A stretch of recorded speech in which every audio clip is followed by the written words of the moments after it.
Hey everybody. Let me do a quick chest check to see if we're live. We should be, but you know, with my streaming qualities. Who knows, right? Alright, well that sounds good. Well, ladies and gentlemen, welcome back to the channel. Been a while since we streamed, but yeah, this is what it's gonna be like. This is what it's gonna be like. I see the camera is somewhat interesting. Now that I've actually put on a tie. Let me see if I can quickly fix that. And get the chat in front of me as well. How are you guys doing? Hope you're all doing well, guys.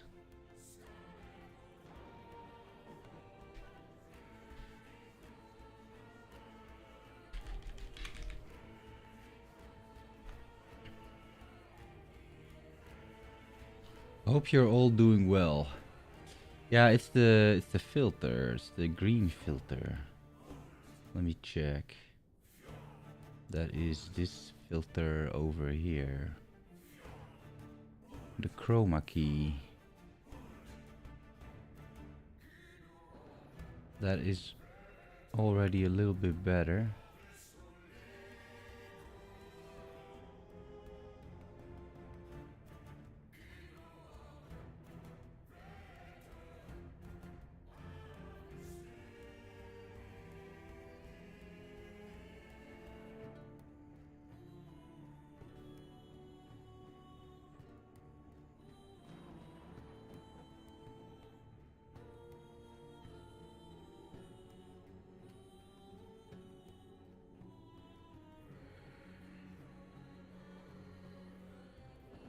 Messed around with these settings a little bit, but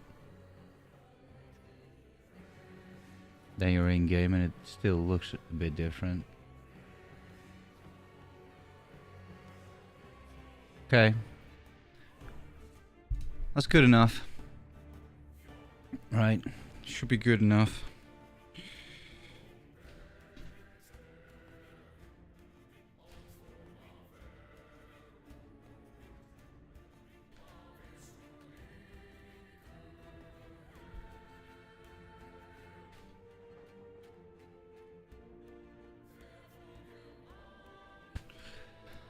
Alright, guys.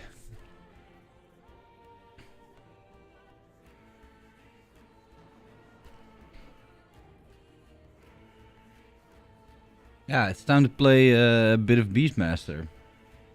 That is the plan for today. That's all I really want to do, so let's just get into it, I think.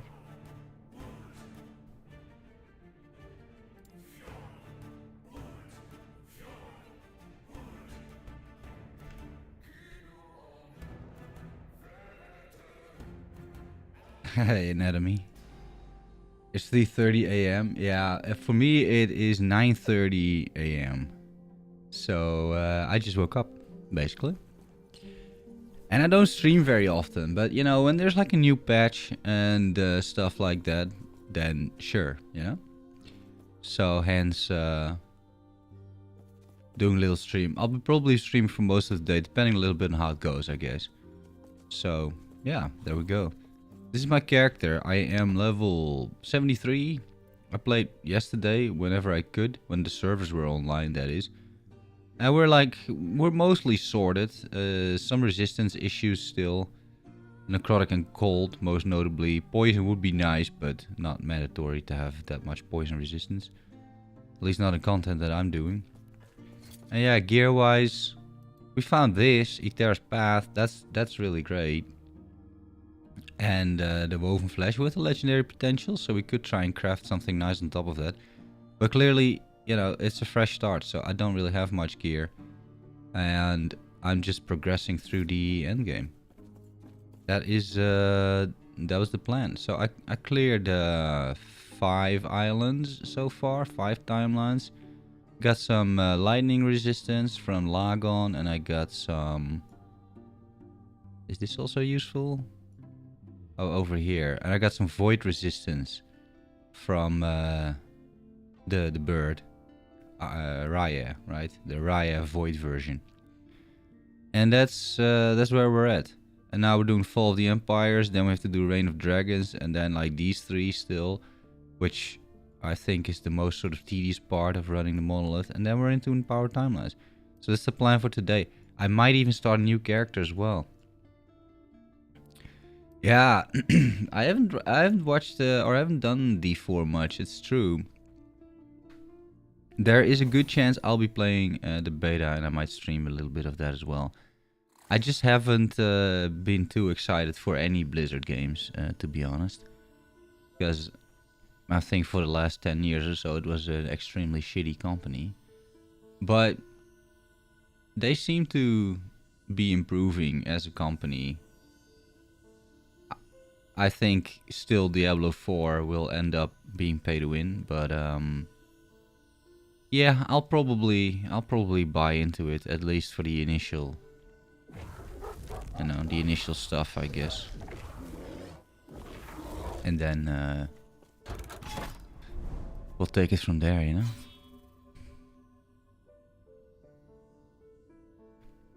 But yeah, otherwise I haven't felt like too incentivized to make content about it, or because it's also gonna be a very different. I think it's gonna be a very different game than let's say Last Epoch or Path of Exile. I've been playing a lot of Path of Exile, especially this league. Right? I think Path of Exile had probably one of the best leagues ever. So I was very invested in that. Still am to some extent, but yeah. Any obscure? There's always a few that I follow, I guess. Like Superfuse was okay. I think could have been better, but Superfuse was okay, and that's still early access, so that could still be fun. Let me turn this down a little bit. Any other obscure ARPGs?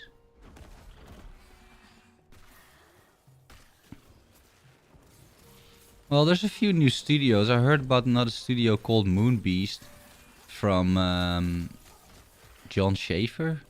He's one of the original creators of Diablo. Diablo 2, that is. So that could be interesting, but that game's not going to be out, like, before they have a game, it's going to take years.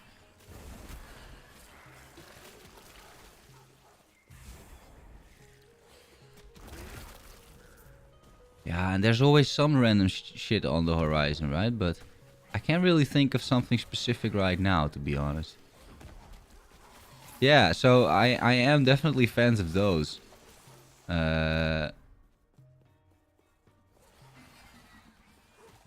Chronicon, I have videos on both of those games, actually. I did a review of Chronicon like last year. I'm definitely gonna dive back into Chronicon because they released some DLCs and stuff which I never played. Like the Ancient Beast, I think it's called, and potentially something else as well. So at some point I'm gonna dive back into those as well. But yeah, played those. Big fan of Sloremaster personally. I think the development of that game is just excellent.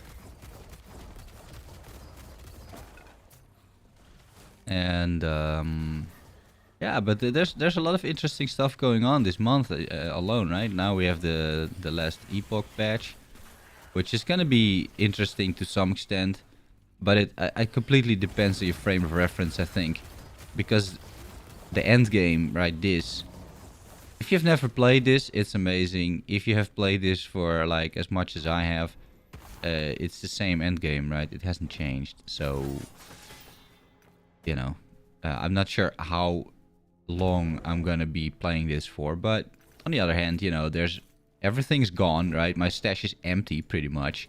I mean, I made some taps, but these are all the uniques I have, and I used to have almost all of them in the offline play. So, you know, some idols. So I definitely want to get back at least to like some uniques. I might find a few new ones because, you know, I don't know everything that they released either. Like this thing, for example, have never seen this before. Like this could be fun, like a leveling shuriken thing. So There's plenty of new uniques. This is the Harbinger of Stars, right? I think this is kind of a hype thing these days. It's like cast on crit meteor, pretty much. That's what it allows you to do with any build, which is kind of funny. Or this, Hand of Judgment, where it wants you to cast Judgment but then unarmed. So it's a bit like Facebreaker, in PoE, something like that. Yeah. But yeah, Chronicon, Sloremancer. Next week, Volson, new patch, new chapter. Definitely gonna play that. Like I have become a bit of a fan of Volson actually. I just think it's admirable that after 3 years they're still updating that game when not that many people are playing and everything. So yeah, that game deserves at least a little bit of love after all the hate. Hey Suleiman. It's really good, thanks. Are there any changes to the build? Not much. Not much. Like, I haven't changed much, I don't think. I actually rewatched my own guide, because I made it like a year ago. And, yeah, there really are not that many things that changed. As far as, like, I pretty much use the same spells, right? Like, the wolf is still, like... I don't have the amulet yet, so I have safety in numbers. I have the pack hunters, so that I have another companion. And then I'm gonna go this route, right, for the haste and the buffs. Swipe, I took the wild calling for now. I think it's fun. Don't know if it, got any purpose, personally. But it seems to scale fairly well, so that's okay. This guy, I did cornered and I did some other stuff, but it's mostly still the same, right? I just take pure damage. Bear, pure damage. Yeah, the bear's pure damage as well. And then the totem. I'm gonna get the totems on the companions and not on me. I think that's the plan here. But otherwise, buffs for the minions. Here's more crits for the minions. Frenzy effect, so they attack even faster. Yeah, and then I'm not even sure this node works on the companions. Somehow I'll have to test this, although I'm not sure I can. But yeah, yeah, it does deserve the love. I agree that Last Epoch deserves the love, especially if you're just like a newer player and you're looking for a new ARPG to play. This is an excellent ARPG, right? Like, there's absolutely nothing wrong with it. Especially these days, like they've improved so much that I don't really see any reason not to play it.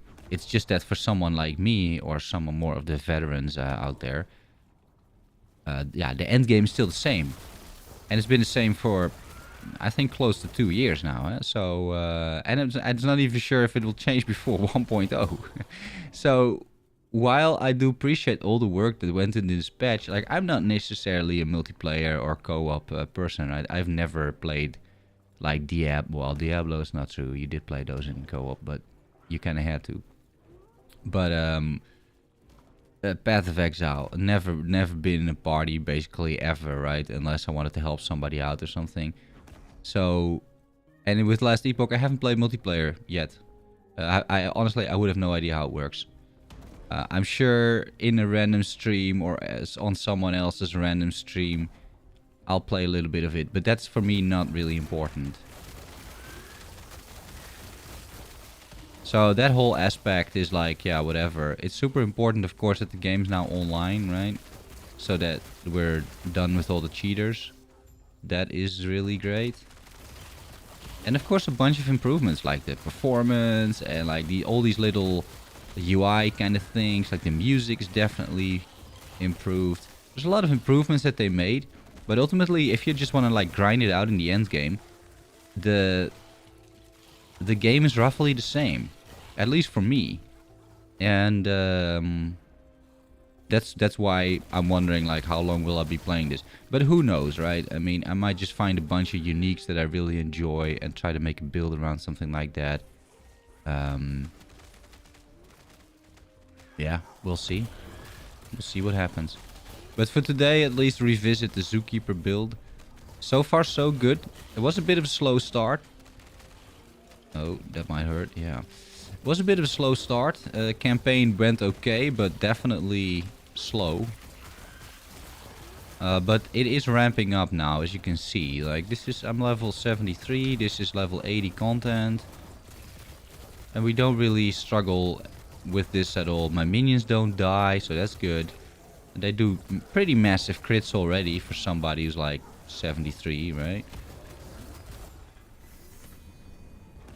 And yeah, we're just grinding it out, getting the uniques hopefully, and all that kind of stuff, right? Shattering gear. How many of these do I have? 12 only. Yeah, the runes of shattering. They're still a little rare, but hey. Yeah, we got this. I found the Terra's Path. That's a really great one. Yeah, Chronicon is done, eh? I think Chronicon is done. So that's also a good time to revisit the game and maybe just make an updated video about it or something, or maybe even stream it a little bit. Who knows? I'm just going for the experience nodes typically, because those experience nodes kind of help out. I don't really care about the reals just much. Just off the Harbinger of Starbelt, yeah. Oh, it was nerfed even? I've never seen it pre-nerf. What was the... Can you explain the nerf? Because I have it in my stash, so I can show the stream like what the actual item is now. But I don't know what the item used to be. I played the beta, but didn't find it. Yeah, take care, Anatomy. Appreciate you being here, buddy. Good night. You can also buy Shattering Root. Yeah, you can, but yesterday the vendor was bugged. Like, it didn't refresh the inventory. I played for 4 hours. It had always the same inventory. So I couldn't buy them actually yesterday at least. Maybe they fixed it. So that's why I don't really have them. Is this a good one? Stun chance? Nah, thanks. But yeah, normally you can buy them for 2k. You're absolutely right. Oh, they have a new class even? Oh, I didn't know. I thought they just had like new content. I know like the beasts, and they did something else as well. Like Ancient Beast, I think it was called. And then they did something else too. Horn Staff. Minion skills. But again, stun chance. Yeah. I don't know, guys. Like, doesn't seem too appealing to me, stun chance. Oh, these guys are moving around as well, of course. Yeah, I hate this. He's coming this way.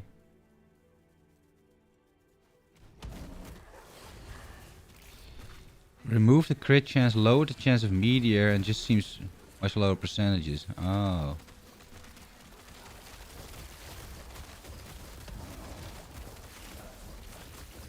So the belt in itself also had crit chance?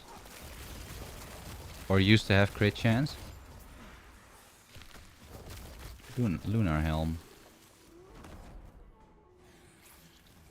A mage helmet. Yeah, you know, we'll figure those items out later.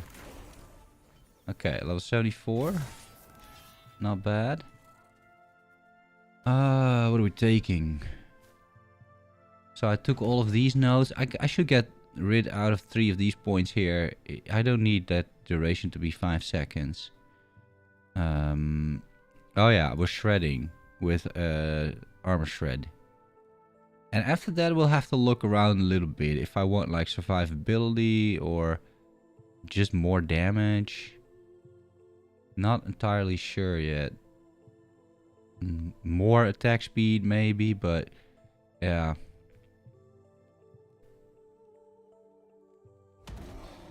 Let me do a bit of audio. Like, we can turn up the music a bit, right?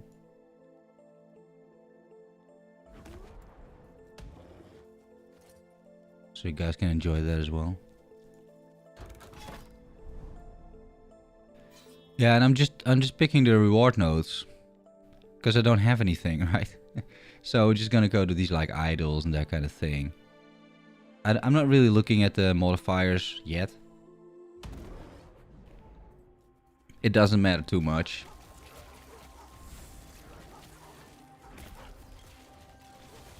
But there are a few bugs that I noticed. Like, for example, arenas don't have maps. Right, the map layout. Here I have the overlay map, but you don't see anything. So you just have to guess where everything is, I guess.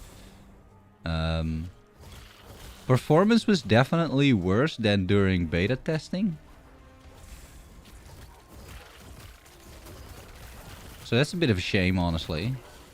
It's still a lot better than it used to be, right? Like, don't get me wrong. And they may have fixed something, because this morning I downloaded the patch. I have no idea what the patch did. But we're always, you know, assuming that it fixed something. So hopefully it fixed those vendors, because that was a little bit annoying. But otherwise, yeah, performance is a little bit worse than during beta testing. And of course, I couldn't log in for like 12 hours, so that was not great either at the launch. But after that, so the first half day I couldn't play. But it wasn't too bad because I was having drinks with colleagues anyway. So it was not that I was there at the absolute start. I came in around like 5 hours or so after the game launched. And there was absolutely no way to log in. Like, it was pretty much a disaster. And I heard yesterday as well, like yesterday evening, there were some issues too. Well, that's yesterday evening from a Europe perspective.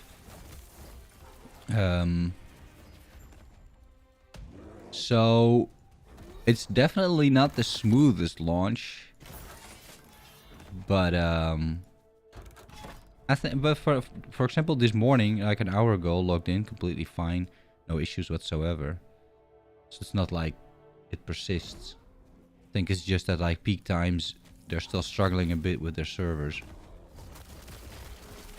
Which is, you know, is to be expected, I guess. I mean, they were all very confident about all their monitoring software and whatnot, and like, yeah, no, we know what's going on, and yeah, I've made a few skeptical videos about that in the past. Like, if you look at any other gaming company without that much experience launching a game like this, it's always a shit show.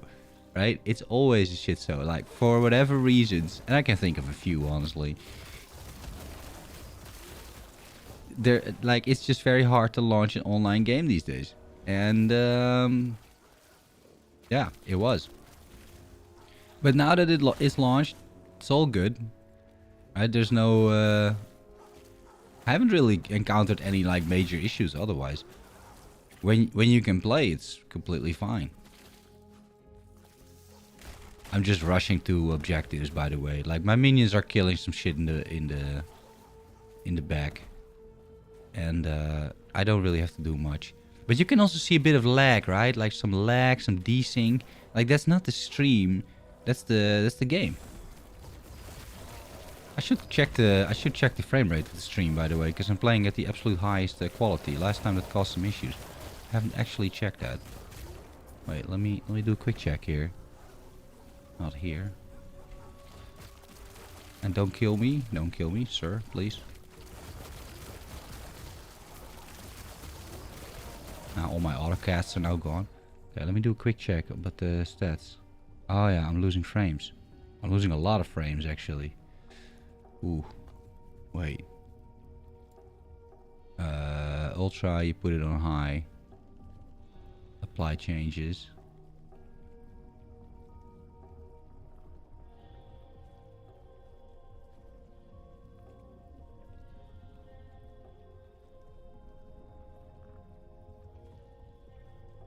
That should work.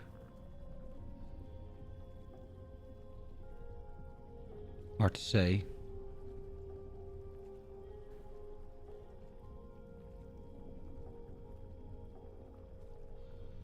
Okay. Well, let me know, guys, if the stream quality is bad.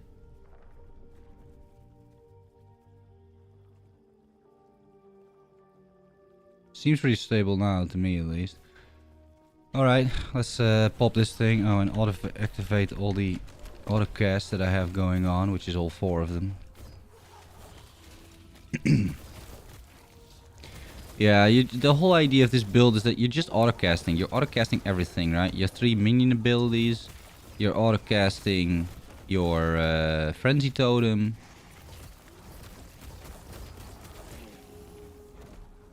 And then you're attacking yourself with Swipe. But you don't really do any damage. You're just making sure that you have mana and you regen a little bit of health. And that's it. That's all you do. Ancestral Garb. Strength Vitality. Yeah, a CDR could be really good.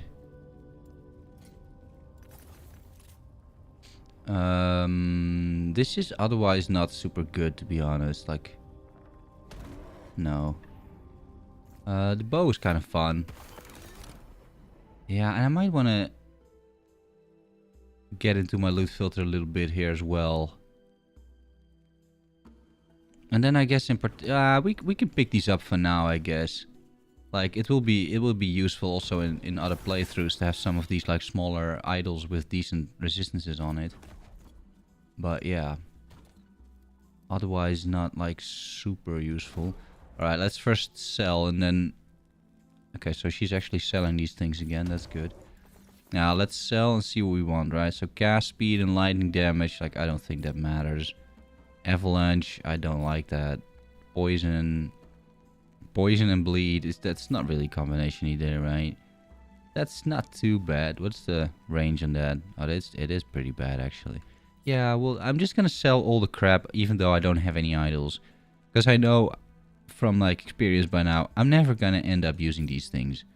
So it's just pointless to keep those. Like this is like the absolute low roll in terms of minion dodge, for example. Like, yeah, I could potentially use it, but I'm just gonna get rid of this bullshit, right? This is decent enough. Max roll health. And then some damage. Like, that's okay. This we will have to deconstruct. Minion crit and frostbite is like, yeah. Damage over time and fizz. That's also a low roll. 6, this goes to 8, right? Yeah, so 6 is okay. 4 is not okay. Minion necrotic damage and bleed. I don't really see that going anywhere. This is great. It could be 2. Yeah, it could be 2. But I'll still take it. What else? 12 poison. Stun chance is pointless, right? And then 2 vitality and 12 poison damage. That's okay, I guess. Oh, no, give me back the 6 lightning. That's alright, I guess. And then minion fizz and melee crit while transformed. That doesn't seem horrible either if you would ever be transformed with minions. Like in a werebear or something? Not entirely sure when that would happen, but yeah, who knows. Okay, this we deconstruct. We get 1 aspect of the Viper Shard, alright. And this we just dump these for now. We'll sort it out later, right? And the unique's the same thing. Yeah, at some point I'll have to make some extra pages. I'm already collecting, you know, pages. I'll buy a few more. But I need a page for every slot. Or at least I want a page for every slot. So it's gonna... So we got 1, 2, 3, 4, 5, 6, 7. And we need 5, 7, 11. Well, we can combine jewelry. So then we need 1, 2, 3, 4, 5, 6, 7, 8, 9. 9. Okay, so 2 more. Need to grind some money for 2 more. Does it really matter where we go? Not really. Like, I'm not interested in keys though, not gonna lie. Let's do this armor. Who knows? We might drop something decent, right?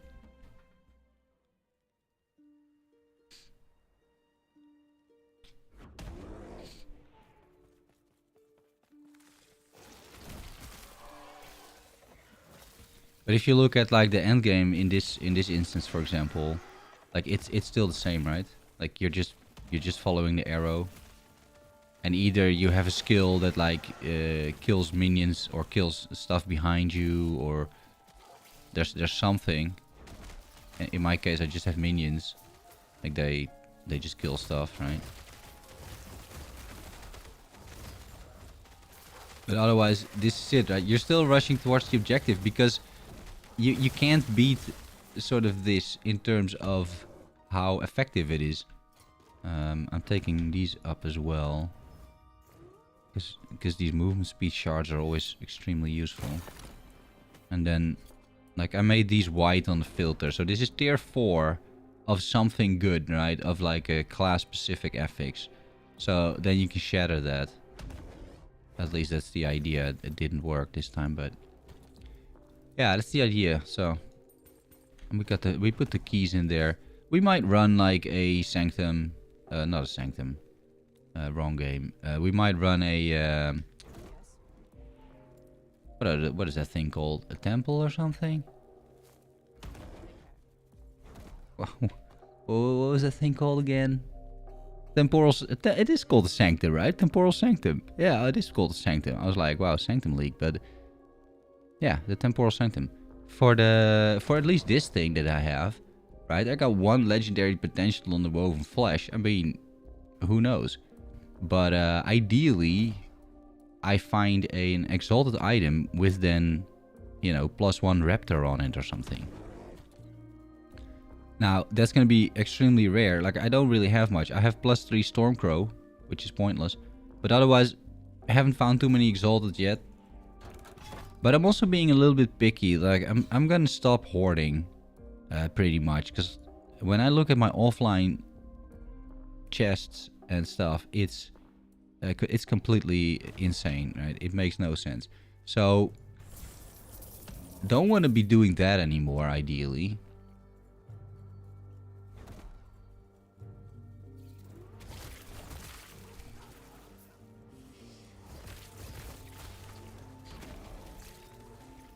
You see, these minions are pretty effective at like killing everything. I just have to hit occasionally to proc the aspect of the shard.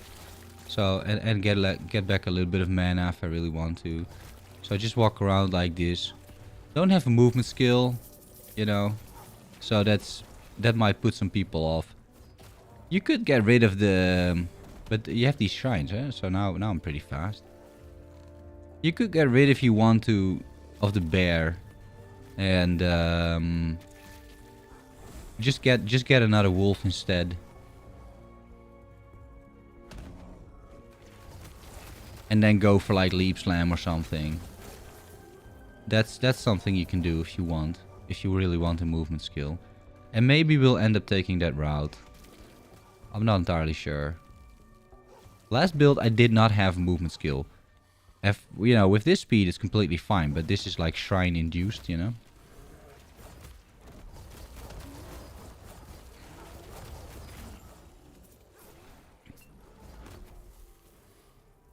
You could argue you would want leap slime, but then you'd have to get rid of something. Likely the bear. Yeah, or the totem, but I think the totem is just too good. Like, that's so much attack speed that you get from the totem.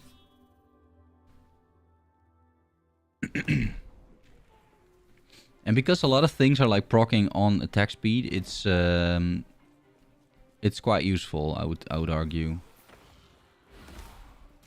Like the howl and everything, like all of those buffs, they proc on attack speed, so... Or they proc on attack, so the more attack speed you have, the better it is. The crit, the 100 crit. This is an insane shrine, by the way. It is completely broken.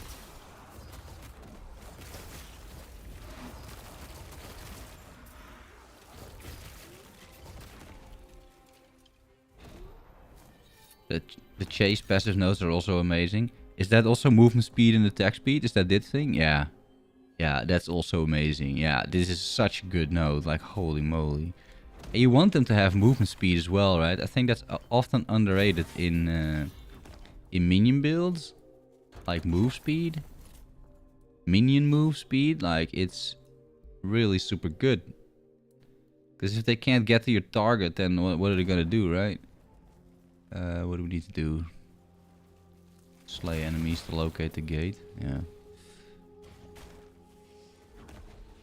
I do like that they put like 4 times the number of shrines in this game. Like, it gives you something to do as well within these monoliths. Ow.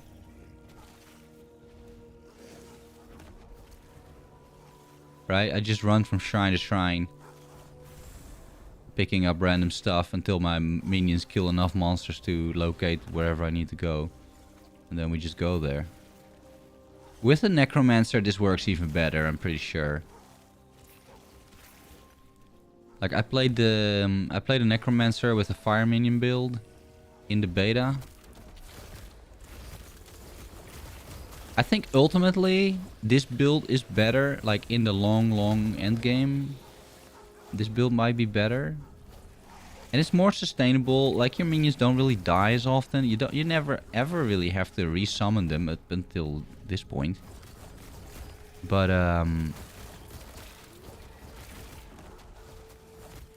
it takes a while for them to ramp up, and the fire minions, that just was like smooth from the start.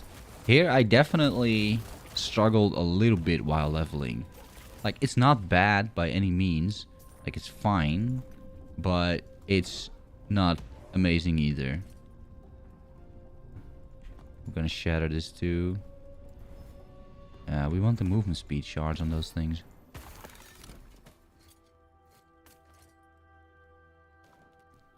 Summon Spriggan.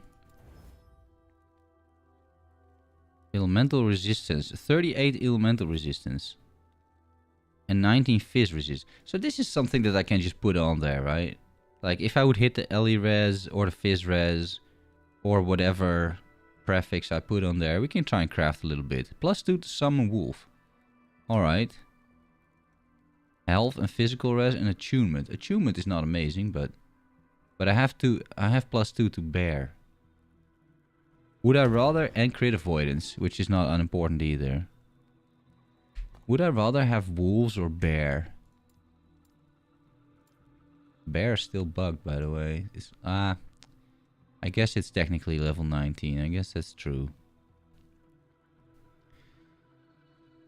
Because could I get more damage from the wolves? I could, especially this damage.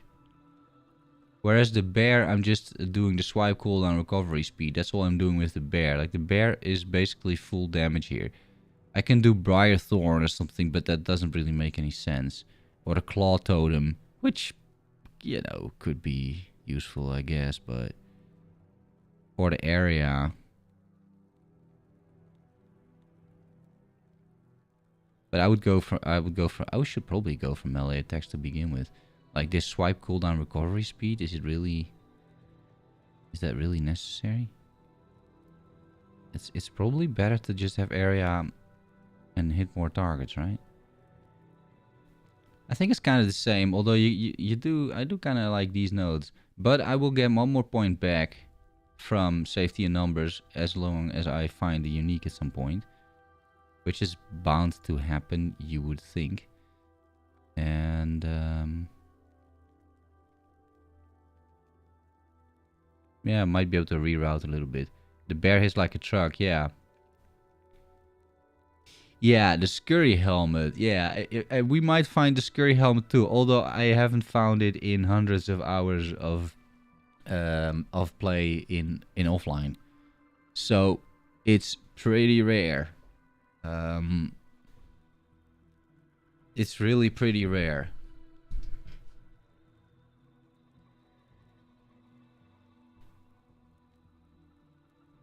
I think I'm fine, but it is a decent helmet, clearly. Tier 5. So we'll just put it in here. I got some decent stuff in here. Yeah, this we could craft up a bit. And what's this? Aspect of the Shark effect. We'll shatter that too. +4, alright. I'll take it. Are you selling anything new? She's not. I'm about to run out of shattering shards, but okay. Let's see what we can do here. Because this is pointless, of course. Like, ideally don't hit this on the run, but hey. So the fizz we can just craft up. Fizz is fine, res is fine, and then as a prefix, like any plus skill would be amazing, of course, right? Or even better, crit. But that's not gonna happen most likely, because I just don't have it. Armor, immune armor, critical strike chance with rampage. Huh. Minion spell crit, minion crit multi. Minion health. Or just plain strength. Right? That's not too bad either. Let's just do plain strength. Got a bunch of forging potential. Like this might turn out to be completely fine. The upheaval. Don't hit the upheaval, please. Okay, tier 4 strength.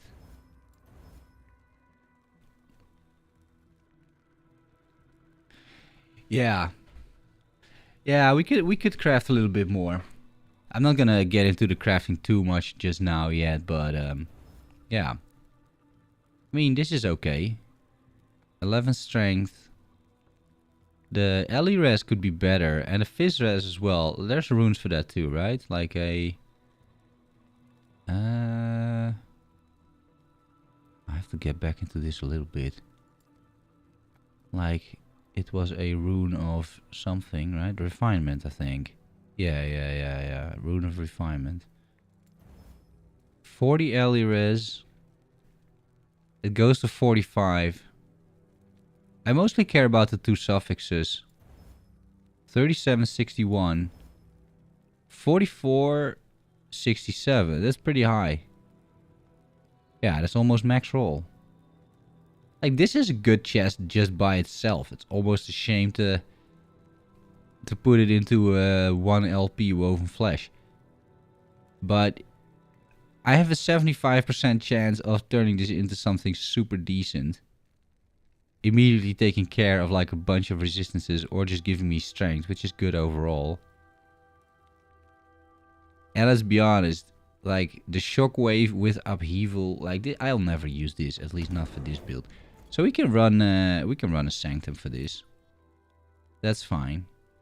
I might have to run two. Do I have keys? Arena, Temporal Sanctum key. I do have keys. Alright.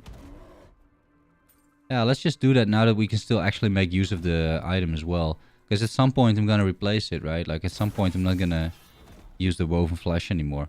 But this could be, if I hit the either the fizz res or the LE res, like this is an item that you can use on any alt for like the next year. And it would be good. Let's see. Ruined era, right? Somewhere over here. Not sure what I need to do. Like if I need to run all these little things now or not. Kinda hope not, but we'll see, I guess.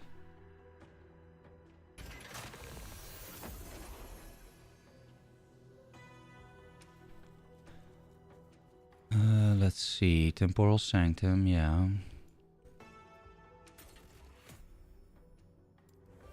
Yeah, it's from... Oh, but it's 50... Ah, a unique item with a level requirement of 50 and below. And this requires level 51. Okay, thanks, game. Do I have something else that I might wanna... like, upgrade? Which has, like, low... like the Alchemist's Ladle. That has, like, low stuff. Something that I would actually use. Like the Bleeding Heart. I don't know about the Bleeding Heart. The Cinder Song, maybe. I hardly have any stuff. Oh, the Hellreach bow.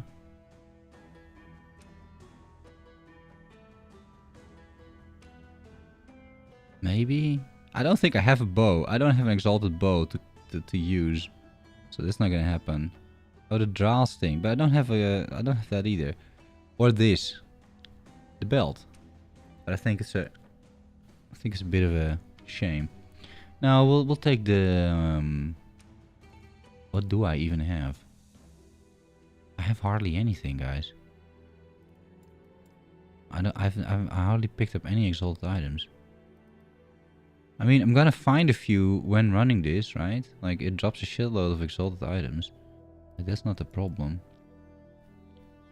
So an amulet then maybe. I don't even have an amulet either. Okay, fine. Fuck it. We'll just run it. We'll see what happens. Enter dungeon. It's alright.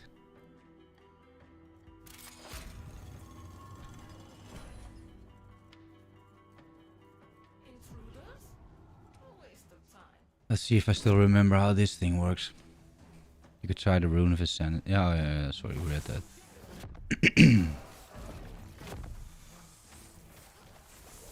Apparently they improved these things. That's what they said in the patch notes.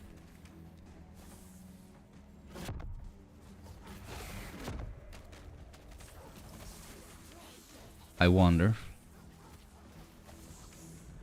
This is some of the least enjoyable content that the game has to offer.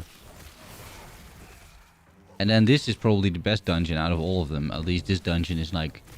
It has like somewhat of a cool mechanic. And a useful reward system at the end, right?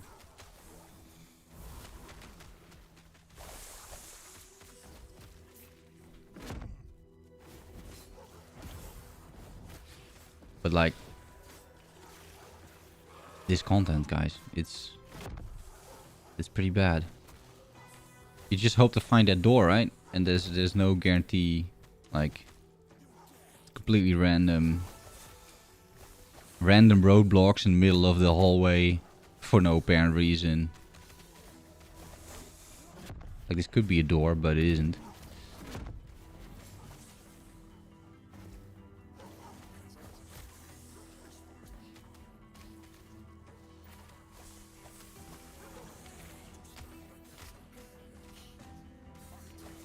And they have to kill like 500 enemies and then the game shows you the door, you know. This is not my idea of fun, let me tell you that. But hey. Gotta run it twice. And not get killed as well, like that'd be great. Like, don't get killed, you know. I don't have much poison res, so see, that's the only thing that... It could potentially be kind of an issue. And we're not super fast, as you can see.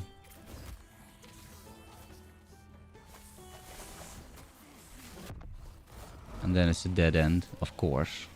Because that's how it goes, right?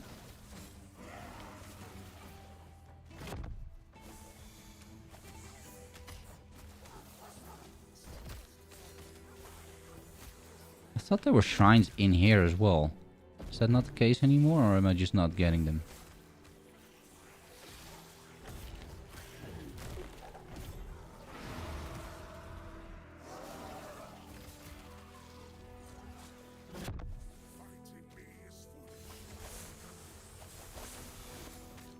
Where is the exit, guys? Oh, here's one. Okay.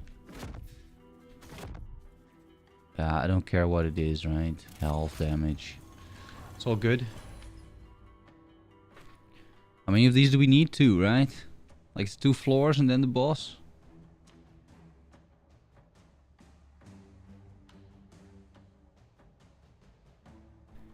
Also something new. This. The load times. Like, damn. It's that's also new since online. Now this was extreme, but also the monolith has a bunch of load times that did not used to be there.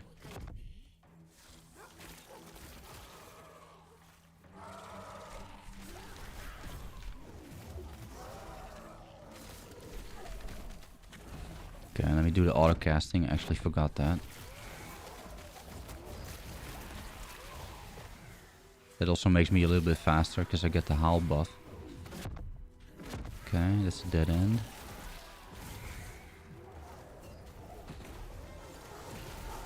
I do like the new enemy design here. Like, I'm not sure they needed even more void monsters, but you know, the ones that they add are pretty cool, let's say.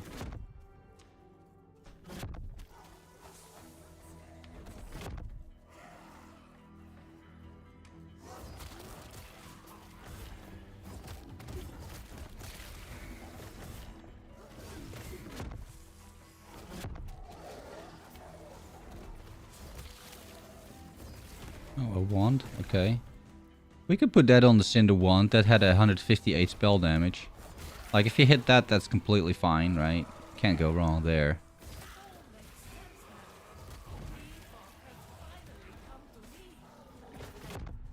Another dead end. Okay.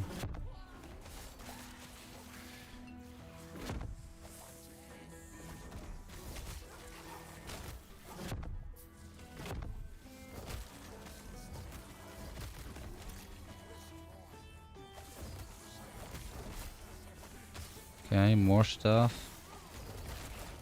Let's not die though. Crit. A lot of crit. Crit and fist damage. I mean, sure, let's take a great axe, that's fine. Suno Suno 1.0, nobody know. Well, some people know, I guess, but not me. There's no indication when 1.0 will be released, guys. Like, it might not even be this year, you know. Who knows? Because there is still a lot of stuff to do. So, yeah, I'm not sure. I have no idea what the plans are. Some people think it may not, like, release this year anymore. And, they could be right.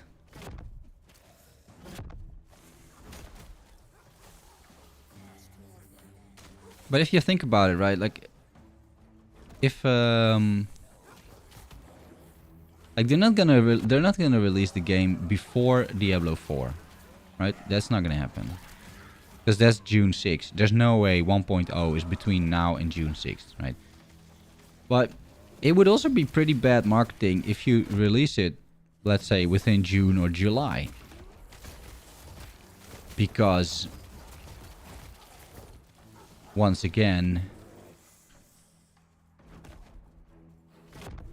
that is when Diablo 4 is, like, basically taking over. It will take over for at least 2 months, right? Then there's PoE League dropping. PoE has the Exile Con. They might even announce, like, something on PoE 2. Pretty much directly after Exile Con, the new League drops. That's also not like the first month of a PoE League. That is not when you want to release your game, right? Wait, where's the... Huh? Oh. Oh, was this always like this? This is an online thing. Why would I stay behind? It's just me. Yeah, proceed. I was like, where's the boss and everything? Alright, well, let's see.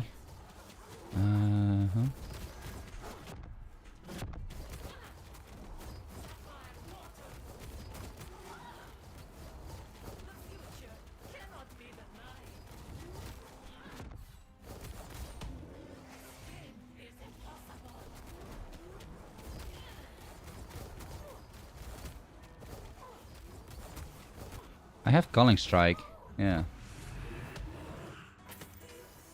Alright. Well, that's enough of those.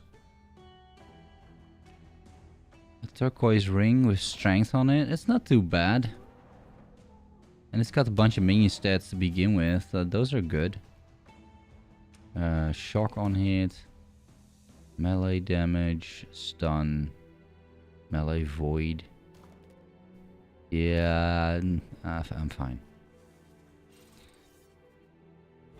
From your standpoint, what was missing in this game in terms of content or mechanics? Huh. That's a good question. I think a big one for me is randomized map layouts. I think that's a big one for me. So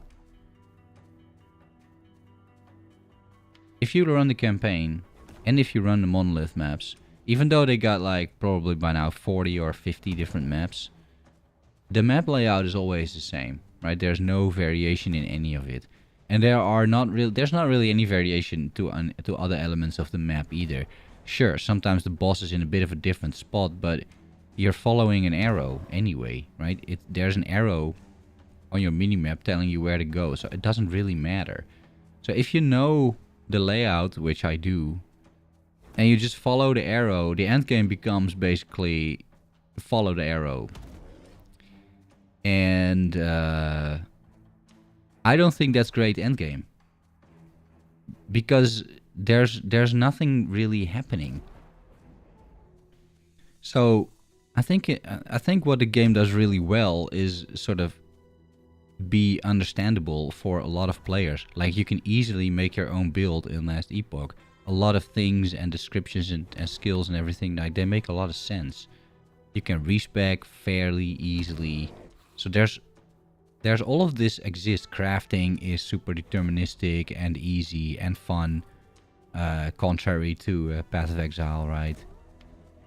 But what it mainly lacks for me to be sort of successful is like endgame and longevity. And I think a focus on things that don't matter, like these bloody dungeons. Right? There's no reason why these dungeons are completely separated from the endgame. Like, why doesn't this thing just randomly pop up in a map? Like, wouldn't that just be a lot more interesting? Like, oh, portal just to this dungeon, because nobody wants to run this sort of randomly generated dungeon. It's the worst. And this is even the best dungeon, right? And these other dungeons are much worse. So I don't see why some of the decisions were made. Like, why don't you just put this in your end game and you know, make it interwoven with that end game monolith experience? So I think mostly on those topics, like that content slash mechanic, that the mechanic would be, I guess, randomized content, endgame content.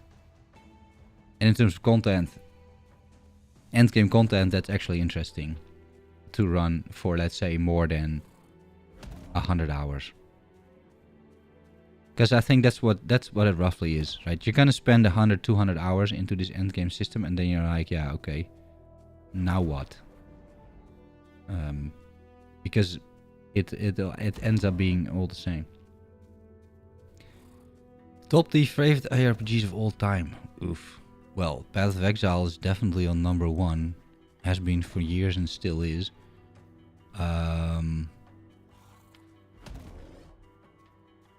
I mean, Diablo 2 is probably on number 2, because I played that so much. Even though I haven't touched it in 20 years or so, but... what would be number 3? Was like a really fun ARPG that I played a lot of.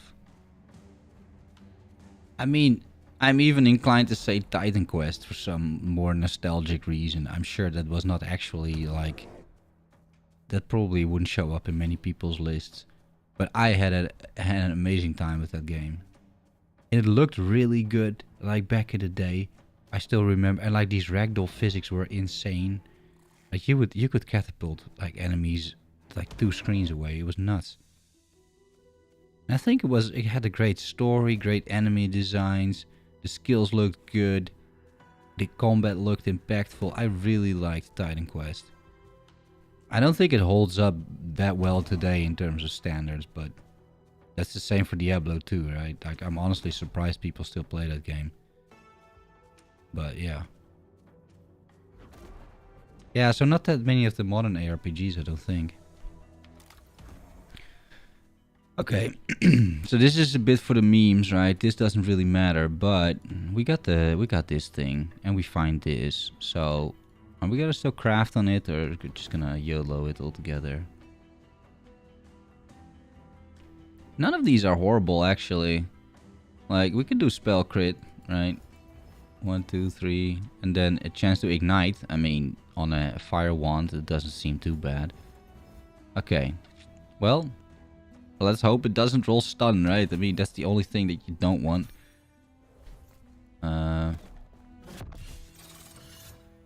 Of course. Of course. Thanks, game. Appreciate it.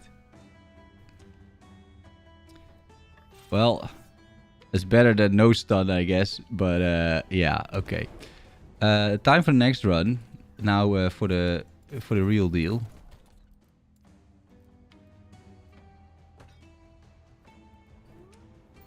And this we might actually use.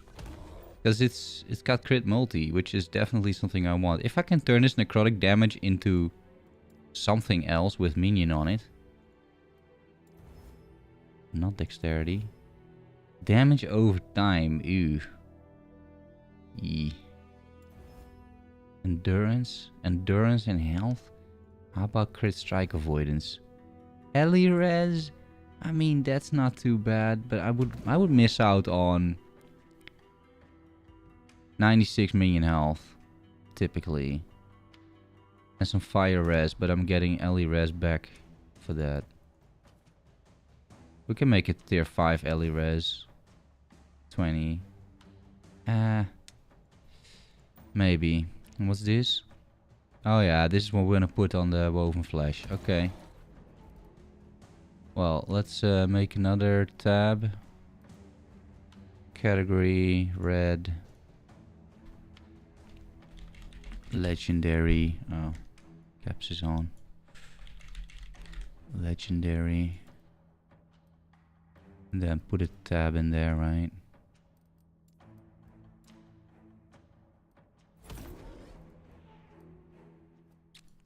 Okay.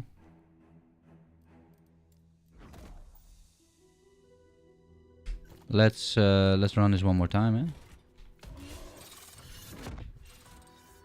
Where's the... I can just do this, right? Yeah, okay.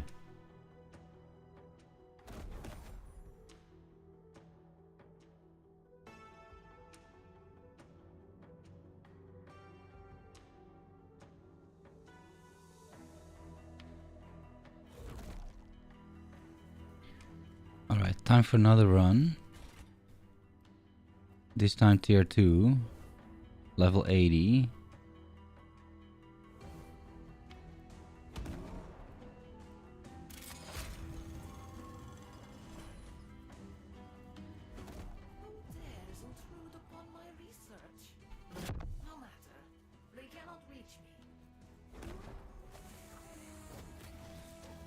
This might be a little bit more difficult, like I'm not even level 80. But you would think I can do this. Like I'm crit immune at the very least. That's one thing. Otherwise, not 100% sure if this is actually a good idea, but... I feel like, you know, now that I'm using the woven flesh, we might as well get some like additional resistances on there. And just make use of it while we can. And hopefully craft an item that like any twink or something can use as well. That'd be good.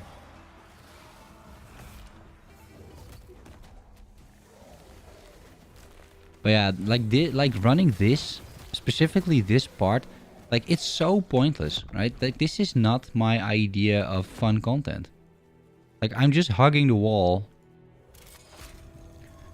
waiting for like this random door to pop up, and that's it. Like I honestly don't understand like how this ended up getting in the game. Who like I don't know anyone that thinks this is fun.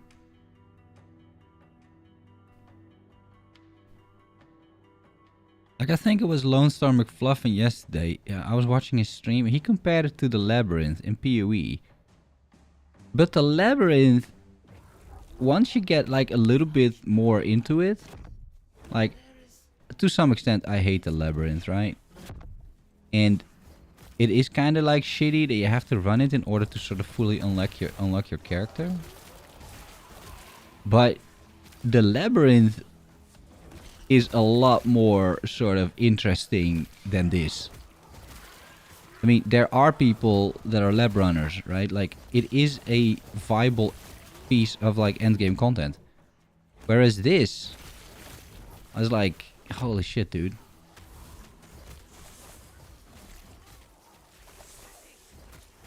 So in terms of, like, how annoying it is, I can kind of see the comparison. But in terms of the content, I don't agree. Like, I don't think that this really compares too well with the Labyrinth. Because the Labyrinth, there's a lot of, like, nuance and sort of intricate things that the Labyrinth has that you can discover. It is randomized also, right? That is not unimportant.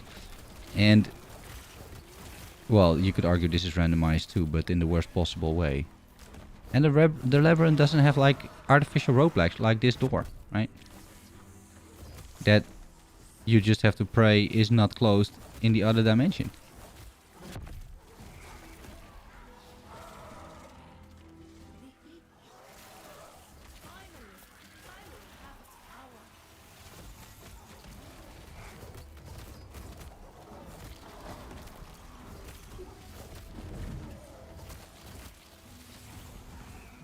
Okay, it's not here. Ow. Ow, sir. Kill him.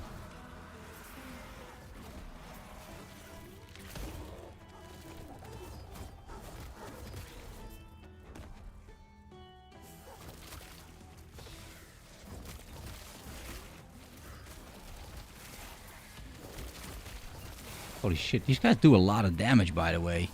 What is that?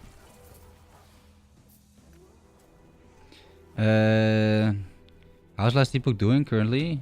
I haven't played for a year. Should give it a try after the multiplayer's out. Yeah, so you're kind of in the same spot as me. Like, I haven't really played much for last year either. I think if you played last year, like, you're gonna notice a few things, right? You're gonna notice that, like, performance, the way it looks, the way the combat feels, all of that has been massively improved. So I would definitely jump in and just level a character and see how you like the game. I think in terms of how the game feels overall, it has improved massively. What has not been improved, however, is the endgame, which I talked about like just a bit ago. Like, the endgame is still exactly the same, pretty much. So, you know, if you were bored of the endgame, that hasn't changed. Which was a little bit why I at some point thought, like, yeah, I'm actually done, you know. Like, I can't be bothered anymore to run this. You just complain about maps not being randomized in echoes, but now you're complaining about randomized dungeons. Yeah, because the way you randomize something matters, right? Like, the idea of the devs of randomizing here was to create a maze with random roadblocks, randomized roadblocks, right? That's not fun. Like, that is, like, randomization, I don't care about randomization just as a feature. I care about what it helps you do, right? It brings some variety to the game. And you could argue, yeah, it brings some variety to these dungeons. But in the worst possible way, right? By putting up random mazes and random roadblocks. And why? Like, who thought this was a good idea, right? That's completely baffling to me. Whereas randomization in Diablo 2 or in PoE or honestly in many other games, like, they just randomize how the map is generated, which events take place in the map. That is what makes it interesting. That's why I can run 150 canyon maps in a day and not get bored of it, because every single canyon map looks a little bit different. There's new things happening. I might drop some new stuff, right? It keeps it fresh. That's the point of randomization. I don't want it because I like seeing things randomized, no. It's because of the variety that it brings and sort of that it keeps content that you keep running over and over again fresh. But here, it doesn't do any of that. It just brings annoyance, right? Mazes and random roadblocks. Like, why? Why? Game.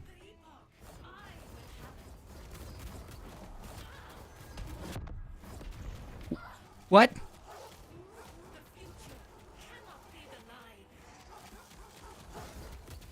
How? It was not the explosion, right?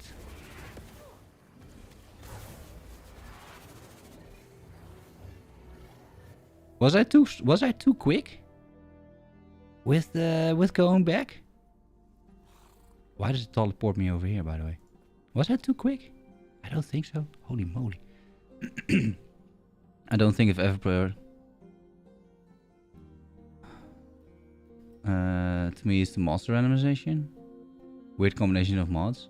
Huh. Yeah, but here, the other issue here is that you just walk to your objective, right? Because that's what the game wants you to do. And that's what is, like, the most efficient way to work. So... it's very different.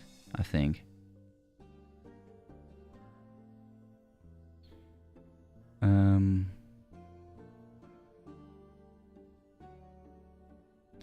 We'll just run that one more time. I don't know what happened, to be honest. I have one more key. That's it. Otherwise we go back to the monolith. Yeah.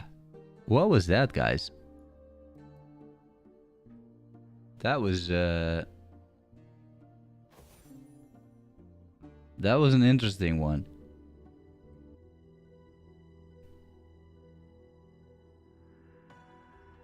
But yeah, I think that's a little bit different to everybody, right? Like what keeps you sort of going and what is interesting, and I get that. But for me, that's a big reason why the end game in Last Epoch gets boring, and end games in other games don't, pretty much. But yeah, you know, you gotta see the perspective as well. I mean, Last Epoch is in development for what now, like 5 years.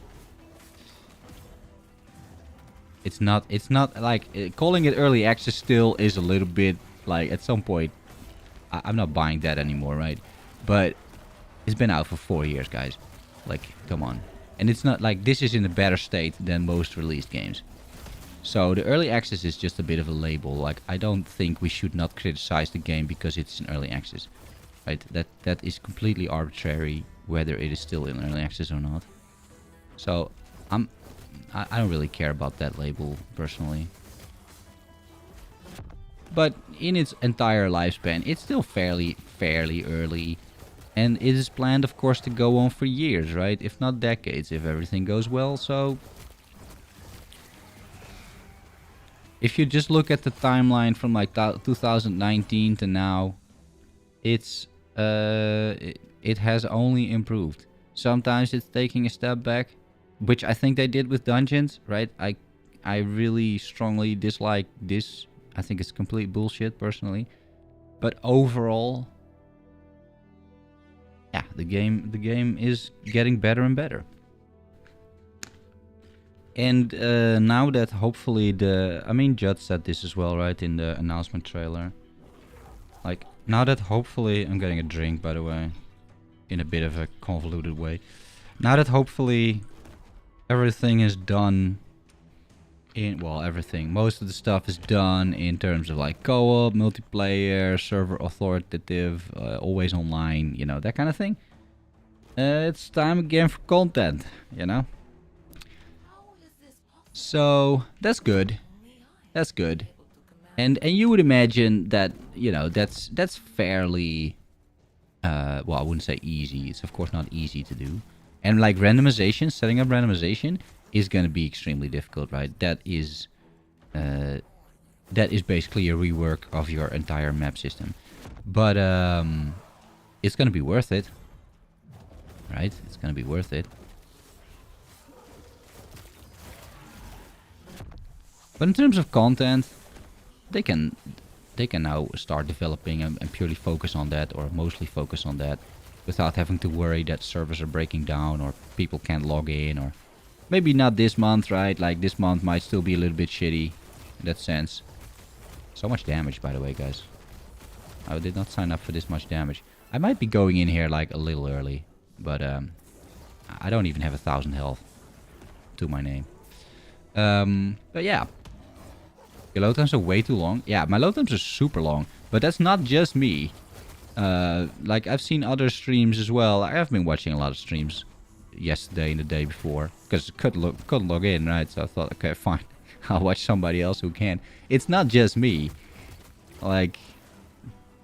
But it is not super stable either. Like, sometimes it's really long. Yesterday was much better. So that's also a bit, I think, the state of the servers. Like, it's not entirely there just yet, right?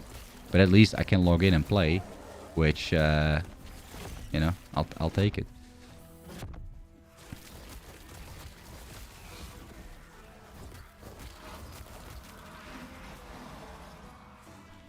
And we're gonna play the boss a little bit safer as well. I have no idea how much these abilities hurt. Like, I'm not even res capped to some of what the stuff that she does, perhaps. So So let's see what happens there. There's one more floor, right? I've only run some monolith in campaign. Yeah, campaign has been instant for me too. Monolith has had longer load times for sure. I think for a lot of people though. Campaign was completely fine with me, although sometimes still had like 3-4 second load times to like swap zones in the campaign as well. So, oh wait, unique. A catalyst. Oh, that's the McFluffin unique.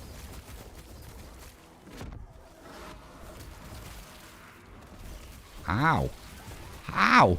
Holy shit, those bullets, dude. Damn.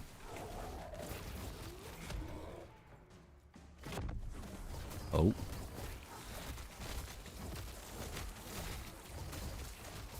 You could argue this is pretty good for leveling, you would think. Like, there's so many monsters here, and like most of them are like rare and stuff as well. Like rare magic monsters. Your load times were horrible. You're only playing offline. Yeah, but offline, but that's kind of weird then, right? Because I think the load times have nothing to do with like the PC or something. I think it has everything to do with the servers, which have not been like the best so far, right? That's a pretty safe thing to say.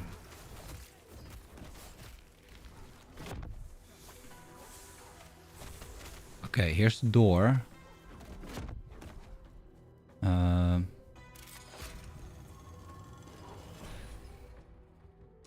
Yeah, if you would play online, it might be worse. Who knows? It might be better. Who knows?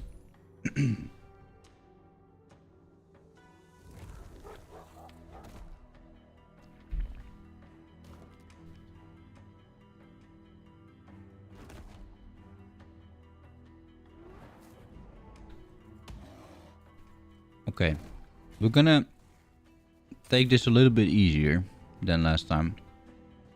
And just try to follow the mechanics as long as I remember all of them.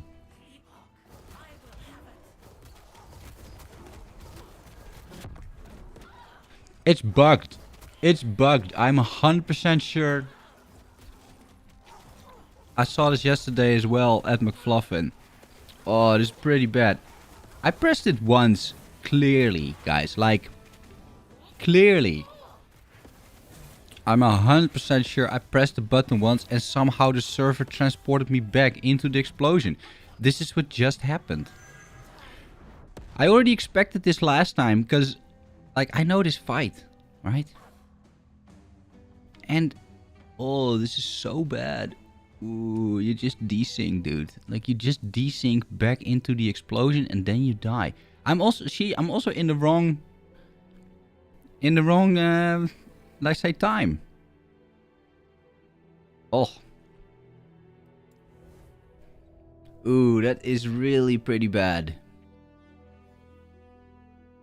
That is really pretty bad. Yeah, so you can't reliably do that, boss, right? That's not gonna work. And I watched like 6 hours or so of McFluffin, like, or maybe even 10 over the last couple of days. He had the exact same issue in the dungeon, one of the other two, where you have to swap the shield, right? You have to swap your shield between fire and necrotic shield, and the server didn't register, and so he was walking around with the wrong shield, and then got one shot by all the random bullshit mechanics those dungeons have, right? And ooh, this is pretty bad, guys. Okay, so we're not gonna get dungeons anytime soon. I guess no legendary items then. For a while. Because you can't play like this. This is insane. Right? That's not gonna work. That's not gonna happen. Okay, well, back to the monolith then. Because here, I'm sure you desync a little bit from time to time as well. But it's not super impactful if you do. I have played Grim Dawn, yeah. For about maybe 100 hours. I like the game. Just not like a super massive fan, you know?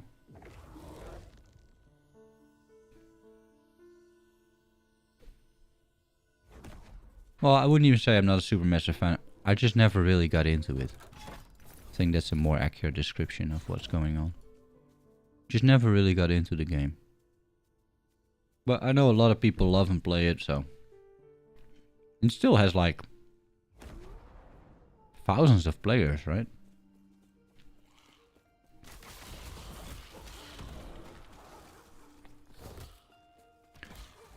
Which is pretty impressive, because it launched in like, what, 2016, I think? I think if you look on Steam chart, they still hit like numbers like 5k.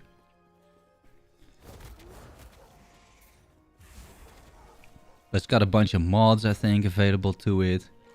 Oh yeah, where would it be, huh? Where's the quest item? I think it's got a bunch of mods. I never played it modded. I just played following a guide, I think. And I made it to the third, like, difficulty level. I don't know how that's called, but you had, like, normal, elite, and hardcore or something. I don't know. So I made it to, like, the third, and then I got my ass handed to me. And I was like, yeah, alright. It's pretty good. I have the whole, I got the whole package, you know, like all the DLCs. I think even some supporter packs, because they came with that package. And then, yeah, so I got the whole thing. I might turn into the turn back into Grim Dawn at some point. Could be interesting. Another bleeding heart.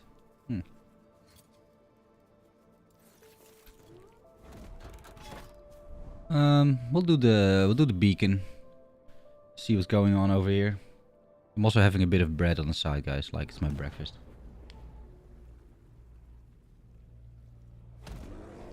Just plain bread. Quite nice, actually.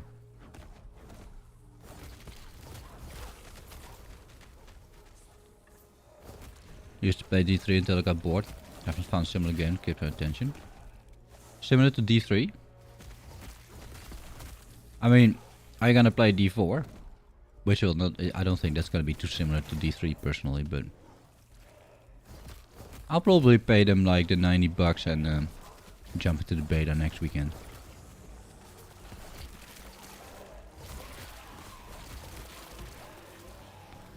I'm still on the fence a little bit, because it basically goes against like all my principles to like not pre-order and whatnot, but...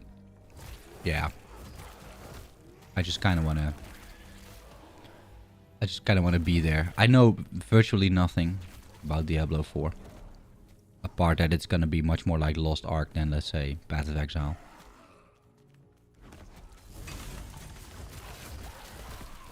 But I'm fine paying a bit of money. Are you into Necropet builds? Yeah, sure. Let me read that after I am done here, because these guys tend to kill you.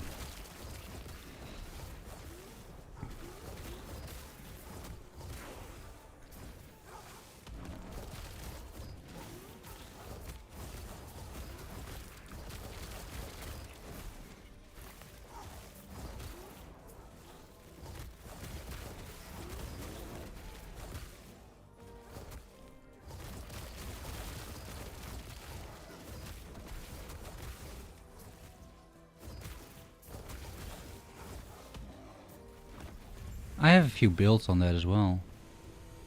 Let's see. What do you think about just focusing on Cryo Archmage or other element with Grimshade? Grimshade? Is that a unique? I'm not aware of Grimshade. But I can look it up.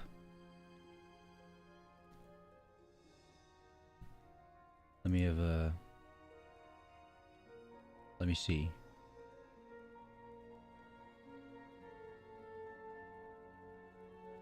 Grim Shade. Is that a thing? No, it doesn't find anything. What is Grim Shade? Dread Shade. Okay. The Dread Shade, yeah. I have a Fire Minion Necro build Which is some of the best like DPS I ever saw on like a necromancer. It shreds armor. It uses Dreadshade to buff the entire army, and then yeah, and then you just have a bunch of minions that all shoot arrows and projectiles. So I went for archers and mages, fire. I did put the fire golem in there, but these days just because he looks so cool, right? Like that new fire golem is insane. And yeah, that's what I did. And I think it works really well. Like armor shred is pretty good. It didn't get touched either. Armor shred is still there.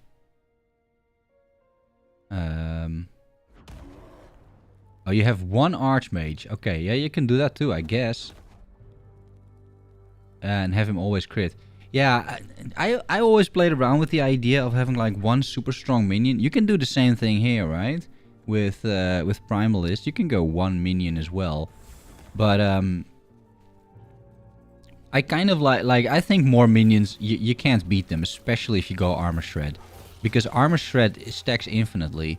So I easily had like 250, 300 stacks of armor shred on a boss.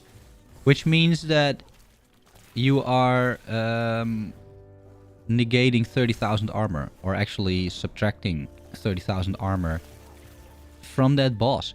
Which made the incoming hits like do so much more damage. And I am not the biggest theory crafting nerd out there. Or build maker in that sense. But I'm pretty sure that is a multiplicative multiplier, right? Because it applies, well, somewhere down the calculations. So I always found that to be like really good. Hey, this is a new guy. And he's dead. I always found that to be like really good. And then you want a lot of minions, right? Doing a lot of hits, because every hit is a bunch of armor shredding. I'm going armor shred here too. I think armor shred is pretty amazing actually. And we're attacking a lot with these guys, so yeah. You'll play Fear, not buying it, yeah. What game would you recommend in the meantime? Wolsen, actually, no joke. Got a new patch next week. I made a video about it the other day, and I played it like for the last couple of months for 100 or so hours. It's pretty good, you know. It's not amazing. It's not the best ARPG you'll ever play.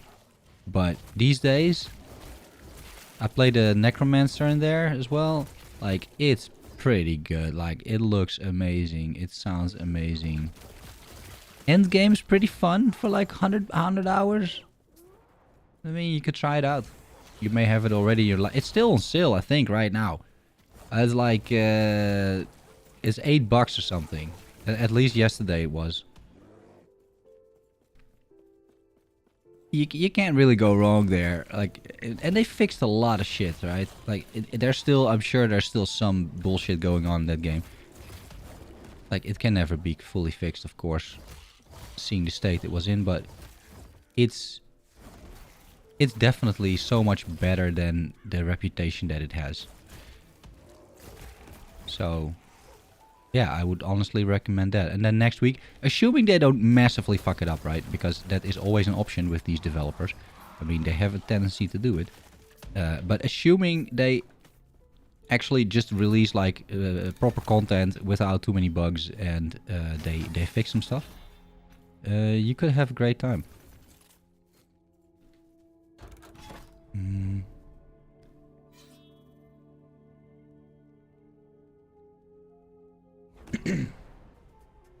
Yeah, I think mechanically you can definitely poke a few holes into Wolsen mechanically. I completely agree. I'm just, like I said, like I don't really care too much for like builds, like having the strongest builds or having a balanced. You know, I just play whatever. Holy shit, dude! I should really start looking at these modifiers that I'm putting on these maps. I just play whatever I think is fun.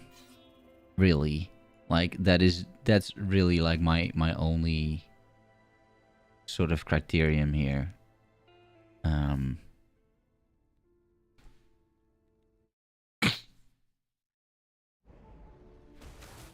Otherwise...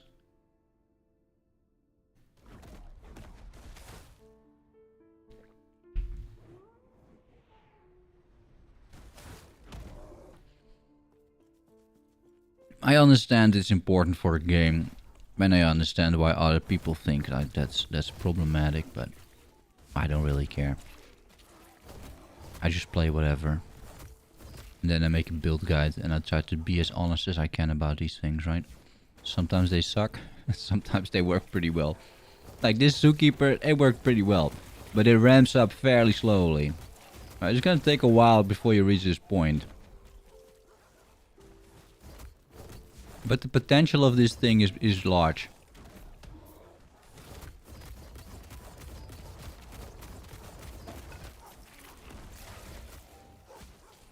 You haven't tried Wilson? Is it better than Ali right now in your opinion? Ooh, if you would have asked me this question a month ago, I would say yes, definitely.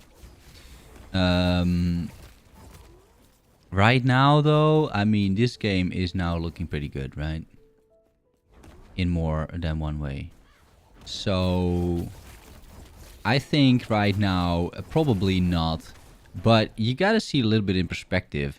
Like I think if your question is like, hey, if I want to kill some time and I want to have fun doing it for a few months, is there a game you would recommend? And then I would say, yeah, Wolfson, pick it up, right? It's like $8 right now. It's like that's nothing.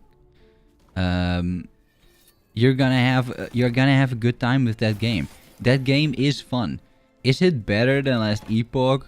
No, probably not, right? But I don't think that matters. Because if you would ask me any game, you can literally name like any game, and you would ask me, is it better than Path of Exile? I would say no. No, right? Like Path of Exile is one of the best games out there. Like not even within the genre, just outside the genre as well. Like it is one of the best games. I think even objectively you can make a shitload of arguments as to why this game is so good. Sure, you can like it or not, that's a different thing, right? But this game, that is an amazing game. But it doesn't mean that, you know, any other game should necessarily be compared to or not played because of that. So I'm like, yeah, it depends a bit on your perspective, right? That's a bold statement. I think a month ago I would have easily made that statement. I think Wolfson a month ago was much better than last Epoch. Because last Epoch, man, it ran like shit. It had all these like dumb mechanics. It still has a bunch of dumb mechanics. And it was like the end game of last Epoch, I think, is like was just as interesting, and still is, by the way, as the end game of Wolfson. Like the end game of Wolfson, I actually had like quite a bit of fun with it for, let's say, 100 hours. And I think typically people in here have fun with this end game also for a similar amount of time. Maybe twice that. And then you're done. A lot of people then are done. Because there is no variety. You're doing the exact same thing over and over again. And Wolfson just looks and feels so good to play. Like walking around in those levels, it is by far the best looking ARPG out there. It has great music, the campaign is I think really fun, good storyline, cinematics and everything. It's like super over the top and everything. I mean, I think it's just pretty good.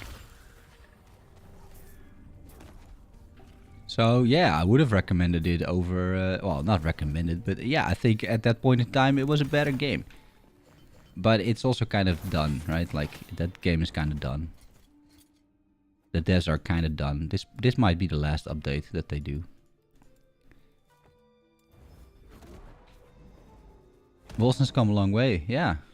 Yeah, exactly. It has come a long way. Like it took them 3 years, right? It took them 3 years. But I mean, you can't say if you've played Wolfson now for a little bit, well, not for a little bit, for a lot of bits, that it's not a good game, right? Like you can't say that anymore. You could still say it's a meme. That's fine, right? It's still a bit of a meme, I guess. But it's a pretty good game, guys. you will not regret playing Wolcen, okay? That's all I say. Like, you're gonna have a good time with that game. Yeah, but Wolcen in 2017, it wasn't even released in 2017. And I think for the longest time, I wouldn't have said this about Wolcen, because I had a lot of criticisms about that game, right? That game had so many game-breaking bugs at release and 2 years later after release. It was insane. I was still falling through the floor in like the acts and in the maps. I got stuck all over the place. Like, Wolcen was a disaster for the longest time. But, you know, I try to give like these games a chance, and every now and then I just like to jump back in and see, like, you know, maybe my perspective on it has changed. That's always possible, right? Like, I changed too. Or just the game has changed. In this situation, the game changed. And I think it is now a more than decent game. Honestly. What is the roll on this? To 17? I'll take 13. That's fine. This kind of sucks, this ring. Ooh. Minion melee damage, 191. Oh, and minion fizz on the implicit. Ooh. Oh, this is a pretty good axe. And frailty. Frailty is not bad at all. If I just put some attack speed on there, I'm fine. Yeah. Oh, but I can't wear it. Okay, I need to level up a bit. But that's fine. This is a good axe. This we don't need. That we don't need. Aspect of the Viper. We'll shard it, right? Yes. Hopefully get something. We'll shard these two and this. Oh yeah. Yeah, and this is gonna go into the legendary potential tab. In the hopes that I find a key at some point, I guess. Okay, we'll shard these two. Yeah, alright. We'll sell the belt.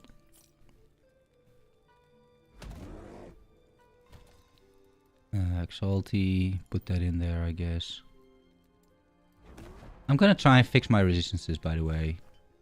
Because it's kind of ridiculous that I'm still not resistance capped. I'm running like level 80 monolith in dungeons.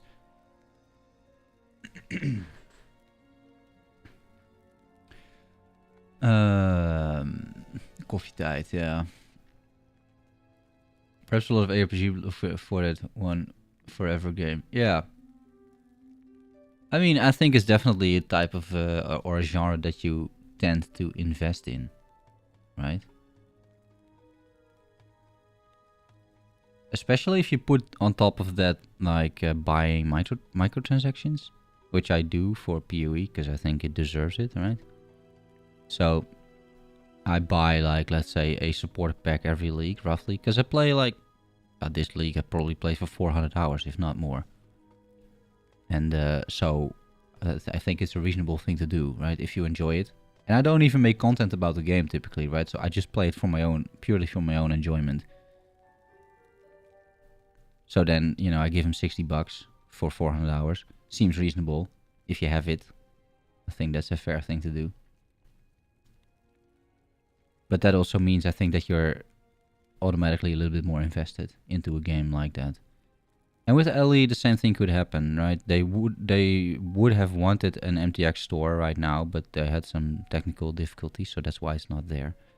But it will be there soon, I'm sure, because, you know, they want to leverage this hype that they got going over now. Because the launch was technically not a success, but I think in terms of players, they must be pretty happy with the results, right?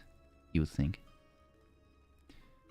Diablo Nike needs a game as a live service model, yeah.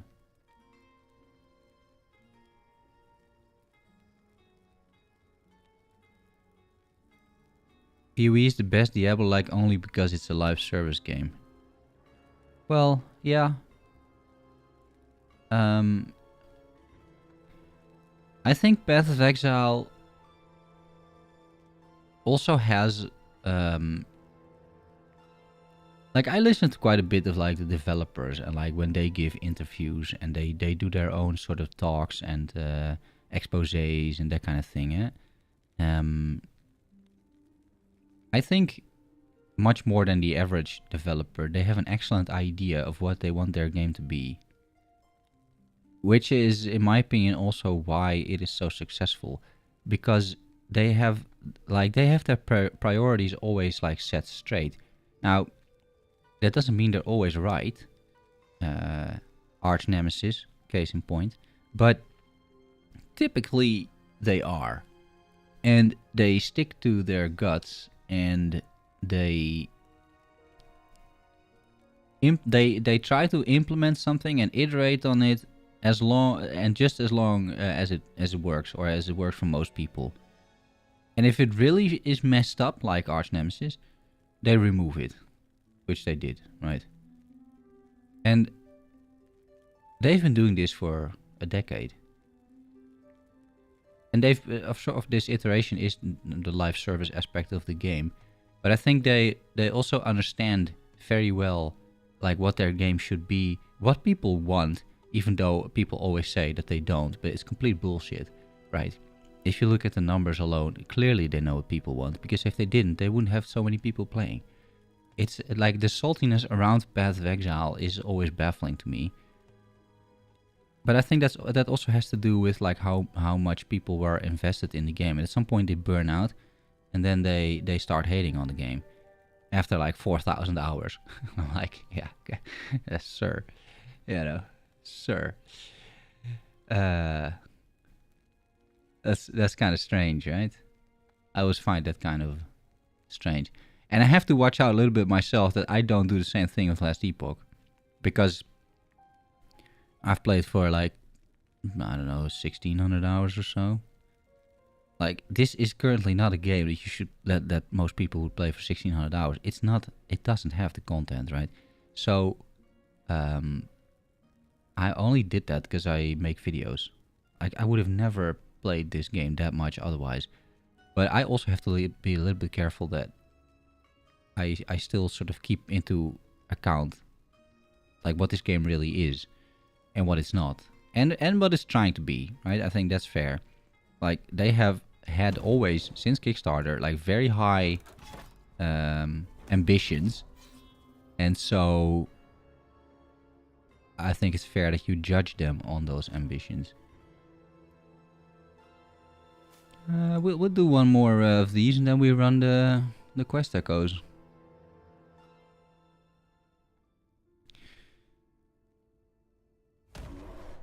But like I said, like if you look at just the overall progression of Last Epoch, and I think especially now that they seem to have kind of solved trade, hopefully for them that was also a learning experience, and hopefully they are now organizing their company in such a way that this can never ever happen again, right? Because holy moly, that shit was bad. So regardless, even if you like trade or not, like just handling a topic like trade, which is so fundamental for like any ARPG, whether you implement it or not is not even completely besides the point. Just the way this was handled, both internally and then communicated, a total disaster, right? Like, and right now it's kind of okay because not that many people are still aware of this game, right? It's like, it's still kind of niche, kind of. So, right now you can sort of get away with that bullshit, but you cannot do this in the future, right? If you want to be taken seriously as a game company, you can't handle topics like this in that manner. That is completely nuts. So, I hope they also internally made some changes that this doesn't happen anymore, right? Because it's nuts.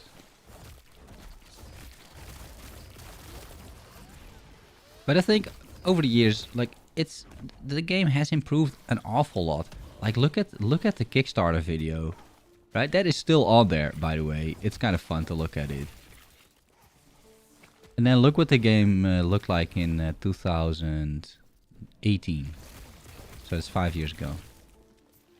Like you can see, it's the same game, but everything looks so clunky and pretty ugly and And I played the game since 2019, basically since it launched in early access.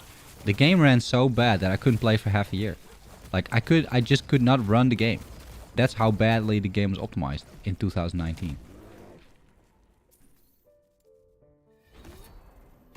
It took like half a year for me to be even able to like play the game. Yeah, no.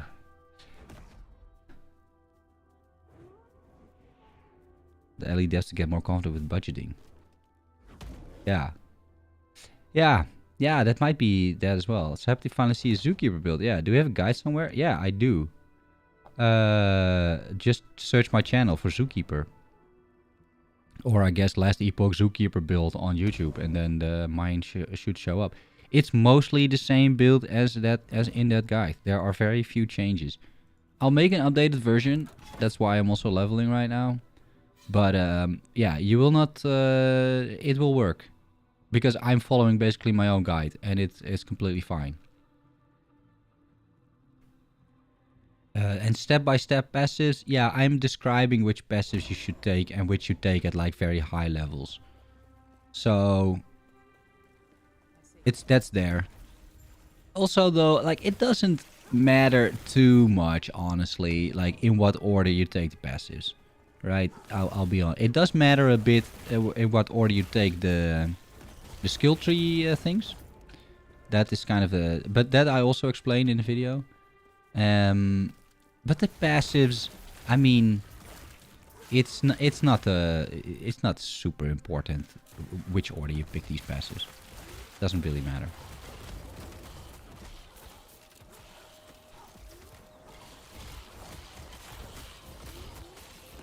Ow.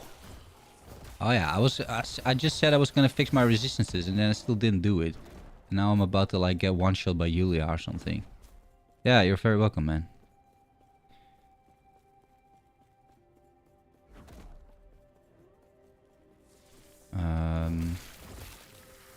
The layout of this is a little annoying. We'd have to backtrack a little bit, I think.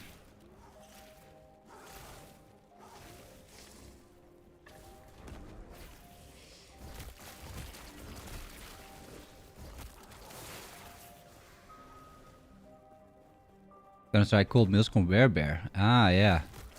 Yeah, you also have these idols, huh, that automatically cast Werebear. Hey, thanks, Aboe Dreams. I appreciate it, man. Thank you. I think that's pretty cool as well. Ow, holy shit, the damage, man. It's insane. Am I necro capped? I'm not necro capped. Yeah, I should really try and fix my resistances. I'm not sure I can. I don't have all the resources. It's sad, but hey.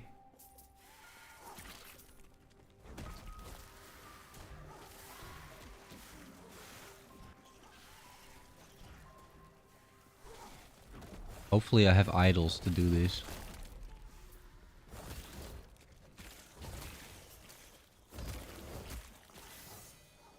Oh, amulet? It's over here. Yeah, and then we have to go over here. Yeah, this is why this layout is a little bit, it sucks a little bit. Maybe I should take another round whenever I run this, but yeah.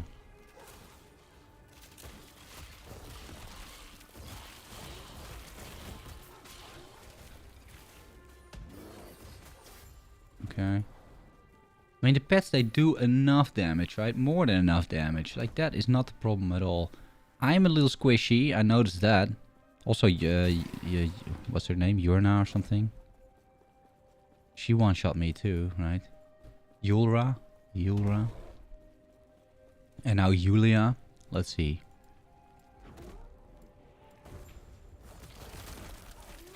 She does these clouds that really hurt, but that went fine. See, like, the damage is more than enough. And I'm not even having like actual gear. I mean, my gear is pretty poor, let's be honest. So in that sense, we're completely fine. Oh, I need 5 more levels to use this axe as well. Okay, let's have a quick check, right? Of stuff that I may or may not need. So for example, this let's take out all the damage that may not be super required. It is mostly resistances. It's only resistances. Huh. So ideally I get a little bit of necrotic resistance. But do I have that? I got 1. 10%. Okay. Well, it's better than nothing. And then what else? Cold. Cold or alley. 6. Or 3 alley. 3 alley is not bad. And then maybe instead of fire... Like, do I have fire somewhere? Instead of 7 fire, right? 3 alley, and then I pick up a bit of cold.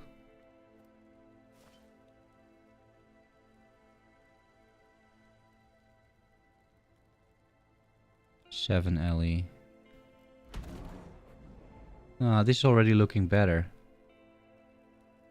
Much better. You don't have to be like extremely super capped. I mean, ideally you are, of course, but this is not, it doesn't calculate it the same way as Path of Exile, for example, so that's a little bit different.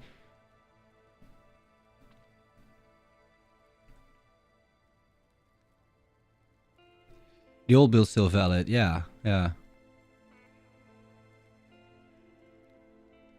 No, the build still works. I don't really like what is new in the Summon Bear, actually. Like, it seems that there's just more damage for him. Or did they change something in like the Briarthorn? Because I think there's just like more damage, and it takes swipe, right? It takes your own swipe, so there's some synergy there. That's cool, I guess. But it had swipe before, pretty sure. This I'm not sure of. Like Wounded Prey, is that new? It could be.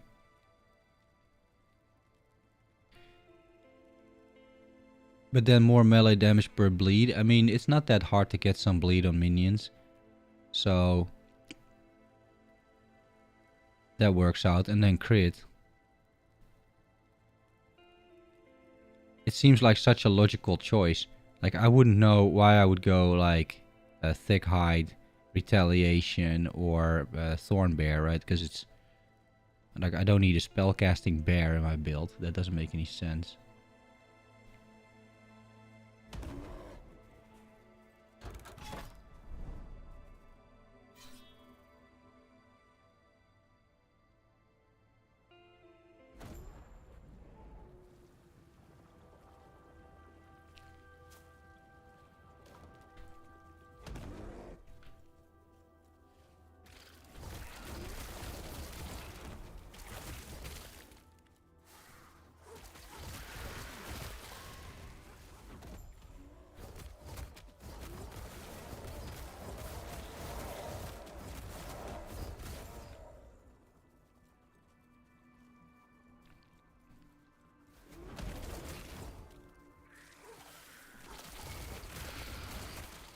Yeah, and also something that opened up like 2 days ago, I think, or maybe a little bit before that, is Max Roll. Eh? Max Roll's got a Last Epoch branch as well. I haven't really looked at it myself because I tend not to really look at other build guides typically, but you know, they're made by Lizard and by McFluffin and by Tarek. I don't really know Tarek, to be honest. He's making the leveling guides, and from what I've seen, it's very extensive information actually. And those guys, like, they play Last Epoch constantly, right? So like, they for sure know what they're talking about. So they got like 10 builds or something. I think 2 for each class, maybe even more. So if you're interested in that, you could check out Maxroll. It's probably gonna be the #1 resource for Last Epoch for a while, I would imagine. You know, seeing what these guys are doing over there.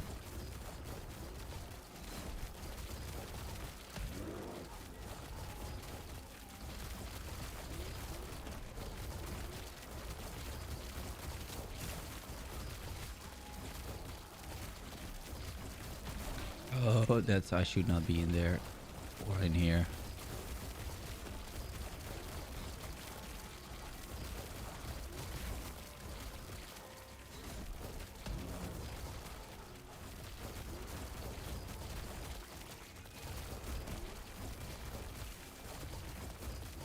I have culling, yeah, there we go. Alright. That's still fairly easy. Oh, these drop rates rewards. I hope they fix this at some point as well. Like, this is not interesting, right? Increased prefix shard drop rate. I mean, two-handed spear shard drop rate. Ailment shard drop rate. Are there good ailment shard drop rates? And is this like super low roll or no? Okay, they just want... Do I care more about prefixes and suffixes? That's kind of the question, isn't it? Yeah, it got more damage per sweep. Yeah, the swipe synergy, right. Yeah.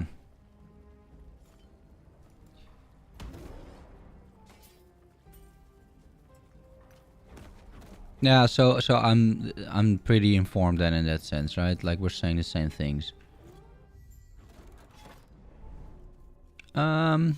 Okay, we go to the next one.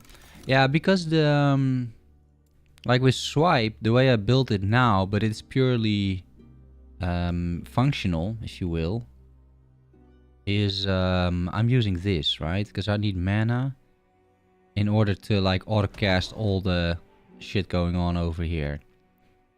So I just make my way over to Duality of Nature. Then I got the Culling Strike, 14%, which is just useful to have. And then I thought, okay, well, let's do Wild Calling, right? Because when you attack with swipe and hit at least one enemy, you have a chance to call forth a Spirit Wolf from each of your summoned wolves. Now we got 3 wolves so far. And it's like... It's decent DPS, right? It scales with the stats of the wolf that release it. So... That's not bad. And it could even be good. I don't know. And then Sabertooth, we don't have Sabertooth. And you could go with like, you could spec more into Aspect of the Panther because I think that applies to the bear. Although, hard to say. Hard to say. Maybe we should hover over the bear when he's fighting and maybe that shows up. Like this Aspect of the Panther. Because the bear with like this inherits swipe. The bear swipes skills with his own stats but are affected by your swipe tree. So in theory, but once again, this is difficult to test. Well, maybe on a dummy we can look at it. But in theory, when the bear uses swipe, it has now a 30% chance to call out spirit wolves from the wolves because of this node, Wild Calling. Which I suppose, if we just put the bear on a dummy and all the pets go there with them, you should be able to see spirit wolves, if that is actually true. So who knows? Who knows if that synergy works? I can imagine some of those things don't work, but yeah, that's something to worry about later. Because right now DPS is the least of my issues. It's getting rest capped still. And trying to get to unpowered timelines, I suppose. That's what we're trying to do.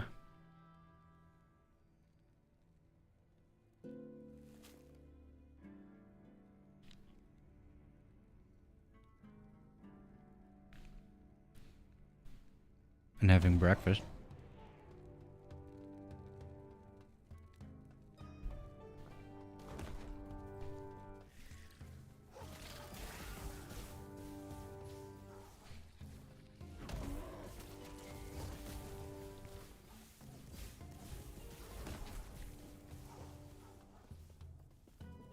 Yeah, but one way or another, the devs have to fix this sort of endgame loop.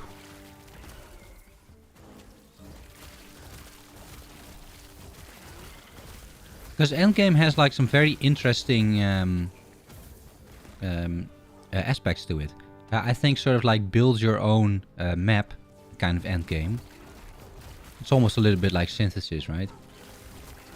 That's or delve maybe. That's interesting. Like you have some target farming, you have some nodes, you have some choices to make. Like that is an interesting part of endgame. But then the moment that you drop into an echo or a map, it's not interesting anymore. At least I think, because you're following an arrow, and it would be like the arrow in itself is not the issue, right? I mean, imagine not having the arrow. You would go insane, right? With the way endgame is built. So the arrow needs to be there.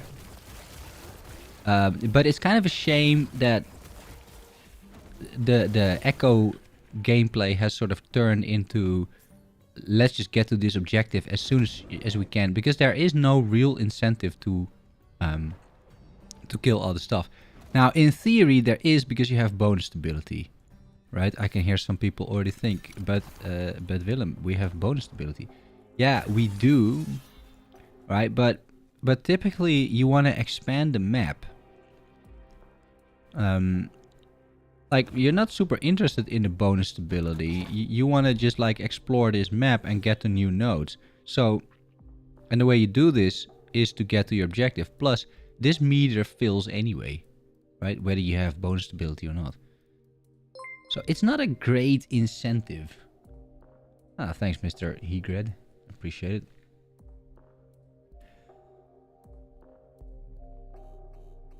Time gems are cool, but probably need a more interesting mechanical implementation. Yeah, I like the time gems too. I don't think they make enough use of it, but I think the idea of having like time traveling between different eras is cool. I just don't. It's not really implemented in a lot of ways, and I think it could be implemented much better. But this is something I can definitely see them do, right? It's also not something that you can definitely like put this on existing gameplay mechanics. Like that should not be a big issue. I would think.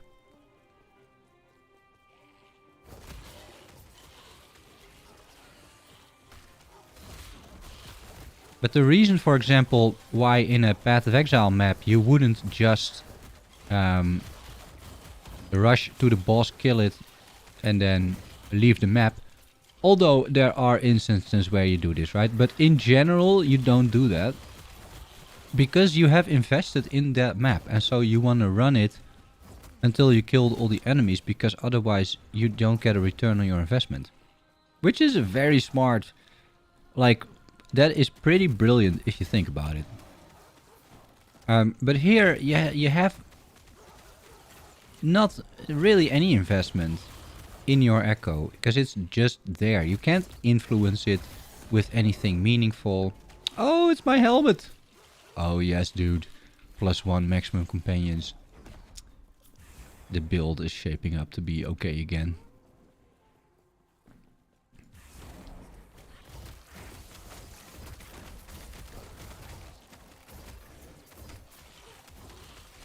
Yeah, that's good. That's not a wolf. Ah, then we're at the maximum companions. Unless they added another unique which added a companion, which I'm not aware of. Maybe.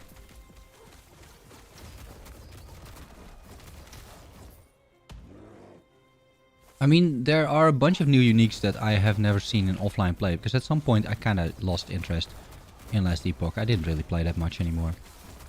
So, for the last couple of patches, I played for maybe, you know, I don't know, 30 hours per patch. And then I was like, yeah, I'm done, you know. So there may be some interesting uniques still to use in this build.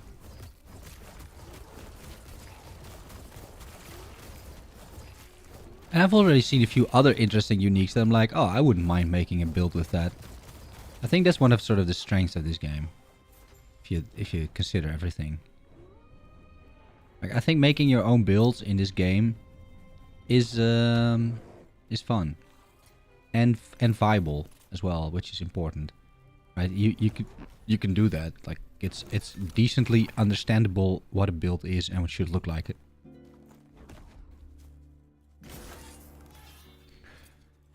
All right, but it also means I don't actually miss too much. I'm gonna miss some 48 increased minion physical damage. That's what I'm gonna miss, and +2 summon bear.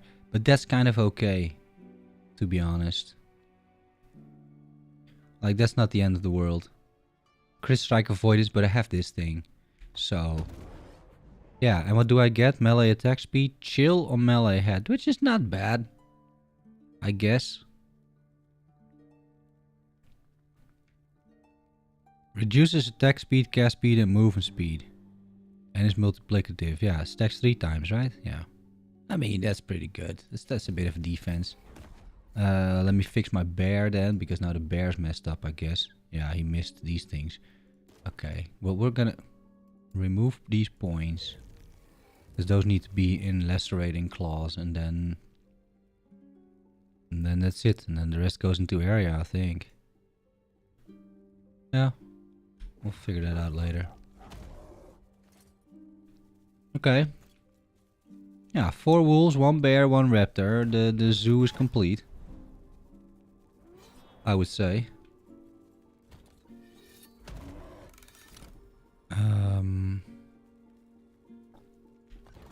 Decent to shard. Let's sell some stuff now that we're here. Minion spell crit chance. Is that good? Health regen. Nah. Oh, the boardman thing, yeah. Oracle, fist damage. I mean, we'll save it, I guess. And then we have Summon Frenzy. Summon Frenzy cast speed. But then Maelstrom Totem. Which I kind of don't want. Like, this minion leech is pretty good. So we'll shard this as well. Hopefully get the Summon Frenzy totems. I did. So we might be able to... Oh no, I don't have fortune potential. Okay. Yeah, we'll leave this over here. Could be good.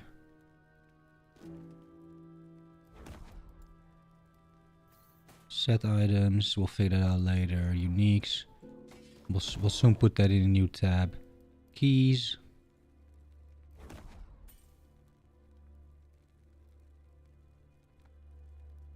And then exalties that we may use. Alright, let me... I just need like 30 seconds to turn on the heat. Just a moment, guys.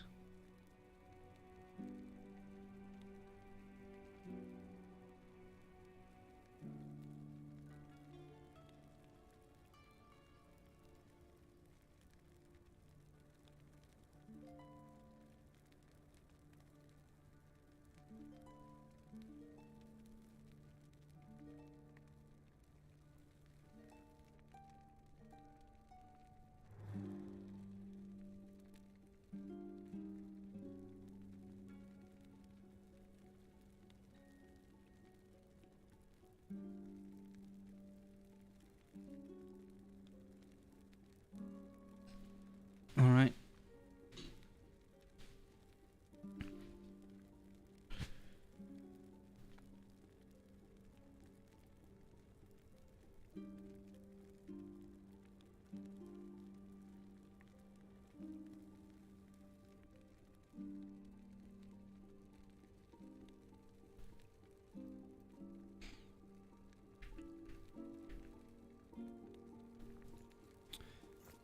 Yeah.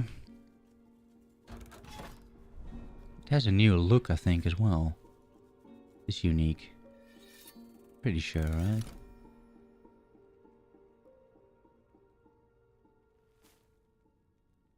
Apart from the blue, which I think looks a little strange, this character looks pretty good. What's the blue? Is that this woven flesh? Oh yeah, it is, but it's also It's also in the boots. Interesting. Right? Yeah. Huh. It's the same blue. Huh. Alright, well, anyway. Time to travel through more nodes.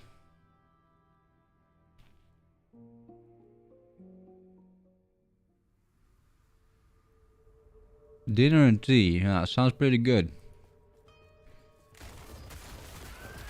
I'm still having breakfast.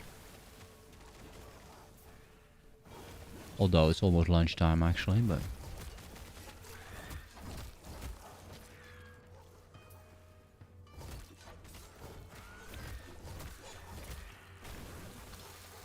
Yeah. Well, they should be. That's actually a good thing that you're saying that, because I just alt-tapped and then it doesn't work anymore. But yeah, I'm auto-casting all 4 of them. The totem, the 3 minion abilities. And that's it.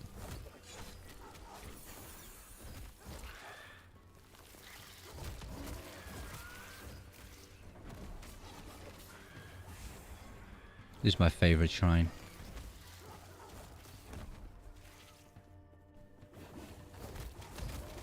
Ow.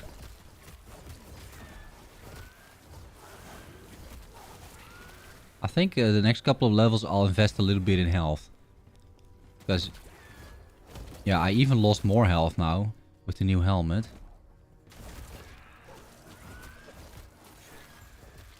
I think a little bit of HP would be pretty good actually. So let's see where we can get those things.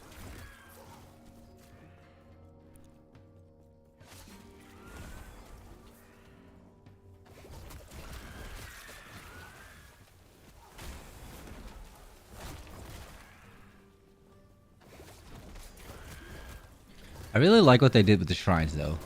How do you autocast? You, I can show you in a second. Wait, let me kill this guy.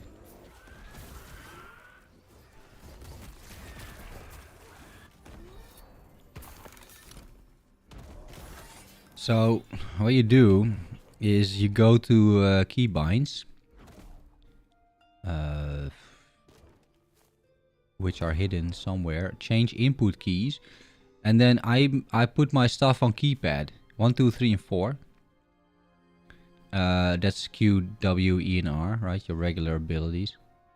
And then if you press numlock so that the light lights up of numlock, and you hold the numlock key 1, and then you press the numlock key again so that the light is off. Now it is constantly casting, it's constantly pressing 1. It's basically holding 1. And I do that with 1, 2, 3, and 4, so that I'm auto-casting everything. And then the only limiting factor is mana, as you can see, right? The moment I reach 0 mana, I cast an ability. And then if I hit with my swipe, and I actually have to hit something, then I gain mana, and so that's how I sustain. Okay, bear does this. That's how the auto-casting works. And it works well, to be honest. Like, it's a pretty good feature.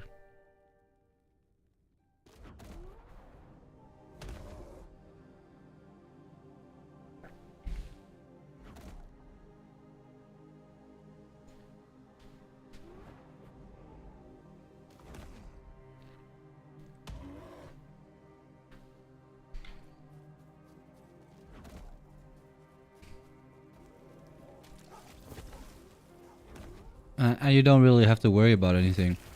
But on the other hand, like, you're not entirely in control either, right? So it's not always good in that sense. Like, there are situations that you might not want to autocast. Like in boss fights, for example. Because, you know, you might not know when you need to walk out. And you can't walk out if you're autocasting. Because you're autocasting, right? So, but yeah, typically not a like with mapping it's completely fine. I would go with autocasting every time.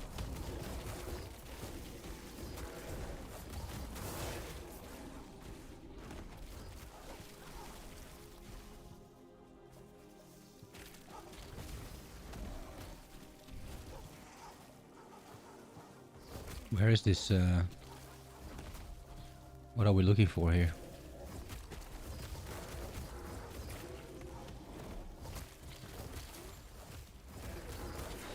Yeah, it's here. I sort of automatically walk towards these objectives these days because you just kind of know where they are, right?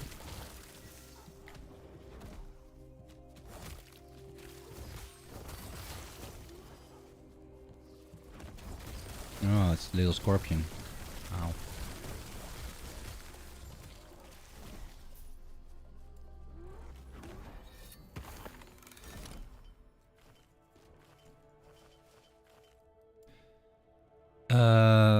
Wolves have to do this, and then we are done with the wolves for now, at least. Here, we'll just see how this wild calling works. I think it will work. And then we have this guy. What's this guy doing?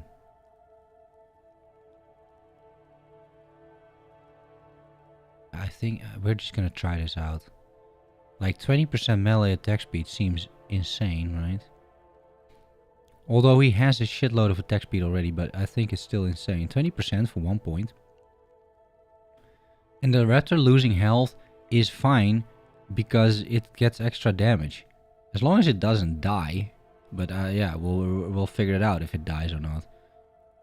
And it can leech as well. I don't know if these 3 points are worth it personally. Like, you could also argue you should just go like flat damage here and stacking maybe even. Although on a boss this is useless. As is adaptation, by the way. But in mapping this is great. Yeah, I think it's fine. We're just gonna try it. I'm gonna be curious to see what that is. And this I'm pretty sure is bugged because I'm pretty sure I have a point here. See, I do. So this is a little bit bugged. This part of the tree. Like sometimes it says like 0 unspent points, or it doesn't give you an indicator, but you have points. So it's not a bad idea to sometimes just click something to see if you actually don't have points. Because I tend to do. Alright, so we're done with the shredding. Like, we don't need any more damage. At least not now. What I need is some health. Oh, you do the rampage kill and adaptation? Yeah.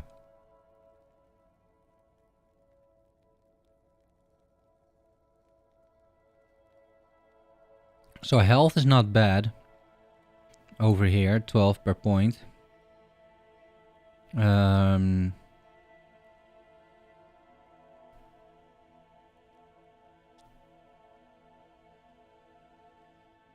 Vitality is also an option, which gives me 10 health. And endurance, which may help. I don't know, honestly, about that, but it might help. So vitality is also completely fine.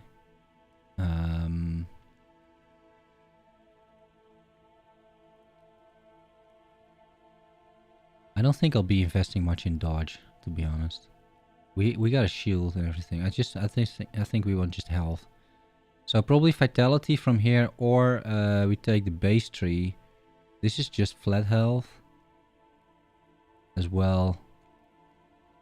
Increased health. That's not too bad either.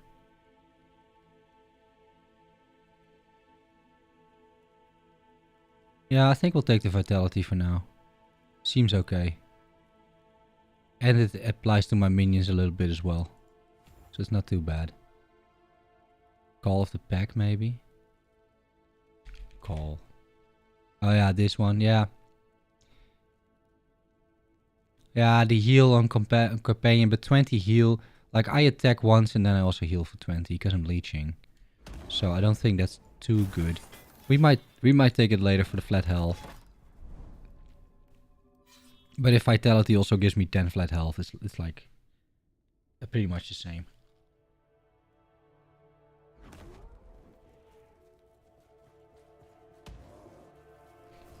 But yeah, we want to increase my health pool a little bit. But also, like, in terms of items, I'm still running around with really not amazing gear, so I'm not too sad about all of it.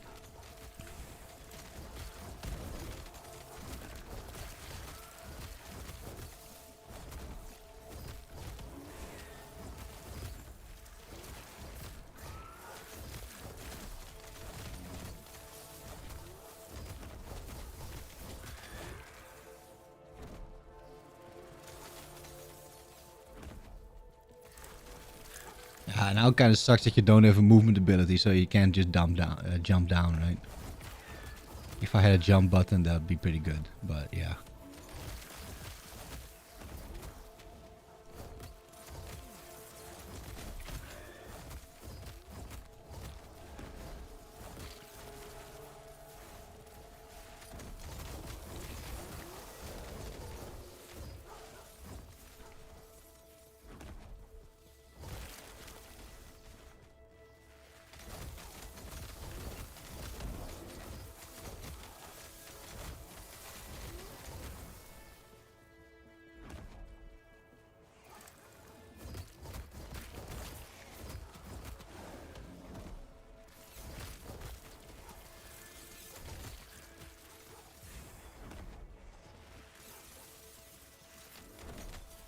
Exalty.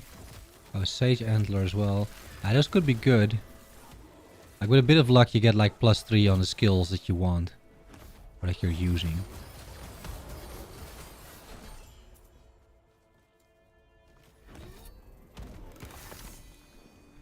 Okay. A set item, I'll take it.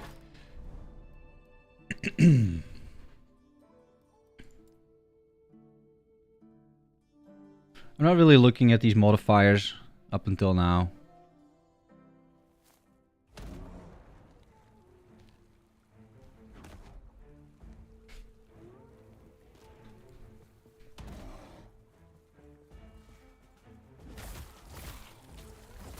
I just want the types of rewards.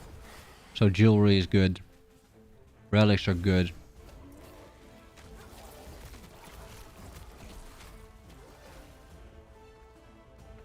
Uniques, of course. Because my stash is empty, right?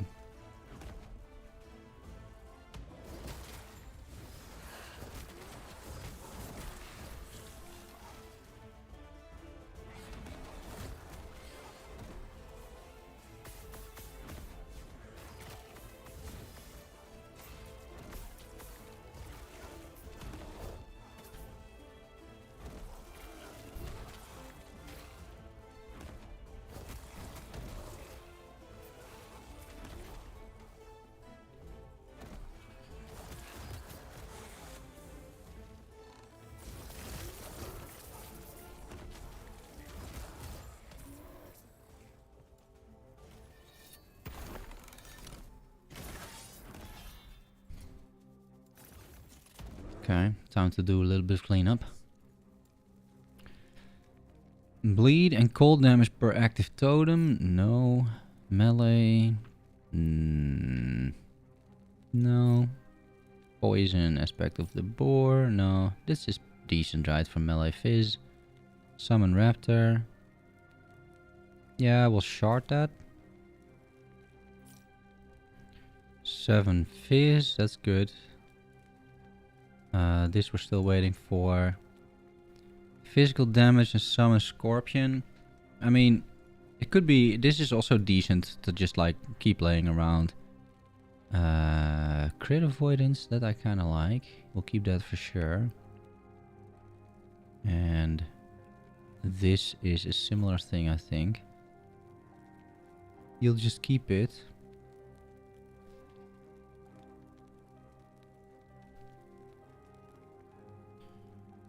In case you find like a good relic or something. Who knows.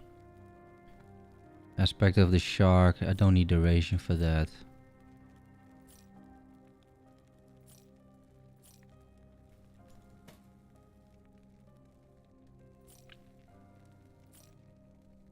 Yeah, so I'm being a bit critical with like all these things that I'm getting, because otherwise I don't have that much stash space either. It's gonna be otherwise a little bit problematic, so let's take let's take out as much as we can here.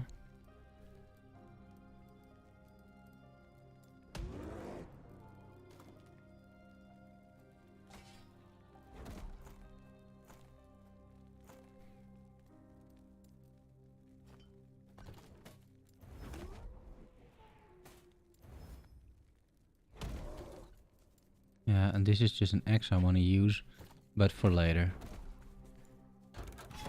Okay, experience is always good.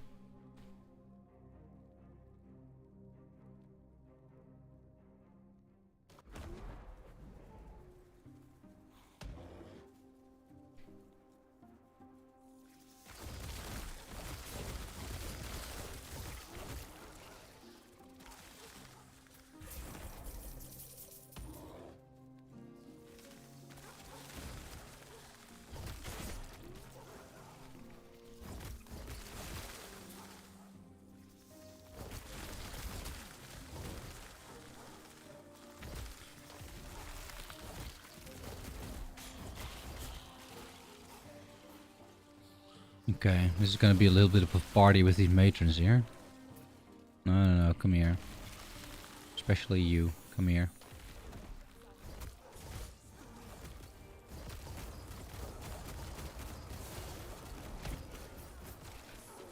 You see, like, these, they're not really dying. The raptor is a little bit dying. That's because of the that's because of the note that I just took. Like this raptor is a bit hurt, but that's okay because then he does more damage. As long as he doesn't die, it's fine, I guess. He has leech, or should have. But let's see if that's actually true. But you can see, like, the minions take this damage fairly well. If I stand in that, I'm more than dead, right? Like, I can't take that blast. But the minions seem to, like, it's kind of okay.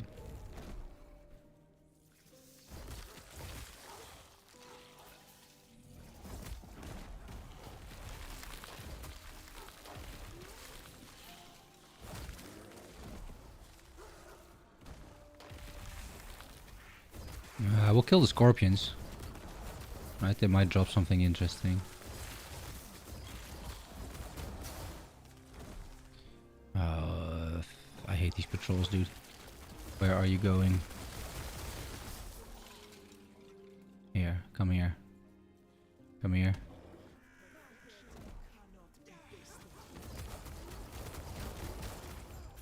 Okay, good.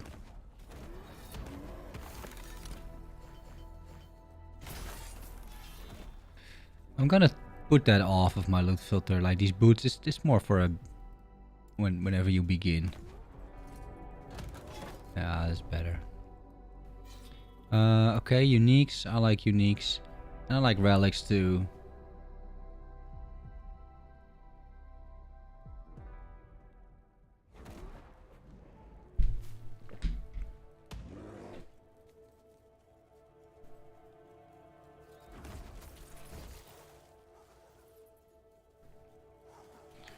I noticed that if you want to proc aspect of the shark, I don't even have to hit anything. I just have to attack. And that's it. The number of shrines make endgame, like, a lot more enjoyable. Because you're... Nobody saw that. Because... Yeah, that's not supposed to be here.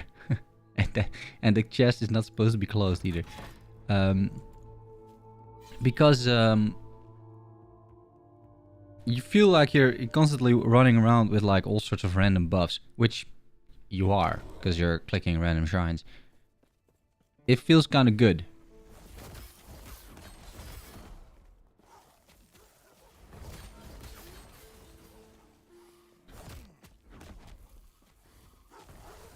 The servers are having a little bit harder of time though. Looks like. Like it's getting a little laggy out there. Oh shit, dude. Kill them. Kill these guys. Please.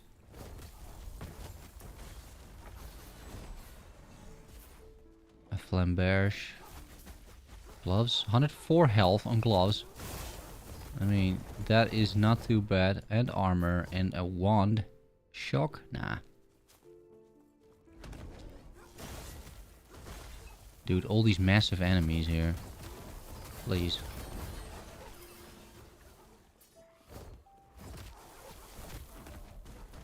The raptor is definitely taking a lot of damage. I mean, he must... Wait, a single... That was a single avalanche. What's happening? Why am I getting killed so much? Is it the cold resistance? Like, is 67 not enough? I can't get more, guys. Okay, that's maybe not entirely true. But...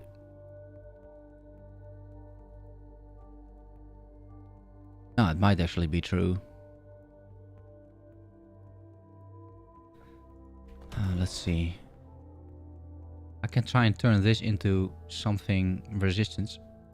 Be a bit of a gamble, but who knows. Endurance. I mean...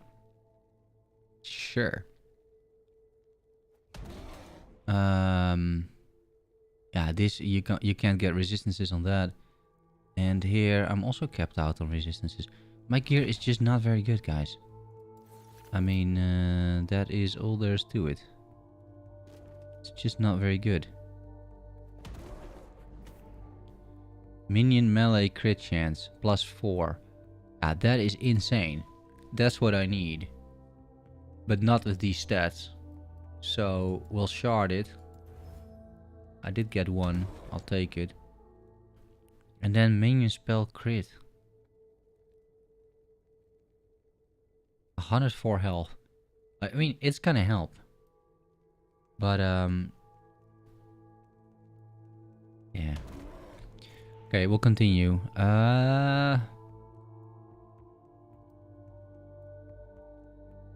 Yeah, well, we'll try this again, I guess. I kind of want to get to this unique, right? That's sort of the point that we're trying to make here.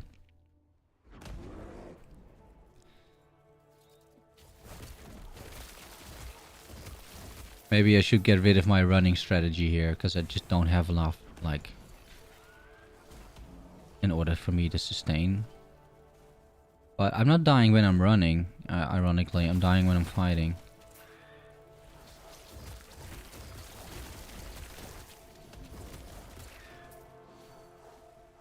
I mean, we asked for more mob density, right? So, I mean, now we're getting it, so I should not be complaining about that.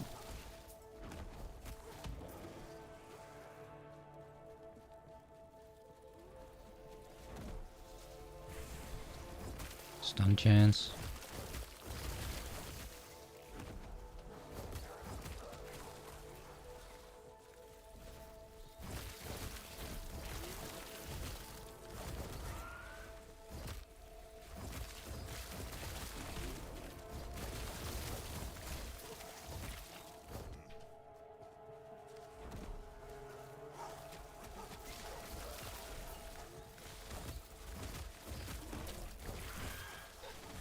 It's a bit of a combination, to be honest, because the server lag is, if you want to avoid these AoEs, like, I'm pretty sure that I am out of them most of the time. I'm out of those AoEs, but I'm still getting hit. And just like we had with the Jura fight, I think there is some sort of like desyncing going on. Like, my ping is completely fine. It is 9, actually. 9 ping. I mean... and there is like... these servers, like EU West servers, tend to be either literally around the corner here in Amsterdam, or something like Frankfurt, Munich, in other words Germany. But still, in terms of internet ping, the Netherlands and Germany, that's not very far away. But with 9 ping... I think it's more likely these servers are actually situated here in the Netherlands. And we have a few massive data centers from like AWS and Microsoft Azure around the corner. So I would not be surprised if they're using that if I have 9 ping.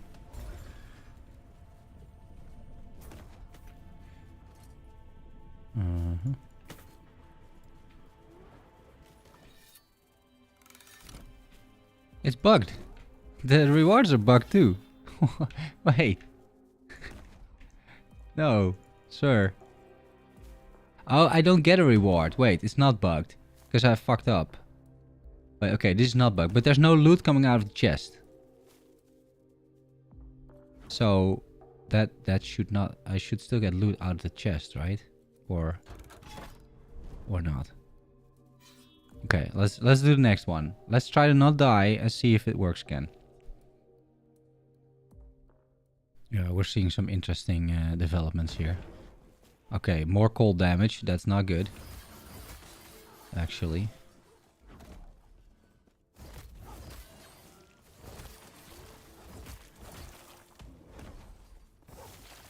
Ooh.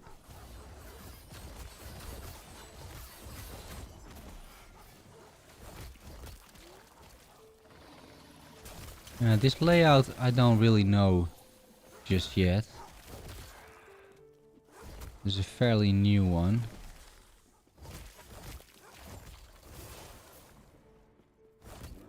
I think at least. I can't remember playing this too often at least.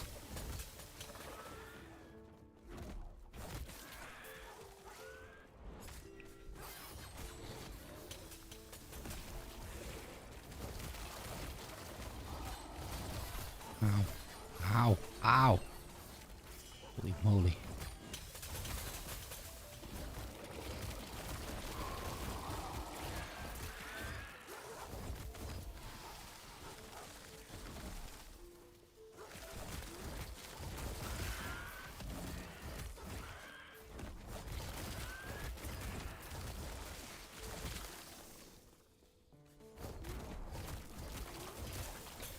Yeah, and they're causing mark on death, right? So I got like minus 25, I think it is, all res.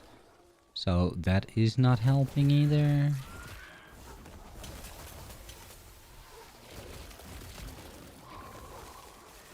This fire, dude. Okay, let's just kill this guy, because holy moly. Kill him. Thank you. Oh, somebody died. Is that the raptor? It's the raptor, isn't it? No, it's not the raptor. Oh, the raptor's still alive. He's low health, but he is still alive. It was a wolf that died. A random wolf. Yeah, they don't like this mark for death either, I don't think. Like, they don't have that many resistances.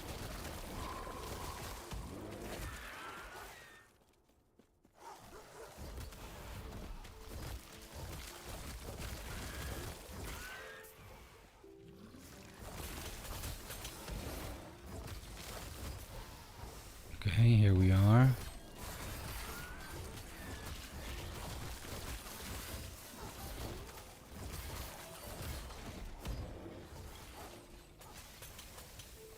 Yeah, I'm just gonna wait until they take care of business. At least that was my idea.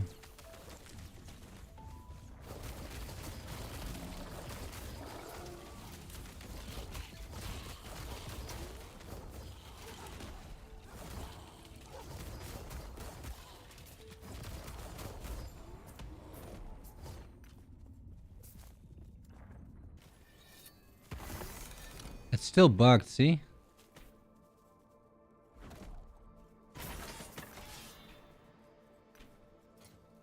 Aaron's Will? Is that from Aaron ARPG?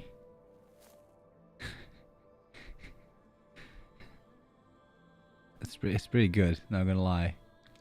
This is pretty good. Holy moly. 1 maximum bone golem per 4 maximum skeletons. You can have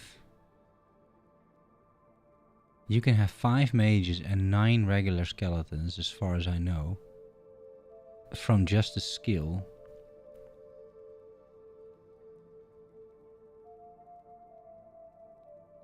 So that is 14, and then you could, in theory, wear 2 of the rings.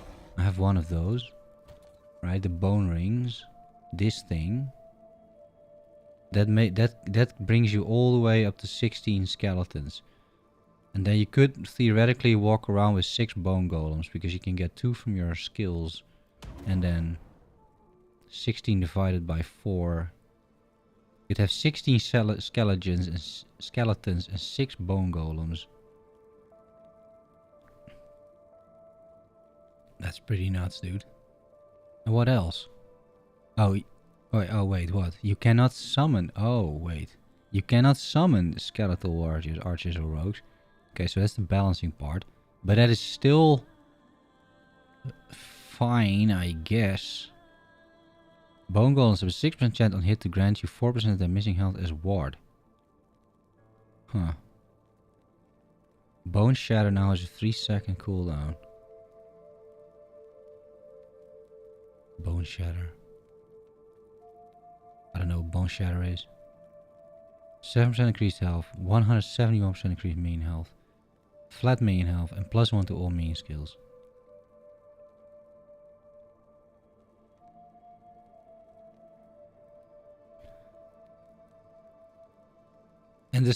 But the skeletons are is summon skeletal mage, does that count as a skeleton?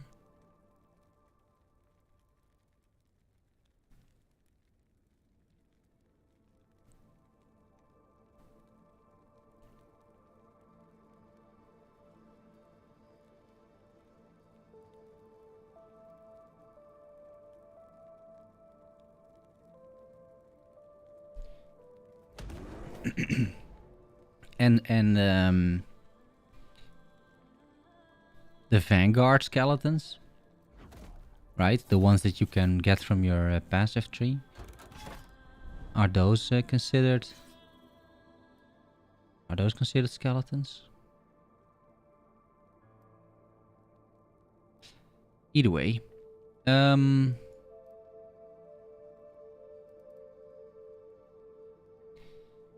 we'll just keep on trucking, ladies and gentlemen. It's cool. It's a cool item. It's a cool item. Yet another item that would potentially be mandatory in the minion build then. So that also balances it out a little bit, because you got a few of those already. You're not gonna be left with like many other stats, let's say.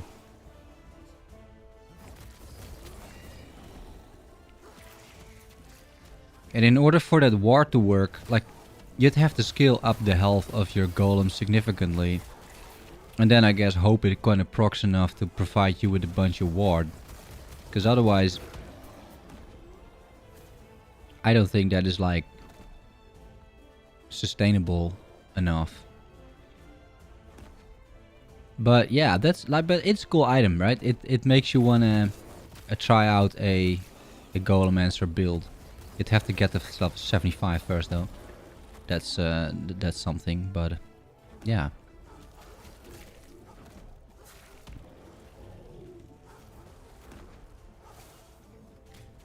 I have a feeling I'm not entirely going into the right direction, but hey.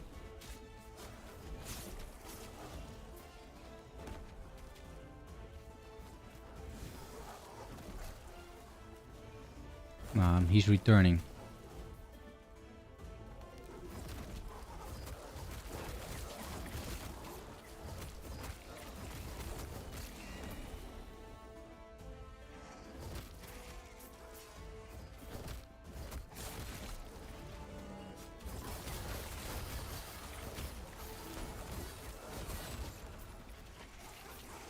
Okay, let's have a look at these exalts to see if there's any good. Melee fire, ignite on hit? No. Ally res on a shield? That's pretty decent. Chill. Damage over time on a two-handed sword? Nah. Minion spell crit and the health. Yeah, sure, okay. This is gonna be bugged until probably I restart the game or something. Like this thing is now sort of like yeah, it's frozen. It's like this frozen container that's just there. It's fine. Okay. Arena time.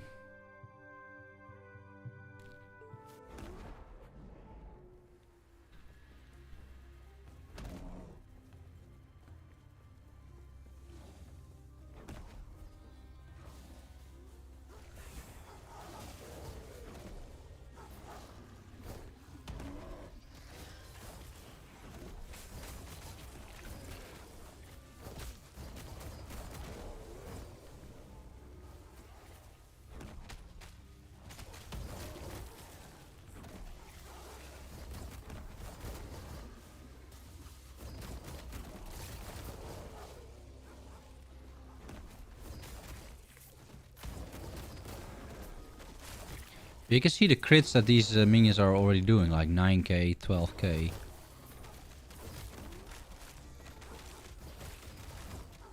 And we're definitely like still ramping up in a lot of ways.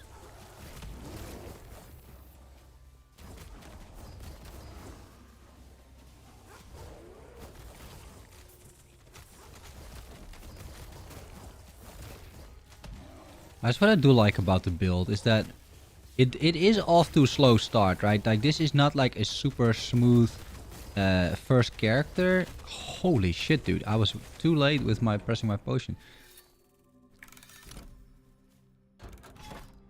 It's not like super smooth as a starter, but and it lacks tankiness. Like I am getting like one shot, and this is only a level like what 85 timeline, right? Like this isn't even empowered. So I definitely need to work on my health. I think mostly the health. A little bit. But yeah, we're getting there, I guess. Well, maybe. But the ramping of the build goes on. So it just keeps improving even after empowered timelines as you get more gears or more points. With levels, your minions become stronger as well, right? Which is, I think, cool about minion builds. That's a good change they made. Like, your minions just get stronger over time as you level up. I think that's... I really like that change. And, you know, I'm still not taking, like, the modifiers that I'm choosing into account. Which is biting me in the butt a little bit as well from time to time. Because I don't know how much damage I'm giving these enemies sometimes.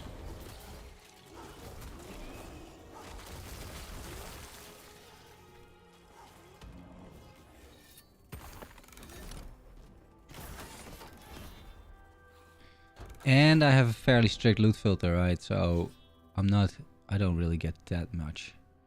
My current necro build, my quarry is that I want to use the Archmage Skelly as a totem. But my Dreadshade has a cooldown which makes the playstyle untenable.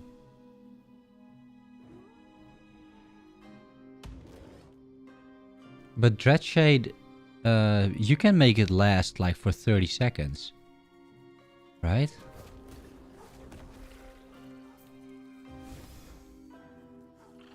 You can make Dreadshade last like a super long time. And isn't the cooldown just like 1 second?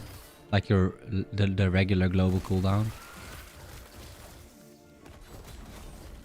Ow, ow. Not cold capped, by the way.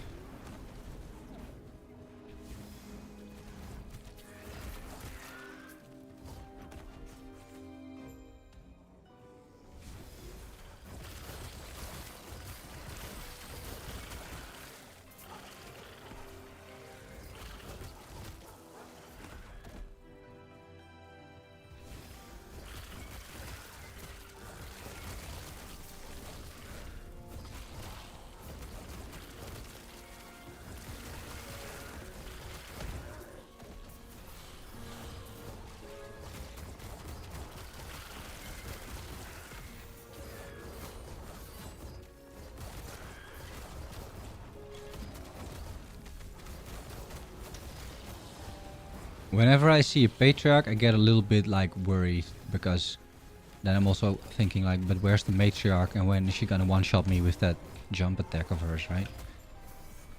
But it seems okay. An amulet. Oh, the Chimera's Essence, yeah. That's also a mandatory amulet if you ever play like a werebear or something. Let's pick up the shrines before we go. Those are 2 excellent shrines. Attack speed and...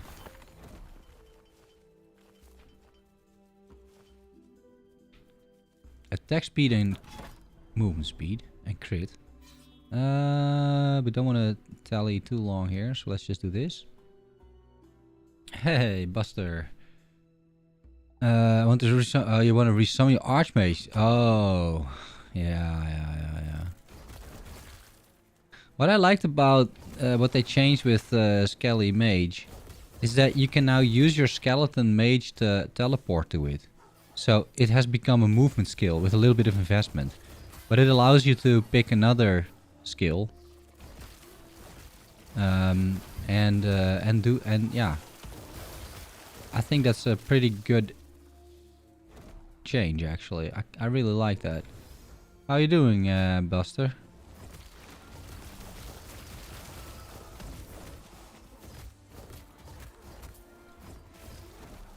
Yeah, mob density is low anyway. Yeah, true. Sometimes it can get a little bit hectic within these gates. But typically it's pretty low, yeah. Yeah, and they want it like that as well, which is sort of interesting. Like they're not really looking for like this big mob density.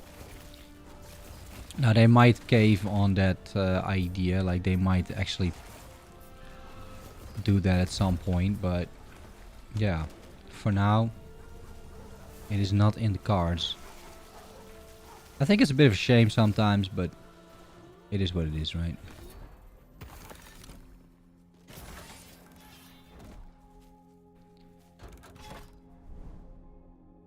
Yeah, Pyro Golem build. Yeah. Golems do look amazing. I agree. Golems are like Giga Chat right now. Yeah, I'm also fine, man. Just enjoying the patch.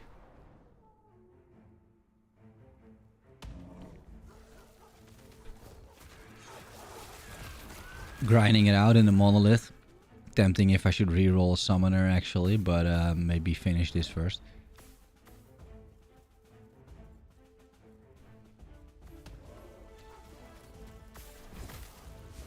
The enlargement node. Yeah, the true. But especially if you want to make like this Golemancer, like first you have to get to level 75, and I'm level 75 like 2 levels ago. So it's definitely a bit of a thing. Taking vitality.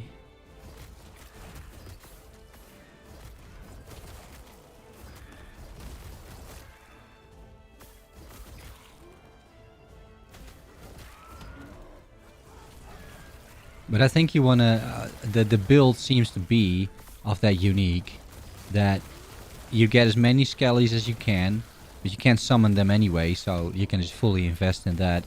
Maybe you can still get some utility out of that tree, who knows. And then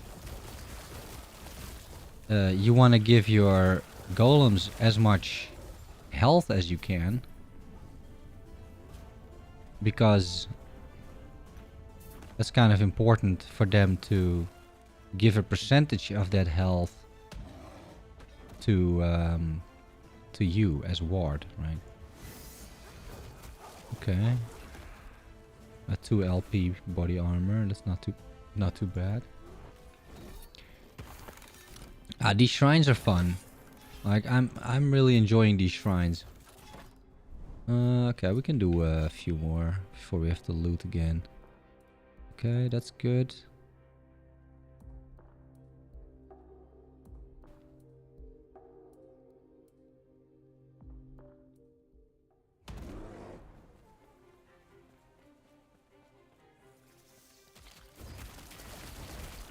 Ow, almost instant give there. I couldn't move. 677 stun avoidance. Alright. I'm 6 hours in, only 31. I did a lot of grinding yesterday. I was just watching a bunch of streams yesterday and then was just grinding it out.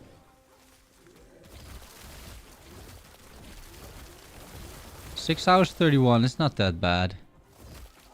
I think most people are gonna take, if they want to do the entire campaign, they might take between 10 and 12 hours or something, right? Something like that. Oh, I should get that thing out of there. My bot is woke up as well. Interesting, is that?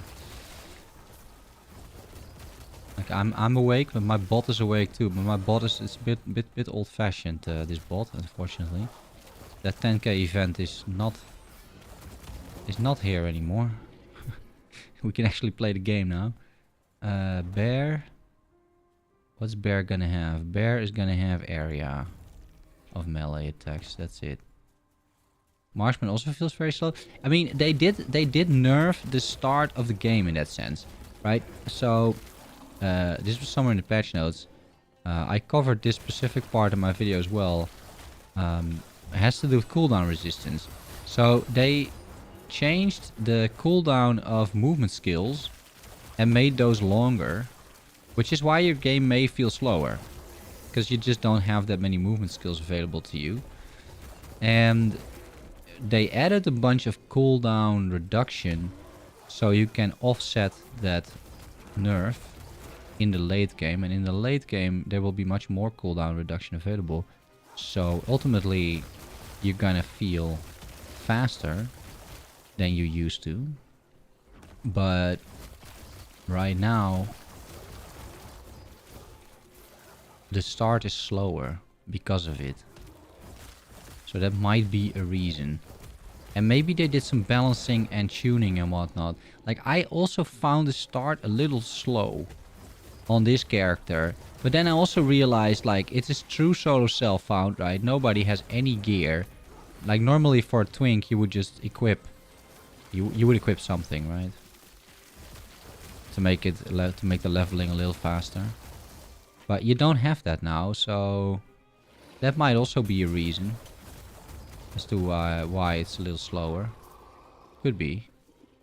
Although I tend to level in like previously solo self-found just to make sure that the leveling process is also kind of okay. But I don't know, maybe you get unlucky with drops. Like, there could be reasons. Oh, the claw. Is that the good one? Oh, that's the level 4 one. But it's still good because it allows me to respec the wolves a little bit.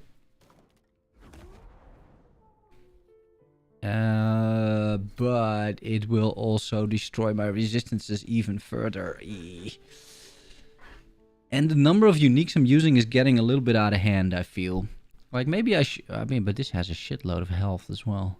103 health is pretty good. I was considering dropping this, but I don't think I can. These gloves are also pretty poor.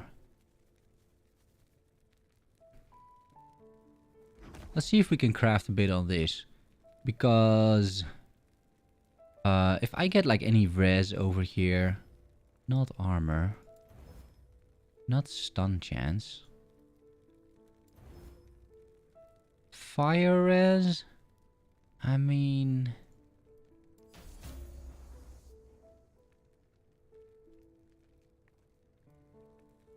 and then crit, int, minion health, okay. Yeah, and then just upgrade this, right? What are the rolls? The rolls are pretty good. 7 int is completely pointless, but I get a bunch of res and a bunch of health, which may be okay.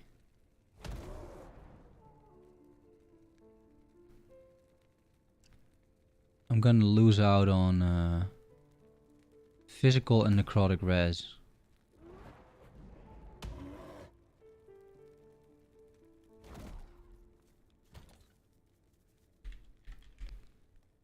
I don't have anything in my stash either. Maybe I dropped something here. Minion fizz, regular fizz, no. Okay, let's sell a little bit. Let's see what I don't need at all. Like this, right? Cast speed for totems. Ice thorns when hit. Minion spell crit. I am not even convinced that I want something like this. This is a two-hander. Cold res 15. That's pretty good. Out of 17, and then 6 ally res out of 8. I mean, I guess I'll take it. This we should shard. That's not too bad either. Void res, health regen, healing effects, and spell crit. Poison. Armor. Minion necrotic.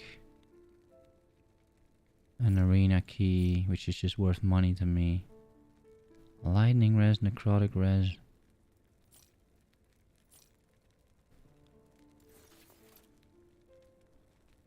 Huh. Melee physical damage for locusts. Okay.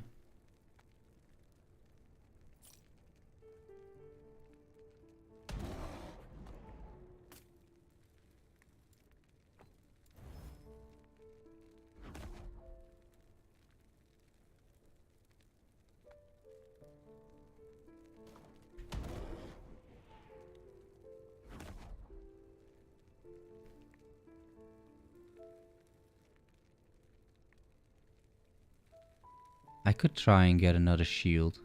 Because this shield alone... Like, this shield is pretty bad. Like, it gives my minions a shitload of health. That's true. But otherwise... doesn't really do too much for me, right? And if I get these alley res in here... Because I don't really care about my shield, do I? What if I... What is a decent stat to have here in front? That kind of helps. Like, I could still have minion health. Yeah, sure.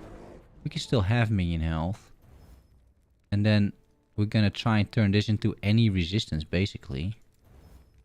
Not chance to chill. Cold res. I mean, fine, right? That's fine. And then we'll just up the minion health, see how far we get. Okay, we went to tier 5. And block chance has to be decent. Okay, how are the rolls? The cold res is pretty bad, but the alley res is good. I prefer that. Minion health is a good roll. Block is low roll, but it's okay. And the implicits? The implicits can be better. I can spend an implicit thing, right?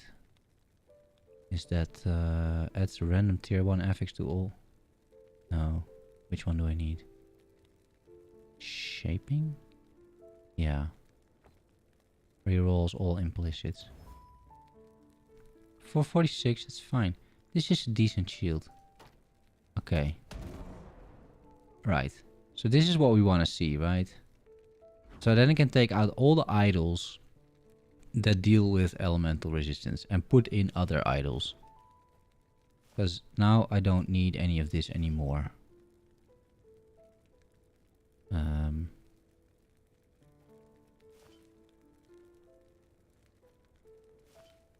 Okay. And we're still fine. So let's assume I take out this. I need some necrotic and I need some fizz res. Alright. Let's just dump all these idols in there.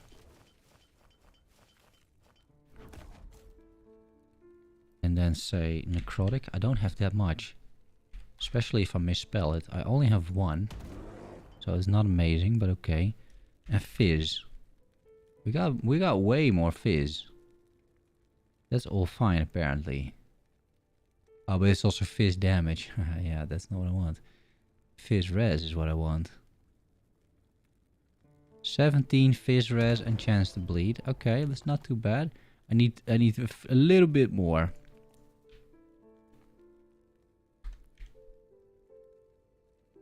Like this, right? Stun, dodge, armor. It's kind of all the same to me.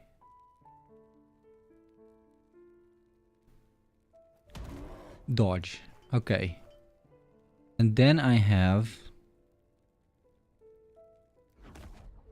So we're not gonna have necrotic, but for the rest we're covered. So poison res would not be bad, right? If I have it. I do have it, maybe. No, I don't have it. Okay. Well, then something with minions, I guess. Minion melee attack speed. That's pretty good. Minion phase damage. Minion crit. We got the health. Oh yeah, health. Wait, health is also good. Just health in general. My own health, that is. 3% increased health, 4% increased health.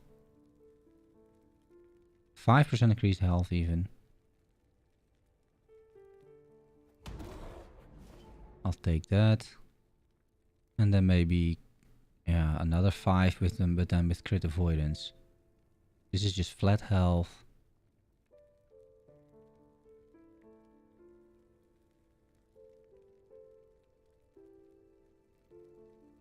The crit avoidance is kind of useless right now.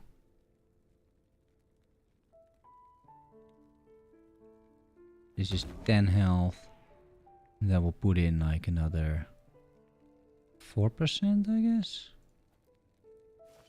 Okay. What does it look like now? 1017. Alright. 1054.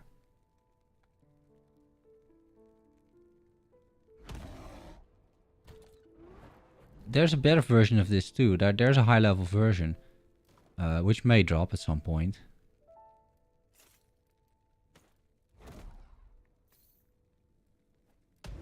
Okay. Well, we fixed that pretty much. I'm gonna keep these here. And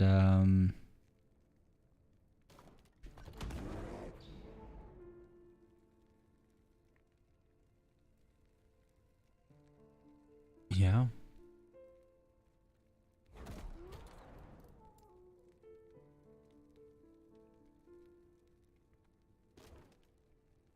This is more LE res if I want it. But I would lose more necrotic res as well, which is not good. No, we're okay. We're okay like this. It's fine. It's pretty much covered. Just more necrotic resistance. That's all I need. Here are more uniques. Let's see. Let's see what else we can do over here.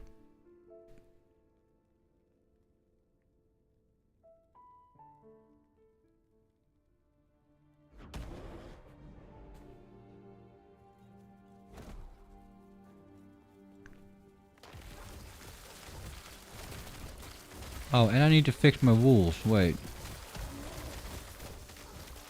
Because now I don't need the node anymore. Wait.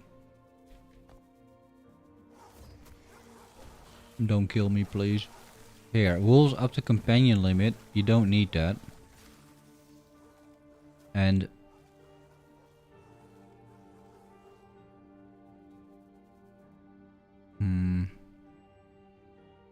yeah, you probably want damage. It's tripled that have howled recently, which is 4 seconds. So that's 30 more damage. Will be 60 more damage. This is a really good node.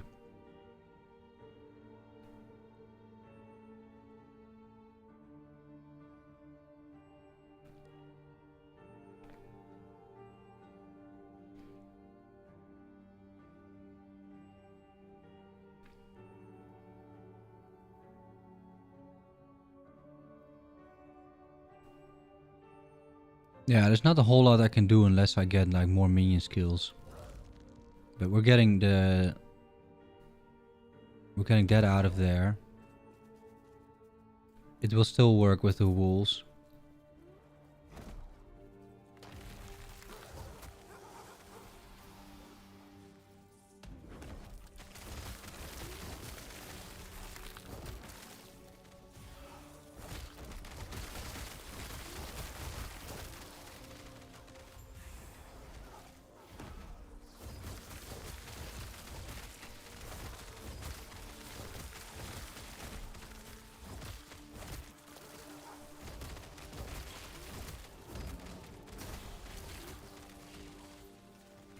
Holy moly, there's a lot of enemies. Okay, let's kill these guys. I mean, that's a lot of experience right there.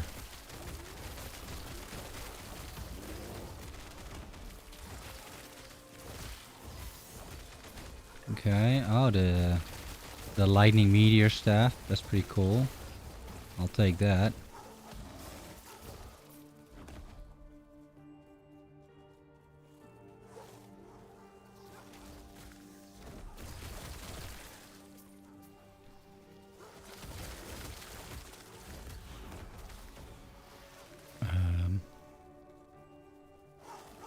confused. What is this level? Is this the way?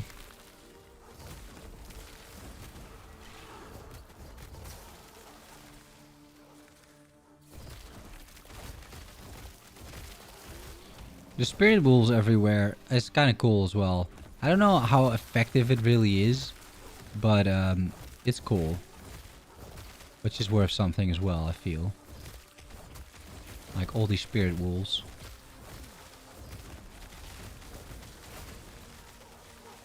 Is the bear proccing it too? Can we figure that out? Like, are there spirit wolves going on currently with the bear using swipe?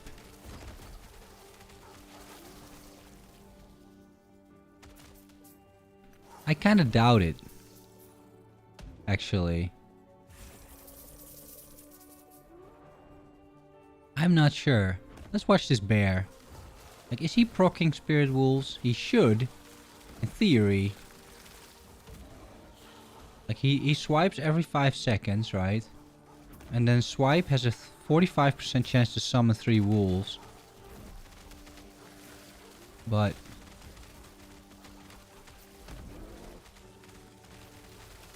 I don't see any spirit wolves. Right? I don't think it works on the bear.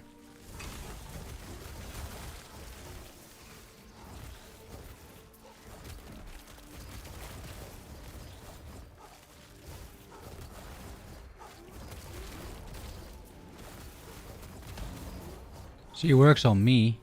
If I swipe, these spirit wolves are all over the place. But it doesn't work on the bear, I don't think. Ballista's been buffed. You know, they're good now. Kind of want to try it out. Yeah, Path of Exile Ballistas are super strong.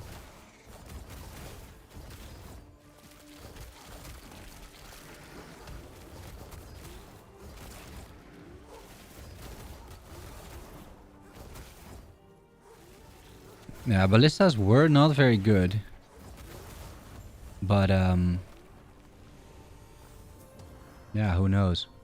I mean, that's the interesting thing about a patch like this is... Why is this not... Oh. Wait, is there no reward for something like this? Because it's a beacon echo?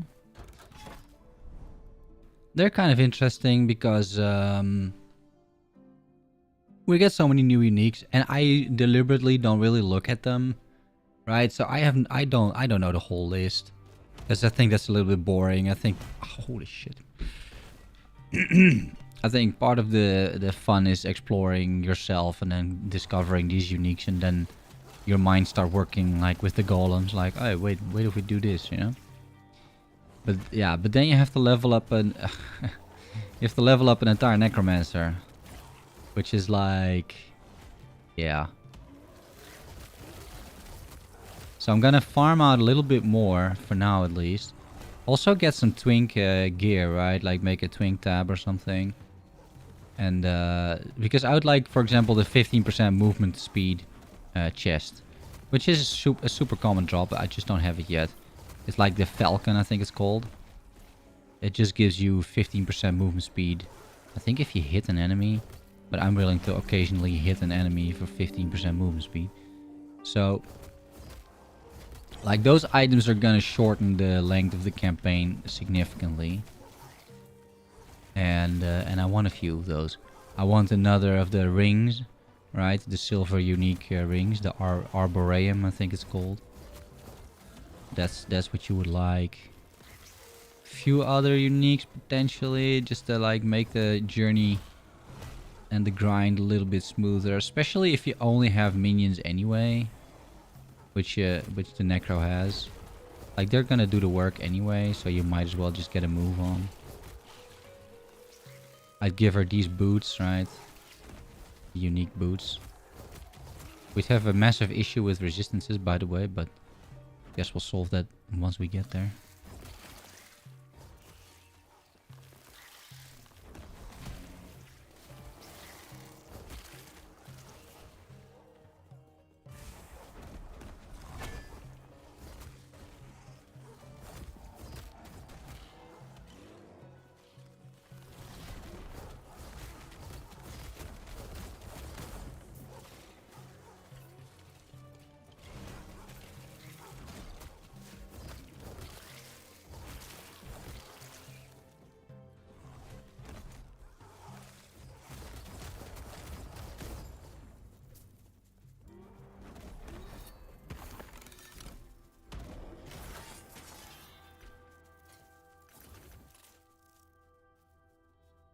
Yeah, this is pretty cool.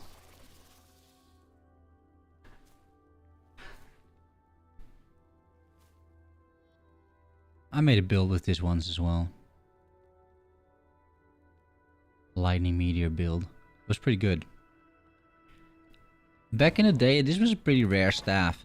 Like, especially the staff was rare. The other part, which I don't remember what that is. I think that's a relic.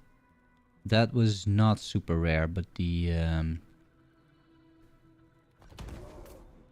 this staff, not very common. Okay, let's hunt for another unique.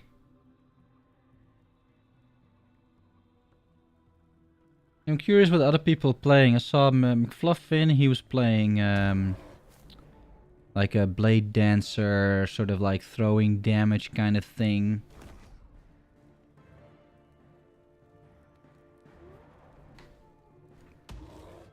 It was mostly very fast. Not sure it was like otherwise like super good per se. I think so. The Quicksilver Coil. Unique ring that gives haste on hit, attack speed and move speed. Really? I'm actually playing a Zookeeper. Nice. Exceeded expectations. Well, that's good to hear. That is always good to hear. I'm gonna try and fix my camera one more time. With the filter.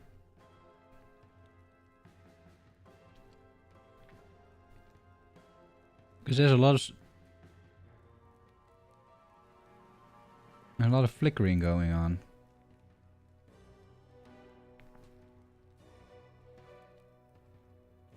I think this is better. See, this is me. See, I'm just gonna slowly fade away out of existence until I'm like a ghost. Then I slowly come back to the real world again. Because I think a bit of flickering is fine, but it's too much for my taste at least. Or I can go black and white.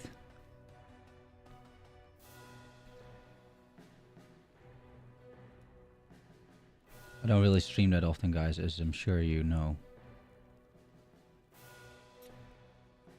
This looks okay-ish. Right? At least we don't have like a invisible sort of kind of weird behaving microphone in front of me. Which I can imagine might be a bit distracting.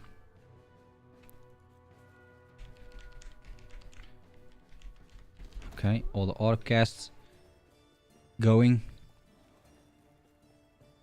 Yeah, so I'm playing it as well. The somewhat new version, but there is not... I'm not changing much so far. And I'm not even 100% sure if the changes I'm making are, you know, make sense. But yeah, it's okay. It's still trucking fairly nicely. I was a little bit squishy myself, but now I got a bit of extra health and I fixed my resistances. I'm crit immune. So it should feel a bit better, hopefully. Like I can take these hits much better. Just have to fix necrotic resistance and then we're good to go. So some necrotic resistance idols or something, and then we're off to the races pretty much.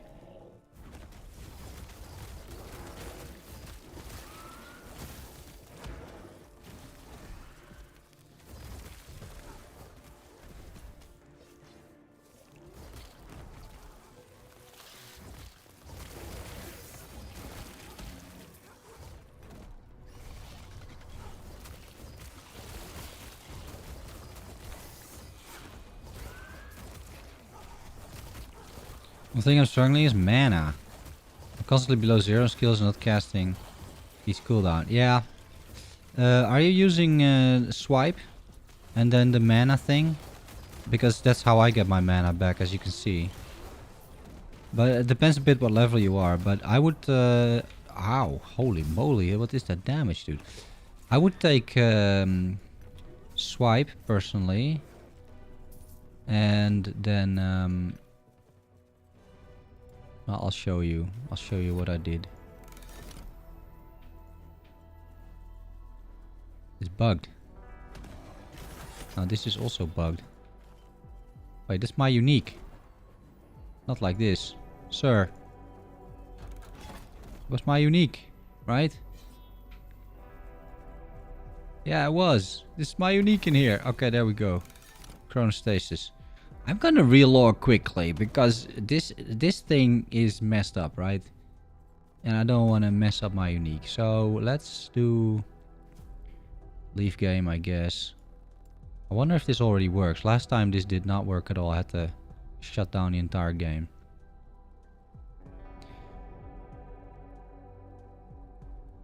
The cost for me are much lower.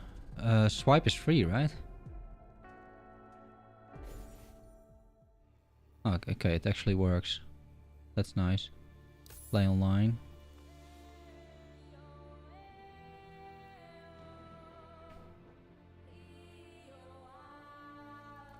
Oh, the cost of companion skills, though, that should be the same. They should be the same.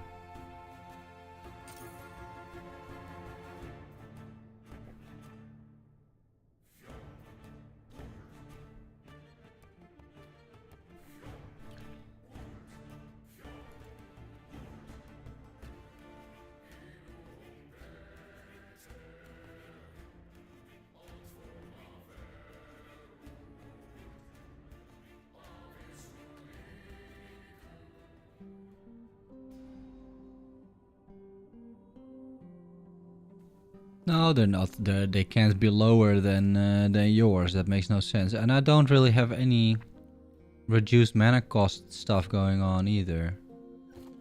As far as I know, at least. Now we're here.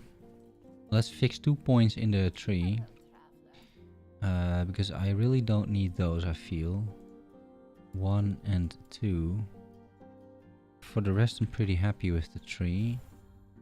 So we put them in vitality. And we go to the dragons. No, my cost should be the same. Honestly.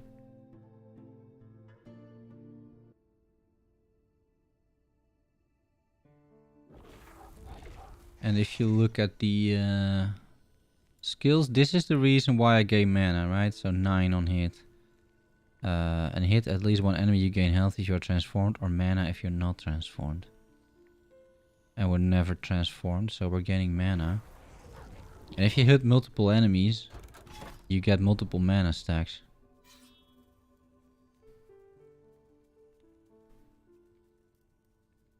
So there's that.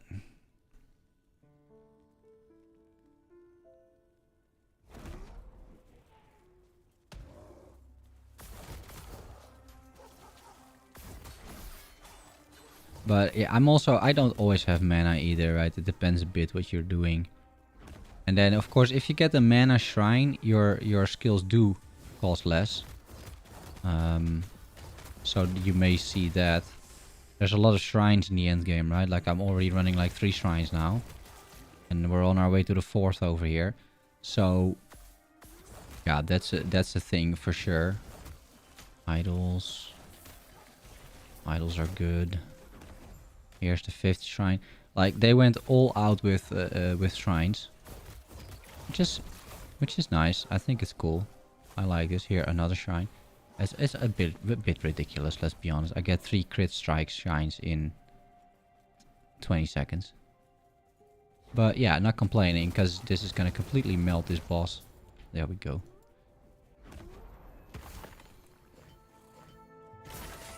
And the shrines persist through the levels, right? That's also kind of interesting. Like, that's not something you typically see in games. But you move through the zones, and then your shrines are still there. Especially if the load times would be a little bit better, it would be actually completely excellent. But it's still okay. Here, another shrine. So my strategy now is just like I do a single hit every now and then. Just to trigger the aspect of the shark, which is more attack speed for these guys. And then whenever there's a stationary target like this, I just stand next to it and there we go. Right? Echo conquered. It's super easy. Barely an inconvenience. A rune dagger. Nah.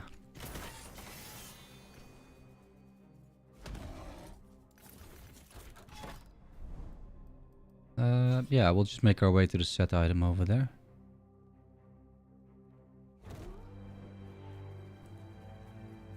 Oh, it's an arena? Even in the arena they got shrines.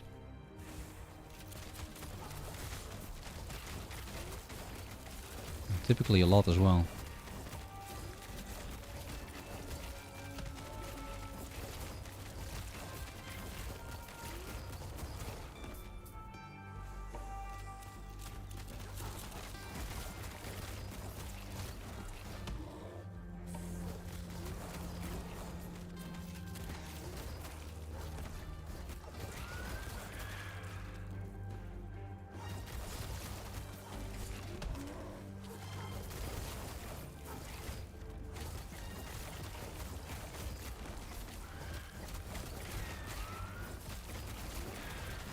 Did you also take Furious Cry in the Frenzied Totem Tree?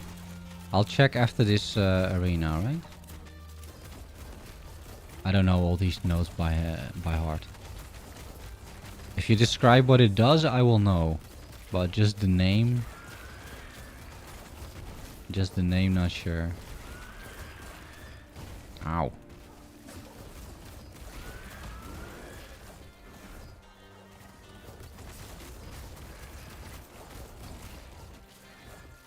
Ah, no, I did not take that, no. Because I feel that I am replacing the cooldown constantly. And I don't think I need them to like howl even more. I mean, there's also, you can also overkill that. And then you run out of mana because it costs a lot of mana each time. So I did not take that, no. Because I feel that I constantly have these buffs up. Yeah, it might be screwing your mana because it... Yeah, I'm pretty sure that screws with your mana, because every time you have your Frenzy Totem up, all the others are going off cooldown. That's not happening with me, right? Like, if you look at my skills, they are typically on cooldown. But the wolves, they just keep howling because that's how their passive is set up. And then I don't have Rampage and Bear Roar, but that's like fine.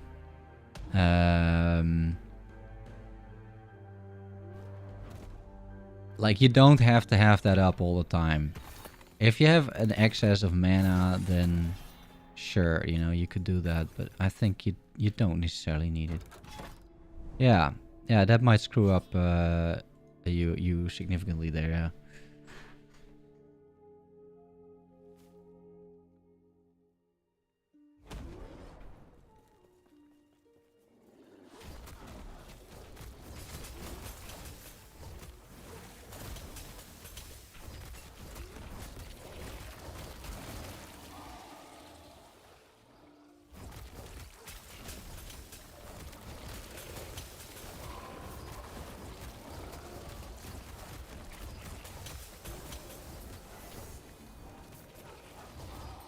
Okay, another Temporal Sanctum key.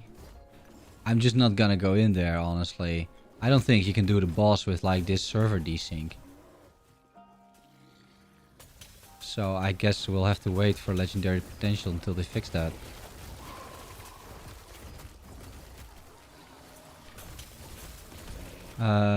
Hey, Vertigo. You can autocast yourself using the numlock trick. That's what I'm doing. So I'm using numlock to autocast. The game doesn't do it for you, right? But it works with numlock. And I'm autocasting in this build at the very least because that just works really well.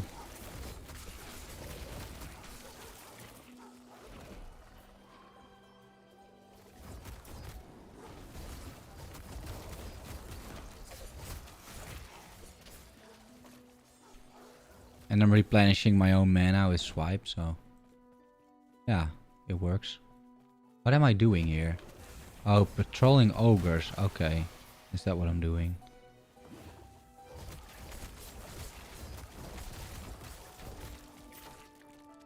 Oh. That's not the stream, that's the game, by the way. Servers are like... Meh. Bit meh. I gotta get that message out of there. Wait, remind me after this map that the bot can spam certain things, but not this one, right? I mean, it's been a while. They should just make it available. Yeah, they don't really like it. The devs don't really like it. So, fuck me, dude. I was not paying attention. So yeah, there's that, you know.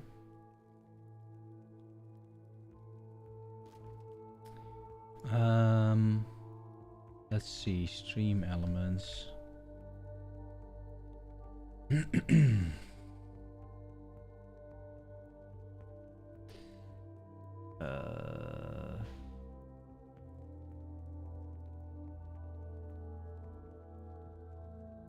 Chatbot, chat commands. Time, it's a timer, right? Yeah. Turn it off. The rest is fine. Okay. Alright, that should fix it. Yeah, I mean, I'd love that to be available, but I don't think it ever will be, because the devs are not a huge fan of the feature. Oh, I'm already done though. Like, I don't need it anymore.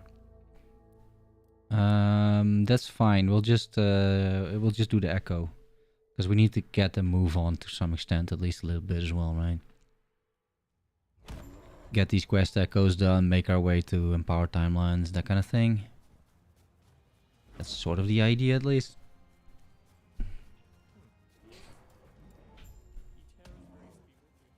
The deep wound skill gives physical pen with bleed. It seems really good now.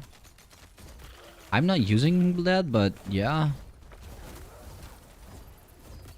I saw it, indeed.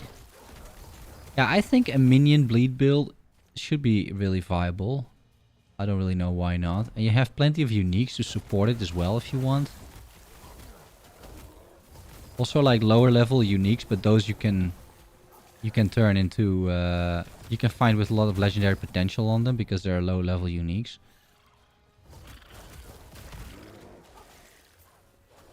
Like the bleed chest. If you can get a bunch of additional skills on that would be pretty sick, right? Like +2 raptor or something.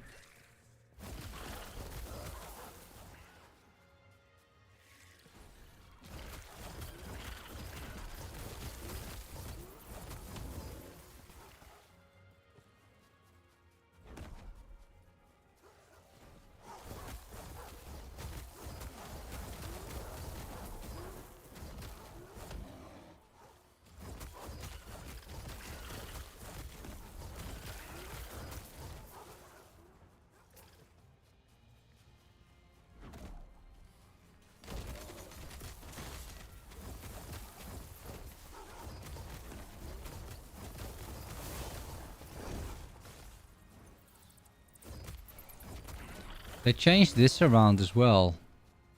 It didn't look like this, I'm pretty sure. There's no way that there were dead dragons lying around.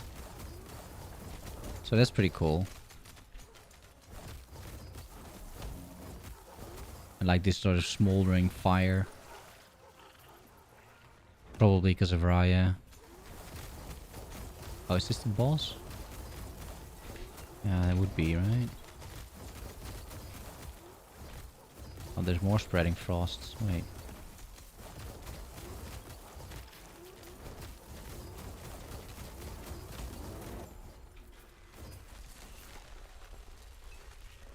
Yeah, they did a bit of an overhaul here. That's nice. And then the actual Drake, but that's, yeah. Welcome to Calling Strike. Way more Drakes as well, and Herald. This is definitely different. Okay.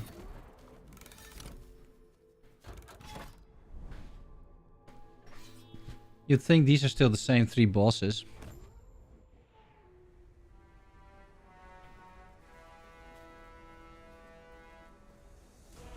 Oh, but with eggs. Does that matter?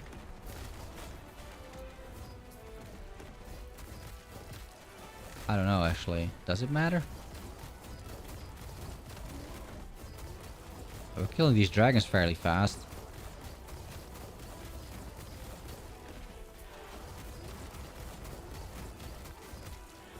Look at the armor shredding as well. 200 stacks of armor shred. Okay, let's not stand in that.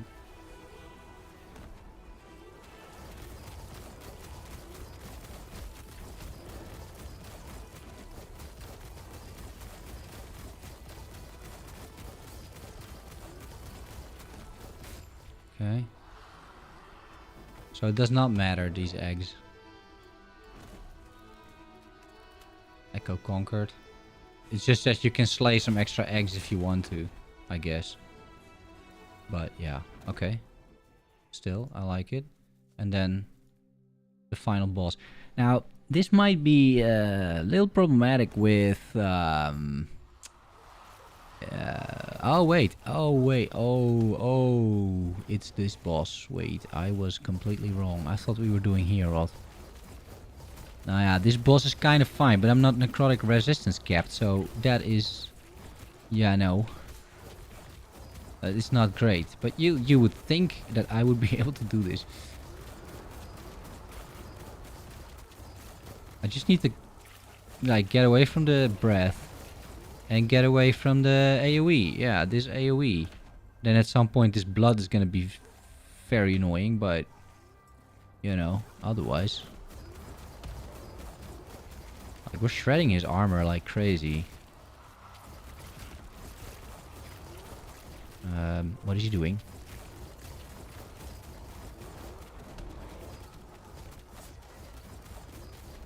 And we're leeching health.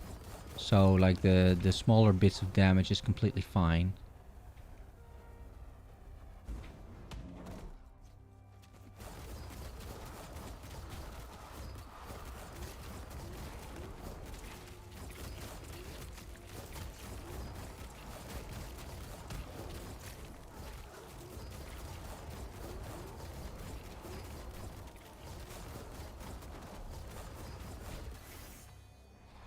Alright.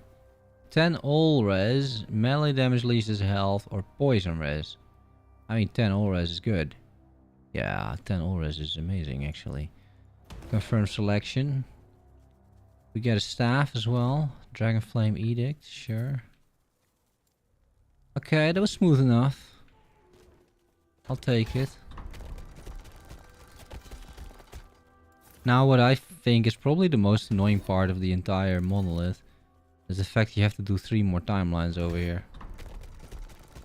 I wish that wasn't the case. When they first made this announcement, I was like, oh yeah, that's cool, some additional content to do. And now I'm like, okay, please get me into empowered timelines, right? Because that's where the fun begins, sort of. And then the build up to this, and then the fact you have to do this with every single character, that is really, I think at this point in time, that's extremely painful, at least for me. So I'm always sort of interested in trying out new characters and stuff, and new builds, and just messing around with that a bit. But then you get into the monolith of fate and you're like, yeah, it's just, it's very tedious. The perks of autocasting, ladies and gentlemen. No one saw that. But let's just do that again, because I probably have to go here anyway. Yeah, then you run into the end game, and it's the monotony. Is that a word? Maybe that's a word. It's very monotonous, right? Like, you keep doing the same thing, and then 3 more timelines like this. Empowered is that's kind of where you want to be, right? You have the more interesting loot, the more interesting bosses, and it's sort of artificially gated behind these 3 additional timelines that you have to do. I wish that wasn't the case. I wish, like, maybe just make one of them mandatory, and then we can unlock the empowered timelines. I think the progression loop is, like, fine for, like, once. But having this for each character, I don't think is fine. And personally, for me, it gets a little bit annoying at some point. And it's one of the main reasons that I stopped playing. Because I just know, like, okay, I have to run the entire campaign. I have to run the entire monolith, pretty much. Right, you can skip 2 timelines, I think. But 7-ish or so are mandatory. And then, yeah. Run through all of that.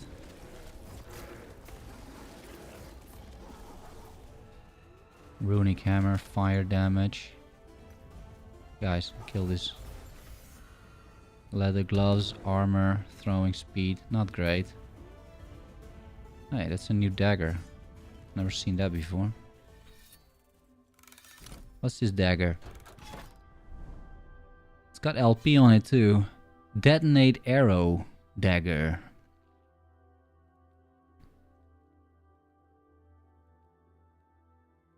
Detonate arrow dagger. Wait. Detonating arrow no longer requires a bow. Detonating arrow's initial projectile is changed to a melee attack that applies an explosive charge to each enemy it hits. Each charge explodes after the same duration that an arrow from detonating arrow would, and the explosion deals the same damage. Detonating arrow skills with melee damage instead of bow damage. And then you get a shitload of melee damage for detonating arrow. And minus mana cost. But you'd have to use the same attack still, wouldn't you?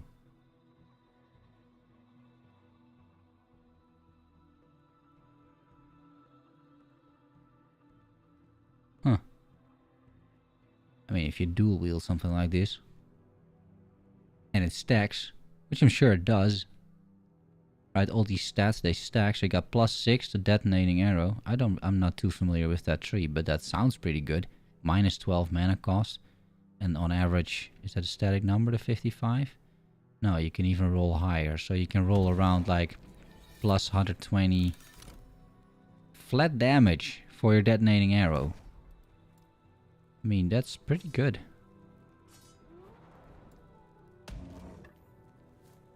Yeah, that's pretty good. That's not something that you see every day for a skill.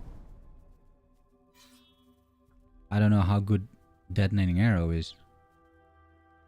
I played that once, I think, but then clearly with a bow, of course. Like, it forces. It depends completely on like how good they made that attack, I guess. Right? That's what you would expect.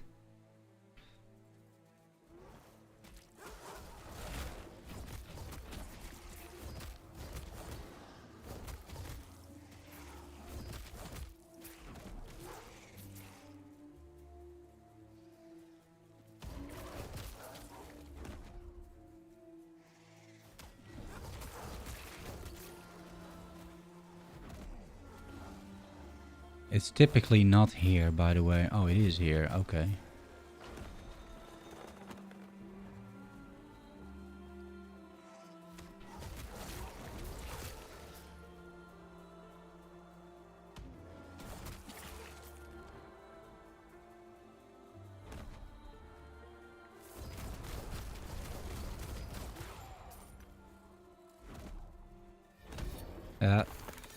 Damage is still not an issue at all. We're all good on that front.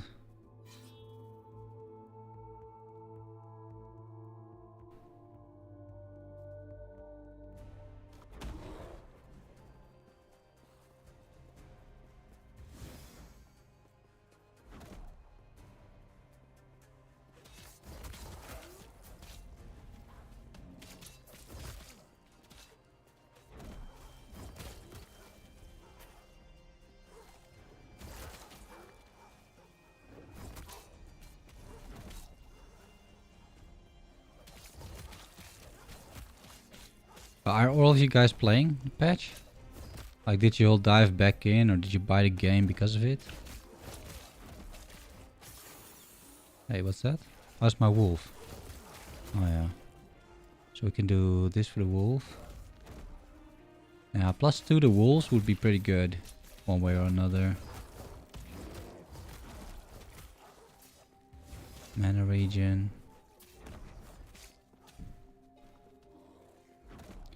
Not yet, no, you might soon. Is this something that like is keeping you from playing or?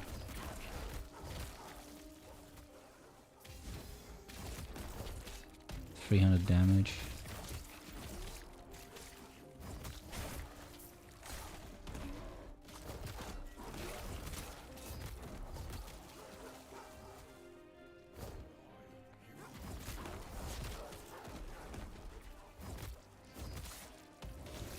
Idols.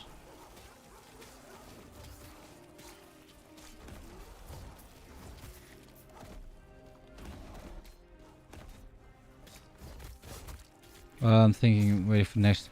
Yeah, okay. But the next content drop.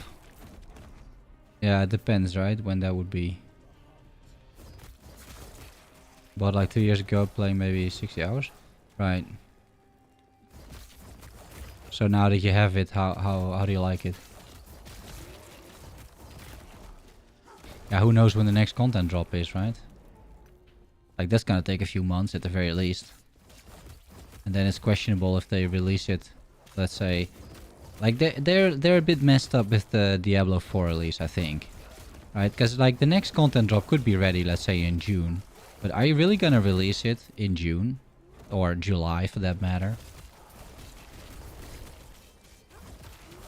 Because I'm not sure. Like I sort of can't imagine they have like, even if they do next content patch, which is questionable, right? Next patch might just be 1.0. Who knows? But if they do a next content patch, will that be before, let's say, June? It's kind of questionable, right?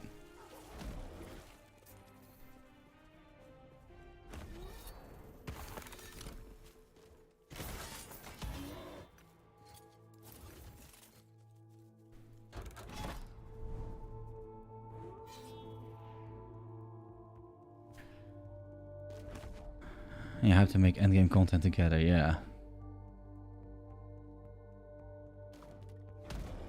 A support character, yeah. I was thinking about that too, but then I need some, I need some people to like mess around with, because like leveling support is already like you would have to go through the campaign together as well, I think, to have at least some sort of fun with support, because otherwise it's just that's not great, right? Okay, we get the crit.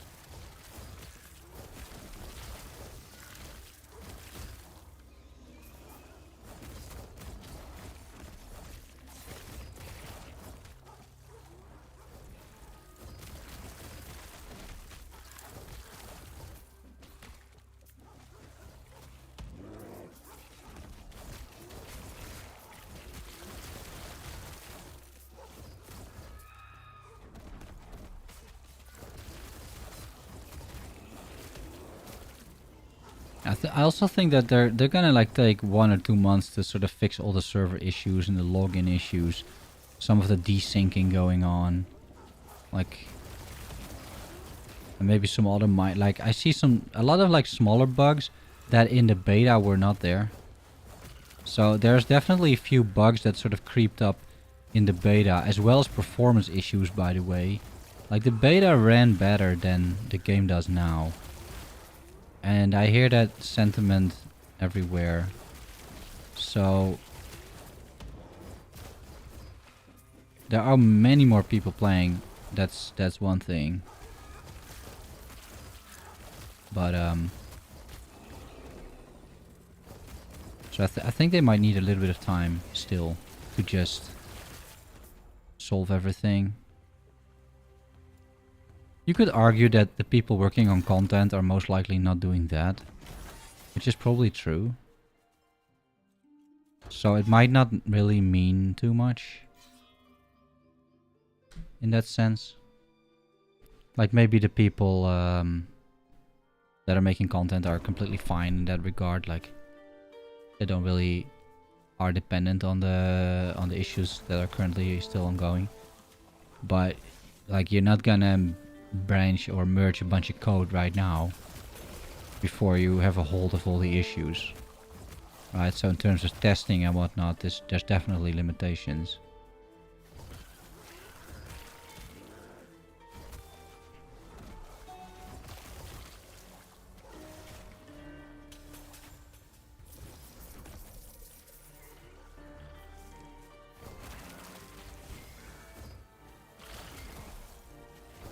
But you can see, right? Like the performance, that's not the stream.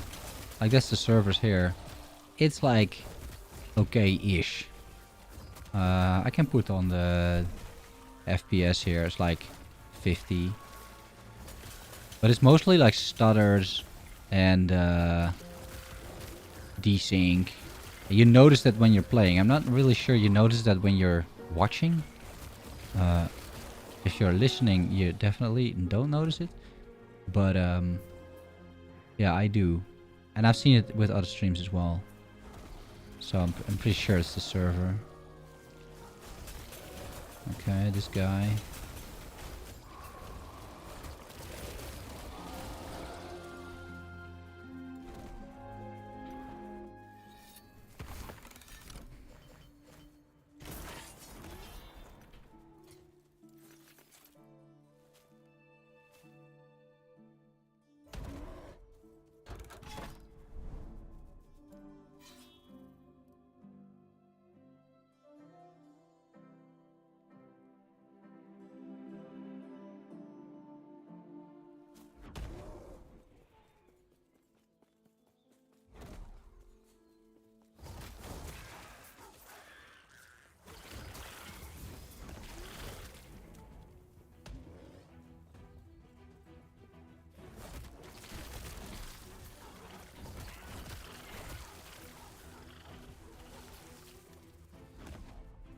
Ignite on his.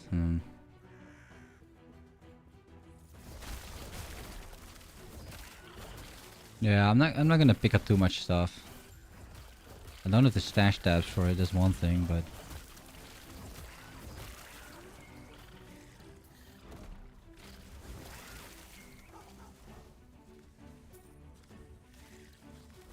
I don't really feel like hoarding. But I'm wondering, for example, right, this whole new trade system that they envision. That whole thing has yet to be built and implemented. And I don't think they're gonna take the risk to implement this in 1.0. Right, that would be a massive risk. Because if it is completely broken, which it likely will be, then you don't want that to happen during launch. Right? I think they got a lot of stuff to already worry about at launch, given what happened here in a, you know, it was a successful launch. There's a lot of people, but it wasn't insane either.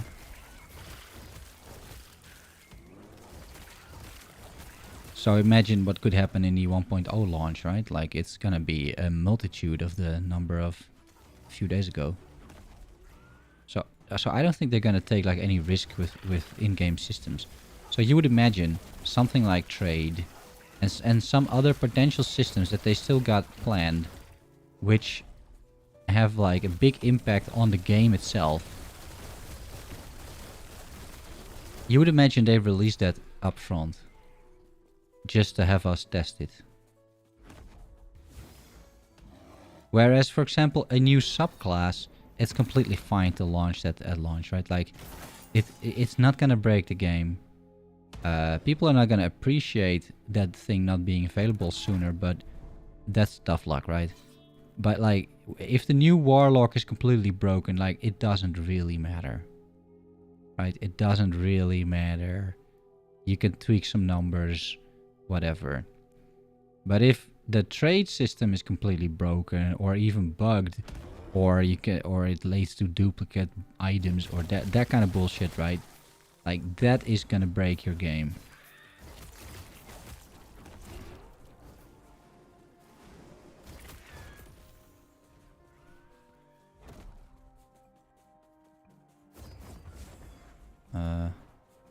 Just collecting shrines, I guess. The mini-map here is broken too. Yeah, that's fine. I think this has just two shrines. That's okay.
Okay, let's do once again a bit of inventory management.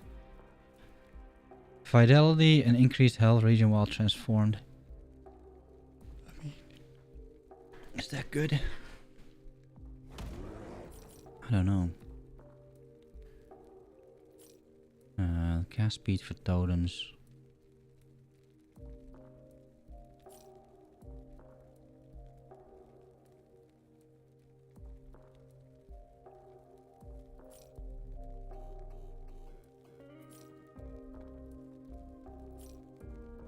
Health lightning res.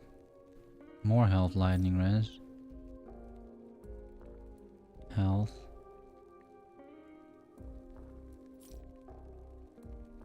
Totem crit. Tons of resistances, but yeah, okay. Minion fizz. Minion fizz. Oh, is that a thing? And minion melee you can have as well. Is minion fizz something that you have only on Scepter, or how does that work? That's pretty good. Necrotic, that's what I want. Minion health. To cast lightning at a nearby enemy and then minion melee attack speed. I mean...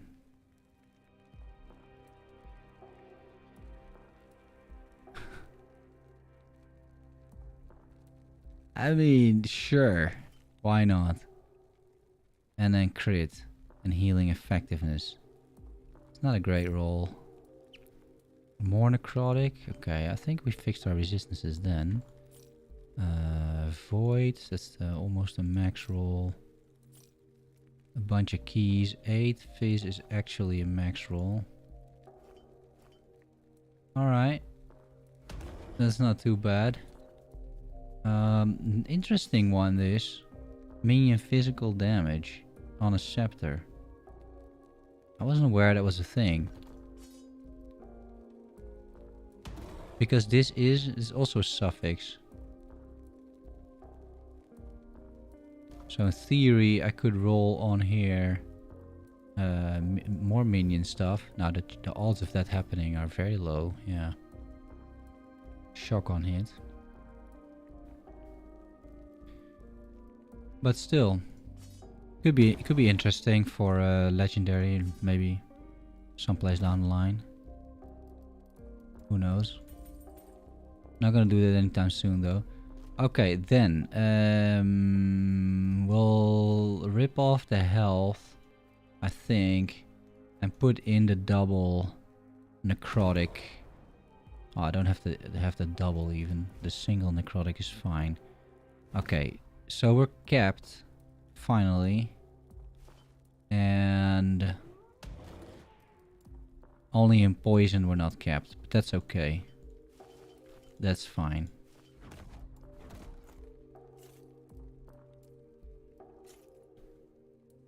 Is this on Twitch as well? No, no, this stream? No. No, this stream is only on it's only on YouTube, I'm afraid.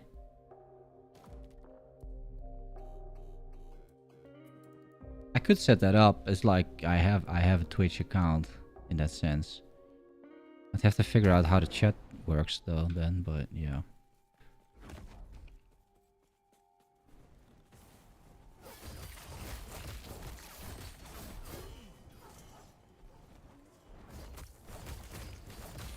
You're fine.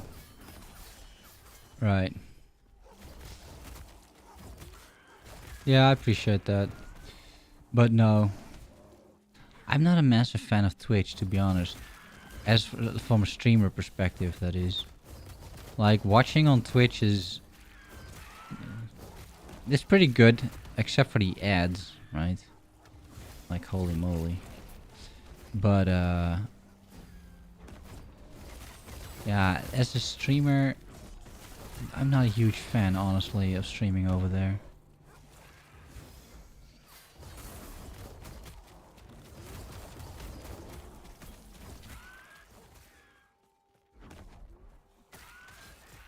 The payout on YouTube is better.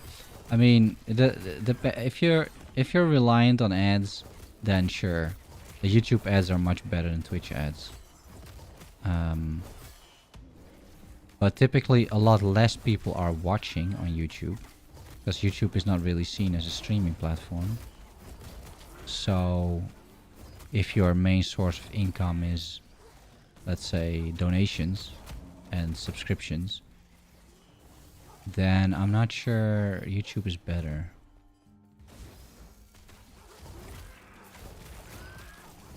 But in terms of ad revenue, yeah, it's infinitely better, because Twitch has no idea who you are, right? As an audience. That's the problem with Twitch. It doesn't know who you are. It doesn't know what you like. It doesn't really know anything about you. Yeah, Jungaloo, we are finally in. I was in yesterday as well. Like, I couldn't log in for like 12 hours, so that was the issue. Yeah, but and with YouTube, like, you have your account. YouTube knows a lot about you because you're watching different things. It's connected to Google. It's connected to like a whole lot of other shit, right? Whereas Twitch is just like Twitch. Which is why the ads that you see on Twitch are so bad and typically irrelevant. Because it doesn't know who you are.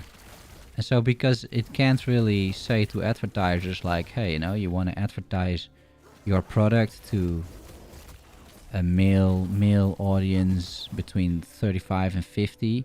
Like, they don't even know. Right? They don't even know. And YouTube does know, right? YouTube knows everything about you. Which is why they have so much money. But they can do very targeted advertisements, which means they can ask much more money from the advertisers, and which also means that as a creator you're being paid much more money, because ads are so much more effective on YouTube compared to literally anything else, basically, apart from perhaps Facebook. Which is also why Facebook makes so much money, right? Same idea. Facebook knows everything about you. And so it can make the most targeted ads imaginable. So the ad payout on Facebook is really good.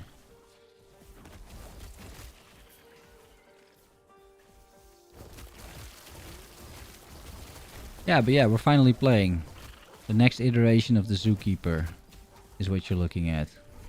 But with Amazon Prime, Twitch TV knows what you shop. Yeah, but Amazon Prime, I mean, it's true to some extent, I'm sure. But Amazon Prime is not comparable to YouTube, right?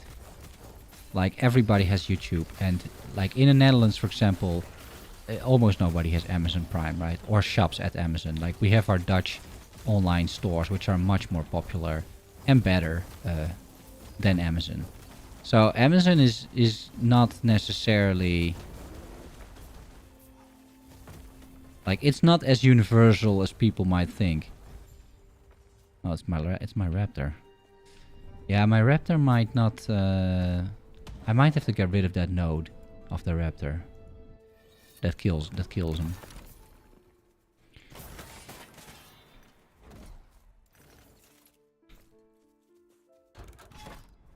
But Google knows where you go, right? What you search for online, what you're watching, and also specific. Like the content is also much more sort of tagged. Even if it would only be YouTube, which is clearly not, right? Because you have your Gmail account. It knows your email too, right? It has your Gmail. It knows everything about you, where you are, what you like, what you're searching for online, and it's hard to beat, right? It's very hard to beat.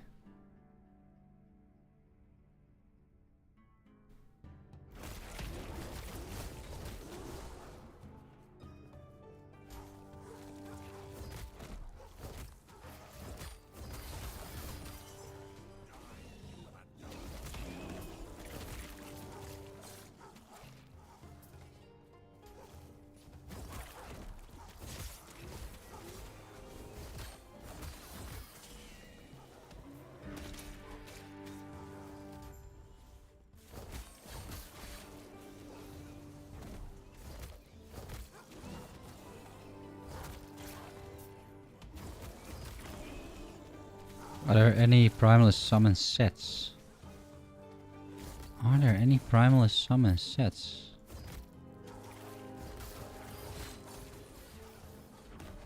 There's a Werebear set. But I don't think so. Actually. Yeah, there's the Necro one. That's true. The Pebbles, right? The Pebbles set.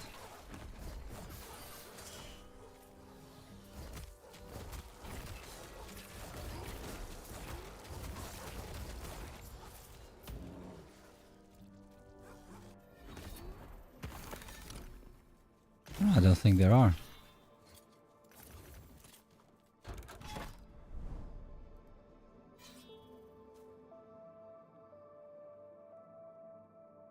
Maybe somebody created... Well, that's not entirely true. There's a totem set, right? From Boardman. That's a Storm Totem set, which is you know, technically at least a minion. So there's that. But I don't think there are like companion sets.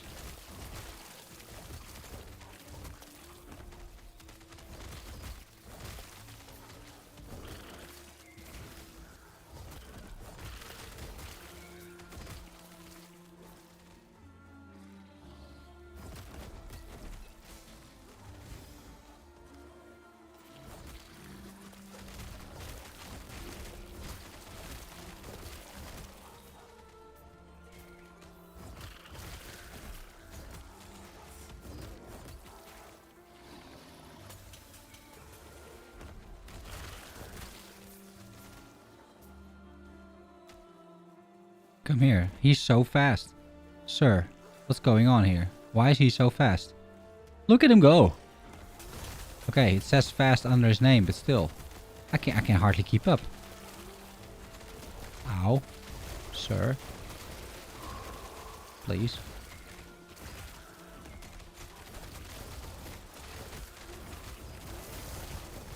Ah, there we have the Falcon. Okay, that's good.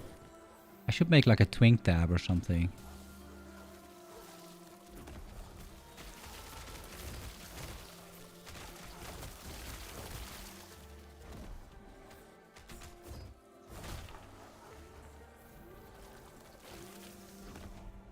I'll be honest, I'm not a huge fan of these patrol missions.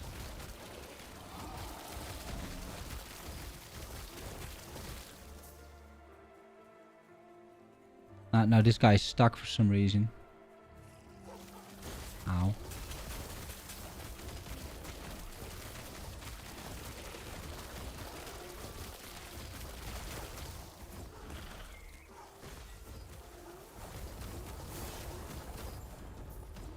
Okay. I'll take the amulet. A sun spear? Is that a thing? The stun chance. They really like exalted items with stun chance on it for some reason. But yeah, that's not for me. I appreciate the gold though. Especially at this stage of the game. Like the gold is it's very useful. She still doesn't sell most of these. There's not much refreshing of this vendor going on. That's kind of a... It's kind of a shame. Let's make a Twinkie tab. Right. Twink. Now you put this in there. Is this still the same thing? Yeah, 15% increased movement speed if you have hit an enemy in the last 5 seconds. So that's okay. You can do that with Harvest. And then we have a few things, right? You have this thing.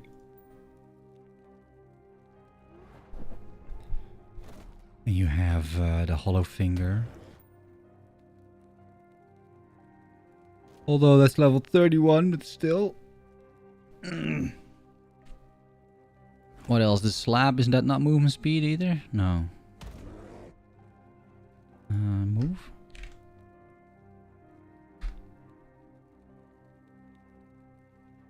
This is good, right? Low level movement speed.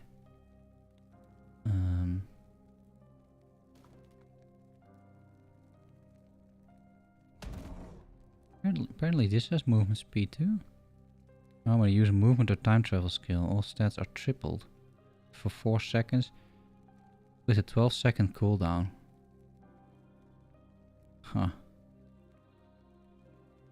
Tja. This is a new one as well. This also made me want to make another Spriggan. But then you still need to find the belt. The Quiet of the Forest belt. I think this is... I mean, I would imagine... I don't know all of this. But I would imagine this was also made by Quiet.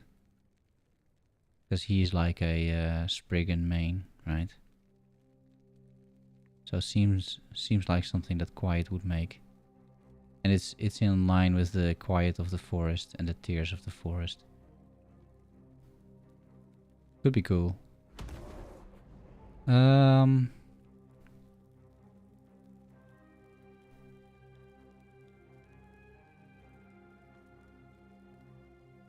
That's probably it for twink items for now. The belt perhaps? It's level 36. That's not really... That's not that low level. This thing?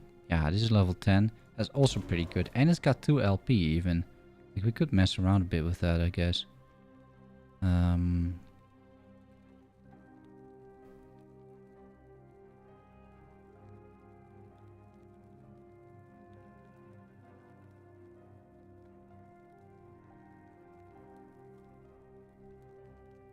Yeah, and the woven flesh, right? That's also definitely a twink item.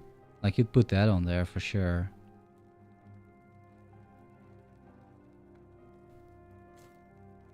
And the bow. If you want to play a rogue, right? That's a twink item.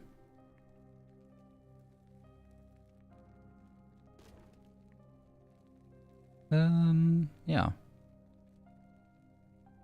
This belt. Fizz, minion fizz. Plus 12 potions.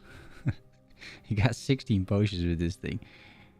But no movement speed though, right? So. Nah, I think we'll take it like this. That's fine. So we got this thing. Got the bow if you're interested. A ring. Another ring. The boots. The helmet. Okay, you can use all of that. That's fine.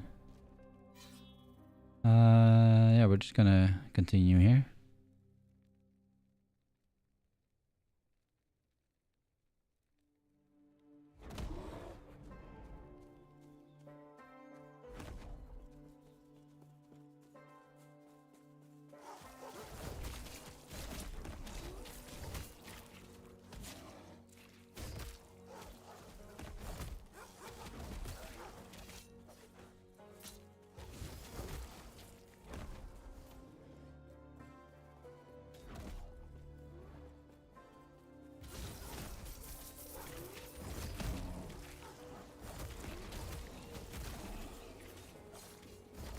Zweihander. Increased poison damage. Huh. That is a lot of poison damage though, not gonna lie. 354% increased poison damage.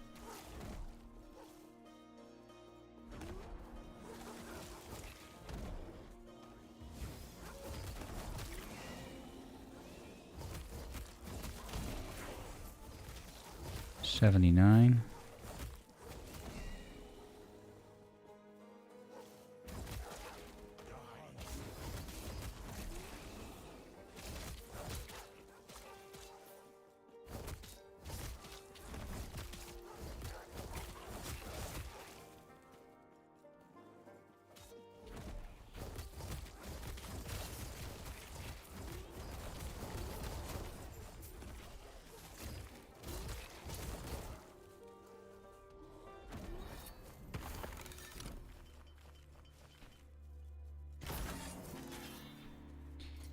Yeah, I'm gonna soon hide like the small little idols that we get.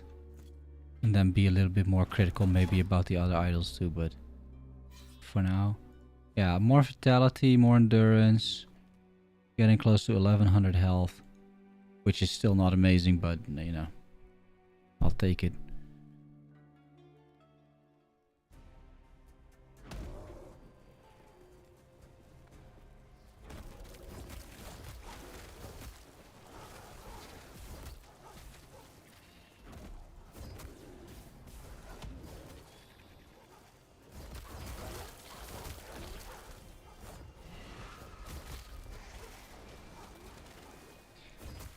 Didn't have time to set up a copy filter. Got kicked out. You can't log in. Oh wait, these are moving? Oh crap. Okay, it's another patrol thing. Wait, come here.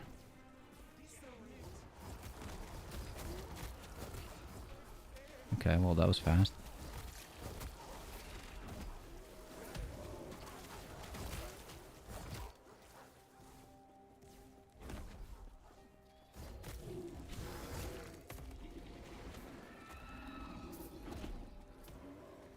Oh wait, come here.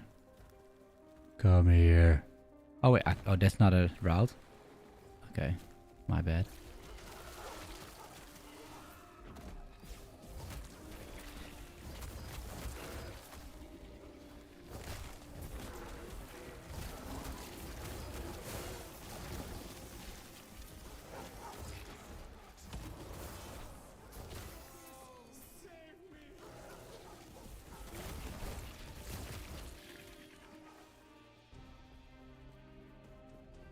Try to game with a friend in 10 minutes. Wish me luck. Yeah. Well, good luck indeed. You might need it. I mean, I've seen some co-op. Like it. I think if you can both log in and the servers hold up a little bit at the very least, you're probably gonna be completely fine. Okay, let's see. Melee attack speed. Okay, that's pretty good, right? And then 19 health regen per second. Huh. It's got minion health on it too, and flat health. I'm not entirely convinced about the health regen per second, but the other two are pretty good. Void res is kinda meh. Like, I just really don't need any void resistance. I wish this was an outcast glove, basically, right? With necrotic resistance on there. But yeah, because I can just take off these gloves basically, apart from the necrotic res, which is gonna hurt. We can try and turn the... are we gonna put the health into that? I don't know, this seems pretty decent actually. Just maybe not for me.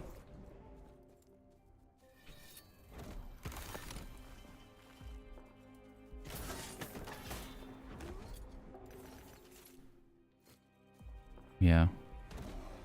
Alright.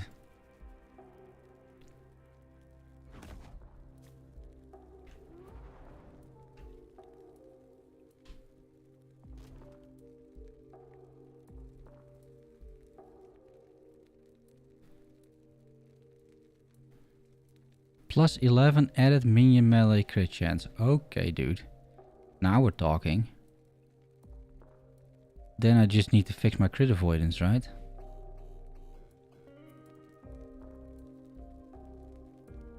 That's what? That's tier 6. Holy moly, that's insane. What else can I craft on there? Like a plus something, you would think. Minion crit multi if you want to. But level, right, level of Summon Raptor, for example. I only have one. But yeah, that's what you would do. It's really good. And then the resistances are like whatever, really.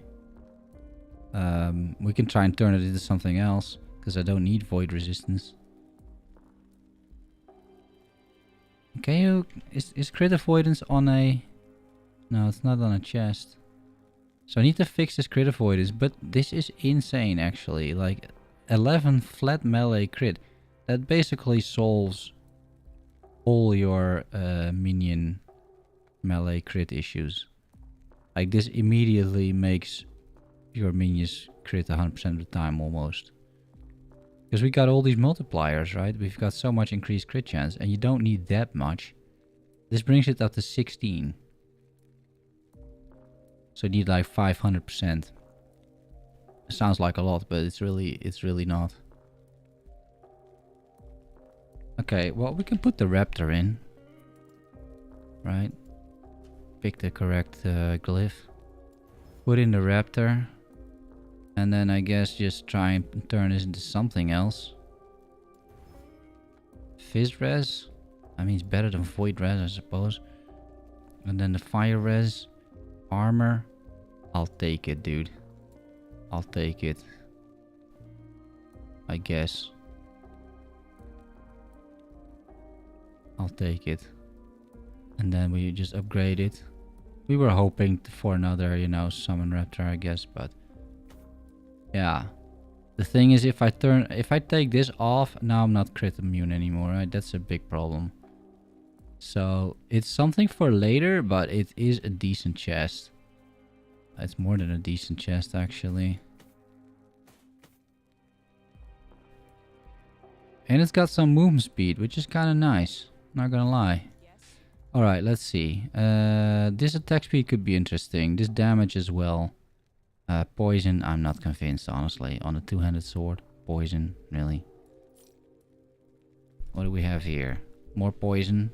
Poison, fizz, and lightning, and mean health. And block effectiveness. This is not a bad shield, actually. But no LE res.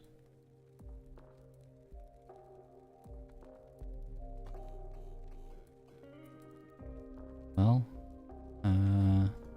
what if I turn this fizz res into something else?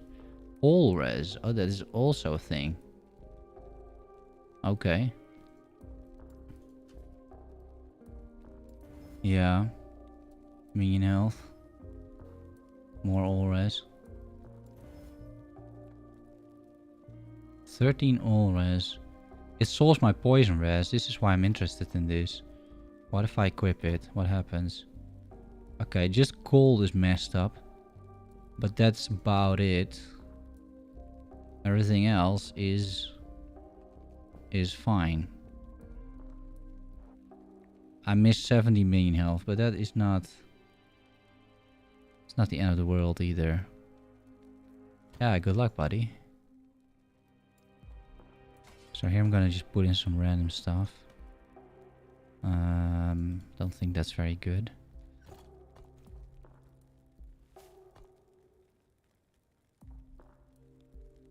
Yeah, okay, a little bit. I need a little bit of cold, but that's okay, because I can take off most of the other stuff here, like all the small little nodes, like 4 necrotic, 8 necrotic,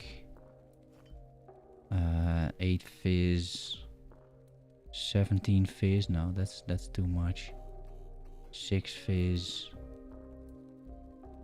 10 necrotic would be too much. 15 poison res can be gone. Well, 10 health is not entirely necessary either if I really need to. 11 necrotic, 10 necrotic, 17 fizz, and 42 fizz. Okay, that's what we're dealing with here.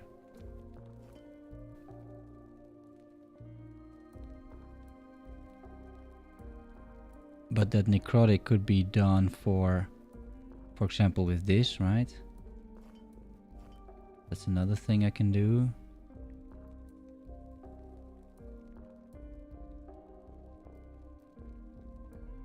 And the fizz, if I replace it, it's 73. Yeah, that's not enough. Alright.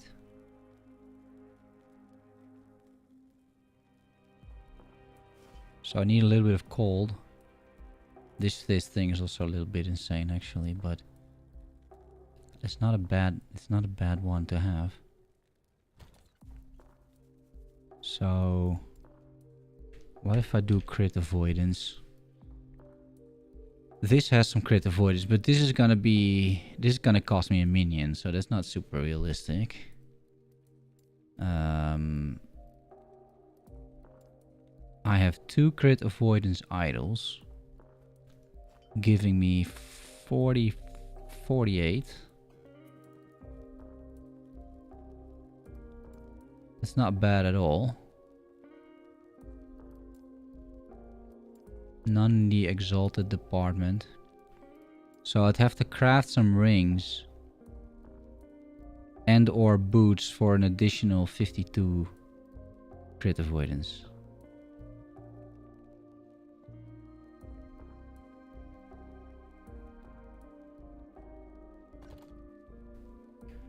Like I can try and turn this void resistance into something else with a bit of luck.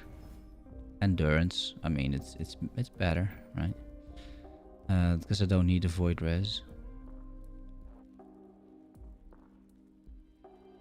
Just as I don't need this 45 lightning res over here, but can't do too much about it.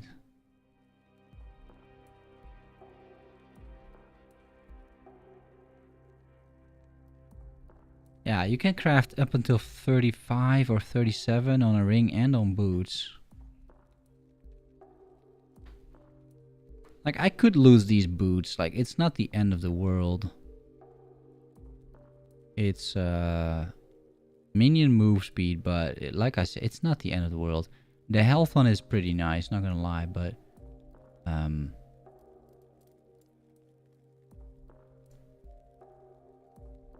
this has decent health too, for example. And it fixes my cold res issues that I have right now. Let's see to what extent I can actually sort of fix this. Because fatality is fine, attunement is not so fine, right? Like, ideally this rolls movement speed. Minion dodge. Okay. Poison res, armor, lightning res, yeah. I mean, this is a good item for, you know, a legendary potential kind of deal. Like if you ever have like boots, that this is not too bad to get on there. It doesn't have movement speed though, which is kind of sad. Yeah. This has movement speed.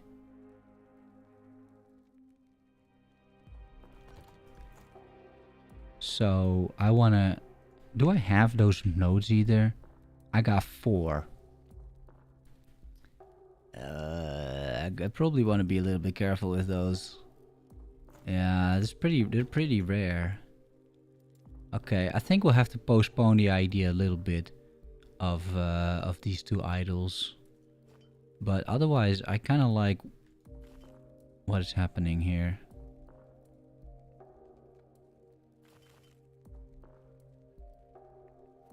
So we have these 2 totems.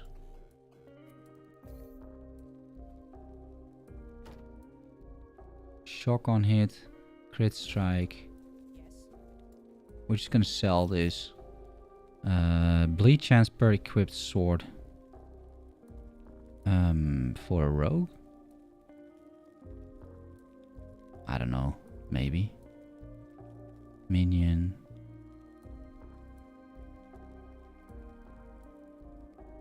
Chance to bleed, healing effectiveness. Stun duration is pretty bad, right? Chance to poison.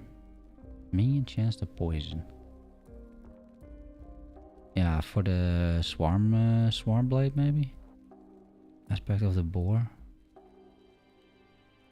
Yeah. I mean, I guess that's okay.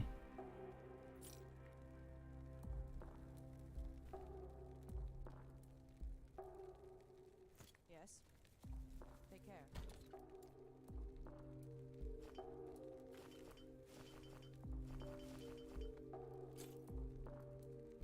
Alright.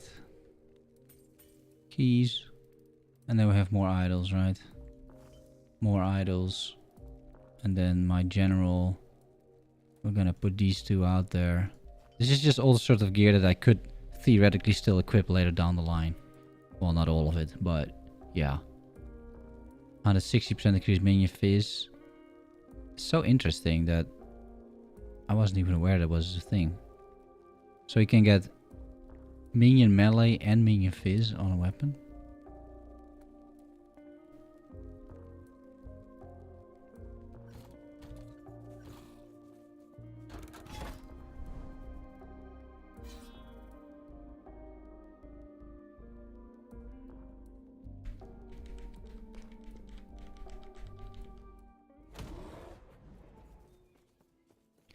Okay, autocast enabled. Time for some more grinding.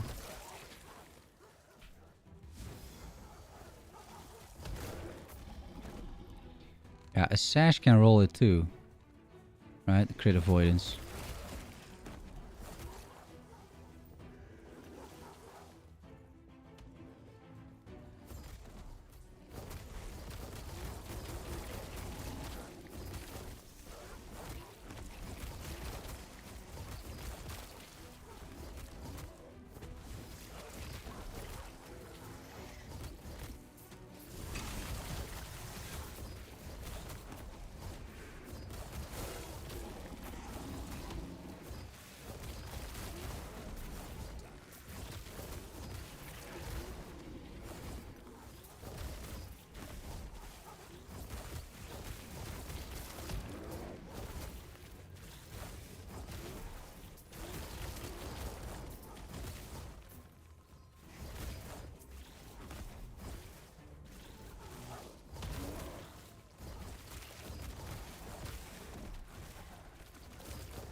Yeah, just trying out some more experience here. That should be fine, actually. Good shrine.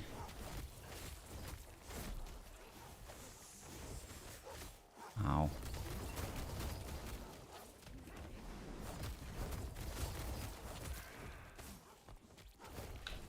I'm not cold capped anymore. Oh shit, I didn't. I forgot half my relics. Wait. My bad. Wait, let me fix that afterwards. So I can get a lot of more damage as well. So I need to fix the cold res, but that's fine. I should have an idol for a cold res. And then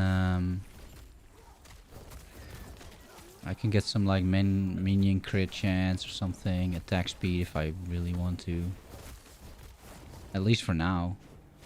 Until we get more crit avoidance idols.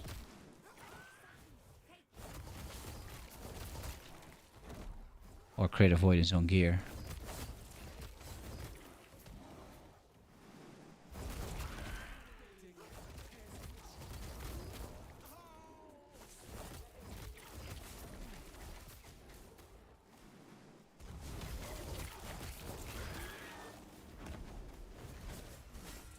Oh no, not this dude.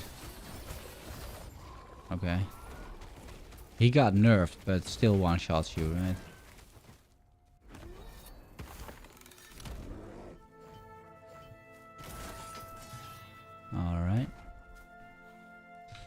Okay. So, cold res. Right. I can't type anymore. 15. That's exactly what I need. Thank you. And then we have... Right. Yes, that's exactly what I need. And then we have, like, whatever, really. Minion. Phase damage. Minion dodge. Minion dodge is not bad.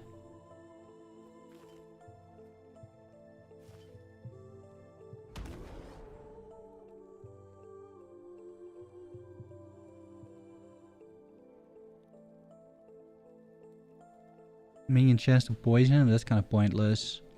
Crit chance. Minion attack speed, 13%. Fizz.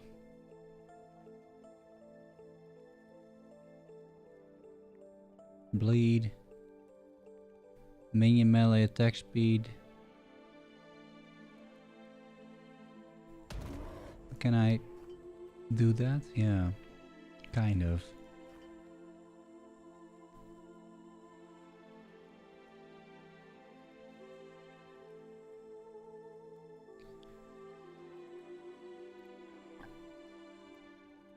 If I get rid of this thing, can I then somehow figure that out? No. So I can have one of these things.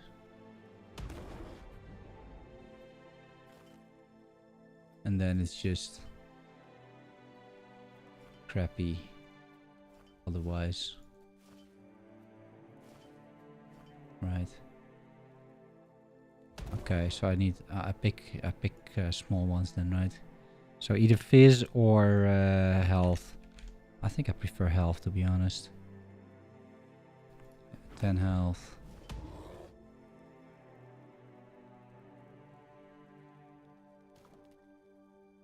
I don't have like flat health on any of these things.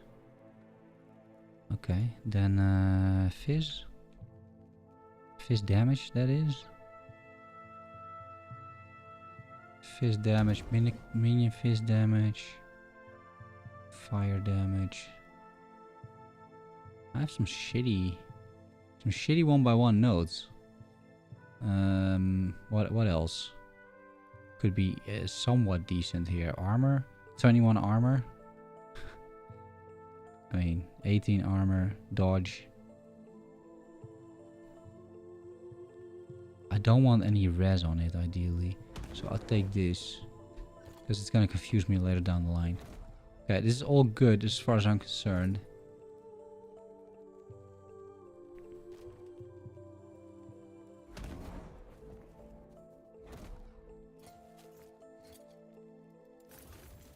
We're just gonna keep messing around with this a bit. That is a lot of void resistance. And that is a lot of health as well. It's not, both are pretty good. Can you show your settings? My settings. The graphics is high, and I'm not entirely sure what you're looking for.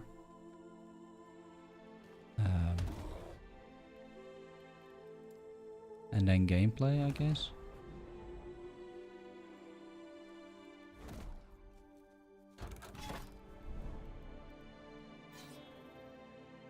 I suggest locking FPS. I do it. I lock it at 60, but my monitor refresh rate is 144, but I don't stream at 144 FPS, right? So I just lock it, but I'm not sure it matters too much, to be honest.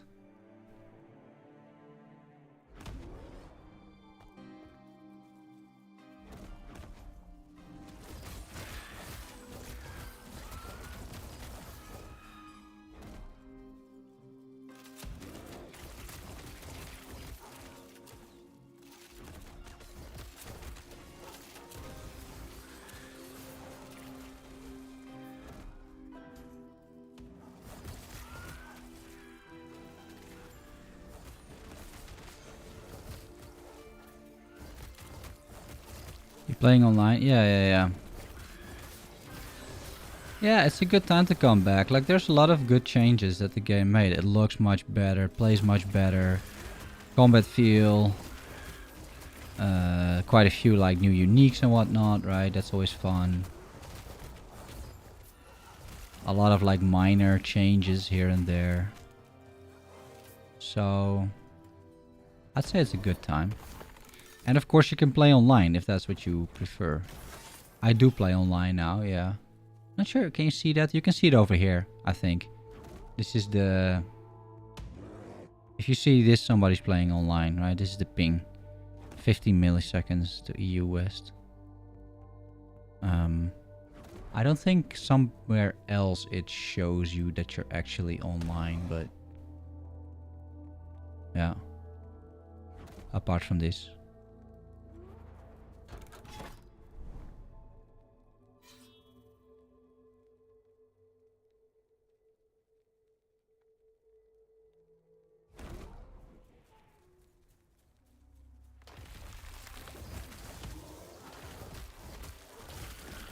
Yeah, the FPS is a lot more stable. The FPS improved a lot. Like the performance, the game is much more optimized. They do have a bit of server issues, but that's more like server issues online, it seems. So there's that, you know, but the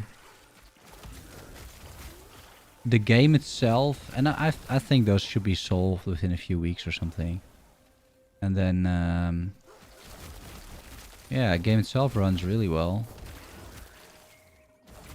It normally looks even better, but if I turn the settings up higher than this, the stream starts like basically breaking down.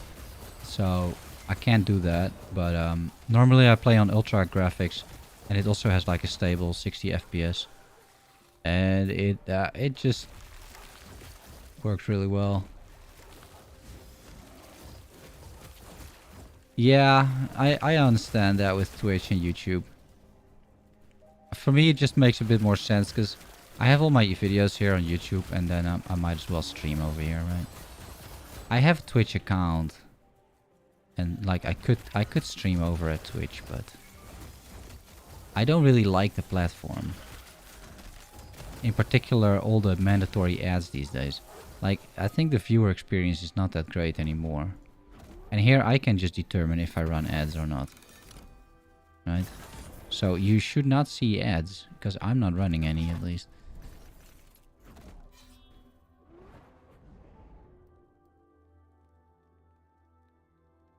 Did they add a backpack thing? No. No, they didn't add any of it. And I'm not entirely sure why, because I was pretty sure like that was the plan at the very least.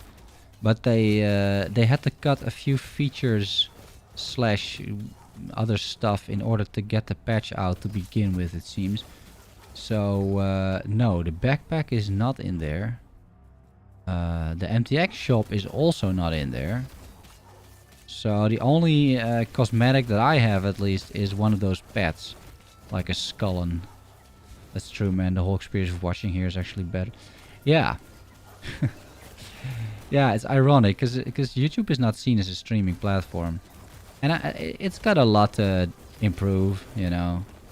Like with emotes and just the viewer experience and creating that sense of community that Twitch does have and all the memes and whatnot.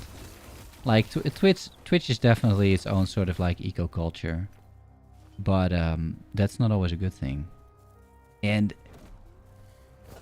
from a creative perspective, like I always feel that I sort of like whenever the stream ends, I feel sort of obligated to raid someone, right? And to do like there's all these sorts of Twitch things that you kind of are expected to do, and then I'm like, I just don't want to do these things, right? I just want to turn on the stream and then turn off the stream. But I feel like on Twitch that you can't really do that. You can do it. Right? Nobody's forcing you, but you do kind of feel forced anyway. I pay a lot to get dogs. Well, yeah, but yeah, they pay dog. But also Twitch banned the dog, right? So it's like But yeah, others came here as well. But I've been here for like 8 years, right? So and it's not like a tactical or marketing decision from my end or something. Like, I'm not that serious of a content creator, right?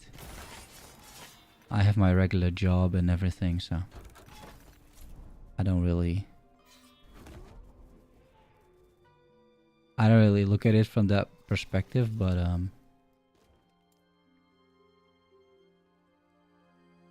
I definitely follow the news and see what everybody's up to in that sense.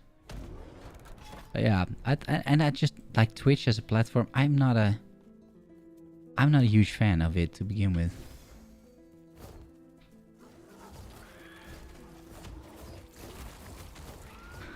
Yeah, thanks.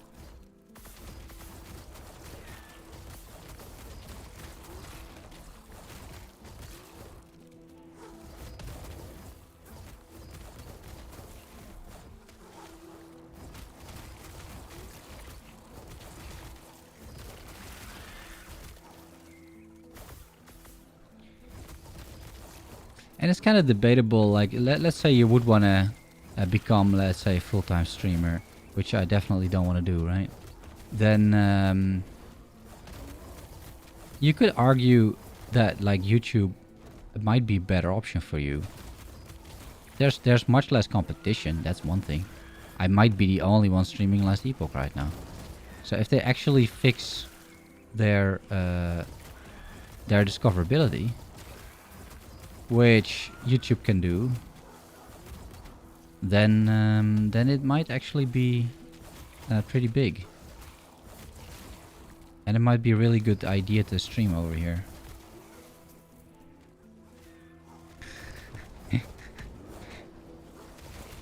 Yeah, I always wear suits, so for me it's not really like every day that I go to work I wear suits as well. I got like I don't know, 12 or 14 suits as well, so it's like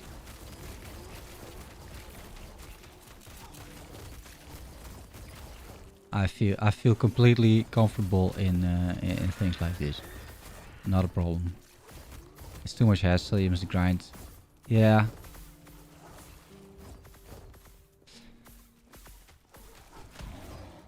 Yeah, and I think still people make like a lot of mistakes. Because if you want to be a successful streamer, you shouldn't be streaming that much, which is counterintuitive, but right, like you should work on your presence on other platforms instead of stream every day. Because the biggest issue with Twitch is it doesn't have any discoverability, right? Like nobody's gonna find your stream. It doesn't matter how much you stream.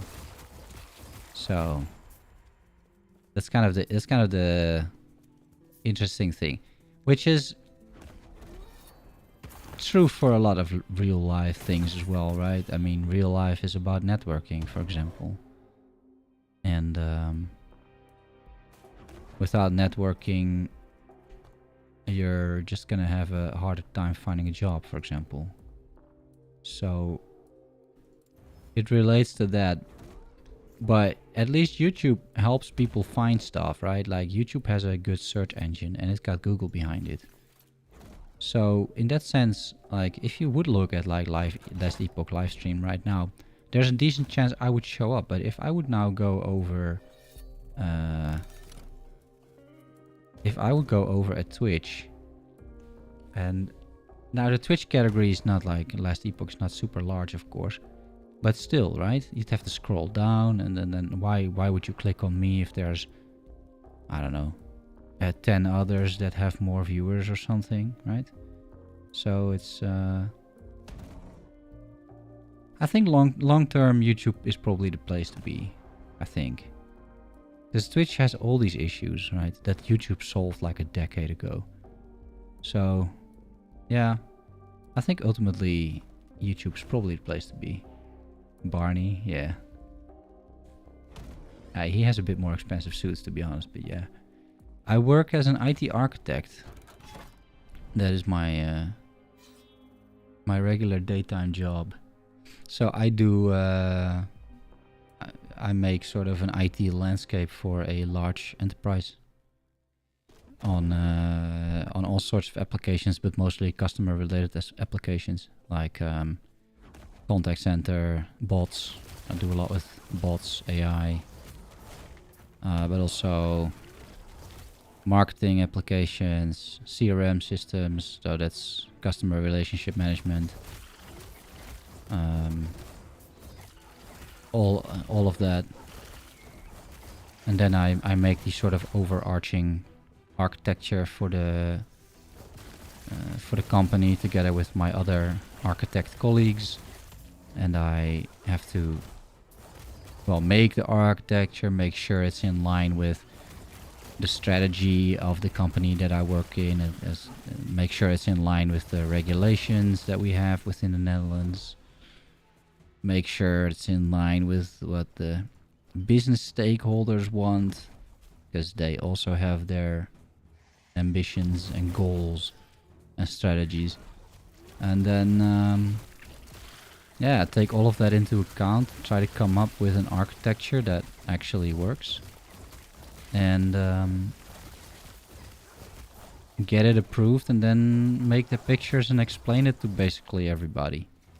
Like, hey guys, this is the idea, and this is where we are now, and this is where we're going, and this is what I want you to do. And that's so yeah, it's very social. I have to speak to a lot of people. It's very complicated because we have a very complex IT landscape. So we got thousands of applications that could all break another. So it's I like the complexity of it as well.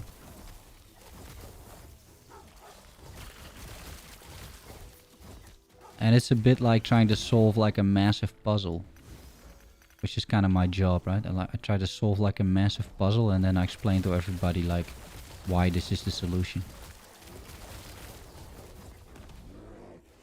You're on level 51. Ah, that's not too bad, right? I'm almost level 80. Networks only. So I do the whole thing, and then I go to like the actual experts, like the network architects, if I have specific questions. But I have to look at the whole thing, basically.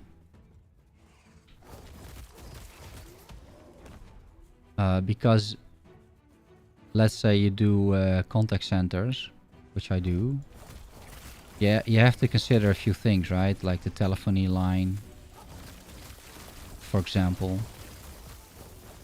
And now I'm not an expert on like SIP architecture per se for telephony, but I know enough about it to at least make a picture and make sure that the people who do know a lot about it, they understand the picture. Right, that's the constant sort of theme. So I don't know all the ins and outs of a REST API, but I do know how they work and how I can use them. But ultimately I just draw a picture with an API on top of an application, and then I say, and then I go to my solution designers and I say, guys, if I make an API over here and I tell you what it's supposed to do, can you make that? And then they say either yes or no, and if they say no, we have to come up with something else. Right? So that's a little bit how it goes. So I know a lot about, or I know a little bit about a lot of things.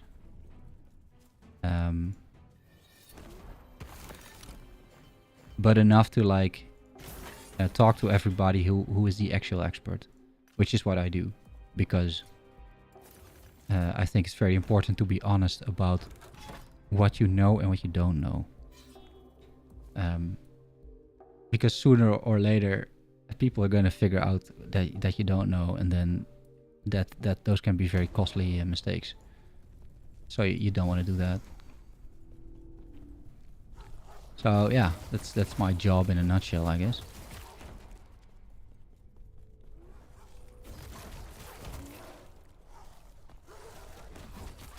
We're 79. They nerfed the leveling as well, I'm pretty sure. So that's gonna take a little bit longer, I'm afraid. I think especially like the 90s they nerfed. Not sure why they thought that was required, honestly, because it's already a bit of a grind, but I suppose for future reference. But I wouldn't mind right now if leveling would be a little bit faster, honestly. But I get mostly I just don't really want to be in these monoliths for too long. But that's hard to... It's hard to not be in these monoliths. Alright. We can do the quest echo. We gathered enough stability.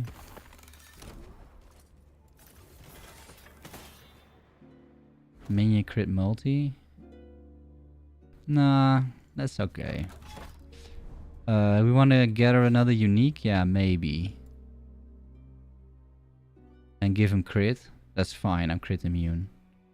Yeah, sure, let's take the unique.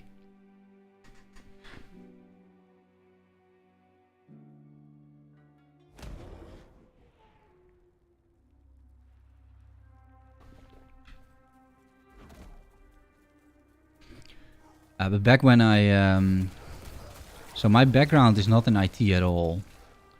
I studied medicine, actually. And philosophy, if you believe it. So, I didn't finish medicine, but I got pretty far. And I did finish philosophy. So I am technically a philosopher, but I try to find a job as a philosopher. It's not very easy. So at some point, like 7-ish years ago, I thought to myself, like, okay, but like I should really try and get a job at some point, like an actual solid sort of proper job, because this isn't going anywhere, right? Like my life is not going anywhere. So I did an IT traineeship, and that's how I ended up in IT, and that's how I ended up doing what I'm doing right now. Where is the thing? Oh, I already completed the level. Okay. And back at the traineeship. Oh, the dragon song. Nice. Back at the traineeship, they said I had to wear a suit and tie. It was mandatory. And so I thought, okay, fine, but then I'm not gonna wear like a crappy suit and tie, then I'm actually gonna sort of invest into the whole thing. Which I did. So I bought a few suits, like, and I got sort of informed about, you know, what a good suit is and what it's not. And I really, it really made me appreciate, like, suits. And ever since it was mandatory, I wore them.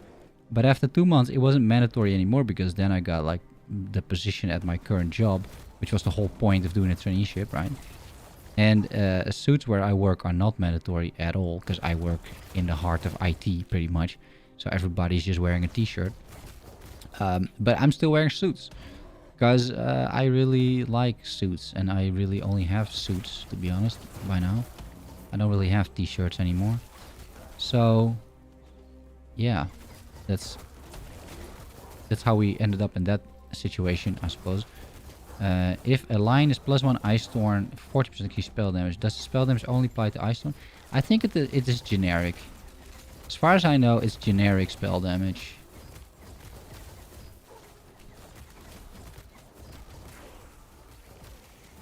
Okay, level 80. We got a pretty big upgrade at level 80. Okay, we kill this dude. Yeah, there's an axe at home, which we can equip now, which is good. In your opinion, which build is your superior? Your Zookeeper or Knight? Yeah. I've played the Necromancer, a fire minion in the beta. I think it is... it's probably superior all the way up until Empowered Timelines. And even at Empowered Timelines, it's still pretty good. But at some point it falls off, because these minions, they just die. And the minions of a Beastmaster are much more tanky. They don't really die. especially if you give him a little bit of health, right? But it's hard to keep the minions of the Necromancer alive at some point. So I think if you really go like into endgame and scaling, the Beastmaster is superior. But I think if you talk about leveling and just progressing, and I think let's say even a League starter, right? If that becomes a thing ever, like you could argue this is like we're now League starting, right? Because you're gonna have to regrind all of the uniques, and that's, let's say that they do a cycle. At some point they will. Then I think the Necromancer is better because it's easier. It does much more damage up front. It's easier to level. It scales very well, but at some point it does fall off. And this will not. Well, at some point everything falls off, right? But this seems more solid in a lot of ways. But it takes much longer to ramp up.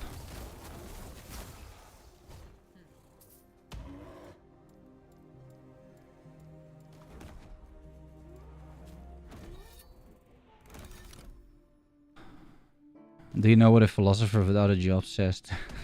No. Only because the line separates not between him? Yeah. No, I never heard that it only applies to that. I'm doing 66 runs now, and I already feel that. Right, and I invested into my minion survivability. Because you're playing the fire minions? Yeah, I played the fire minions in the beta, and I had to constantly resummon the fire minions. Also on boss fights and stuff. It's...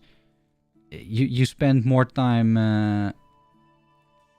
yeah, you spend a lot of time like resummoning your minions. And at some point that gets a little bit annoying, I think. One large fires with ketchup. That's a McDonald's job, I see. Yeah. Yeah, you played fire minions. Yeah.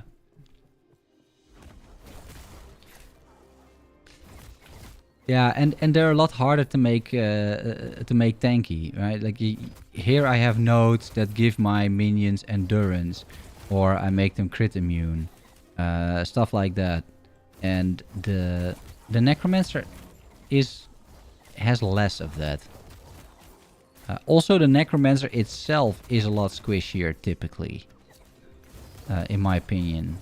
Like the Primalist is more tanky, like it has more tanky stats, more tanky passive trees, more tanky stuff in the skills.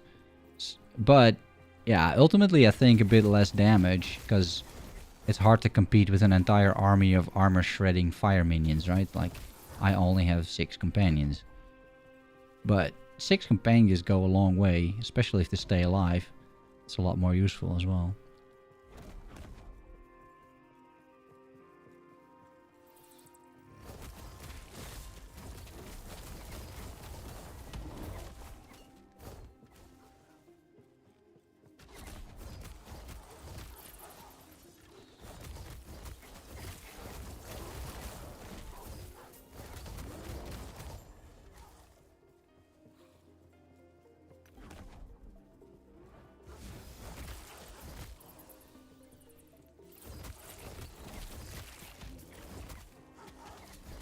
But this is also slower. I don't use movement skill, for example. So it's fairly slow. Whereas especially the new fire minion, you can teleport using a fire mage. You can summon a fire mage and then teleport to that location. That's pretty good.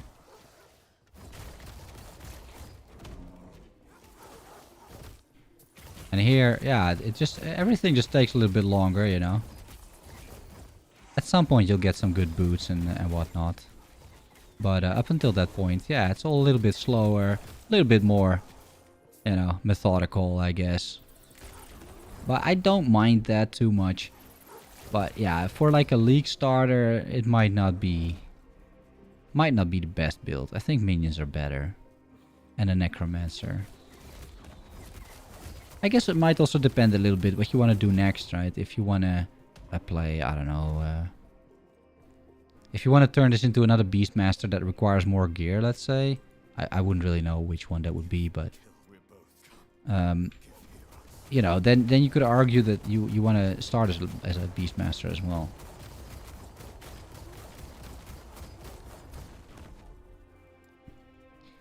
And like the upcoming boss, which is the boss I'm about to play now, like that dude can cause some serious. That dude may cause some serious issues because I don't have a movement skill. Right? That's we'll see about that one.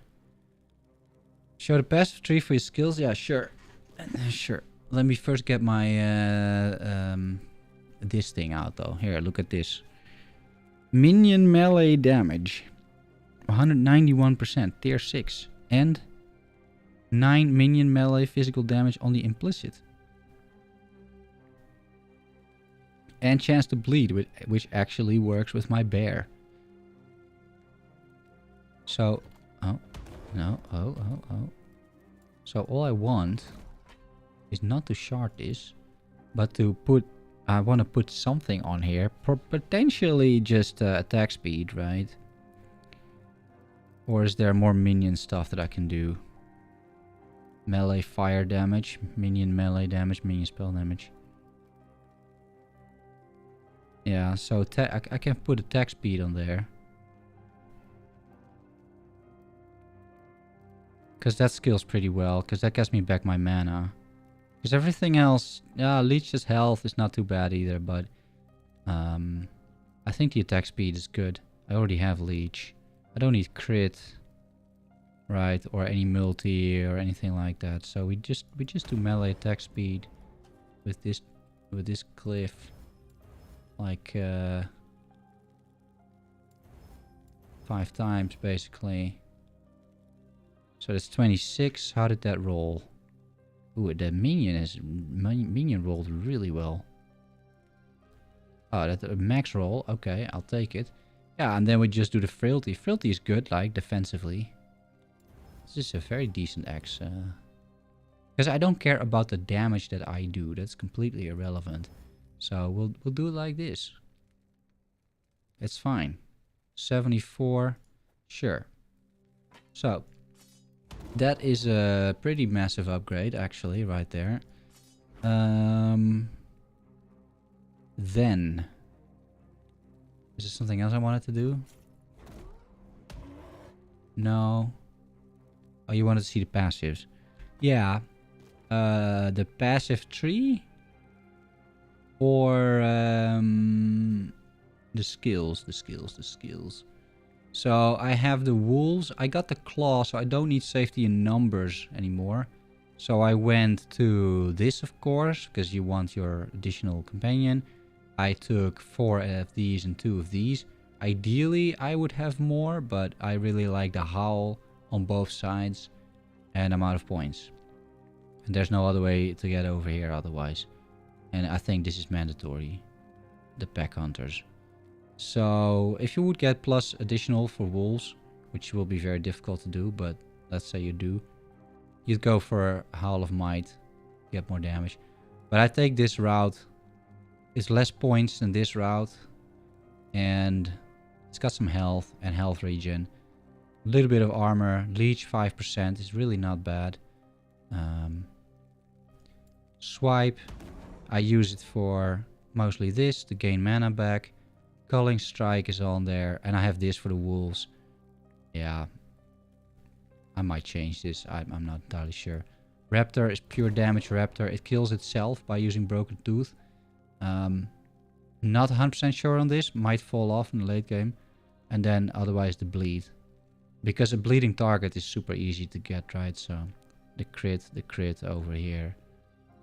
I think I might spec out of this and then put it just into flat fist damage. And I did adaptation as well. Which helps in maps, but is pointless in bosses, right? So it's a bit what you want. But I'm doing mostly mapping, like, well, everybody is. Frenzy, just completely focused on minions. So it doesn't apply to me anymore. It applies to the companions. I do the Frenzy effect. Lead the pack. Crit chance, 250%, by the way. Don't take Furious Cry. Right, that's gonna mess up your mana. I wouldn't take this. And then the bear is also a pure damage bear. Like, I'd basically take any damage node that I can. So the more damage over here, the more damage per bleed. We're stacking quite some bleeds, so that's good. He is stacking bleeds, some area, and of course crit. Because this is a crit build. That's it.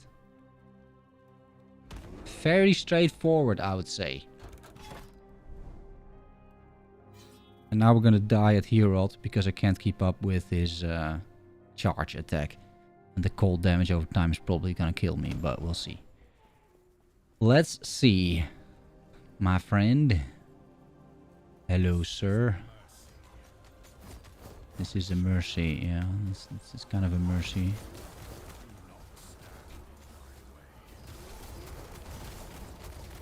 I mean, he's dying fairly fast, and that's good. But now comes the fun. Okay, he's still casting. Oh, he hasn't moved a bit yet. Guys, attack the others. Yeah, thanks. Shatter. Mercy.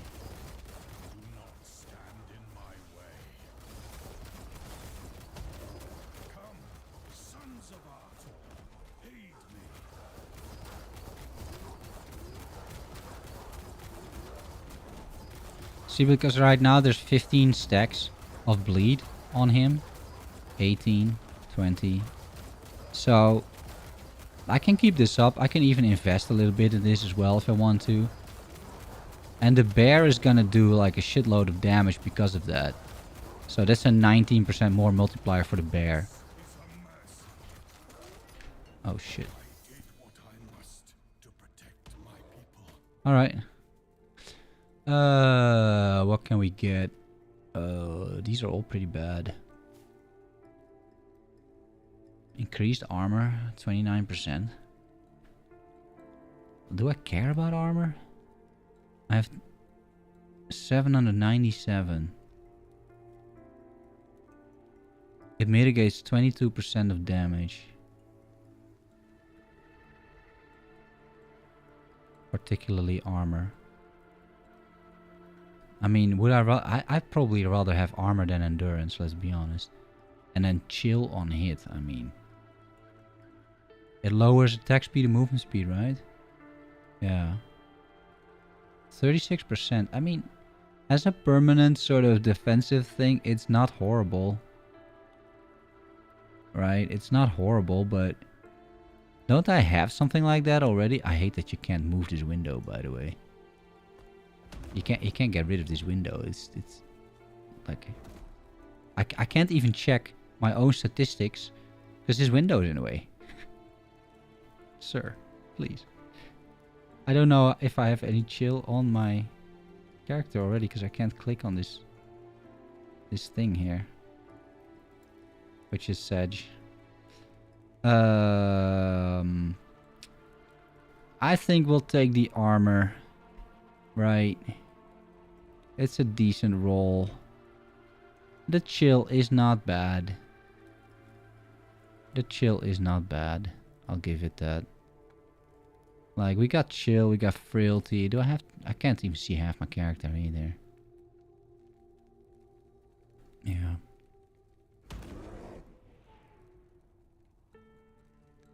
Yeah, let's take armor. It's fine.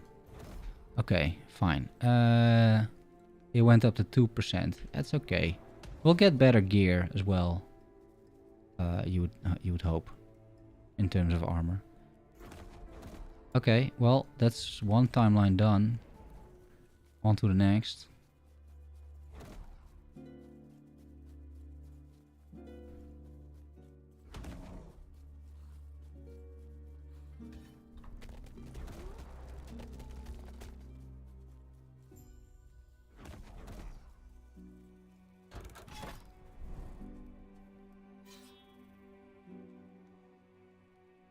Yeah, you're welcome, man.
Werebear form. Alright. That's something that you want at some point, right? And then we get 1 health shard. Alright, amazing. Terror Mace, 303% increased physical damage. Huh. Huh. High roll as well. Yeah, sure. If we're for whatever reason, right? Don't mind something like that. That's fine.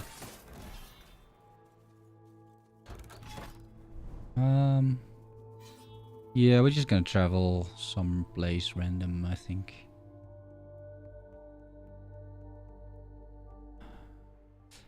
Hey, Bogdanius. Yeah, I like it. There's a lot of improvements. Right, the combat feel, the performance. I'm not really playing multiplayer, so I'm not gonna comment on that too much. I play these games solo typically, or with a bunch of minions, but yeah, a lot of improvements. Game looks a lot better, plays a lot better, bunch of new items in there. No new skills, I don't think, but a ton of skills got overhauled, so some are quite unrecognizable in that sense. So they might as well be like new skills. Shrines everywhere. That's new, right? They just put shrines everywhere. Like my end game is currently just like I'm just walking from shrine to shrine to the destination, and then that's it. That's the game. I don't mind it. It's kind of fun. But otherwise, like end game itself, depending what your perspective is or was, but end game itself didn't really change. So that's probably good to realize. Right? There's no real new end game. So yeah, there's that.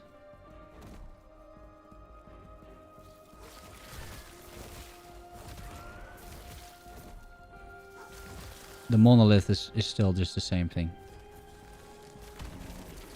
Yeah, for when the Room Master's coming, that's gonna be at launch though. And who knows when launch will be, right? So yeah, I think the new subclasses could definitely be interesting, but it's gonna take a while before they're there. Like I mean, I'm not even sure the game's gonna release this year. I know it's only March, right? It's only March. But, yeah. I hope it does. And I think it would be very good for the game to release at least sometime this year. But, I'm honestly not sure it will.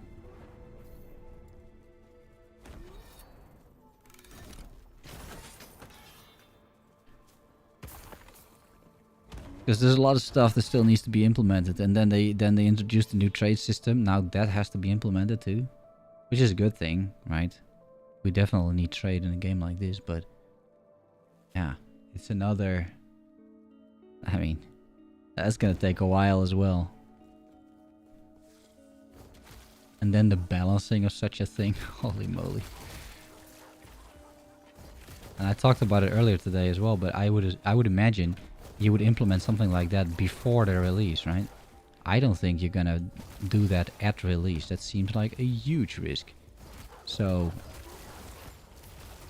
they'll spend some time on this. They might improve endgame still further. I don't know. It doesn't have to be improved, let's be honest. I mean, if you're just considering new players and not people like me who have like 1500-ish hours into this game, right?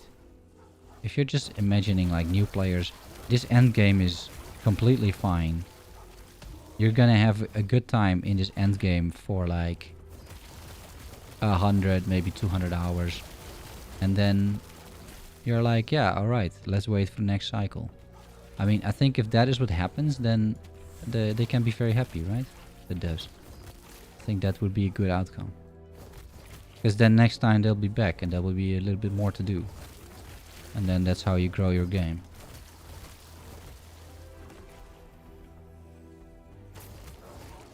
So my point is that it's not really necessary from that perspective to improve endgame, because it works. And I think it's interesting for a decent number of people, especially if you haven't played that much. If you have played that much, then yeah, a little different, right? Minion spell damage, huh? So for me, endgame is not super interesting anymore because it hasn't really changed in the past 2 years or so. Which is, you know, it's just a little bit of a difference.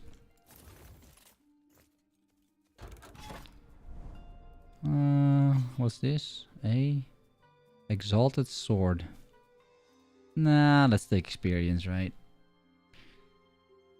We kind of want to level up, I think. Only level 80. Are you playing? Bogdanius?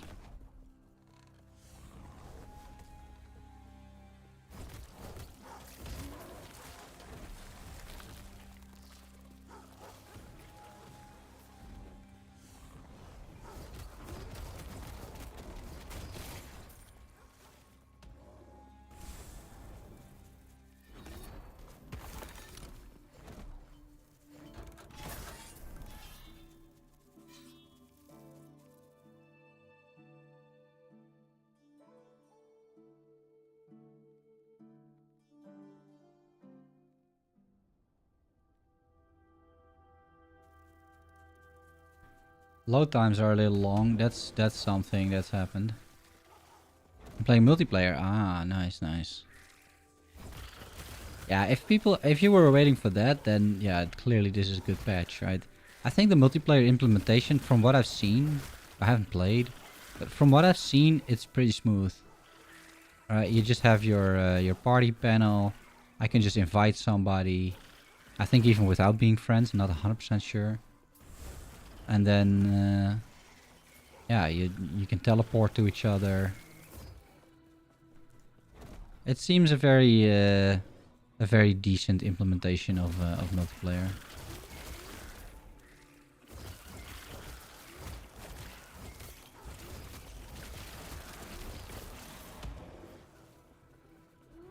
Let's take top first, I guess.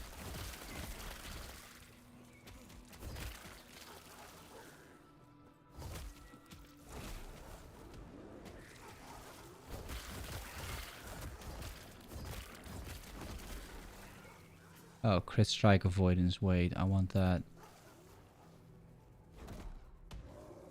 Yeah, and these dragon bone axes are pretty good as well. I don't think I want to lose a shield for it. I mean, the block and everything is still pretty good.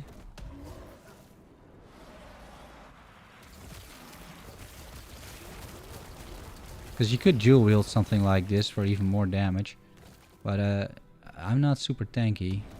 We're working on it, but I am not super tanky, so that has to be fixed one way or another.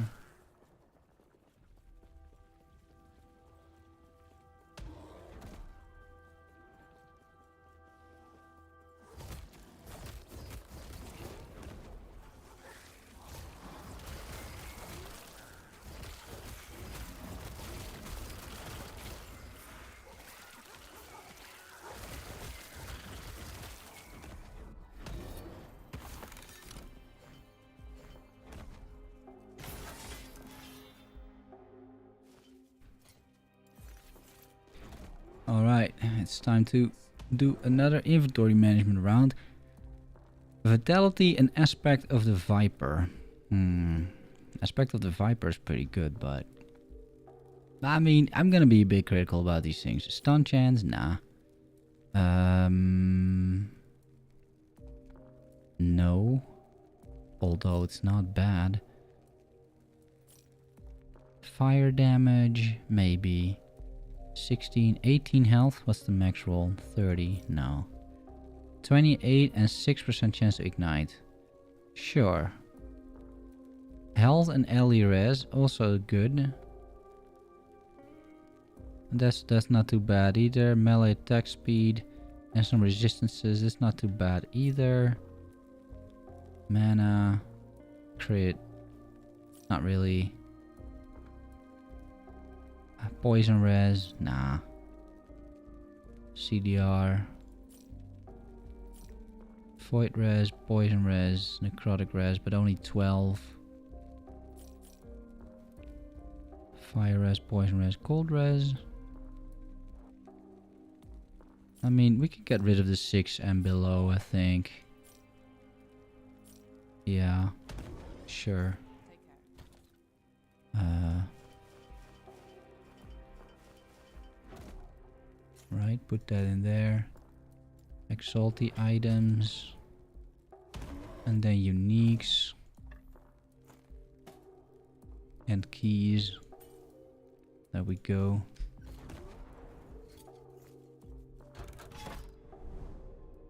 Okay, let's do a beacon.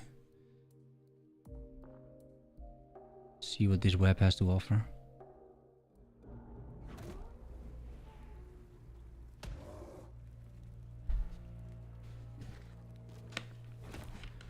I might change my camera once more. The whole green screen thing is bugging me a little bit, not gonna lie. And I can as well. Like, it's not that difficult. We might do this. I'll take a quick break after this echo, and then I'll try and figure out a few things. Also need to turn down the heat again.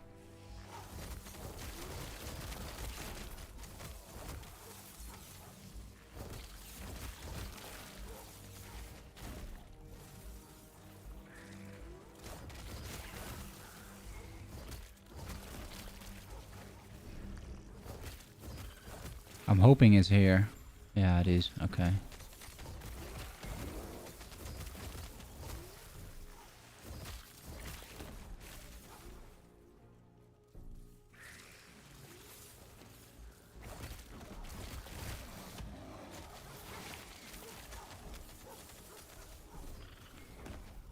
Shred armor, 236% chance. Well. That's not bad. That's not bad at all.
Alright.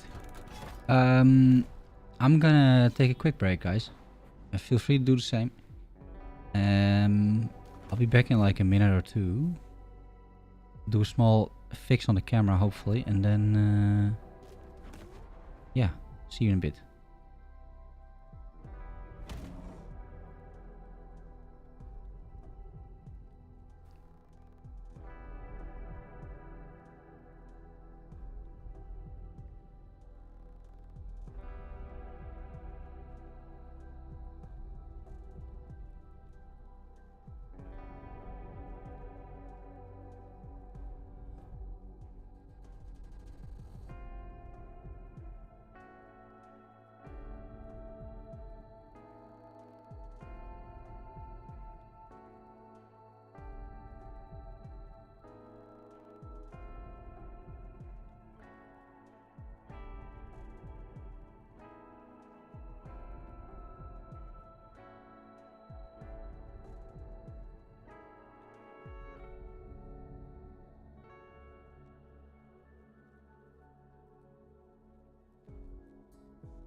back, kind of. But I'm not entirely where I want to be. I'm gonna... Because this background is completely fine. Like, it's completely... It doesn't... You don't really see anything. I have an image. And it might be... Let's see. If I can find this. Because I have a frame. Or I had a frame. That I could sort of put... Yeah, here. This thing. Open. Little on the large side, huh? And then... But then I want to... turn it around. Yeah, like that. Indeed. Indeed.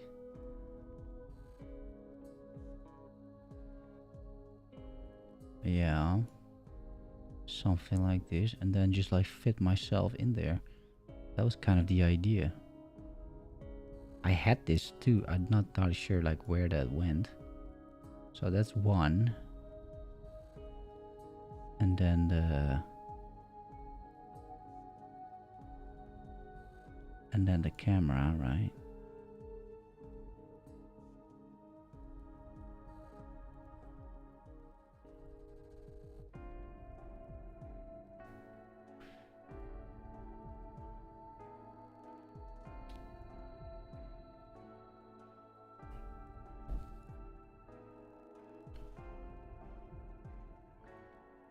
No.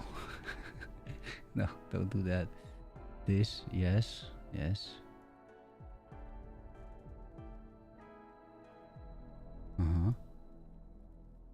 There we go, dude. Super professional. There we go.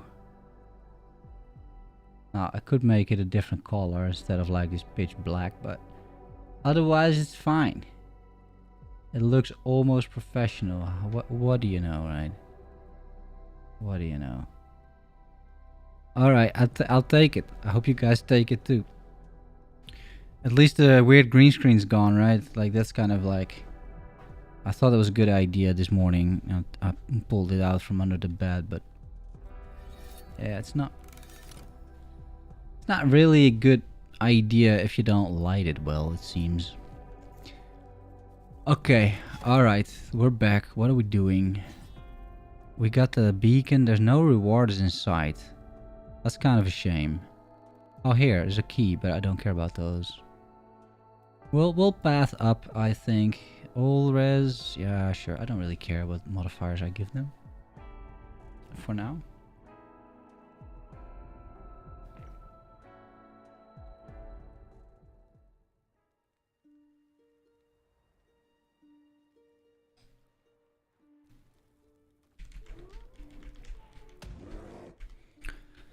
Okay, all the autocasts are done. Let's see.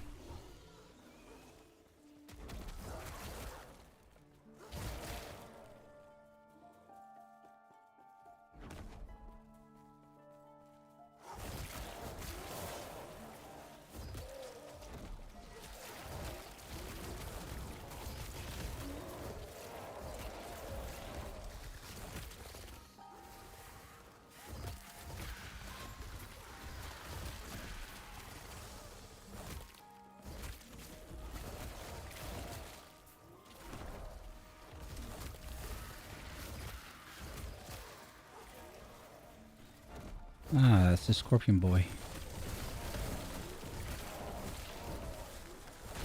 I did bring half the map though.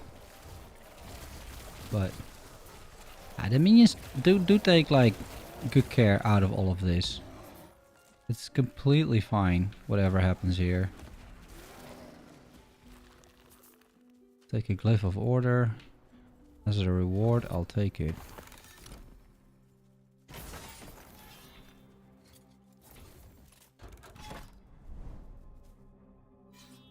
I might even like make the loot filter a little bit tighter as well. Like I have all these things that I can just hide a whole bunch of stuff. Um,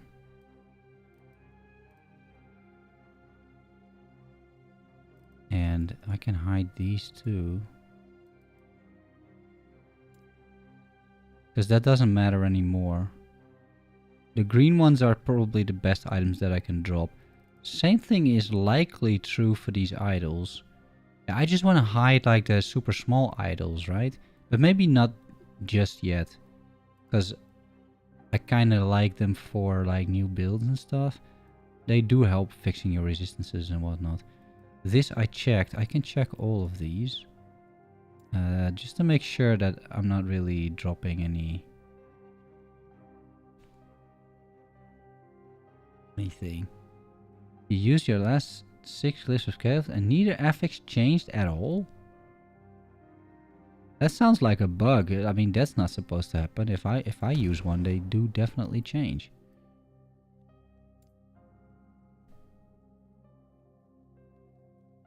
Like, I don't think there's a chance that they re-roll into the same affix.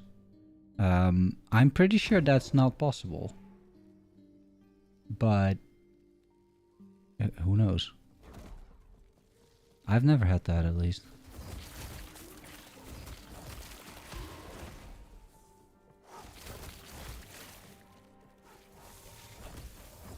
Oh, those are new enemies. A void-touched scholar.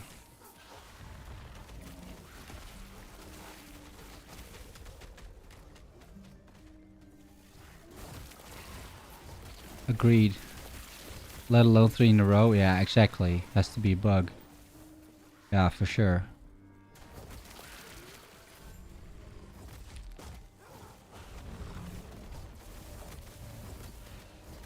Those void, those new void enemies, like that attack. It hurts like hell. It's completely busted. Like you see those guys at like level 10? They just one-shot me. And I had some void resistance as well. And now I'm void resistance capped and they still almost one-shot me. Like those dudes. Like holy mo... Look at it, dude. The damage. It's insane. It seemed a little bit overtuned to me, at least.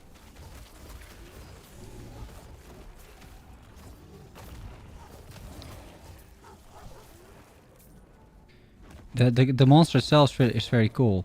Reminds me of Draven a little bit. Like League of Legends Draven with that attack. It's like his ultimate.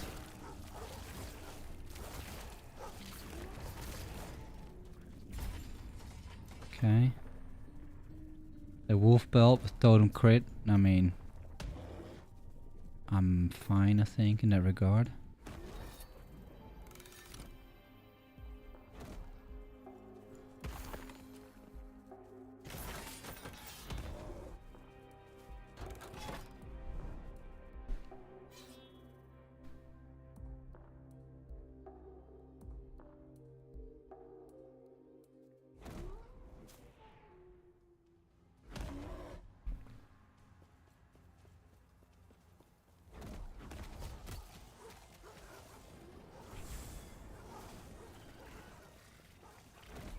We're gonna catch all these shrines. There's a decent chance that one of these is like an experience shrine as well, right? So that's good to have before the whole thing starts. Doesn't seem like it is, but still good. We get movement speed and crit for the whole duration of this arena. I won't have to do an awful lot either. Just get some mana. I have a lot of leech, so even though I don't like do an awful lot of damage, I do enough to just leech a bit.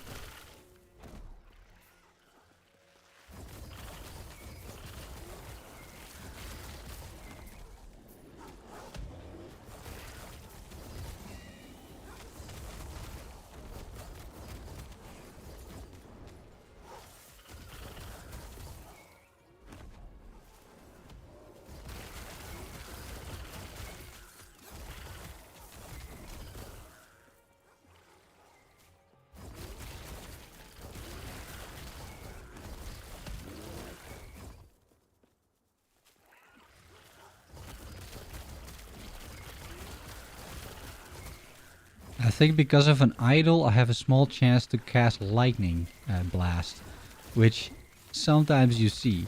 If I spend mana, I have like a small chance to cast a lightning blast skill, which is only there because there's minion speed on that idol, but looks cool, I guess.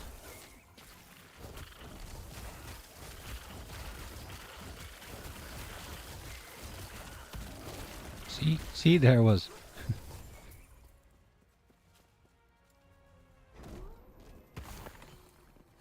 Experience tomes. I mean, I'll take it, right? That's always good. We're not gonna do Orobis though. I don't really see the point. Although it's some more uniques, but nah. Instead, I think we'll do this. Another arena. It's completely fine.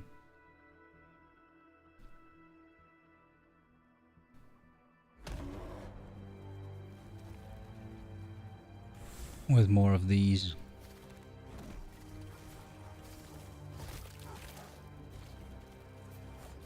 Stun chance, alright. I mean, stun chance is a decent defensive mechanic, I suppose.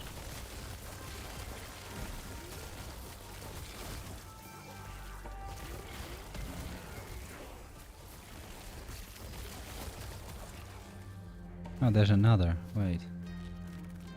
Crit. Oh, crit is amazing. This is the most broken shrine in the game. This is absolutely bonkers, this one.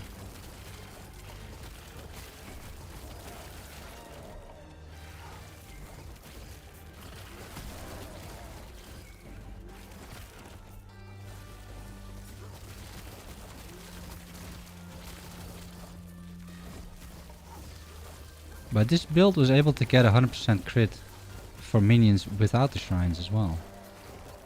Like the previous iteration had 100%. And as soon as I can fix my crit avoidance, I can do that as well. There's another shrine actually. Wait. What shrine is this? Damage reflection. Alright.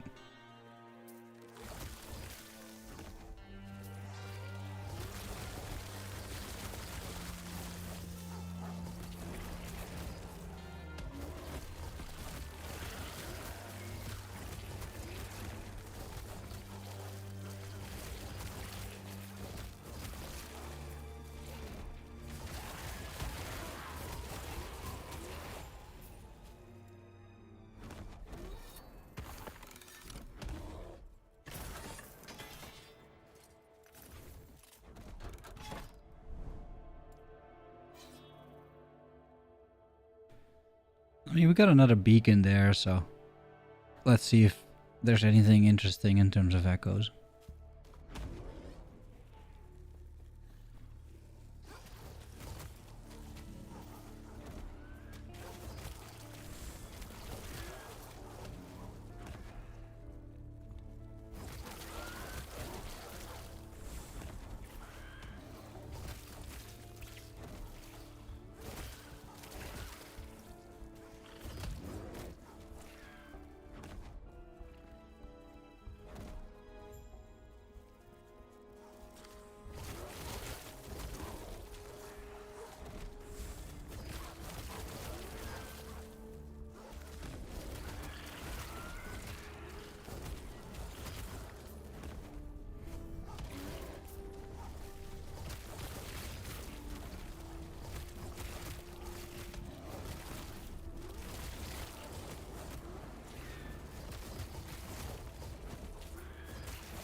Yeah.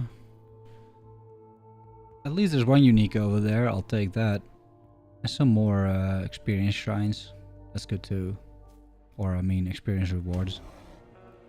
We max out the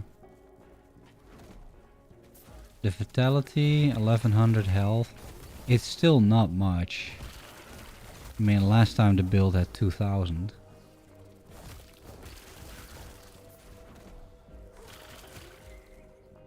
But we're getting there, I guess.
Don't have the ring yet. I have the axe.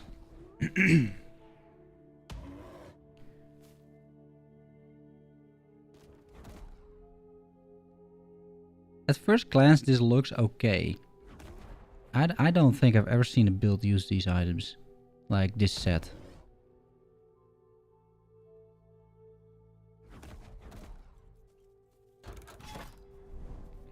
It all ends up in Orobis. This is experience though, that's not too bad.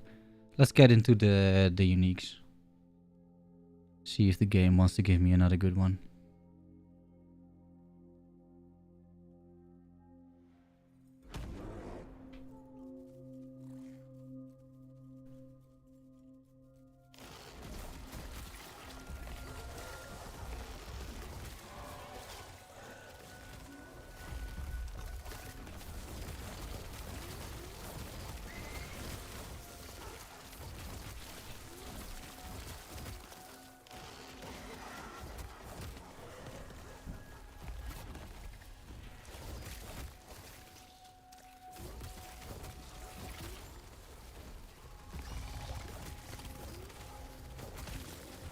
Alright, I like that one. The movement speed and golden scorpions, those are not too bad either. But we did crank up the strictness of the filter quite a bit now, so we're not gonna see an awful lot of loot.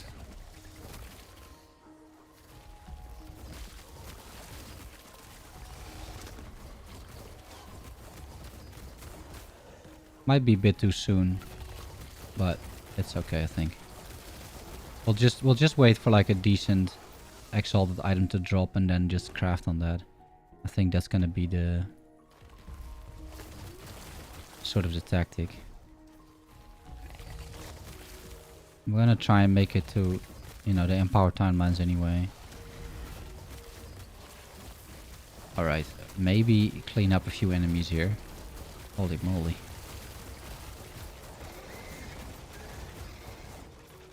Yeah. Subtle.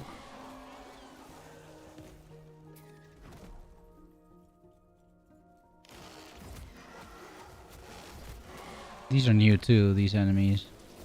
They remind me of something as well. They remind me of Lens Island. The enemies in Lens Island.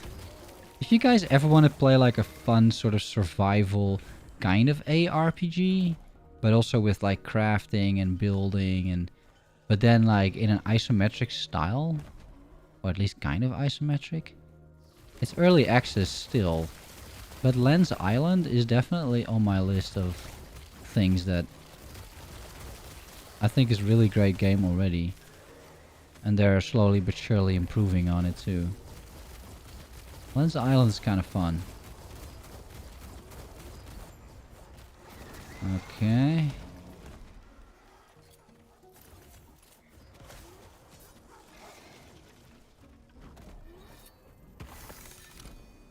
Renegade's Will. Didn't have that one yet.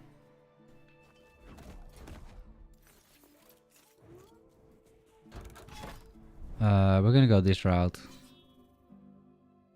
Grind the experience. More arenas. Arenas are typically not too difficult. And they give good stability, right? Because that's all you have. No shrines, it seems. That's okay.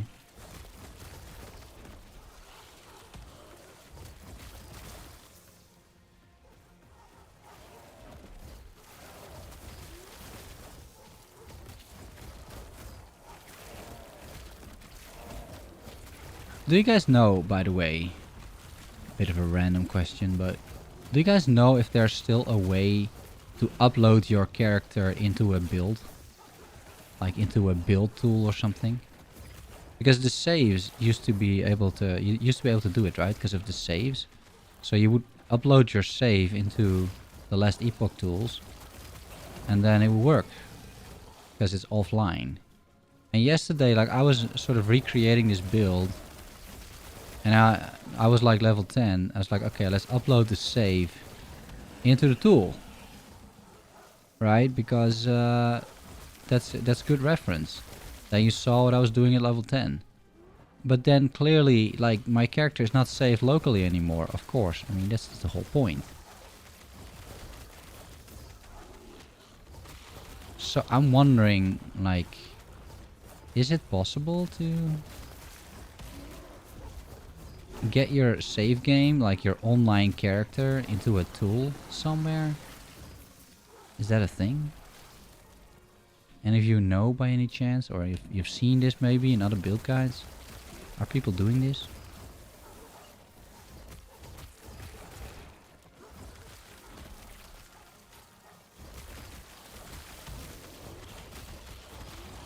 Or is it now back to the old days where I have to manually import every piece of equipment that I have just in order to show a build? Is that what's gonna happen? Because I kind of hope not, because that importing that save was, I mean, it was a lifesaver, honestly. Like, that saves so much time.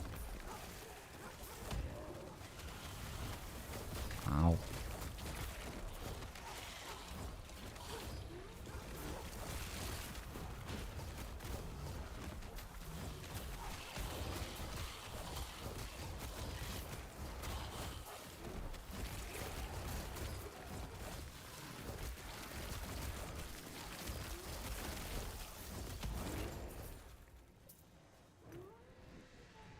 Two to summon Thorn Totem.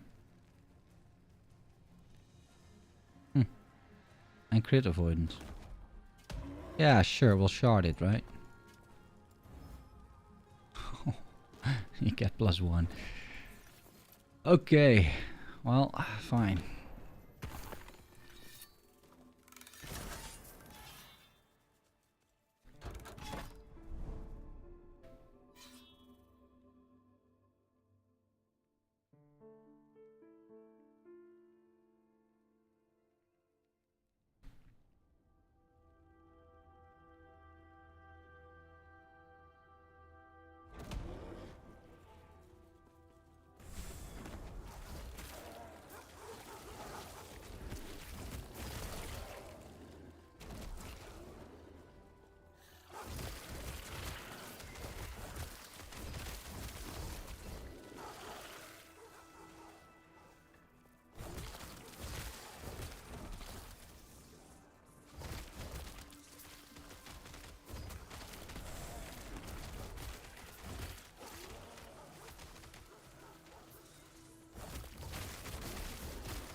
Yeah, this level is a bit more tricky. It could be here. Somewhere around here. Yeah, exactly. Or it could be somewhere completely different, which is where it is. Unfortunate. Chance to minion bleed. Nah. That's okay. We'll get some bonus stability, I guess. Maybe a speed shrine. That'd be good. Damage reflection. That's probably one of the worst ones. Drops gold. I don't mind that either at this stage of the game. Like, that's another stash tab, or part of it at least.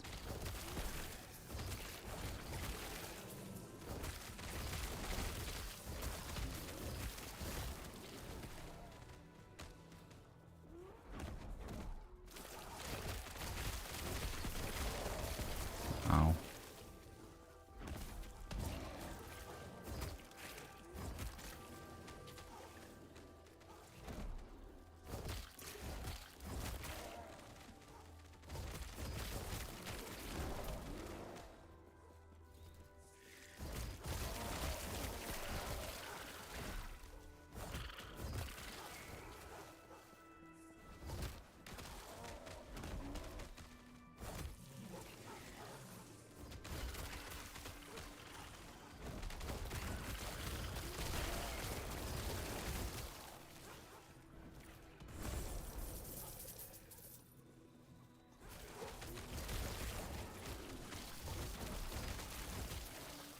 Raptor is kind of killing himself. But still, like, pretty stable. Still, at, like, not much health. But this means that he's basically doing 150% more damage right now.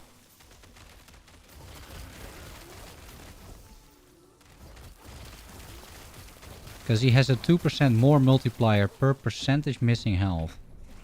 And he's almost dead, so... You know, that's a lot of additional damage that he's doing right now. Until he dies. But he does leech a little bit. Especially if he crits. If he crits, he leeches. So, if we got more crit chance, this might actually turn out really well.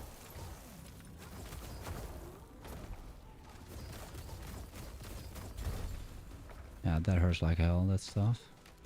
He's got some regen too, right?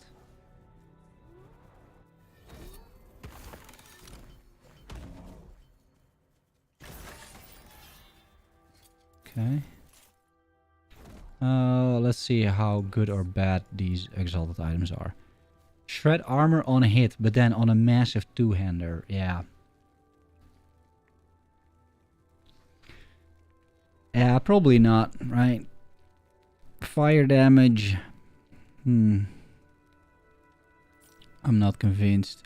Stun chance, melee damage leached as health.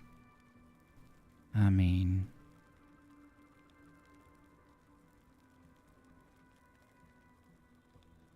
I'll trash it though, like there's a lot of good stats on this thing.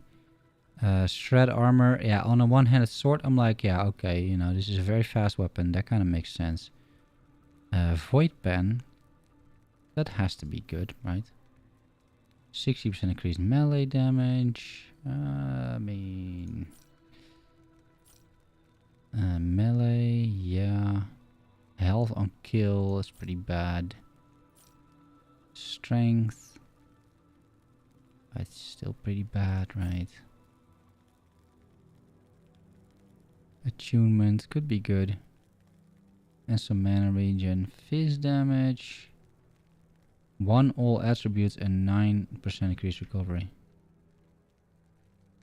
You can roll +2 to all attributes on this ring.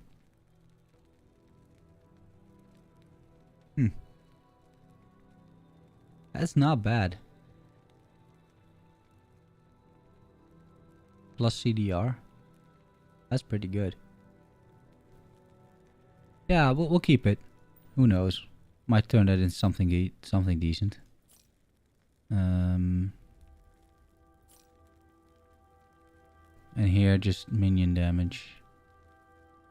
Plus some res. Yeah, I mean...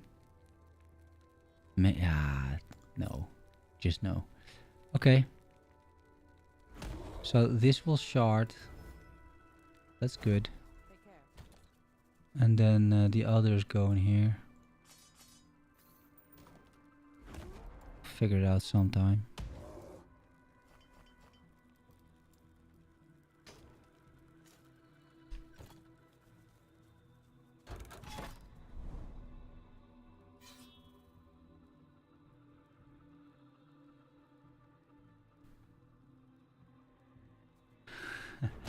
Campaign Lagon with 0 fizz res. You don't need fizz res for Lagon, do you? Right? You need lightning res.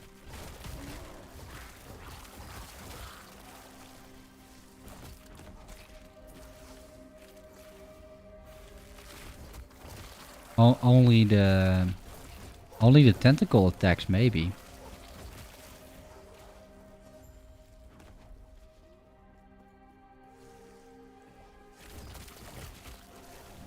But otherwise, I think you're fine. Get lightning rest. That's much more important. All of the water and lightning and all the shit. I mean, the beam kills you regardless. So for that, you don't need res. Like that's just you being dead. Okay, unique. I missed the unique. Is it any good though? It is a one-handed sword. I mean, an Aurelis with 2 LP. Could be worse, I guess. Minion crit multi. Yeah, I'm fine.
More beetles. Okay.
Think there was a physical? Really?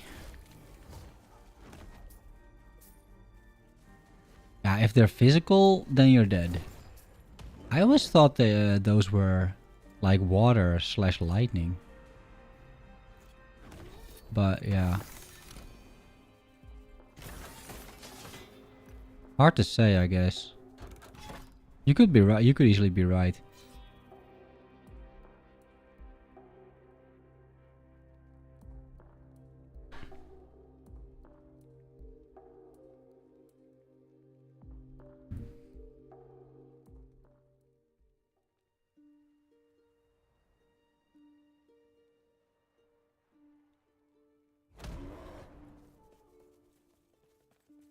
I'm thinking, what is the boss again of this echo? It's not the 2 shamans. Or the 3 shamans. That's the fire echo. Oh, it's the mage, isn't it? It's Gaspar. Oh, that's not too bad with my build.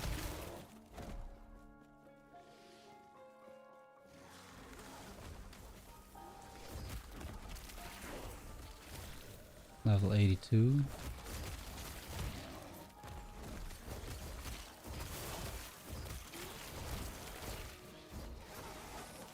I need to find something. Need to find something else to spec into. Something more defensive. Potentially just more health. But maybe something a little bit less boring than health.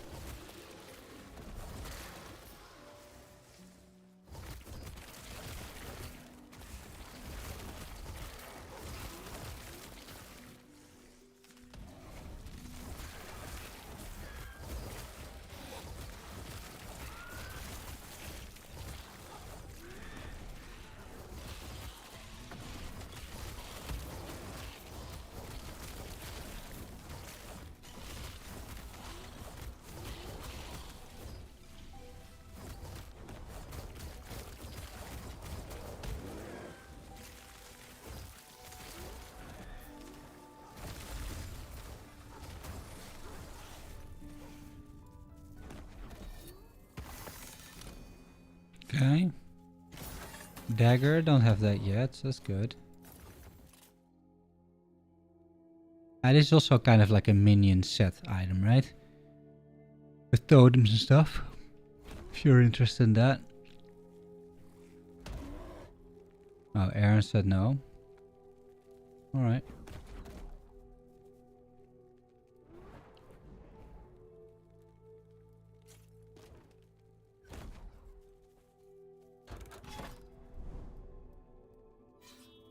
I need a little bit more, and I guess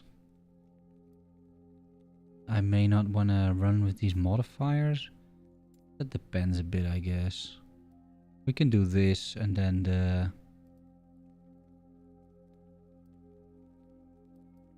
beacon. Right, this is another arena.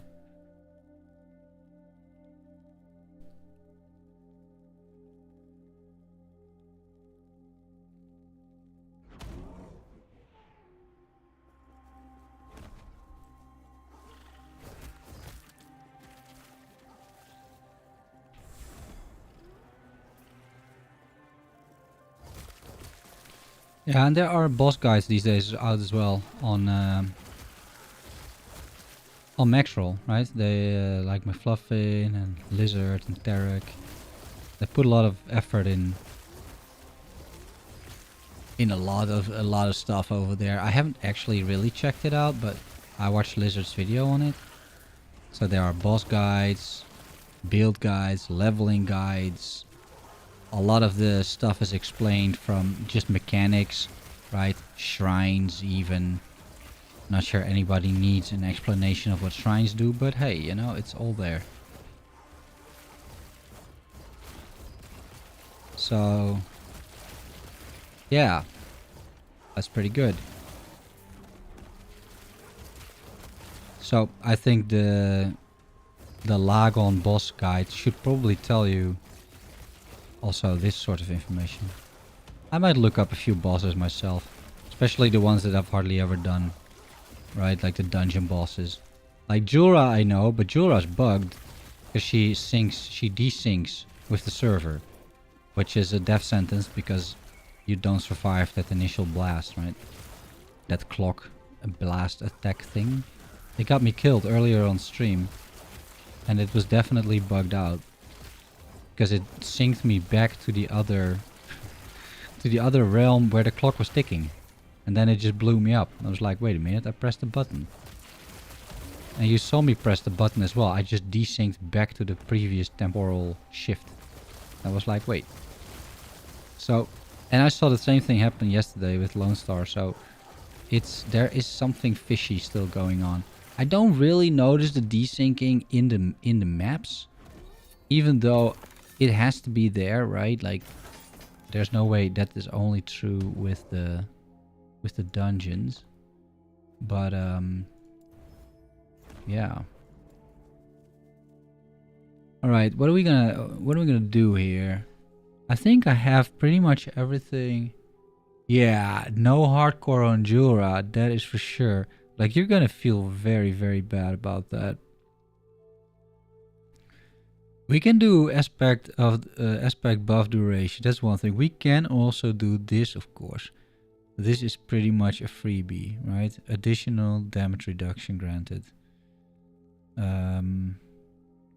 Because I don't think the melee hit, I had that in the previous guide, but I don't think it is super good, honestly. Bit of a waste of points, I feel.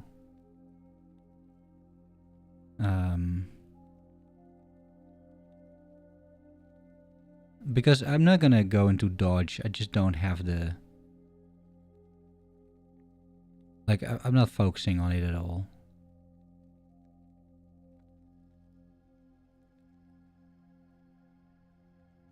And this damage leech is not for minions, it's only for me, it seems, right? So that doesn't seem to do too much.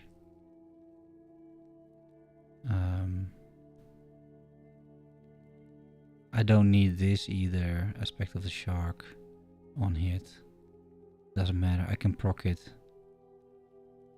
So that's all taken care of.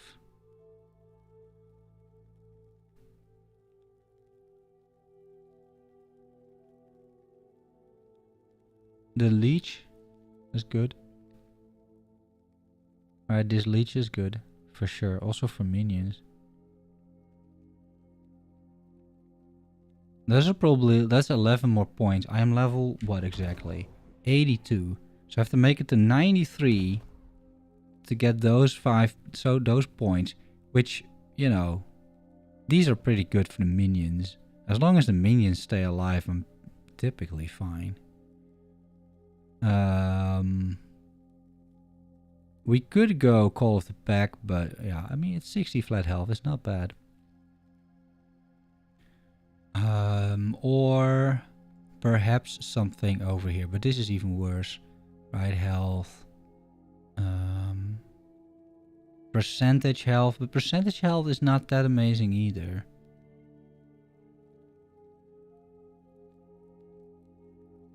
And healing, like 8 healing, is completely pointless.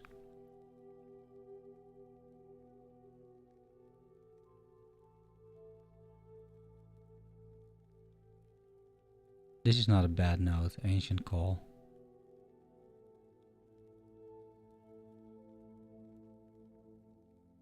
Yeah, that's not a bad note. It's a lot of health.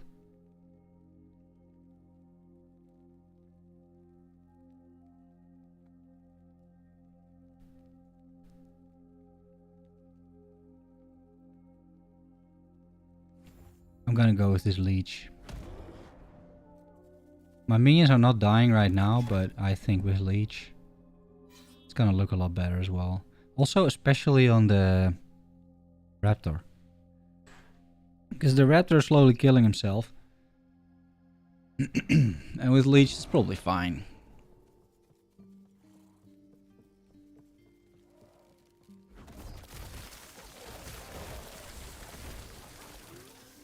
And it's my own leech as well. Like, I leech as well, so... Experience on kill, I'll take it. Yeah, I'm not running the Temporal Sanctum anymore until I see some patch notes saying that that is fixed. Because that was some bullshit right there. And it happened twice in a row. The first time I was not convinced. I thought it was me. I thought I moved back too quickly to the other zone, right? But that was not what was going on. Unfortunately. As we figured out the second time. And if you can't get out of the blast, right, then it's... Yeah. There's no real point in going there. Which is kind of a shame, because I have some items that I want to make legendary. Higher level items. And that's not gonna work, because I won't survive the blast.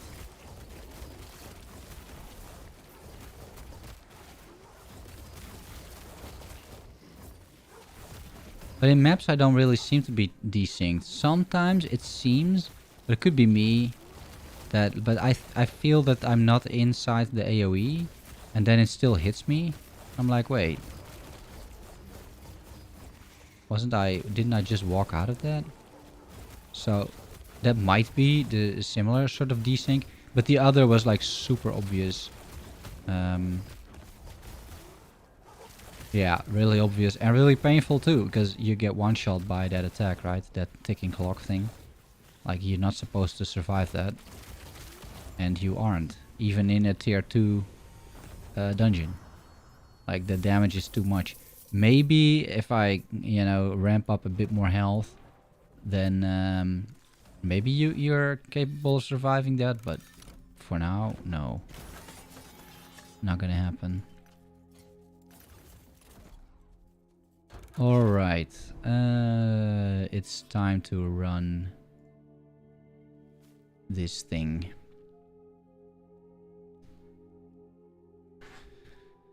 And then we have one more. Then it's only the three shamans and the fire thing. And then we're at Empowered Timelines. Not too bad. But still, like, wait, what is this? Oh yeah, it's this one. But it took me quite a bit. The loot filter bug? What is the loot filter bug? I don't think I faced it, no. But who knows?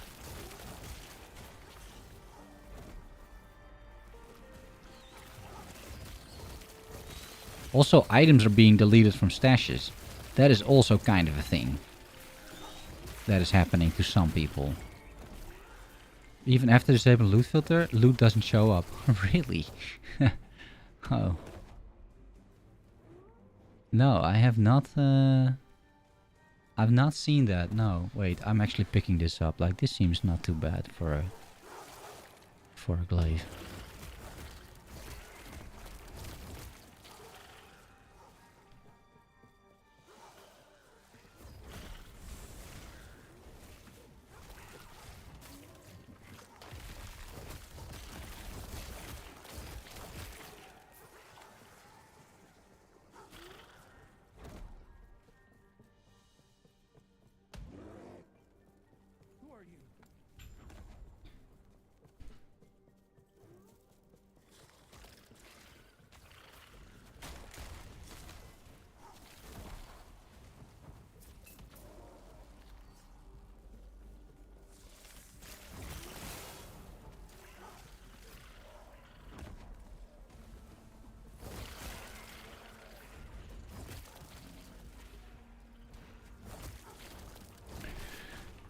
Thoughts on being able to work from anywhere remotely as an IT professional. Yeah, sure, I have some thoughts on that. Like, I think it's very convenient. And especially in IT, it's typically very well possible to do something like this. But I think it should also not be underrated how much you're missing if you're not actually physically in an office with your colleagues. It doesn't really, like, you can't really quantify it super well, but I just noticed that if I'm not in office for like 3 weeks, which almost never happens, but let's say it would, that at some point I don't really know what's going on anymore, right? And that is, I think, something that is hard to sort of put into numbers or affect, but I definitely notice it. So I think it's super important actually that you should be able to work remote, but it should not be standard, right? I think everybody working remote, like 11th Hour Games does this, right? That I can't imagine it being effective. Like, I've seen our company do this, and it was not good. And you hear from all these other gaming companies as well, like part of the issues with Corona is that they had to work remote and then there are delays because of it. Because it's hard to communicate remotely and to properly convey ideas and that kind of thing. What about companies that won't know control where you work from remotely? What do you mean?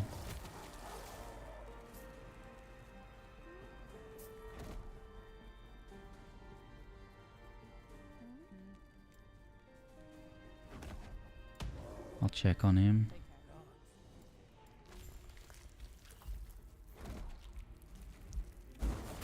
That want to control where you work from remotely. In some cases that's valid, right? In some cases that's valid. It would depend on the company. But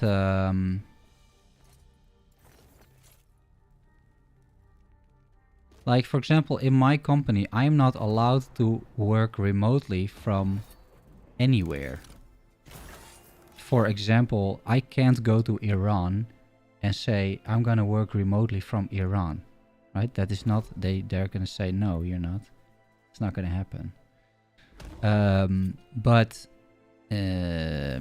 other than that, which makes sense, given Iran's IT infrastructure and that sort of thing. But otherwise, no, it's probably, you probably should not limit your employees, right?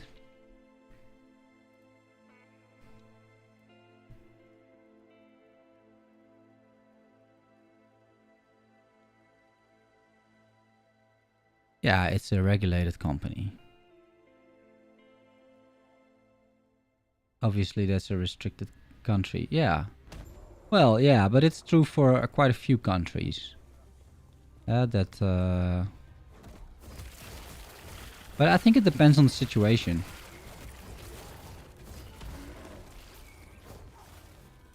But I mean, the whole point of working remote is, of course, that you can work remote. Like if there's all sorts of restrictions on working remotely, that doesn't make a whole lot of sense.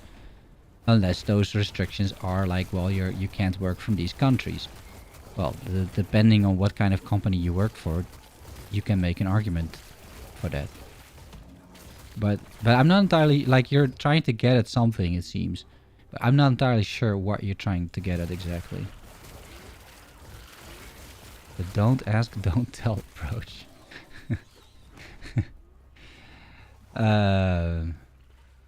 I don't have a strong opinion on that. It doesn't seem like a great approach. But I don't know, honestly. I have no real opinion on that.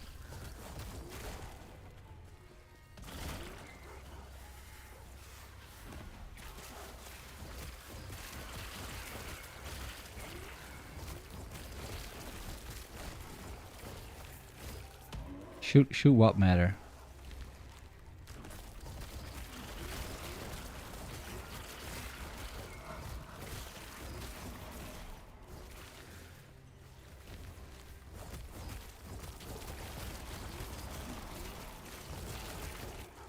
Where you're working from?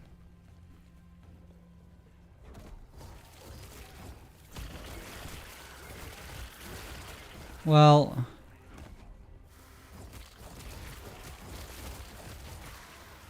like on paper it shouldn't, right? But I think what I noticed, like I said earlier, when people are working from home, they're just not as engaged. And they're just not... It's harder to communicate with people working from home. So if you're working on like an important project, let's say, and people are not willing to come into the office for, let's say, a workshop or some other stuff, or they just live in a completely different country, so then clearly that's going to be difficult. It definitely makes matters more complicated, and whether you want to put up with that is completely up to you as a company or as a team, right? So I don't think there's like a single answer here. Like, let's say you work in a contact center, and then you're probably correct, right? Because why wouldn't you be able to just work from home anywhere, really, do your job, answer the clients, customers? Doesn't matter. But if you're working in a team and you're working together on something, you could argue it does matter.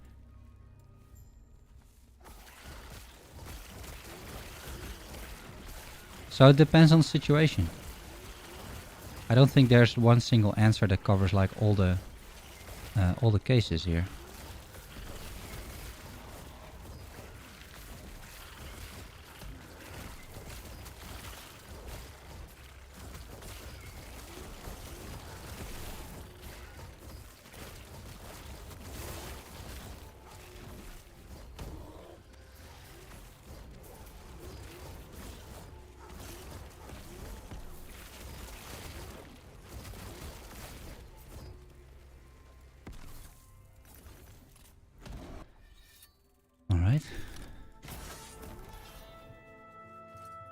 Let's clean up the inventory a bit once more.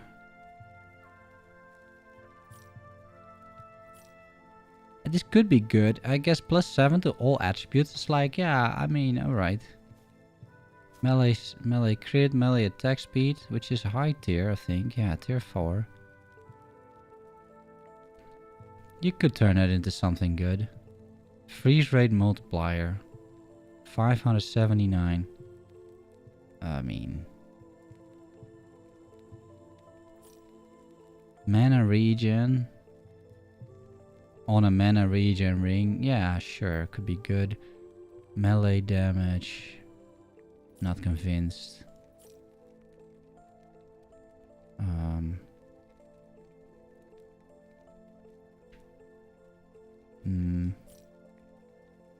11 strength. Oh, this is great. Look at this thing. Minion damage, minion health, fire res and endurance.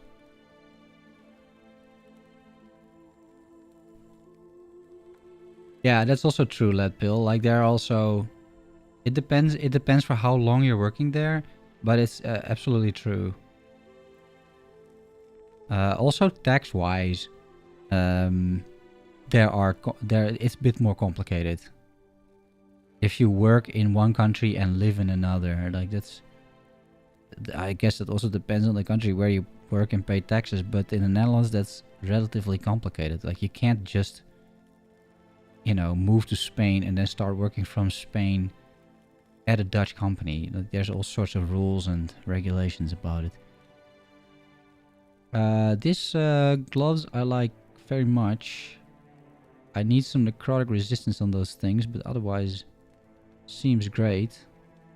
Lightning res, damage while channeling. I mean, channeling? Nah. Do I ever want to be channeling? Movement speed, fizz res, CDR. I mean, that's fine. That's fine. And this is not great. Minion healing. Minion healing. Okay. Let's see what we can do with this. That's maxed out. Did it roll well? The damage rolled okay. The minion health not so much. So I need to try and put like necrotic res on this, right? That'd be ideal. Let's see what we can do. Health regen per second. It's not the worst, right? It's not the worst. Endurance threshold. Lightning res. Increased leech rate. That's not bad either. That's not bad either. Okay, so I'm gonna miss out on a little bit of resistances. Also cold, by the way. So I need cold and necrotic.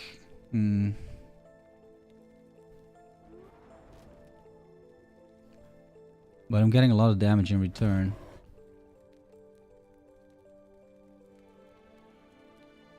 No health though. Just like leech rate and that kind of thing. I'm not even sure. It's pretty good, but is it really that good? Maybe. We'll put it over here. Like, this is stuff that I might end up putting in my build. The rest can go. So this is also kind of potentially interesting. It fixes the cold. It's got tier 5 movement speed. I like Fizz Res as well. I even like CDR, I just don't like the Dex. Let's see what we can do there. Strength. Strength is good. A CDR is not bad. Ideally it's crit avoidance, let's be honest. But I think I should get crit avoidance on rings and stuff. Yeah, maybe we just do this, right? CDR. Strength, strength. CDR. Tier 5. Alright. I mean, once again, I'm losing 103 health. I'm losing a lot of health there. But it goes in the general stash. Like, this is not bad boots.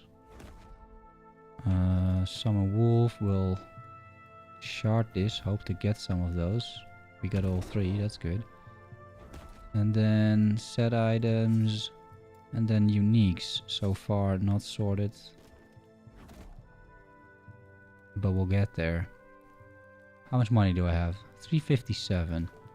Alright, 110. And then 120. Don't have 130, but I think this is enough. So, stash tab 2. So, if we start at the top, right? How do we do this? This. We say helm. And then we say chest.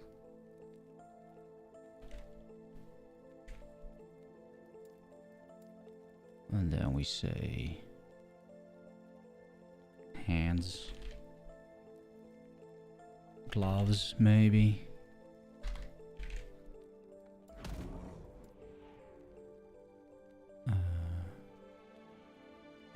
Jewelry.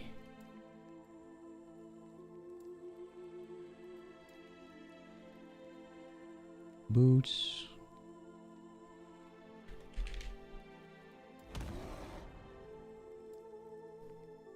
Offhand. We can split that later into shields and catalysts. Jewelry, hands, relics, right.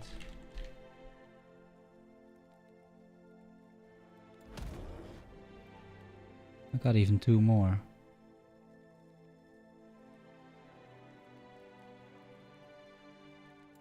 Well, then belts and catalysts, right? Belts. Catalysts. Which are like, what's catalysts? I mean, that, I guess. And make it orange. And then this is not offhands, this is shields. Okay, shields and catalysts. Belts and jewelry and relics. And then the other 4. Is that true? Oh, I'm completely forgetting weapons though.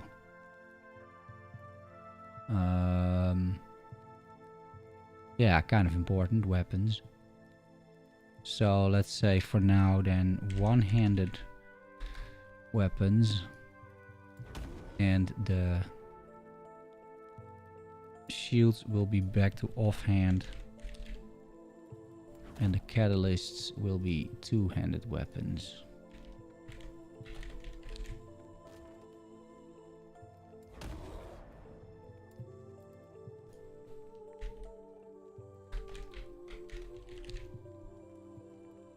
Okay.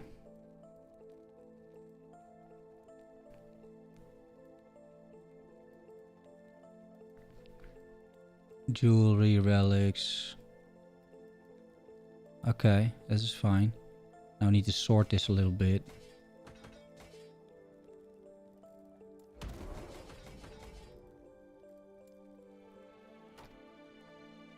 With some offhand stuff.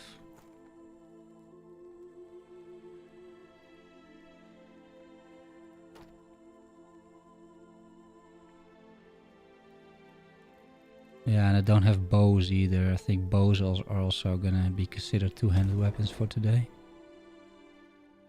Multiplayer worked. That's good to hear. That's good to hear.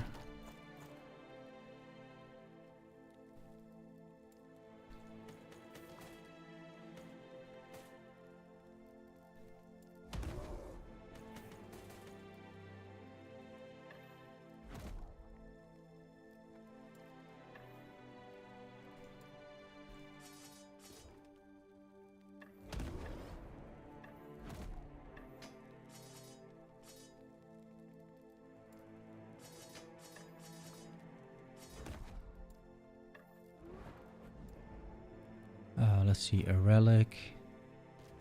This is a relic. It's a catalyst actually. Relic.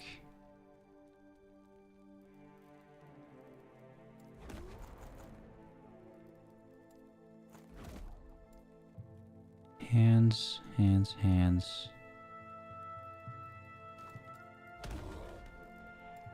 Helm, I have all the jewelry. And the belts. And then boots and off. This is also offhand, I suppose.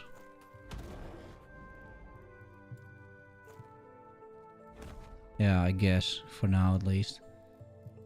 Jewelry. I'm gonna get only one of each, I'm pretty sure. I'm gonna take the ones that are just best for now.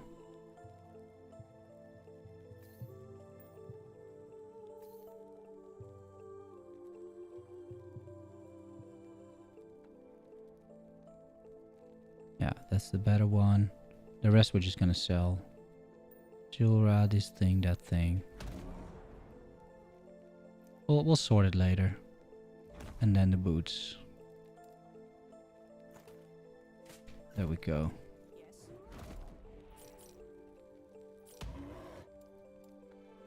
Okay. All set. Any tips for Necro Summoner?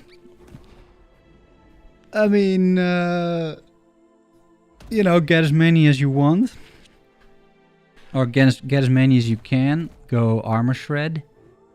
And you're off to the races. I take fire damage minions. I think that's cool, but...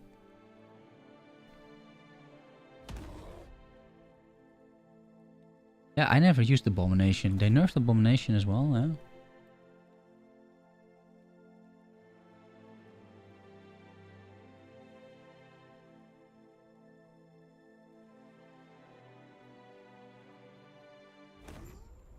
Okay, let's see. Not a fan of this fight, not gonna lie. But we should be okay.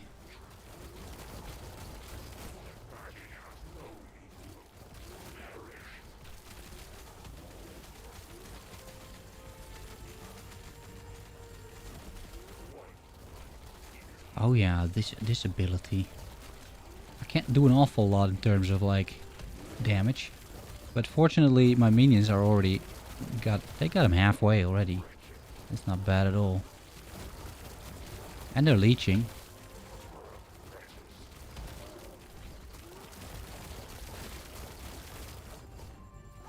Wait, what's happening? I got culling, right? With a bit of luck. Oh, don't die. Don't die. Be patient. There we go. Alright. Okay, the most useless rewards. Yes, sure. What do we want? Shields, belts, or gloves? In particular with this character. I mean, the shield is good. Like, if I get a Bastion of Hope, I guess. That's good. I haven't really kept up on, like, what's new. Belts. Are there, like, OP belts out there?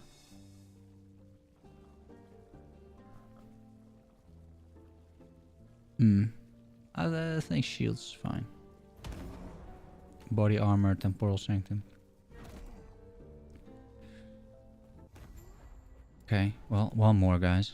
We need one more. Is this good?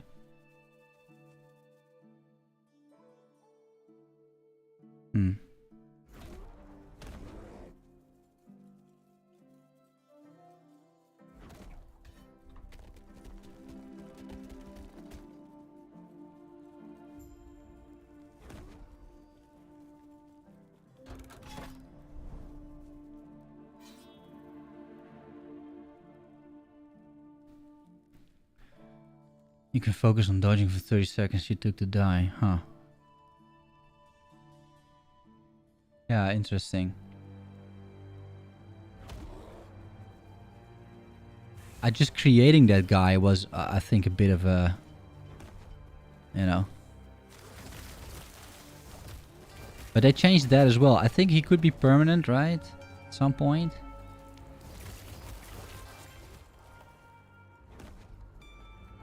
Yeah, shield. Yeah, I took shield as well. Shield makes a lot of sense.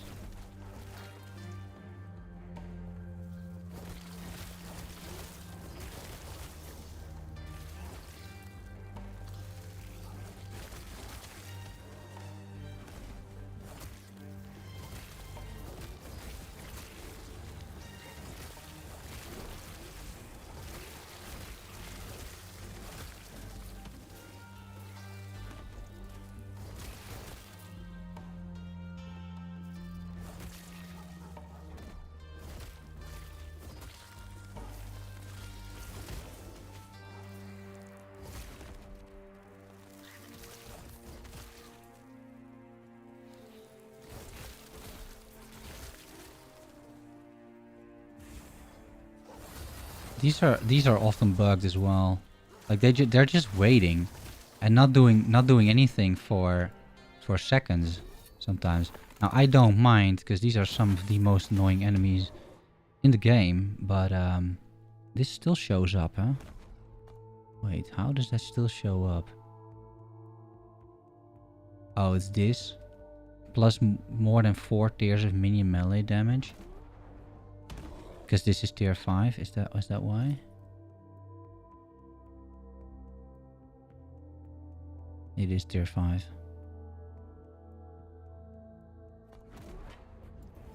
Alright.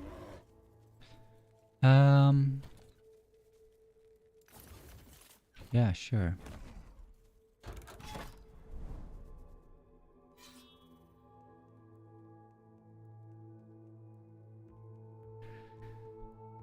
It's about time to order some food, guys.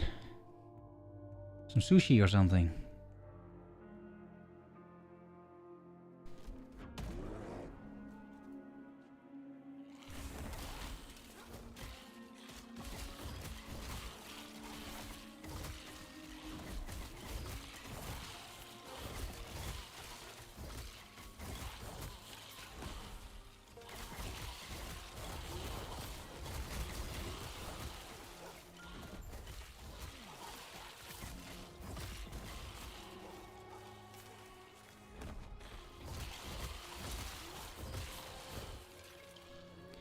Yeah, but you can't really go wrong with minions, honestly, on a necromancer.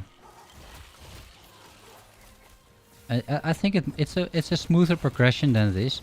It just falls off quicker, I think. I think this is gonna keep scaling pretty much, and minions at some point they just die. It's hard to keep them alive. I think that's the biggest issue with minions, necromancer minions, that is.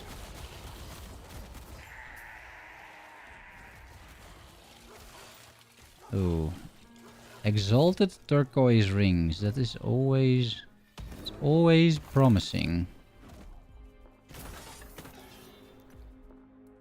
Cast speed for totems. Nah.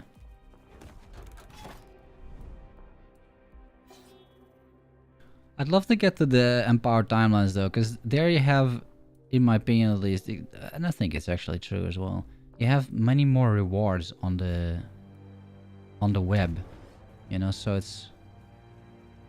it feels a little bit better to just like do these nodes because you're working towards a bunch of rewards, and here it's, well, it's just not really the case. You don't really get anything.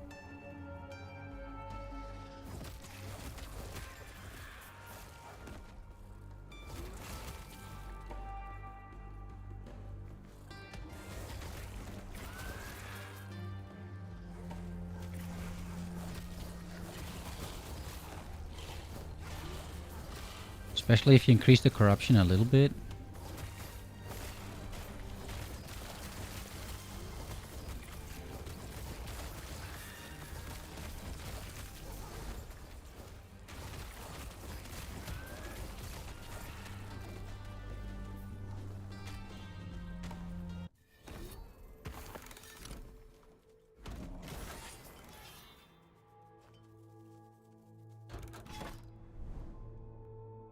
There's not much out there. Here's a what's that? Relics? Idols? I'll take idols. Like I might get crit avoidance just using idols, that's fine too. Or 3 idols and put it on a ring or something. With crit avoidance I can completely fix my build, right? If I get one more crit avoidance item, my minions are likely perma-critting without a shrine. So that's good. Thyworm, are you excited about Diablo 4 beta next weekend? Yeah, kinda. I mean, I'm not even 100% sure I'm playing, to be honest. But I probably will. I still have to buy it. Hey, Uber Shaloof. Hello, sir. Like, I'm just curious, mostly. Like, I haven't really followed much in terms of Diablo 4. So, I don't know too much about it. The only stuff that I watched, but that's just because I watched basically everything, is Asmongold. Like, whenever I play a game like this by myself, I just... go to the Asmongold YouTube channel and then I just watch all the clips. And he regularly watched interviews and trailers and that kind of thing. And I think he has decent insights on games like this. So all my knowledge from Diablo 4 is basically from watching Asmongold react to Diablo 4 content. Which is also a way of consuming content, right? But that is all I know. I haven't really looked into it myself at all, so I'm just excited to play a little bit and just curious to see like what the game feels like, and holy moly, why are these hurting so much? But I wouldn't say that I've been waiting for this moment for like 3 years or something, you know? Purely because it's Blizzard, honestly. Like if this were any other company, and this was the game that they made, I was like, holy shit, dude. Like, we're gonna go all out. But, yeah, it's still Blizzard. And, yeah, I don't really have faith in that company. Although they are doing better last year or so. But the decade before that, they messed up everything they touched, right? So, I mean... Little skeptical still of that company. I think rightfully so.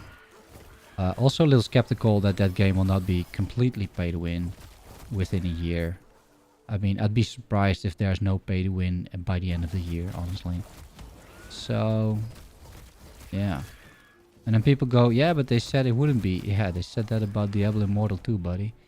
So, you know, and about World of Warcraft and about any other game they made recently, so. Yeah. Bit of context, I think. think it's gonna be just as much Diablo as the trash phone game. Yeah, so that's the concern, right? It's gonna be not like Diablo 2 in a lot of ways. I think it's going. Yeah, watch the release date trailer again. Yeah, but that's the thing. I mean, Diablo 2. Oh, sorry, Blizzard. They should make movies, right? Like, if this was a movie company, I'd be super excited for Diablo 4. Like, just the cinematics, sure. But that has always been good with Blizzard games. But the games, man. Like, holy shit.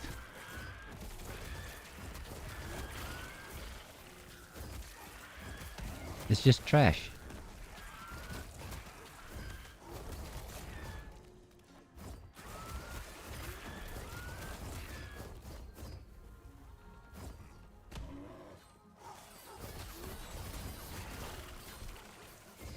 Yeah, Diablo Immortal from a game perspective, I hear also similar stories. That the game itself is pretty decent, especially for a phone game. But yeah, you need to spend $110,000 to get your character geared out. It's like, yeah, it's a bit much, you know? That's like half a house. So, and it's hard to then still say, well, yeah, but the game is fine. Yeah, but the game is designed to make people spend a shitload of money. And the game would be a lot better and more fun if it wouldn't be designed around having people pay so much money. And that's I think one of the biggest criticisms of that model.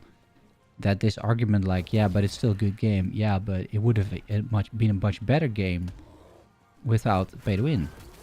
Right? Because then the systems wouldn't be designed around it. And you would have a much better game. So hopefully they don't make that same mistake with Diablo 4, but the fact remains that Diablo Immortal is a hugely successful game in terms of income for them, right? Like the revenue from that game must be insane because of the wheels and just the spending and everything. So yeah, it's I think it's going to be very hard for the executives at Blizzard to at some point not put pay to win in Diablo 4.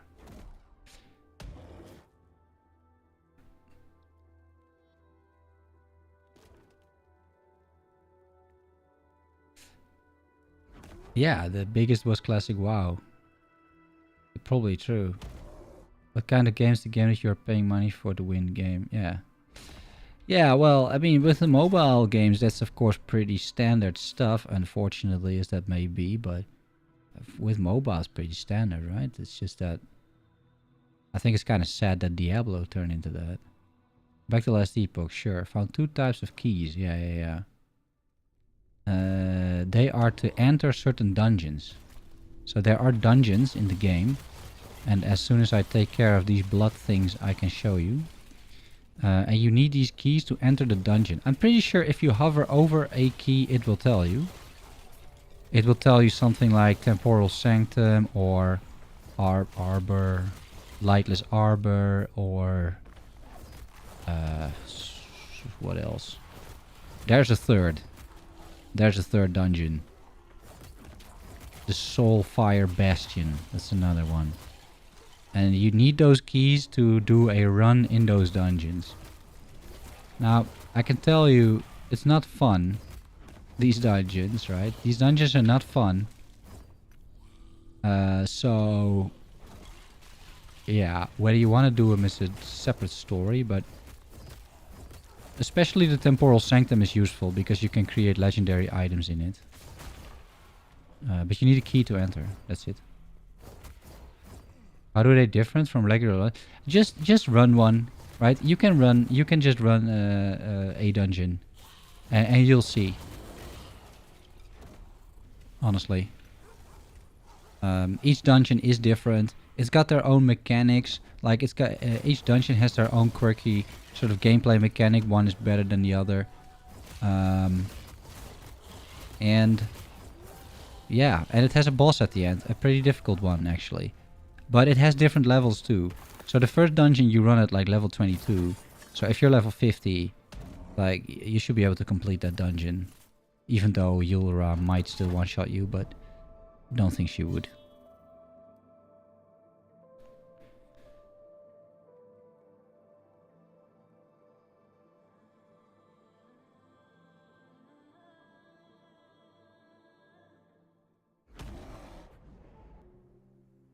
Yeah, and Ante, like in the Netherlands and Belgium, we have laws against it actually. So, but that's laws against online gambling. But this is why, for a long time, we could not play these games here, because they were not allowed. Diablo Immortal didn't release for a long time. Neither did Lost Ark, by the way.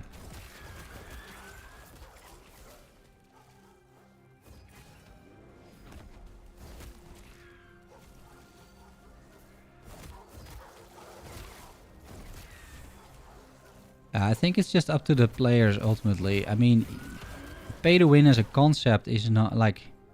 Yeah, it's not great. It's not great for the game. But, like, you can't make that illegal, right? I mean, that's gonna be difficult to do. But the reason why it's illegal here is not because of pay to win, but because of the gambling mechanics behind it. Right? That is is not knowing what you're paying for. That is what the countries here regulated. So you're not allowed to put a loot box in a game for money and not be open about the chances of what that loot box contains. And clearly companies don't want to do that, right? So that's why these games are typically not allowed in the Netherlands. It's not that we say that you can't pay to win. You can pay to win, right? That's fine. That's just up to the players. I mean, you just don't play those games, basically. Which is why I'm a bit on the fence on Diablo 4. Because I am like 99% certain that in time, and I think rather sooner than later, it's going to turn into pay to win. Because just look at the history of that company, right? That is just what's going to happen. So... But the question is more like, okay, am I going to give him $90, which is a significant amount of money? And will I have enough fun before the game turns into shit? And I'll probably have enough fun before that. So that's why I'm like, yeah, I'm probably okay in that sense. It's probably fine.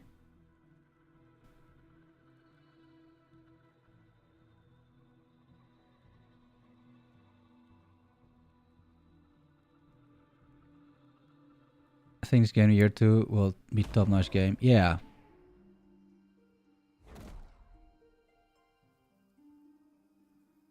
No, true. This game is definitely on the right track.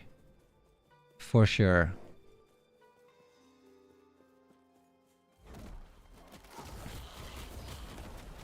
For sure. And the game feels really good to play these days. I think also with minions. Like these minions, they're just destroying everything. It feels really good to play, I agree. I had fire minions the other day, like that also felt really fun. And yeah, it just needs more to do, right? More to do in the end game. Well, not even the end game is fine, I think, to a large extent. Like I think the Monolith of Fate as a system is really fun, and you sort of building out your own web of nodes. And you have some control over that, and you can reset stuff and rerun and whatnot. Like, that's fun. The main issue for me is whenever I'm loaded into an echo like this, then it becomes significantly less fun because there's nothing really surprising going on here anymore. And that's something that they need to work on, right? We need some variety inside of these things. But that's possible. I mean, it's not that is impossible. It just takes time. And I personally strongly believe that we need to have randomized layouts. But even if you don't go there, and the devs actually expressed after a while, but they have that they want to go there as well. So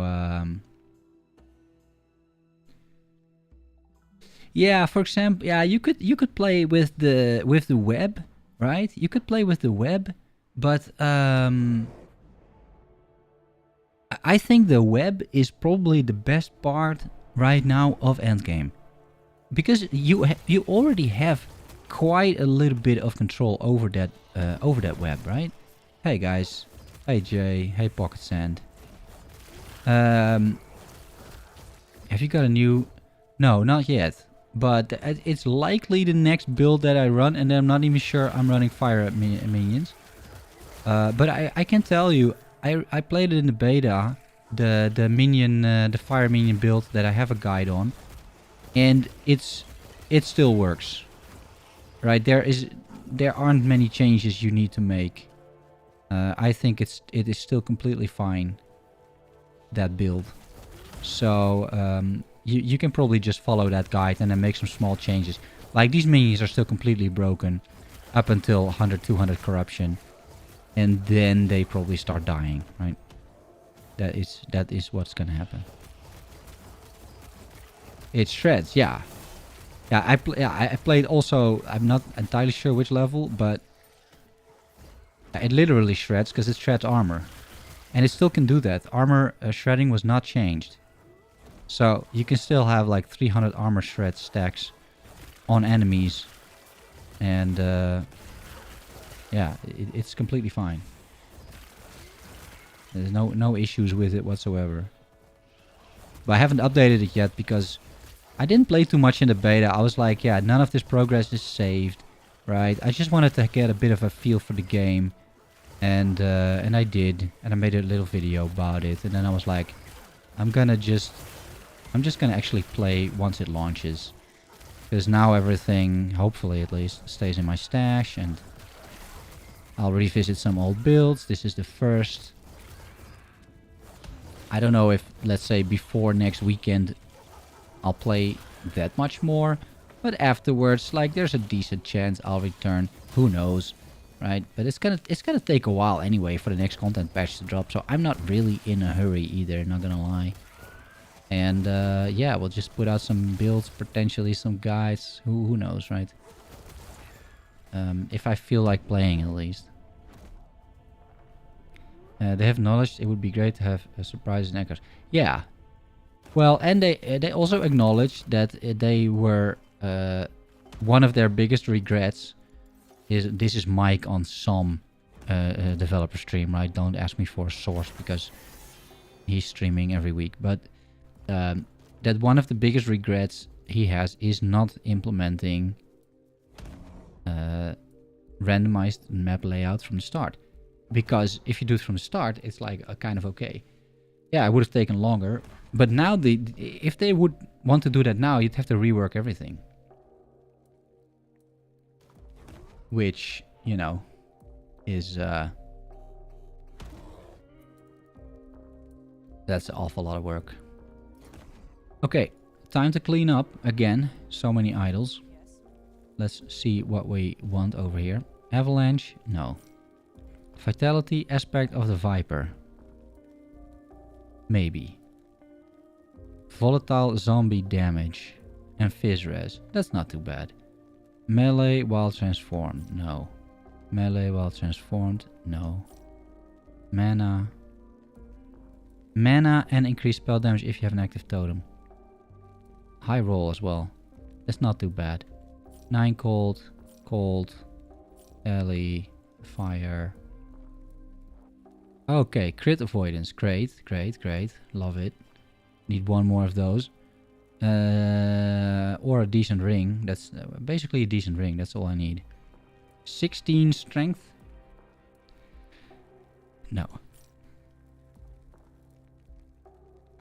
114 health. Yes. Minion melee stun chance. No. Minion dodge, no. Aspect of the lynx. Crit with lightning. No. What the hell is this thing? Never seen this before. 13, 11. No. 17 is good. 8 is good. 4, 1, 4, 6, 3. No. 4 poison, 3 LE res. Yeah, sure, that's okay. Another 106 health on a ring. Okay. So we can do a little bit of crafting, see where we end up. The tier 5 cast speed sucks a little bit, not gonna lie. Let's try and get something else out of this fire res, right? The strength is fine. If that upgrades with a critical something, that's completely fine. I'd lose 1 point in Frenzy Totem and I'd lose minion health. And some res, but you know. Fizz res. Endurance. Okay, it went back to fire res. It's not amazing, but it's not horrible. Like, I like the health on it. So, can I miss 8 void? I can. I can't miss 13 elemental res though. But otherwise it's a pretty bad, like this is a pretty bad item actually.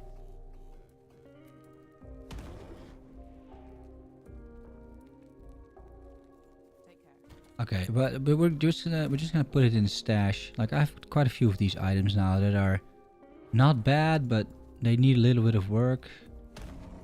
I need to reorganize this shit as well. And then we have this, right? Oh, tier 5 int. It's like what else do I want on this? Minion damage or minion dodge. Which is not bad, I feel. Maybe it's bad. Minion health. Anything else? That's like decent. Strength, I guess. Which for some reason is not on here. Is that true? Oh, it is on there, yeah. Maybe just generic strength. Because this is not like the best ring that I'll ever craft.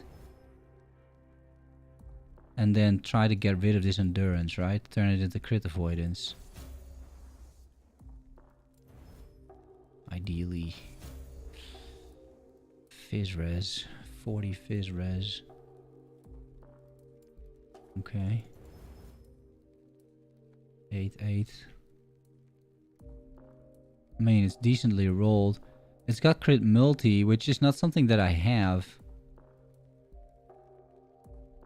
It's all decently rolled.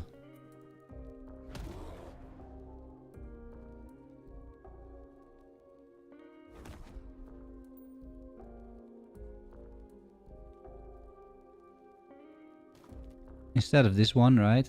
Seems like a decent deal. I'm also not losing anything here. Because if I take out this, I need to start messing around again with idols. Oh, this is fine. Yeah.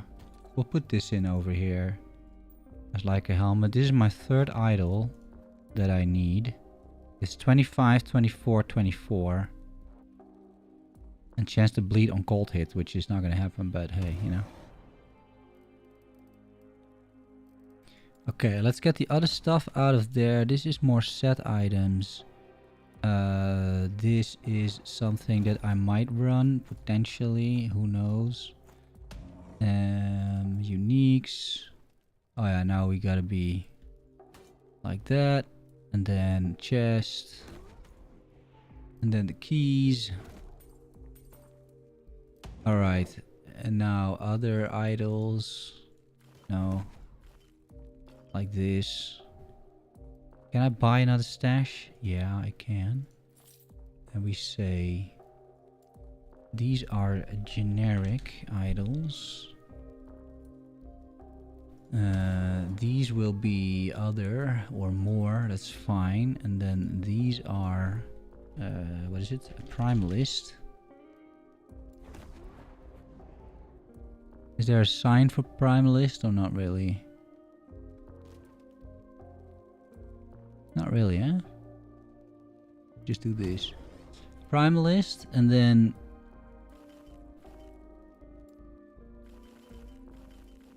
no, this is not gonna end well, but we're gonna try it anyway. Yeah, like this. Because if I have some good generic sort of resistance kind of stuff in here, like this is gonna help out quite a bit, I feel. There we go. And if I'm a little bit critical about what the hell I'm putting in here, right? We should be okay, I feel. Okay, fine. I'll sort that later. At some point in time. Okay, another thing I really need to do is order some food, guys. Especially if I want to keep on streaming, which I kind of want to do. The Dutch version of Grubhub, which exists. Let's see if somebody's open.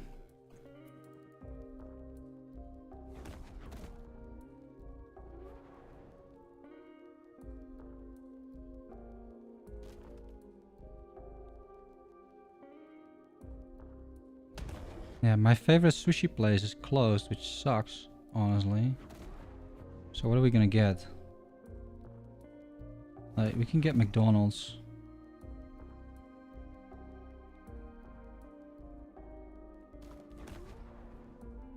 I don't know what happened to my sushi place.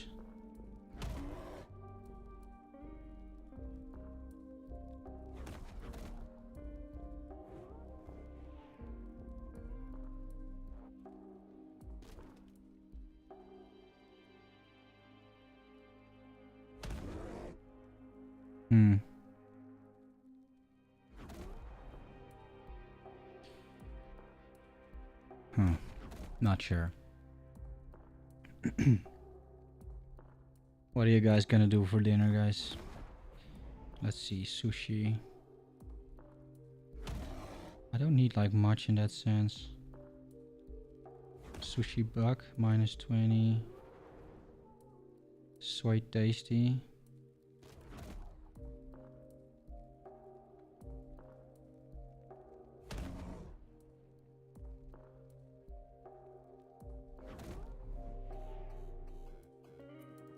Fresh to go sushi.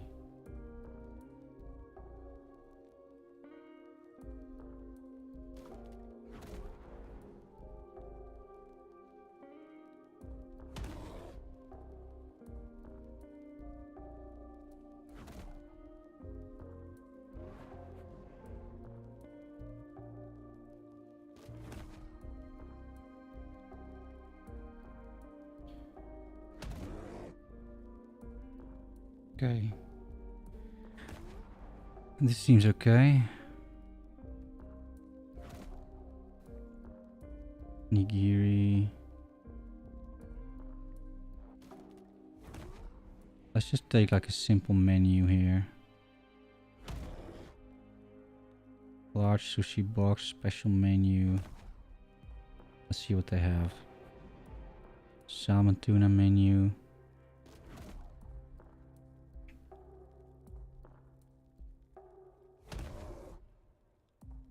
Maki. Maki's fine. I like Maki. Okay, this is good. Go to basket. Delivery cost. Yeah, sounds good.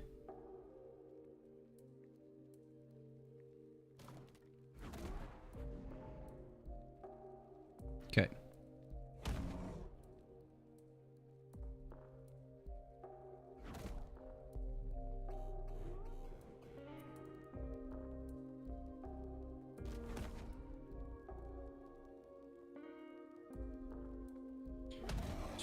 Very soothing sushi ordering music, not gonna lie.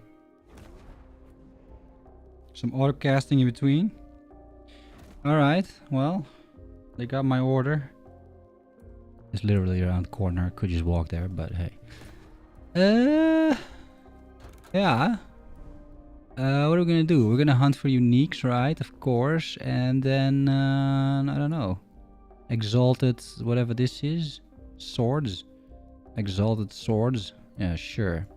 Got more exalted stuff over here as well. This is what I find interesting in the game. Like just figuring out where the rewards are and then like making your way to those rewards. That's fun. And then you log into the Echo and you're like, yeah, you know. But hey, give it some time, guys. Like the game is only getting better, so I have, in that sense, like I have full confidence, right? That this is like, there's no doubt in my mind that Last Epoch is not gonna end up well at some point in time.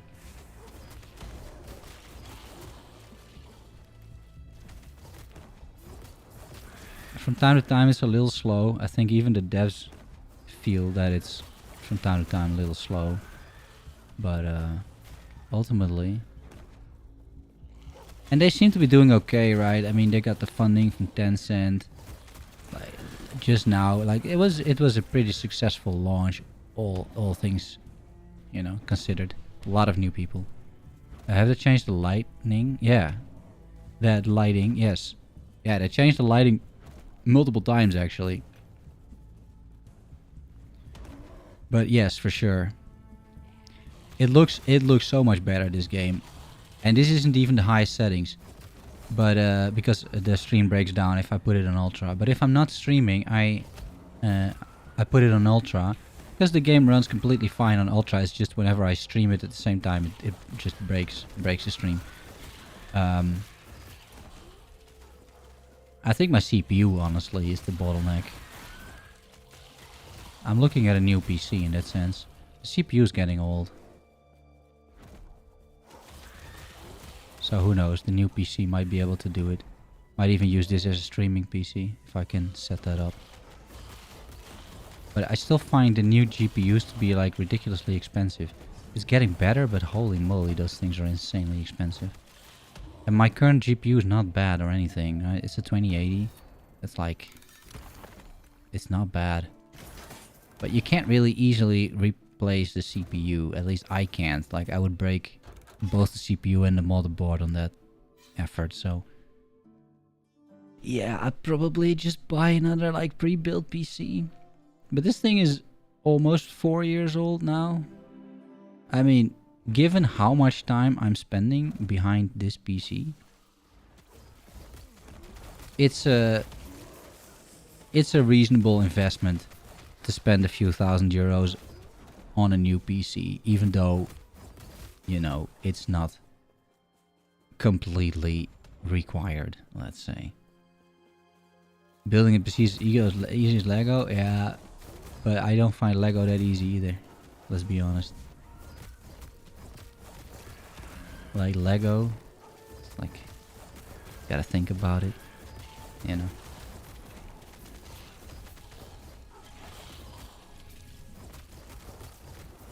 Yeah, but I just don't want to, like Lego is expensive too, because I buy Lego sometimes for my nephews.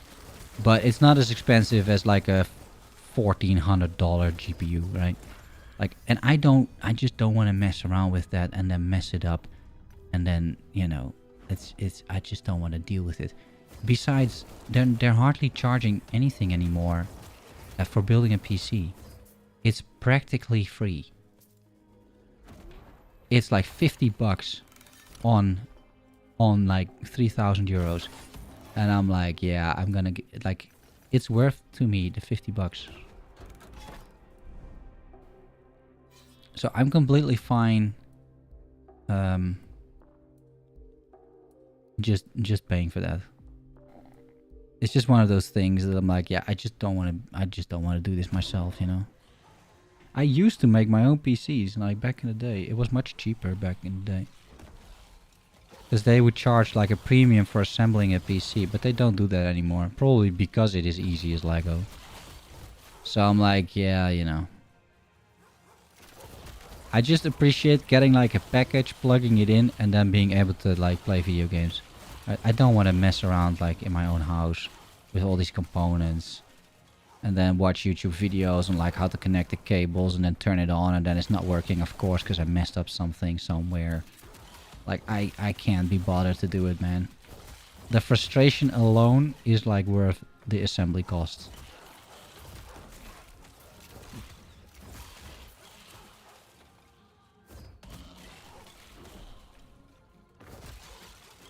But I mean, it would be nice because I'm also playing some newer games, like, you know, let's say Elden Ring on the absolute high settings. That'd be great. Or maybe I don't know, what's like a really like Cyberpunk, for example. Still, like, I'd love to play Cyberpunk on like the absolute top-notch settings. Besides, I still have like one of those ridiculous monitors. Like an Odyssey G9 kind of monitor. And you can't play games over there at like decent frame rates with the 2080, I noticed. At least not without putting the settings back to medium, because it just can't render everything that's happening on the screen. Because it's literally two screens next to each other. It's like two of these screens. You could do a stream out of it. Yeah, I don't think so, dude. No, like that would be even worse. Because then people are watching me fail putting a PC together. Like, it's not gonna happen. It's absolutely not gonna happen. No, they can already feel like trying to make new builds and stuff, right? That's enough embarrassment. Like, I'm not gonna put a PC back together and then get angry, which I never do, right? Because I fucked up $1,400. Yeah, but I'm looking at it, and when I'm looking at these things, that typically means that I'm also doing it. So I'm basically just kidding myself right now that yeah, it's not really necessary. But I know within a month I have it, right? So I know myself. So yeah. Damage over time from minions, 183%. I mean, that's pretty good. And it's got poison damage on it, right? It's not good for me, but... Minion melee damage on a two-hander. Crystal sword stun chance. What's up with this stun chance, guys? Shock on hit. Yeah, not convinced. Okay. Then exalted axes. Which, who knows? Those also have minion stats on them, so who knows.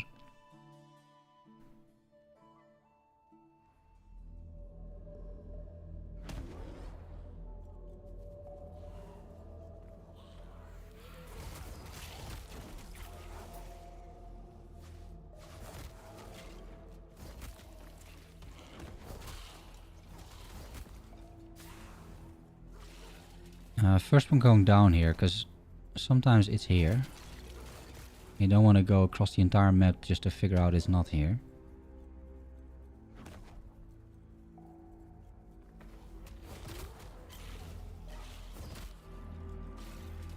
Okay. Well, then we'll kill a few. Okay, there it is. Entire different direction. That's fine.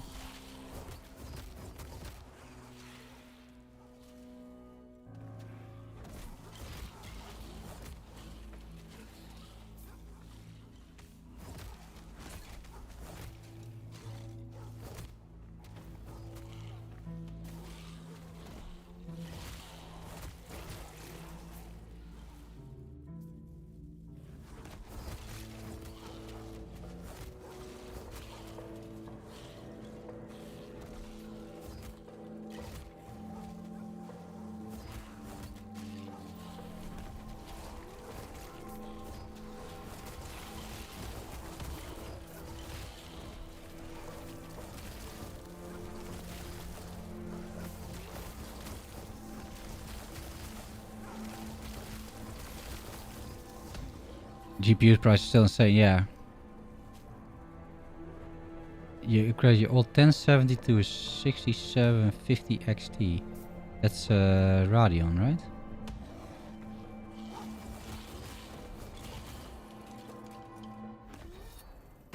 Yeah, so I have a 2080. 450. Yeah, so I have a 2080, which is like okay.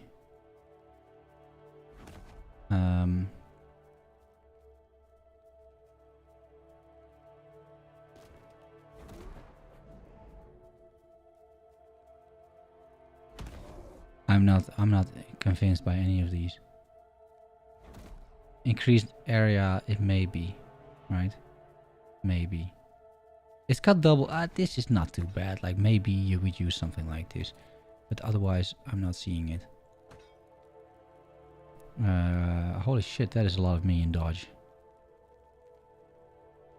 Otherwise pretty bad, but that is a shitload of minion dodge. We don't have to do this right now, by the way. No, not gifts.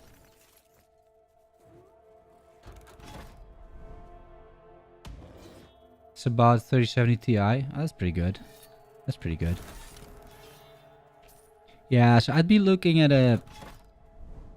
Like... I might even be looking at like, I don't know, a 4080 or 4090.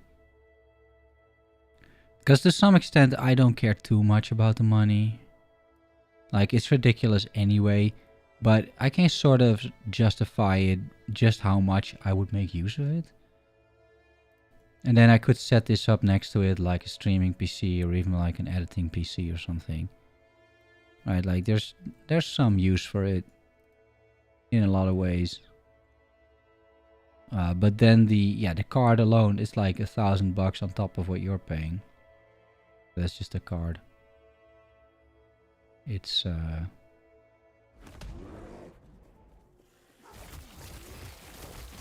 pretty nuts. But then the good thing is like you're gonna be set for like another 4 or 5 years.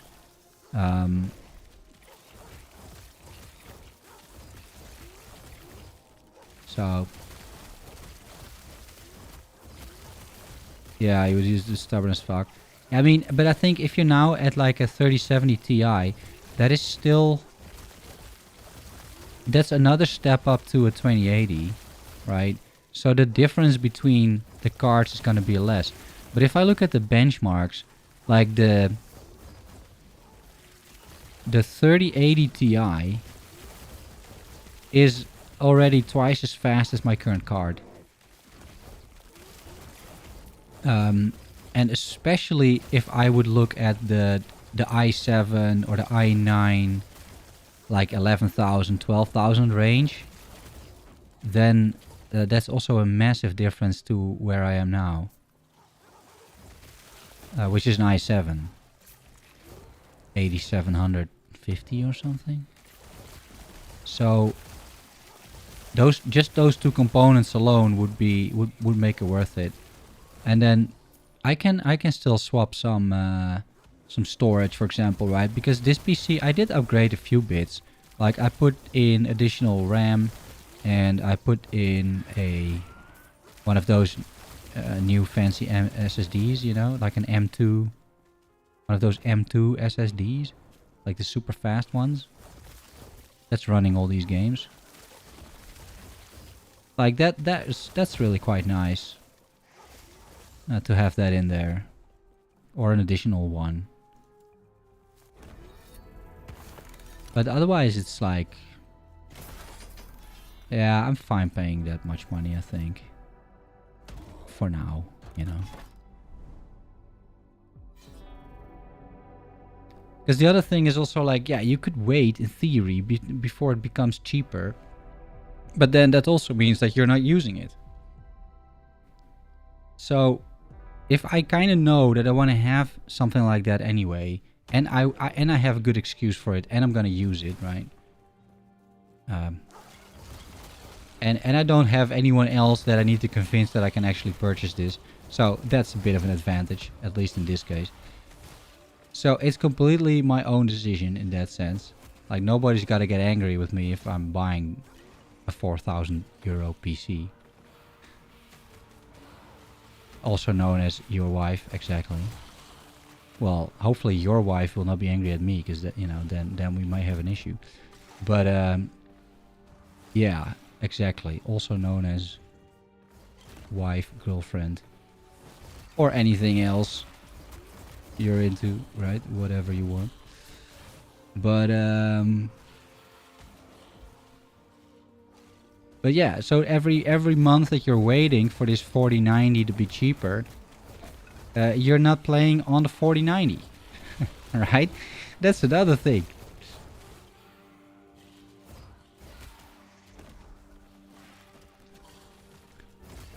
Yeah, and I think that's a healthy mindset. As long as you know you don't spend like every month $4,000 on a PC. That because I think there should be a limit, right? But there should probably be a limit. But yeah, otherwise I agree, right? I think it should be something like that. Yeah, sure.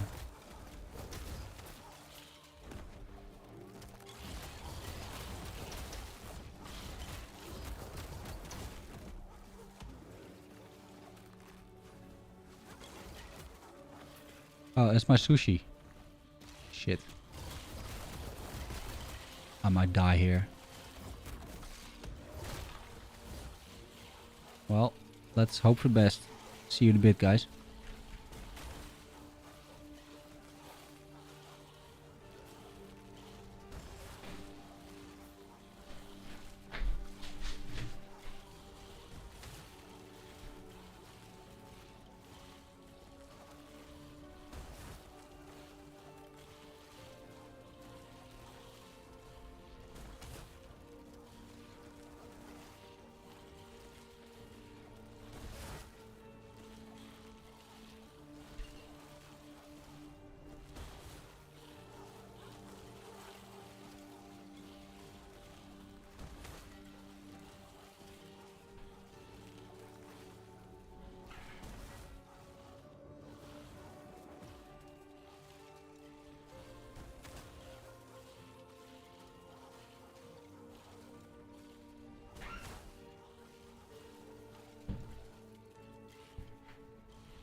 Oh shit, I'm still alive. Oh, that's not bad at all. What is it? How are there still enemies here? Wait a minute. How's that even possible? Whoop.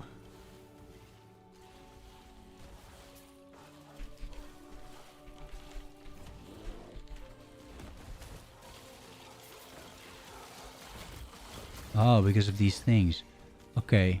What are we doing here anyway? Just kill this, yeah. Kill the bone spire. And then we're done. Okay, great. Did I miss anything? No uniques? No, it's all good. Alright.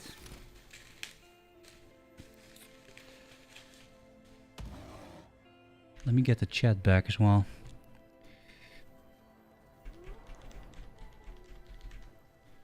And the autocasting. And this.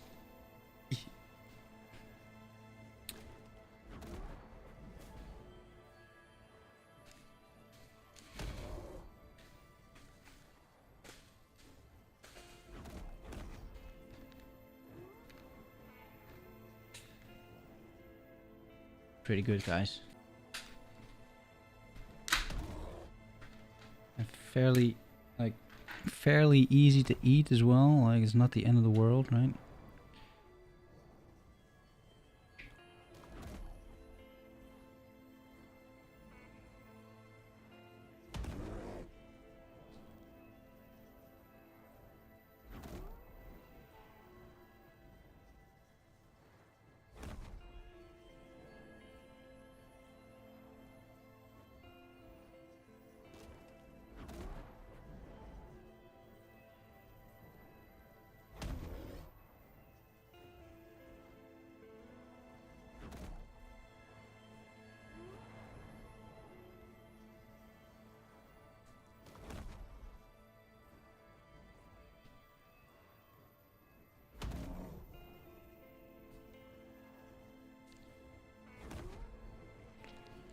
The delivery guy just recognized me and said, "Hey, I delivered to you to your place before," as if that was some sort of exception.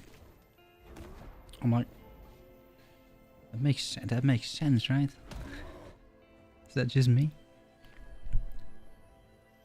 You would expect if people like order food that they order food more often than once, but who knows?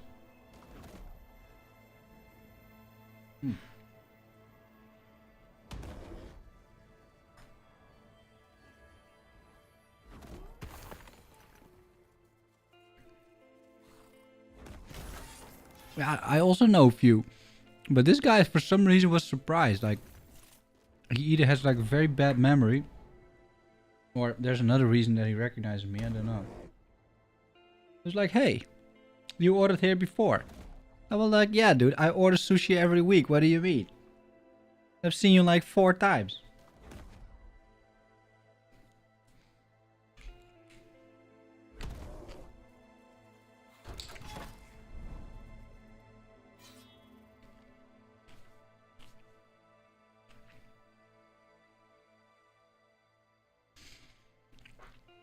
Oh well. It's all good.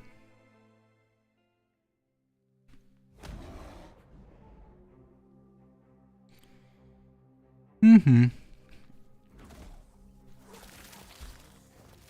Yeah, but they changed the lighting a lot. You can see it also in these maps. It's like this sort of volumetric light thing, or like, I don't really know, like, but it gives off this almost if there's a little bit of like fog or mist, you know. It looks real nice.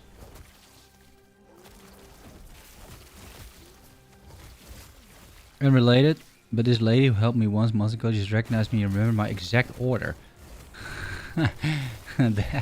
Yeah. Yeah, if it's all they do, to some extent, it might make sense, but... Yeah, that's... Some people, it's also what you remember. I remember random stuff as well. Not orders, but like random numbers and sequences.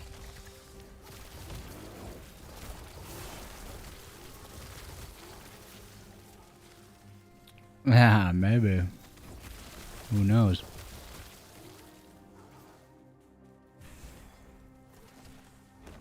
Movement speed. Get this thing.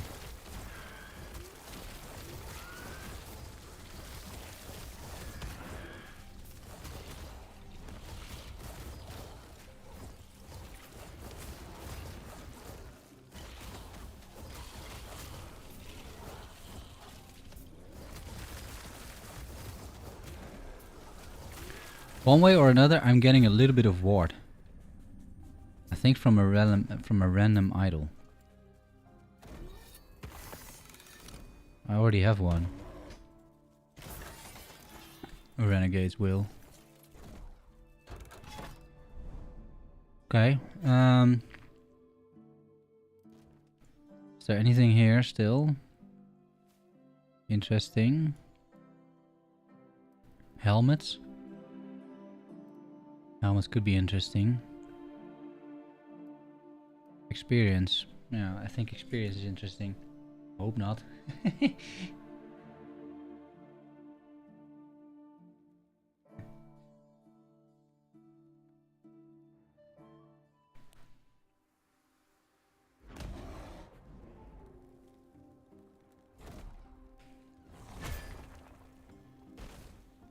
No, don't kill me while I'm eating sushi.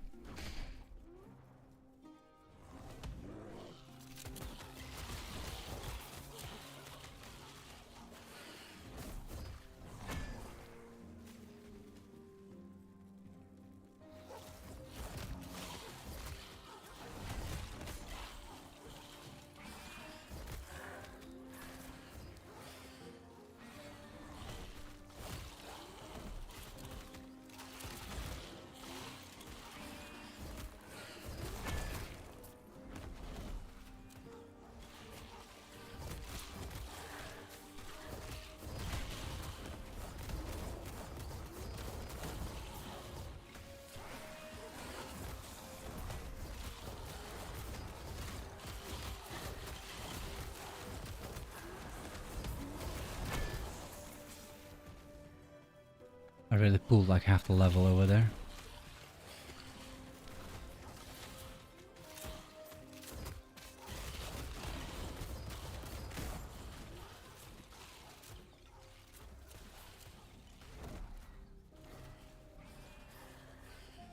Small bottle of rum for his wife for baking a cake daily.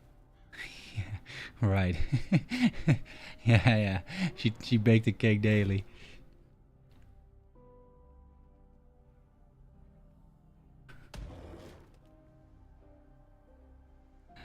The old guy's smart. That's smart.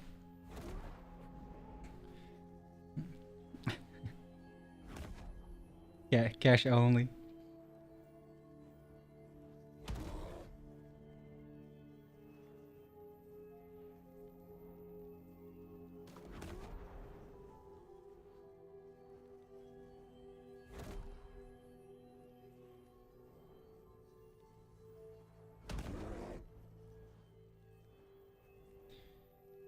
Yeah, the bear wants me to continue, but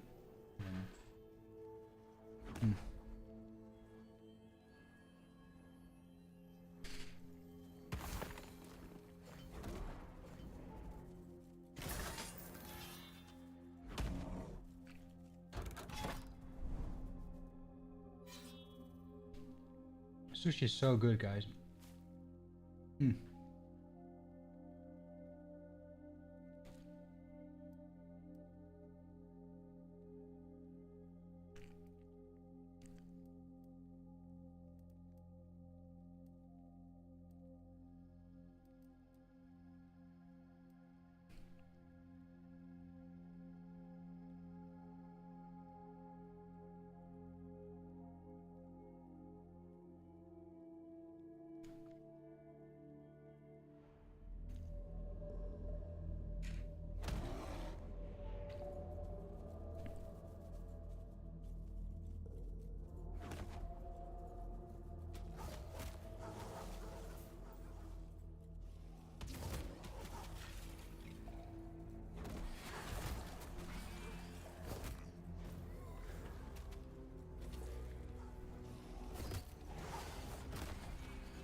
Crit avoidance, but 20%.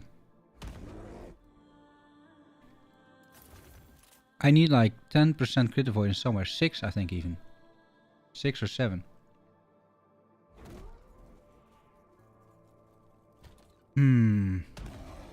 Can I make that happen? Because it's 20, 45, 69, 89, yeah, 93. I need 7% crit avoidance on something. On anything, really.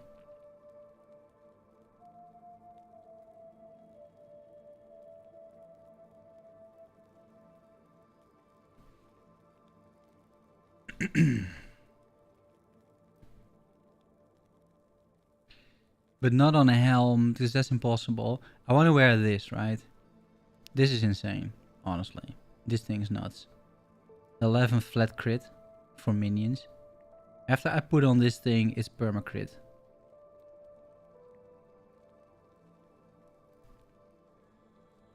So I need like a... Is it on amulets as well? But then I would lose... I'm willing to lose the claw, honestly. I can lose the claw, that's kind of fine.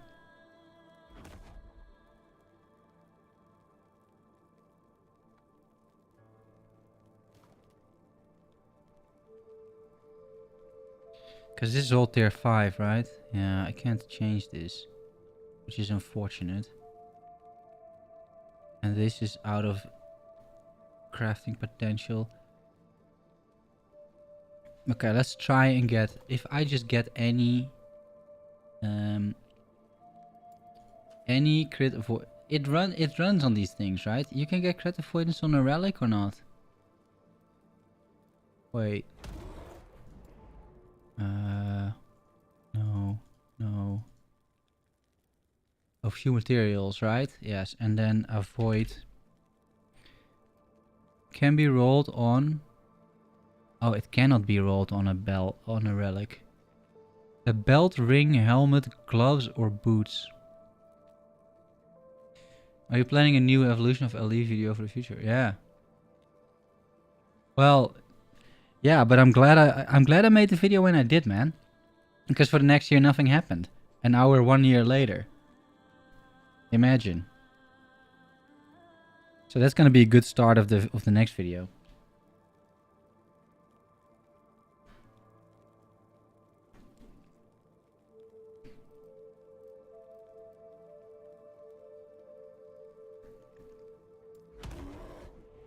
So it's a good thing I made that video when I did.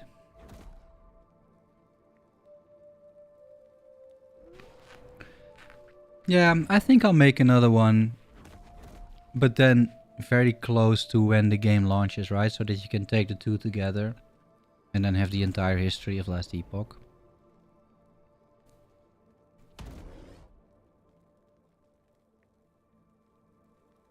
Up until the launch, at least. I think that's cool. Okay, so it's not gonna roll on a relic. It's gonna roll on a ring, on gloves.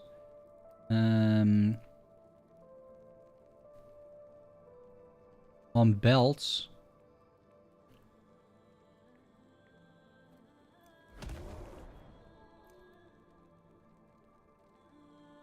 And on boots. Okay, I can craft it on this, actually. No joke. I can craft it on this. Wait. We might be in for a bit of a... And then get movement speed, right? Avoid. Crit strike avoidance. 8. I need 9. No, I needed 7. Yes, I needed 7. This is enough.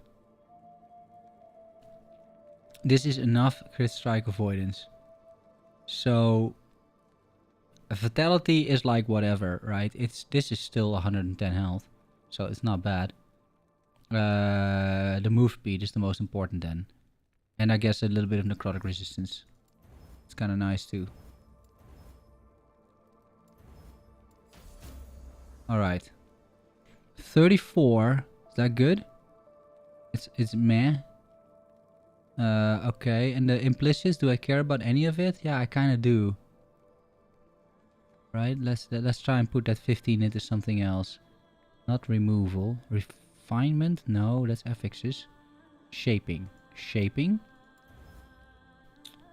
16. Okay, fine. Let's upgrade the crit avoidance because in the long run that might be very useful to do. 5. 37 max roll, ladies and gentlemen. Okay. Okay. Now here it becomes interesting, right? Because I have a few items that I might want to wear. So this is gonna go, which is a little unfortunate, but hey. But also unfortunate, I think, is that some of these have to go. In particular this one, which is a massive amount of physical res. So health is gonna go. These are all gonna go, and then we put in 3, not 4, I think, because we got 37. So we put this, and then the health one, I think, right? Because now I'm capped. True or not true? 210%. Yeah, okay. I need to take this off. 110%. All right. Okay.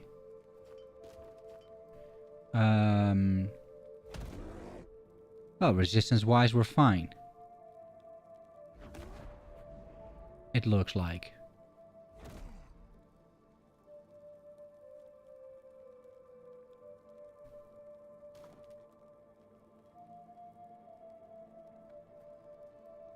I can take off these and put in the other things that I just crafted, which is this,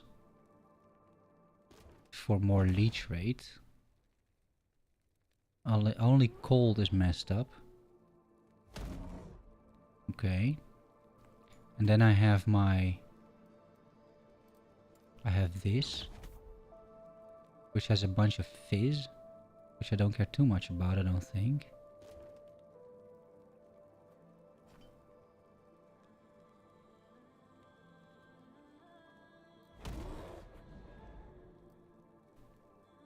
Uh-huh.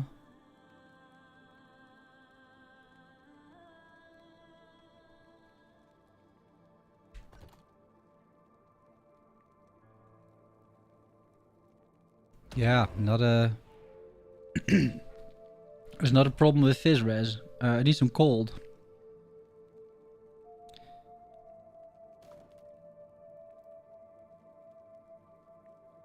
But I can get rid of fizz over here.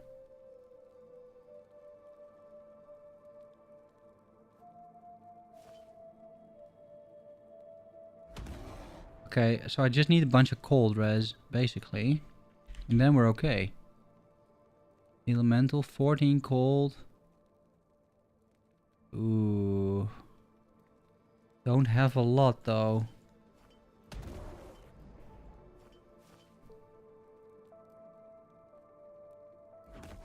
Which is kind of iffy.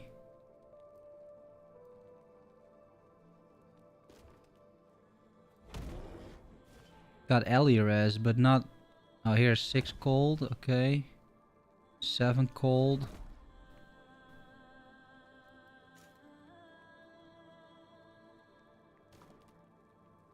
I mean, Ellie res. Oh, and 15 cold I just saw. Wait.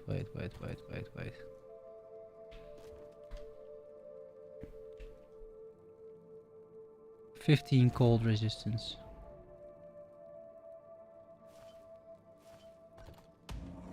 Alright.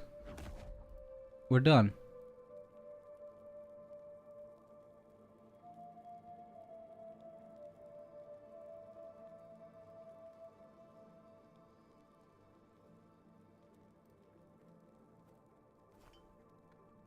Yeah. We're done.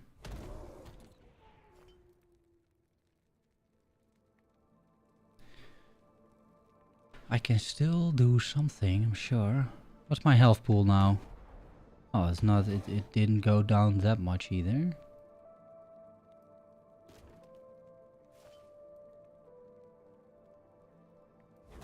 So I can just do health, I think. Just get the biggest health I can, probably. 3%, 5% increased health, and then minion cold. Or just 28 flat health. 28 flat health seems pretty good. That puts me at 1177, okay. And if I do 5% health... that puts me at...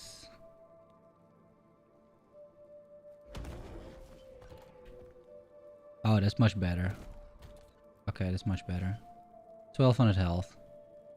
Okay, crit immune, 1200. I could in theory figure out if my minions now always crit, but I think they will. Because they got 16 base crit chance, right? 11 plus 5. And then there's so many, like the totem alone is 250% crit chance. That's just the totem. And then these guys have their own base crit chance as well. I mean, if you look at the tree, only the wolves may not crit constantly. That's an option. Because they don't have innate crit chance anywhere, I don't think. So the wolves may be a little bit, like, maybe a little bit iffy. I don't think there is even crit in this tree, is there? Oh, there is, wait. Oh, even more melee crit chance. Oh. Huh. That's a lot of damage.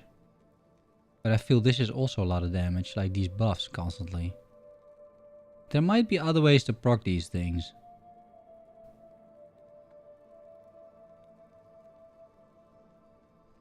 You could argue that you want to go there actually.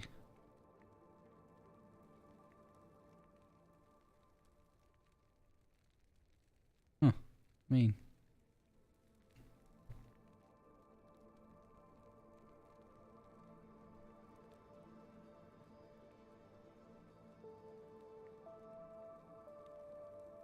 and then you just get rid of this whole bottom side there. Might be worth looking into at some point. But apart from the wolves, right? The rest should be able to crit. This gets one more point. We'll just put that as flat melee fizz, I think.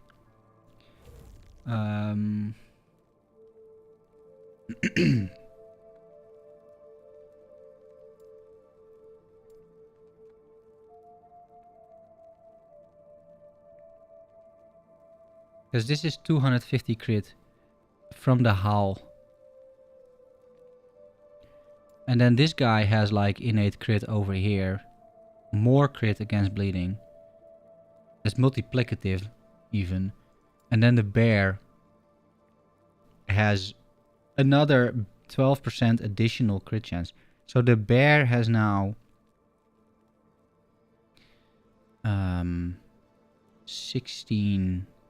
28% crit chance.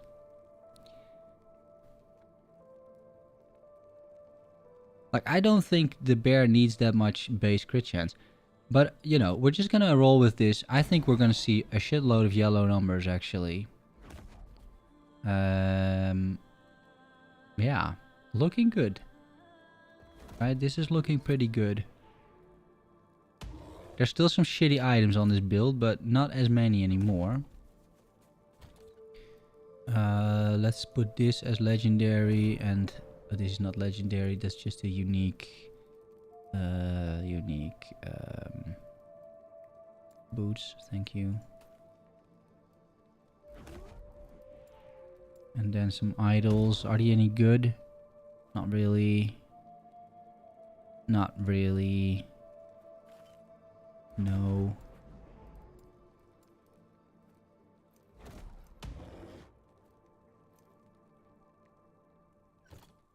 Yes. Yes.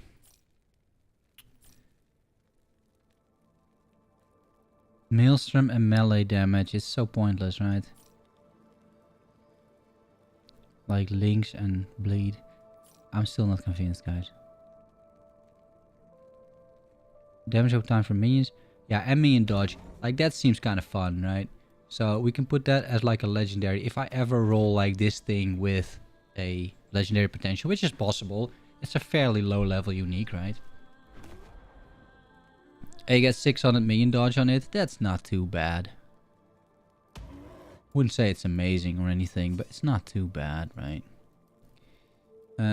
Two-handed weapons. We'll get this thing instead of the bow's anarchy. The sword, and let's do a quick comparison. It does not matter a whole lot. The other has more attack speed. Yeah. Okay, we'll sell off the rest. Yes.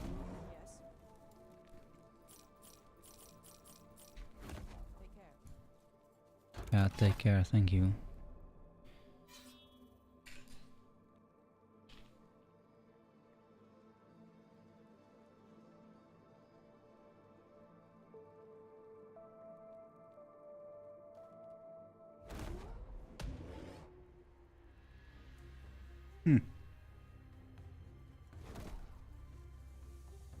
It's an arena, maybe I don't have to do that much. I think I need to resummon them. Actually. Because the bear should be like guaranteed crit almost, right?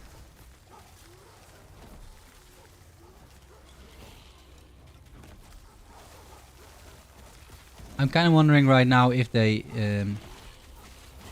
if it applies to the minions, whatever I just did.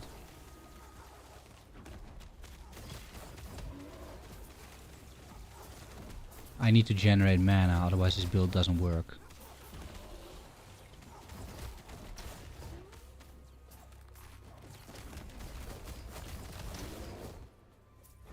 I mean, we're seeing more yellow numbers, for sure.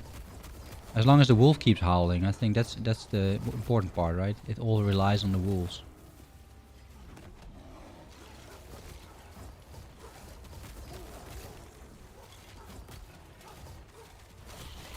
I'm playing with one hand, by the way, now.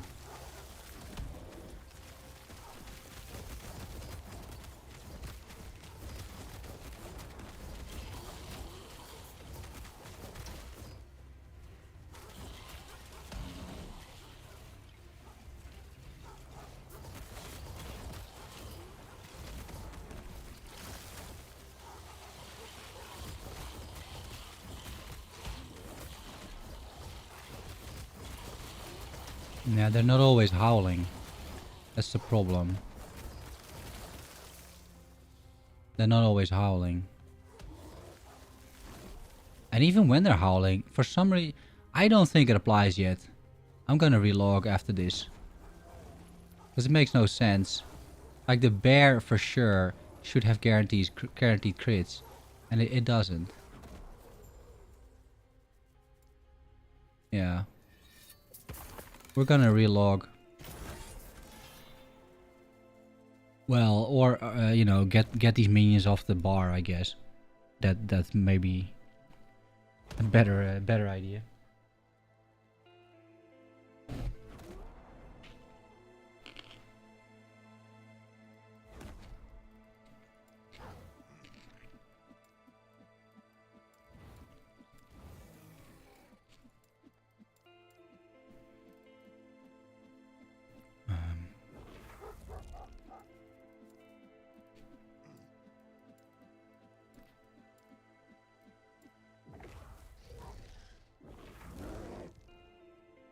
Okay.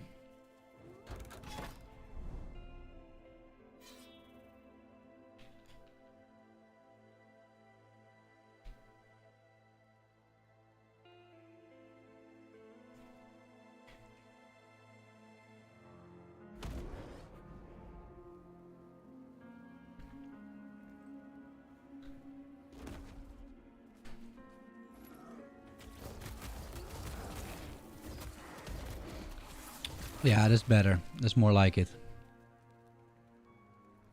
80 melee fizz.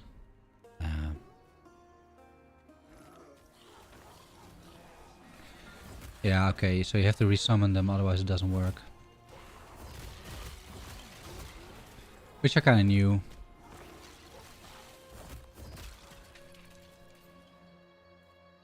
So snapshotting is in that sense still a thing.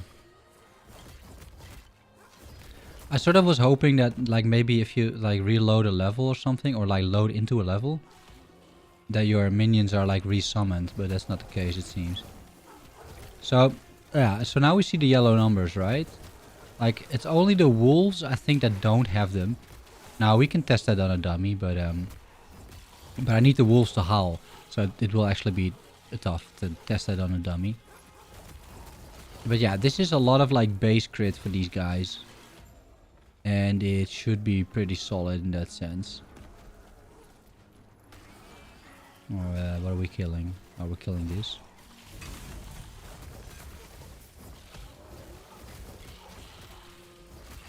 There's also the point in time that you might actually consider resetting the abilities. Just to keep everything like flowing. Wow.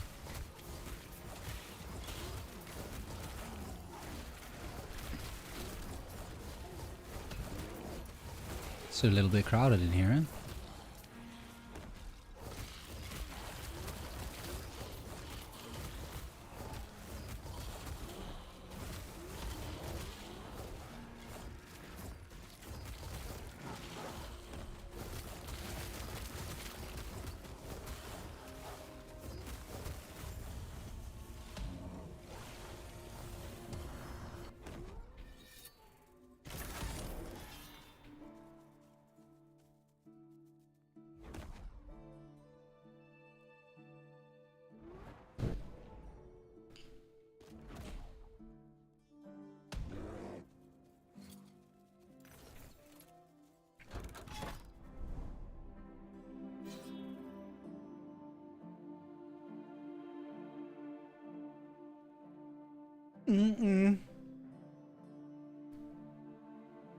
My progression is so slow as well.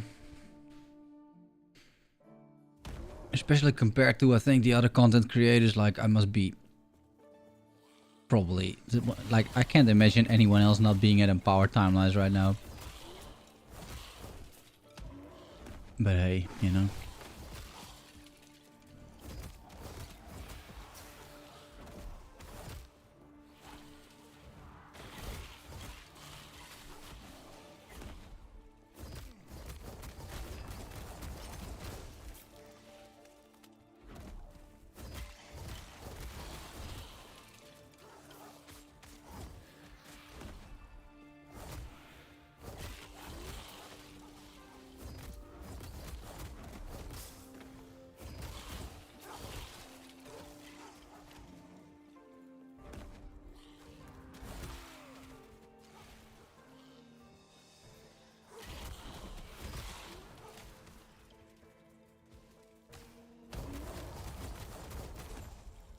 Yeah, but it's almost like you have a shrine. Like a crit shrine. I think it's fairly similar, honestly.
I think the boss damage is gonna be really good though. Like, with this setup. Because they're gonna be howling a lot at these bosses.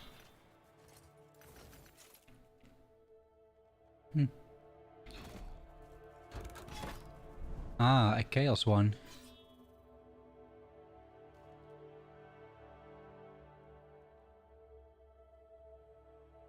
If I don't die, I have enough. And I think I will. Let's just run these.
This way. Right?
Yeah, these new zones also look pretty good. The magma zone.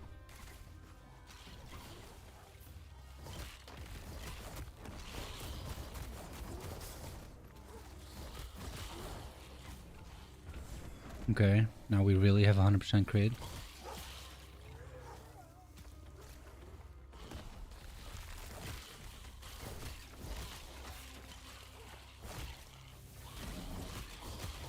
Ow.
You see here that the servers though, like they're lagging behind a little bit from time to time. Especially with like multiple enemies on screen or with bigger abilities. It stutters.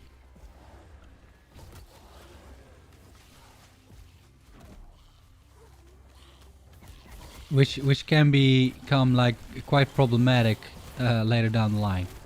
If that remains, you know?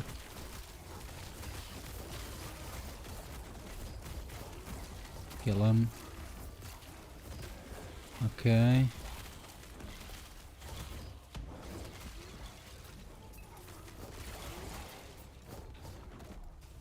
Okay, let's get out of here. Time for the boss.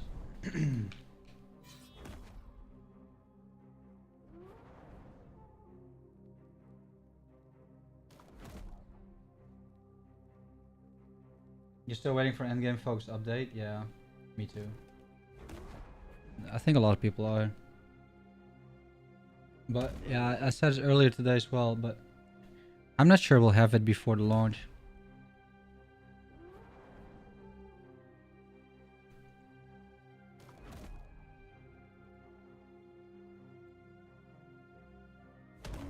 In a lot of ways, endgame is fine, right?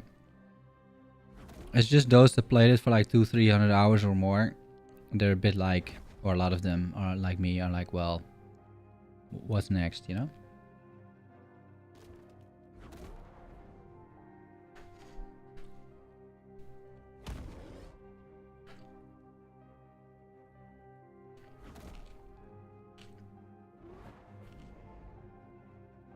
Hey, Toadex. Yeah. Well, previously the game was stuttering just because it wasn't optimized, so it went from being optimized to now being like more online laggy.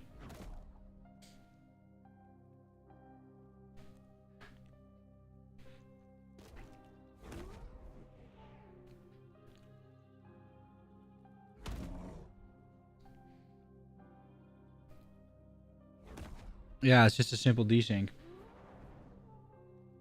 But very noticeable. And a Jura very deadly. As I experienced today.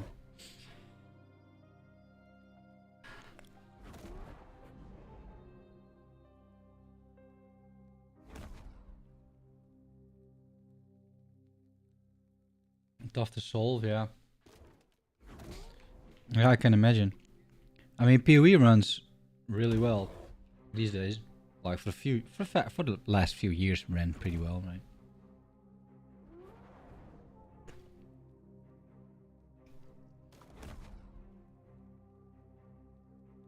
I think the last serious issue that they had was that texture streaming. You guys remember that? Like you would walk into a map and then it took like 30 seconds for all the textures to be loaded, but you could already play the game. So enemies were invisible because their textures weren't loaded. But they would kill you. That persisted for 2 leagues.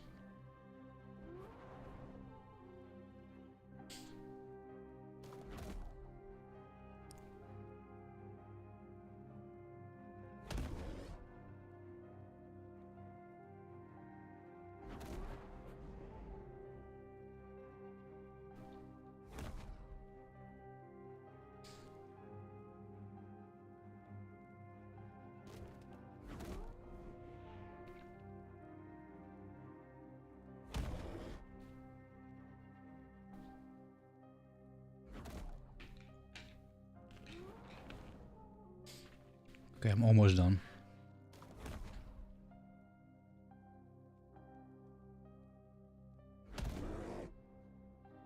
Just have the ginger left. The pickled ginger. I don't know why this is so good, but it's really fucking good, dude. I don't even like ginger, but pickled ginger? Hmm.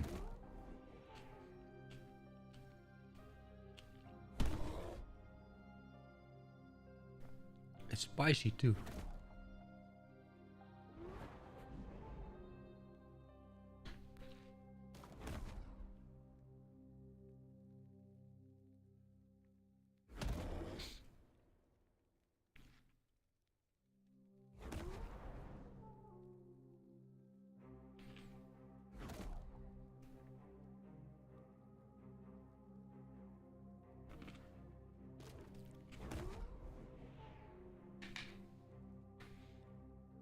Alright. One more boss and then we made it into the empowered timelines, guys.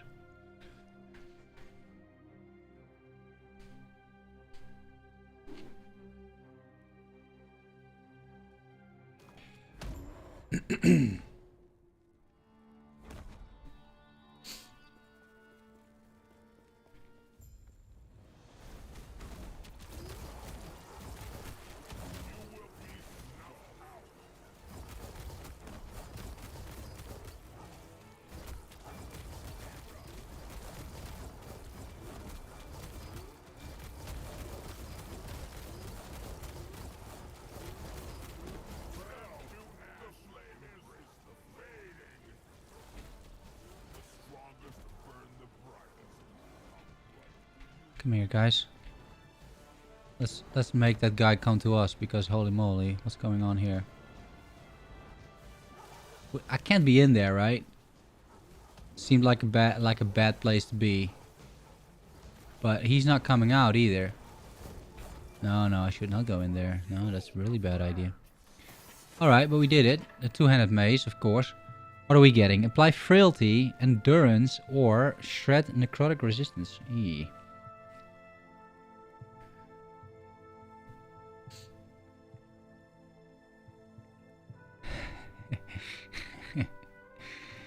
Yeah, this stream really rubs it in. Yeah, I normally actually don't stream like this, I'll be honest. But I thought let's keep the theme going, right? So all of these suck. I have let's say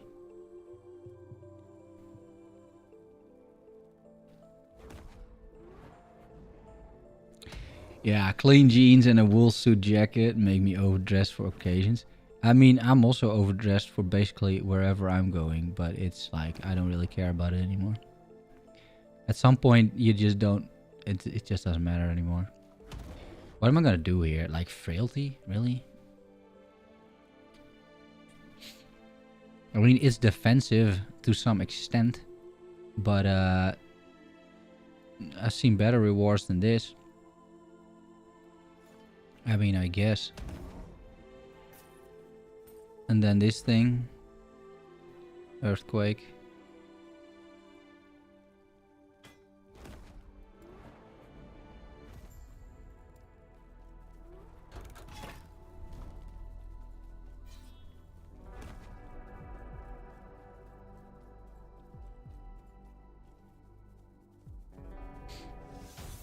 Beautiful cinematic, guys. It's absolutely amazing.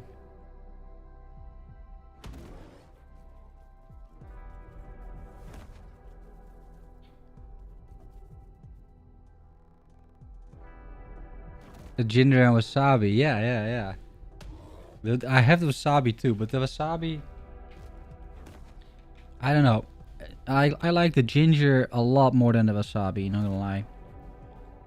But the wasabi like really cleans out your nostrils and stuff like that. Like, it's like spicy food, but then just for 10 seconds, and then it's like normal again. I'm not sure what they do with that, but...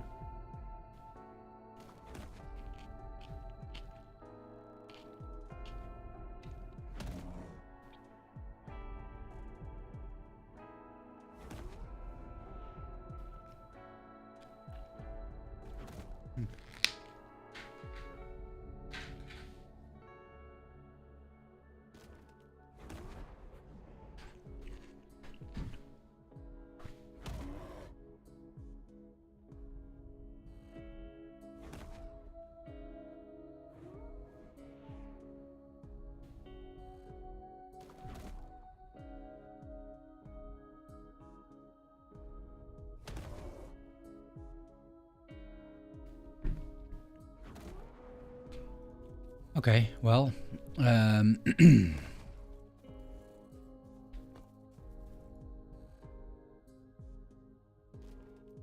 which ones will we attempt, guys?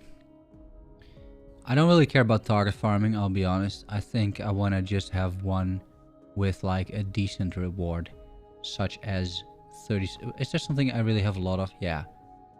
Right? The void resistance. Like, I don't necessarily need the void resistance, so we can try to replace it, maybe. This one.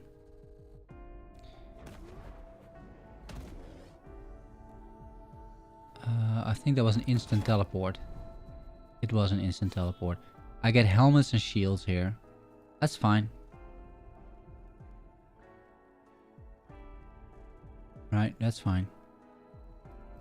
Let's go for experience.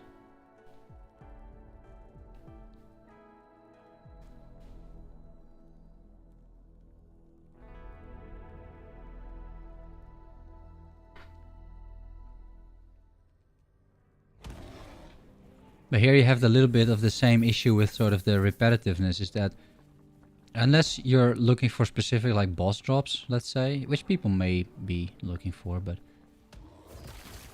like in terms of blessings, it doesn't really make sense to run the like the crappy blessing rewards, right? And I also kind of think that unless you're making like a monolith runner, which this is not necessarily, right? Like, it's a decent, well-rounded build, I would say, but it lacks speed. I think that's the main issue, right? I think if you want to go hardcore monolith running, you would probably want to have a build that has like a lot of speed, because that is still the most important thing. Because you need to get to that arrow as soon as possible. I was talking to Japanese guys. He said that you're supposed to take ginger with chopsticks. Yeah, dip it into the soy sauce.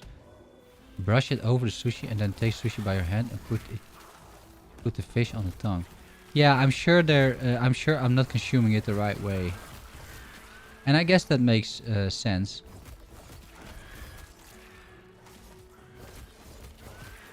Yeah, one day I'll visit Japan. And then, you know, I'll eat only sushi and drink sake.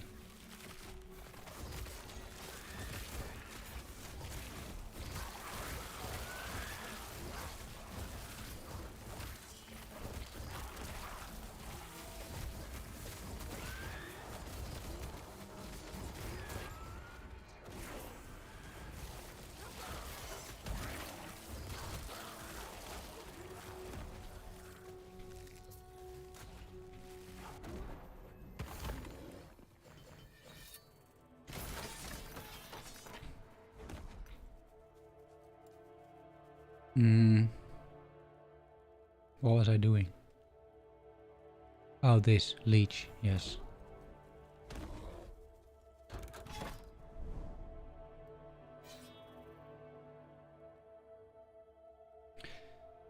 Yeah, that makes sense, I think. Ginger stops is dipping it into the soy sauce, brush it over the sushi, and then take sushi by your hand.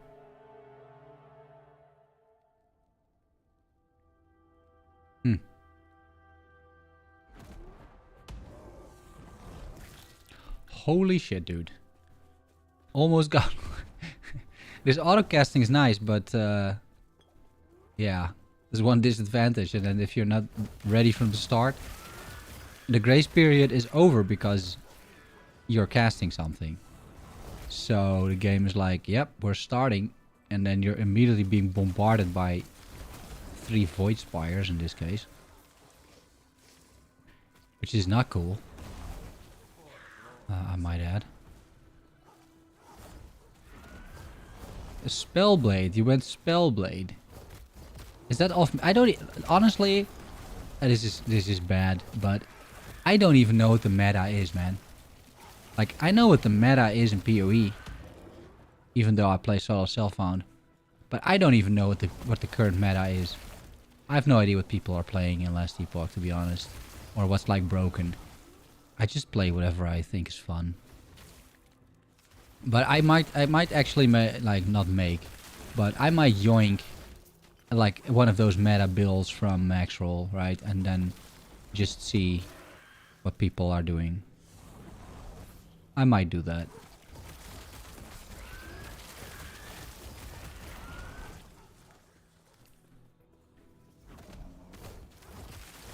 Spellblade, what's your main damage skill? Yeah, what is your main damage skill?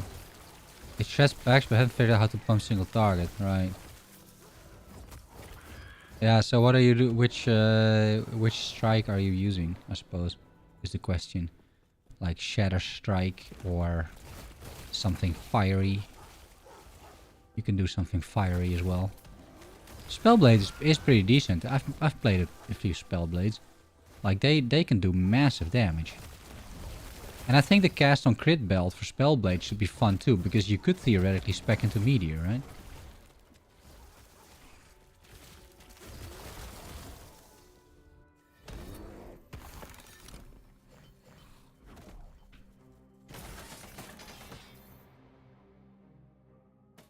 Summon Storm Totem, which we shatter, I think. Tier 4. Yeah, and then we get 3 Void Resistance shards, of course. Of course, that's how it goes. Zero builds for Spellblades on max roll, right? But they just started, right? So it's not entirely fair, but yeah, fair enough. Flame Reef, yeah, Flame Reef. I'm using this fire skill, which is basically Wave of Conviction, but melee. Yeah, that's Flame Reef. Yeah. Melee Flame of Conviction. You can make it return to you as well. Holy shit! What is his damage? What am I putting on the... What am I doing in terms of modifiers? More health and damage. And shred armor. Oh. That's not horrible.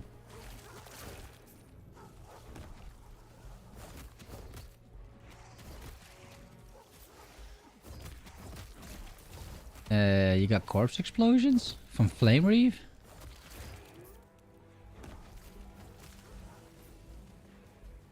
How'd you get corpse explosions?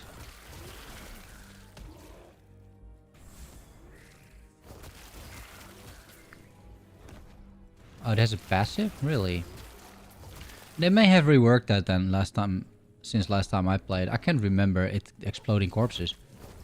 But I might just not be remembering it correctly.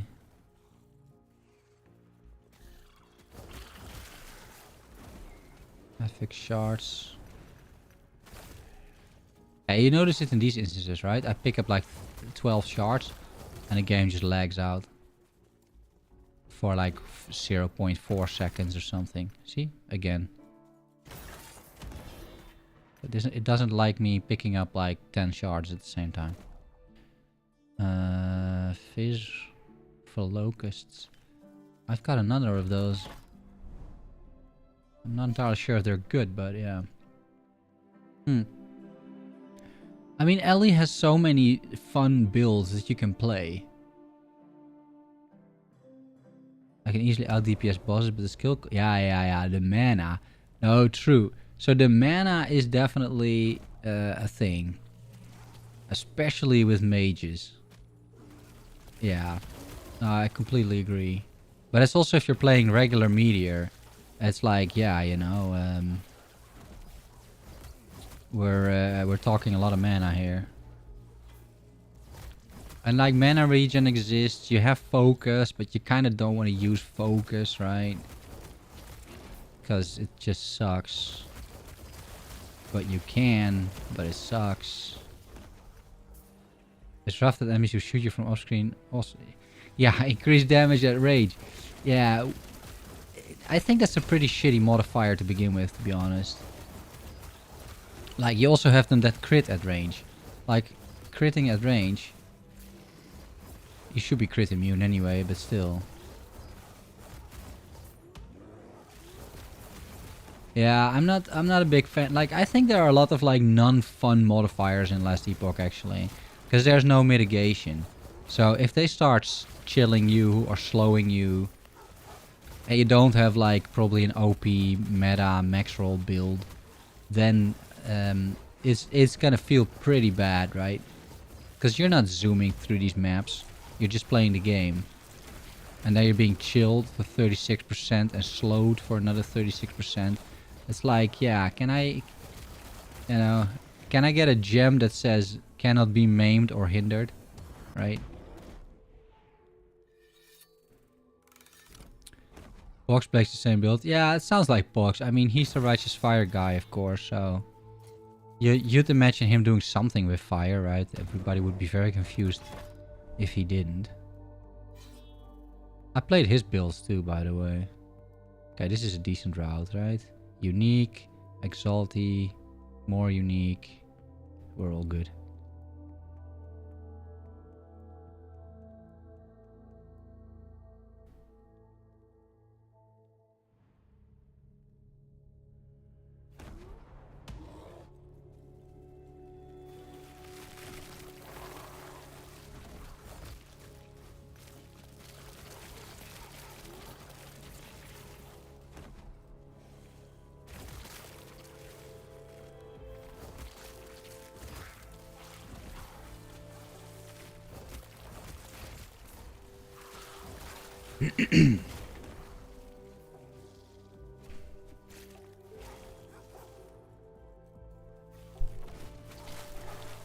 Yeah, I thought of doing maybe a little bit of a challenge like for myself as well, but I'm not sure if I'm gonna like be able to do it.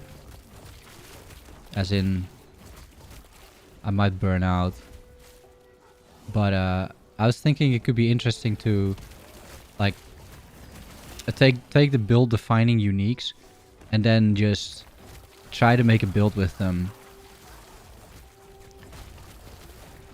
But it doesn't then it doesn't really matter if the build ultimately doesn't work. Right, so there are some uniques that really steer you towards a certain build. Actually, there's quite a few uniques that do that.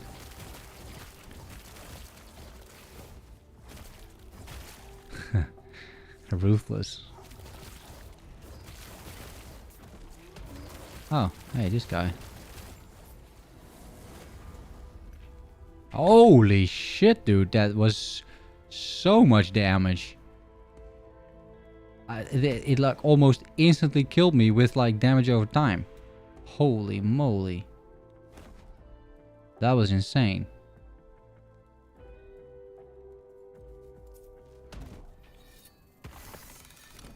Another.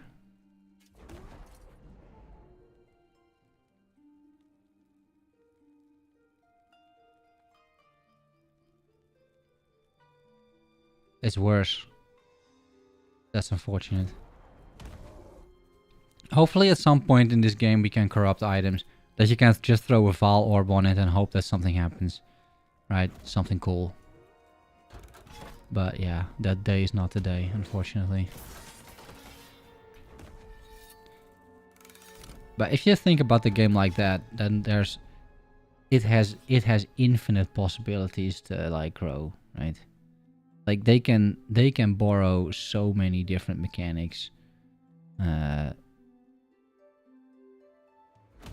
from other games.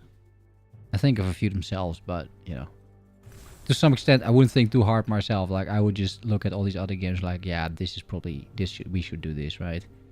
Because nobody cares if it's stolen / borrowed. I mean, these other games do that as well. Yeah, it's impressed how it looks, feels, and plays. Yeah, absolutely. I completely agree.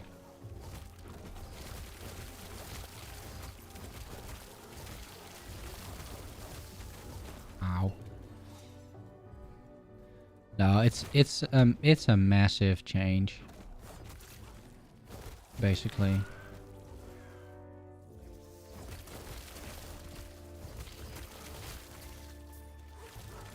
Come here. Don't run away, sir. Is it you? Yeah, it's you. Okay.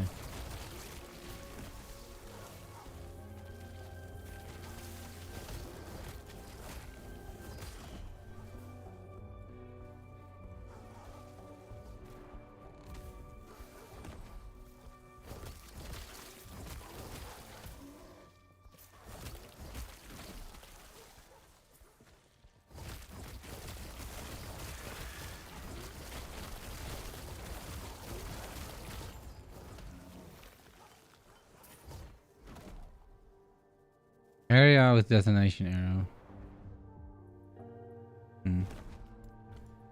I just don't have enough like shattering stuff. Let's see. 3 to entangled roots. On a mana regen mana helmet. And attunement, which could be good too. Yeah, sure, we'll take it. Summon Thorn, spell damage while you're transformed. Health and necrotic resistance. Sure, that's fine too. This kind of sucks. And that also kind of sucks. Okay.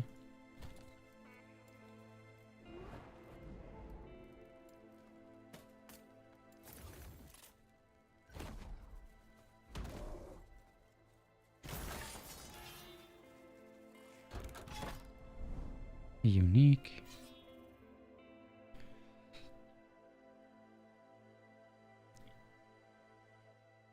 You can play on a 9-year-old MacBook with low settings and the game runs fine. That's insane. That's really insane.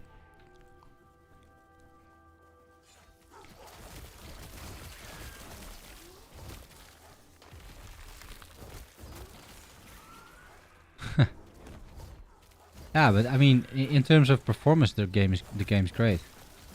Now it's just, yeah. I was looking at it. These dots don't like. The last Epoch dots, they're not gradual, right? They like tick in pieces, like they tick pieces of your health bar away instead of like just gradually doing something. So it's really hard to tell if a dot is about to kill you, because for let's say a second you don't notice anything, and then a second later 3/4 of your health bar is gone, because yeah, that's just how they programmed it for some reason. Not a huge fan, but yeah. So I didn't know if I needed to heal there.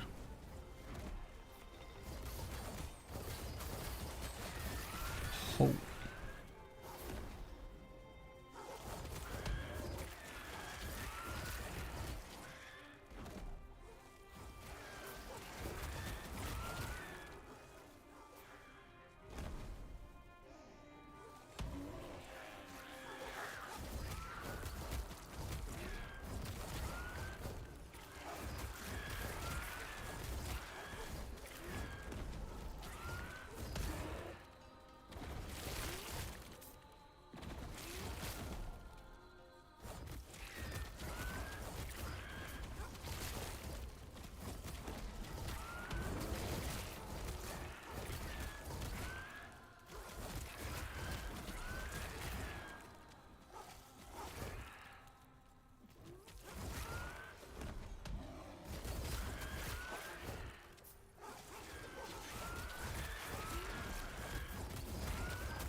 Also, needing to be in bed for 2 weeks doesn't sound like an awful lot of fun. Like being in bed for days sounds kind of appealing. Especially if I'm supposed to work, but 2 weeks. That's pretty tough.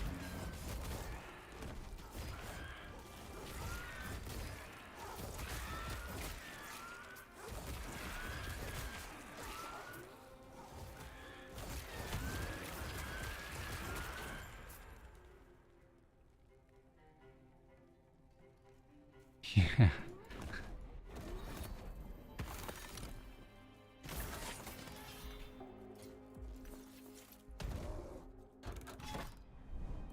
Okay, more unique items. It's pretty good. Yeah. But is it like that you sort of sprain your back or something? Is it like yeah, well, we would say in Dutch a hernia, but I'm not sure what the English word for that is actually.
Zuriel's Hunt. When you use a lightning bow attack, your next throwing attack within 2 seconds has plus 61 lightning penetration.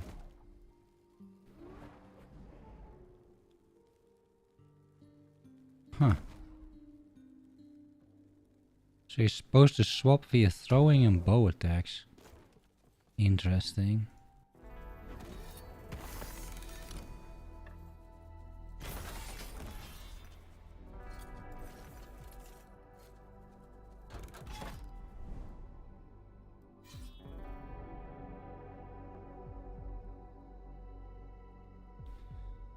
Yeah, the empowered timelines have so many more rewards that it makes it just that more interesting.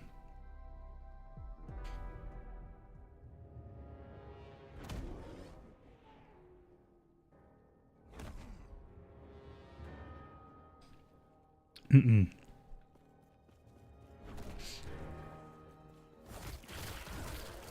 kind of understand why they don't do it at like lower timelines, but it would be. I think it would honestly make them more fun if there's just like more stuff to hunt for. The regular timelines are a little bland and kind of tedious just because they don't really offer too much. And well, you know, because you have to do them, but assuming that's not gonna change.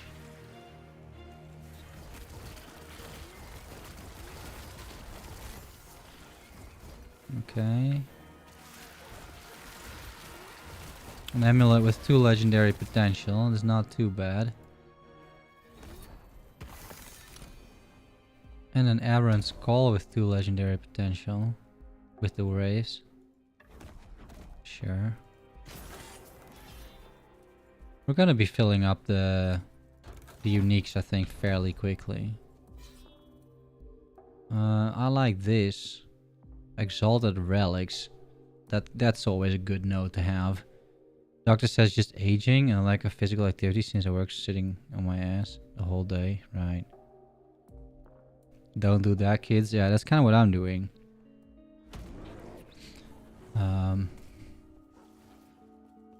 Yeah.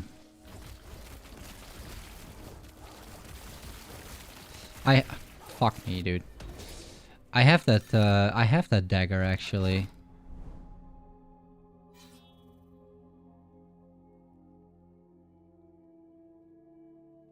Yeah, that's a good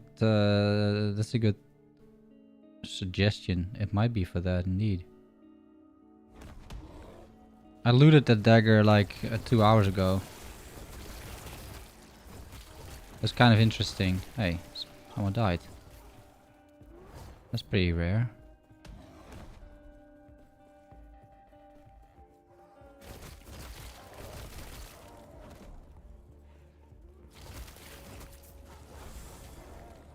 But yeah, for example, for items like that, right? It could be kind of interesting to see, like, just make like build concept videos, but then actually level up something and then, you know, play it and see what works and what doesn't. The main issue with it is it takes so much time and you're constantly doing the same content. That's kind of the problem, I would say.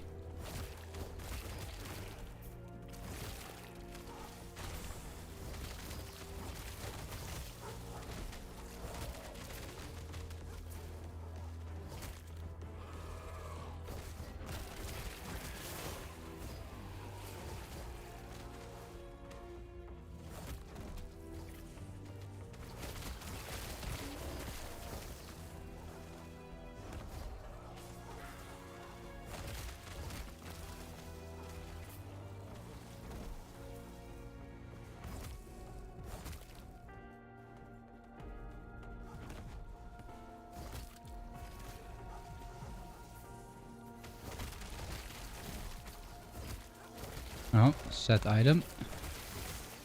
And a unique. Okay. That's a pointless set as well, by the way.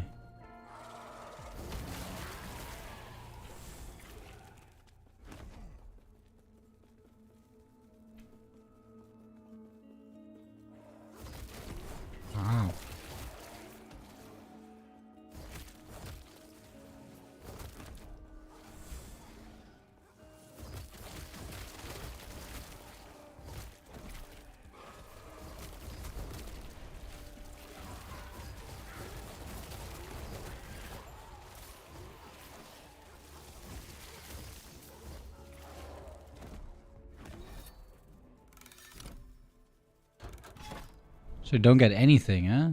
You don't get a reward either if you mess up. Yeah, I think you might want even 2. But then of course you can't equip the quiver, but can you equip a quiver and a dagger? Does that even work? Do you have to melee by yourself? It seems your pets do better job killing. I have to melee because it gives me mana. This is why I melee. I don't do any damage. I just do I just gain mana back by meleeing, see? And then my pets can use their abilities because I melee. That's how it works. So yeah, I'm just a mana battery. And then that's it. I don't really do anything else.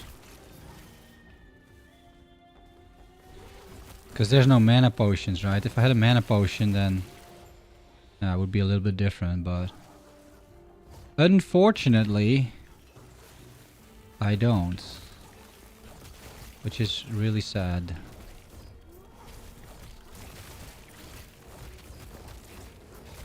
I mean, you could in theory get a shitload of mana regen, but I don't think that's very sustainable either. And it's gonna take away so much, like, so much stats and stuff that I don't think it's feasible really. So, oh dude, not like this, my exalted relics. Why am I taking so much damage here? Like, I'm completely capped. Like, is this just empowered timelines? Is that what's going on here? They got Frenzy and Haste. And that's it. And 15% oh wait. Okay, 100% increased damage in total. Yeah. Okay. Fine. Yeah, my pets use my mana. Yeah, all the howling going on, right? Like, they howl. This is why they do so much damage. The wolves, at least, they howl for me, and then yeah. And the raptor uses rampage, and I want them to, because the whole build is based on it, but then I make sure they got some mana to spend. That's alright. And when I'm just running to the objective, I don't really have to do much. I sometimes hit something to proc the aspect of the shark, which lasts for a long time, so it gives them a lot of attack speed and a bit of leech. So it's all good. I don't even have to hit anything in order to proc that, which is kind of weird, but true.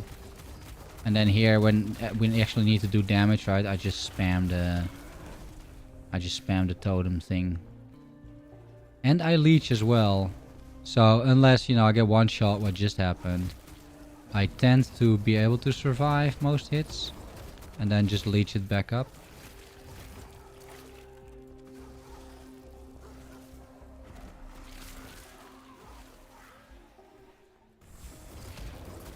Mana recovery helps as well. Like, this is kind of a fun node.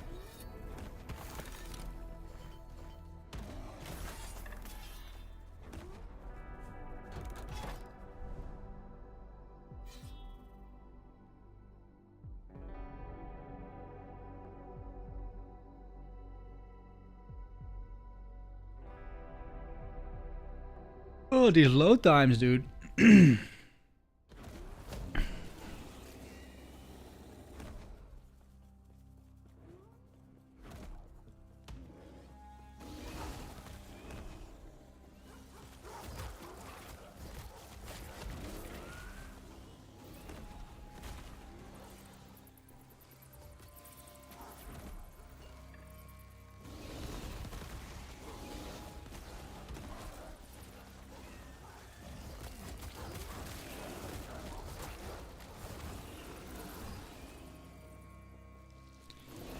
How much HP do you need to survive endgame content? Like, well, it depends. But if you mean like empowered timelines and then some corruption on top of that, like 2000, I think, at least. You'd need to get quite a bit more than I have. I'm definitely on the low side with 1200. So my minions are doing way more than enough damage to kill everything in sight, pretty much. But yeah, you start seeing I'm taking a lot of damage from these like regular, well, regular not really, but like 100 empowered timeline enemies. Like these guys hurt a lot. And yeah.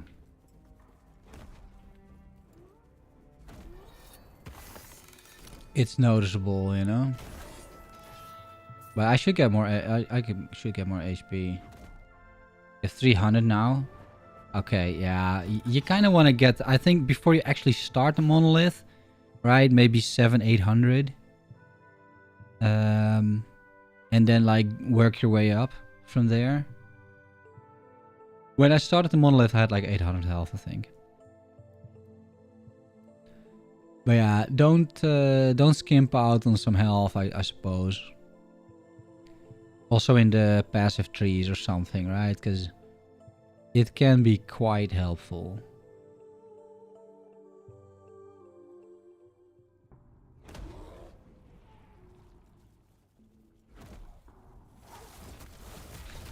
Oh, shoot, Jesus Christ.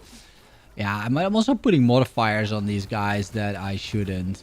I don't even look at the modifiers until now. I just look at the rewards, right? Like the rewards I want. I'm not actually taking into account what all these mods are.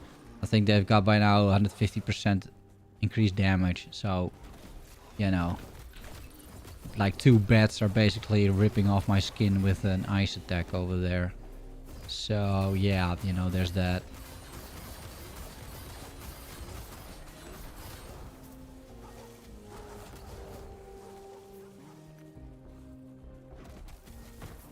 Not to mention those guys, and I don't even want to know what happens if those guys hit me, right? Alright. Smooth. Hey, Assen, what do you think of the fastest build to run monolith in a run? Yeah, you need a travel skill for sure. I would look at max roll. And there are a bunch of builds over there made by some really sort of min-max Papiga content creators. I'm sure most of the... you can even select, apparently, on which type of build you want. But in my opinion, a boss build in this game makes no sense because you're spending like 99% of the time mapping. And then you play a boss battle for 1 minute. So, like anyone advertising a boss build is kind of suspect. Not gonna lie. I could live with the tag single target, perhaps. But, you know, if your bosses take 5 minutes instead of 1, but your maps is the other way around, you're gonna be way better off with maps, right? So take a mapper if you care about this kind of stuff, because I personally don't really care about this stuff too much. Like I just want a fun build, right? Which is why I'm playing this, because I think this is pretty cool. But yeah, if you care about it, then max roll's probably a good resource, because there are some pretty 5-head creators over there that play this game an awful lot.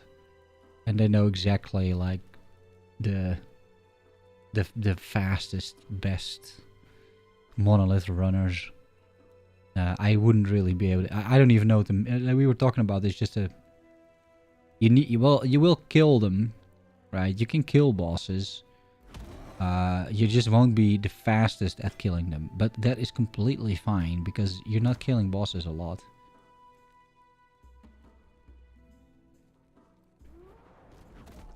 But you can kill them, but you just won't be the absolute fastest, perhaps, in killing them.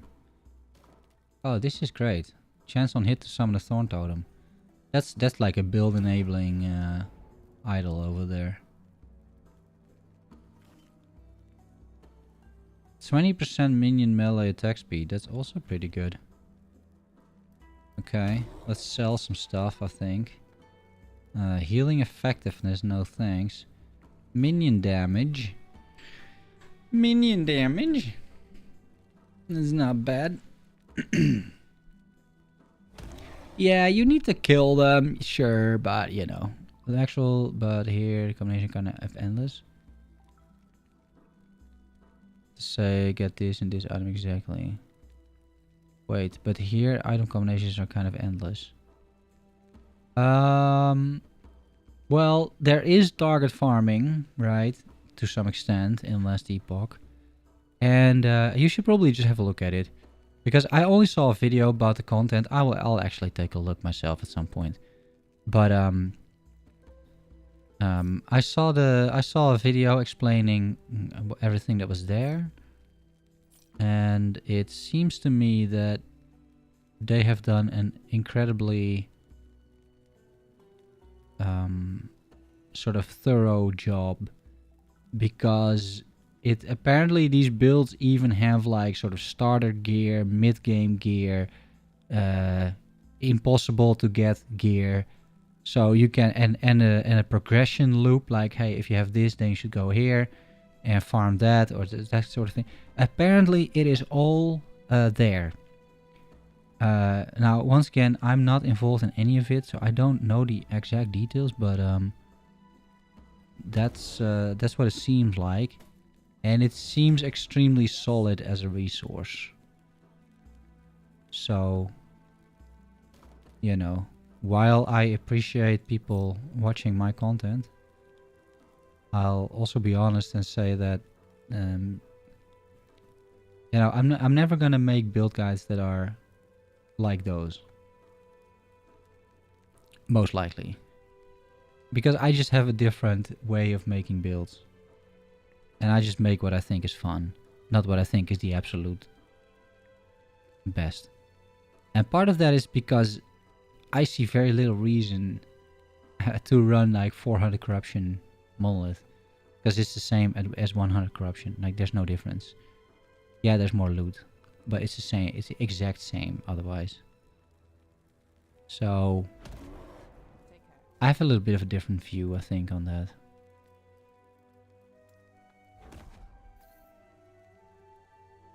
But I see where people are coming from there, right? Is this good? I'm not even sure. And this fire damage on a crystal sword. I mean, it's melee elemental damage. I suppose. I mean, maybe. You know, maybe. These things I'm interested in. We're gonna try and figure out something with those. We'll sell the rest.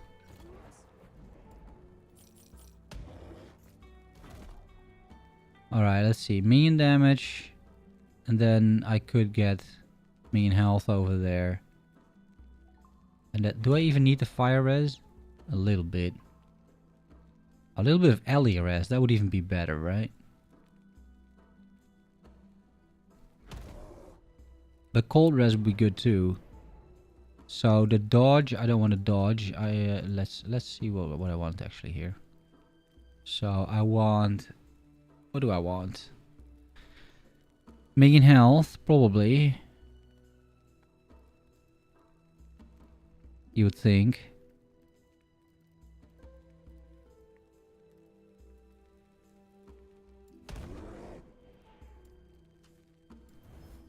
At least one.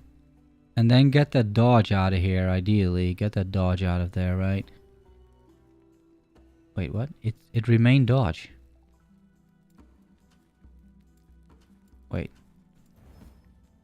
Increased CDR. Huh.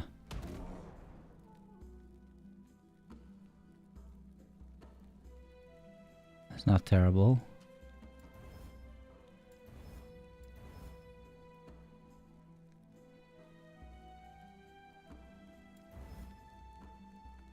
$147 mean health.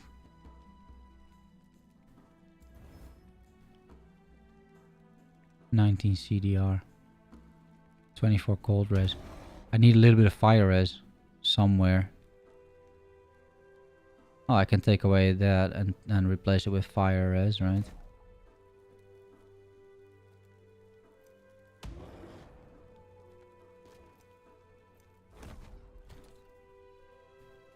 fire.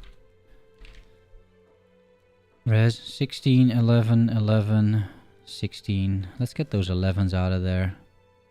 14. A 16 instead of a 14 cold res. That should fix it. It does. Okay. So that's one thing that I could have. I could also have this, which has a shitload of health. With an absolute shitload of health.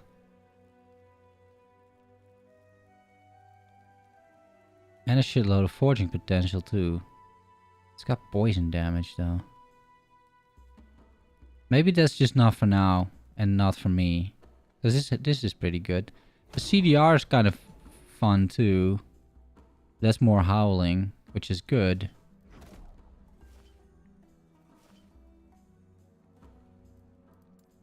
Yeah, let's just put those, let's put that in there. Alright. And this can go to... Slowly but surely my build is getting somewhere. I should actually just replace everything now.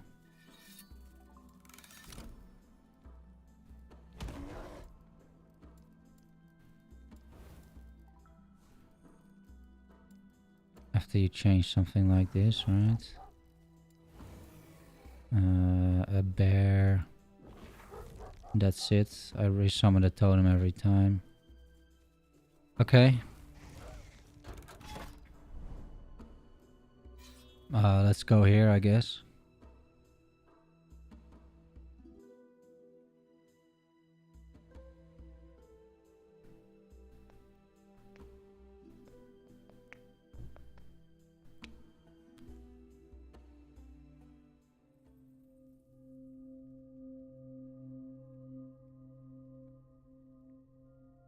Hello, game. Okay. My minions have already killed enemies. And enemies potentially me. Before I can even see the actual zone.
Also, when you're leeching, a nice and sort of big health pool is kind of good because then you can take a hit and still leech it back up, and you would still be okay.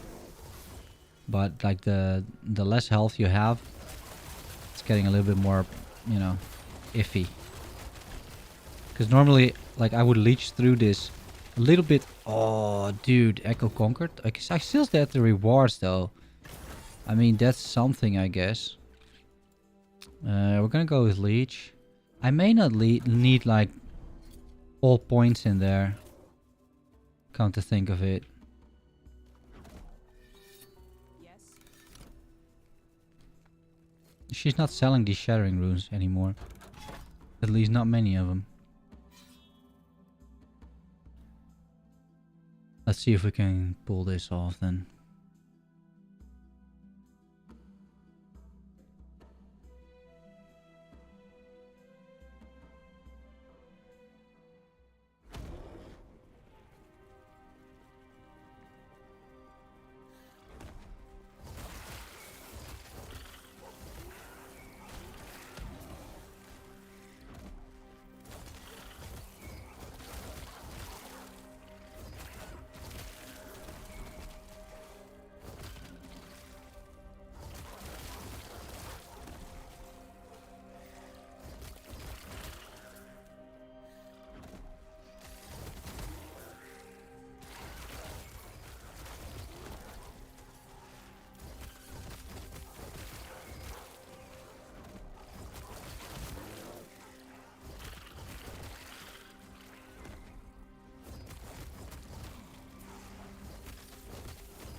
Oh, a key. Temporal Sanctum.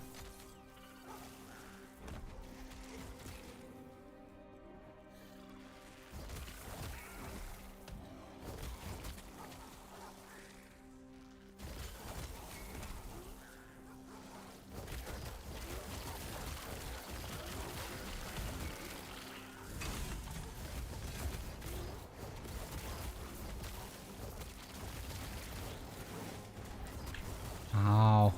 The damage, guys. I've put way too many damage modifiers on these maps. It's starting to hurt so bad. Alright. But that's a good lesson too. I mean, we're at Empowered Timelines though, let's be honest. So, you know.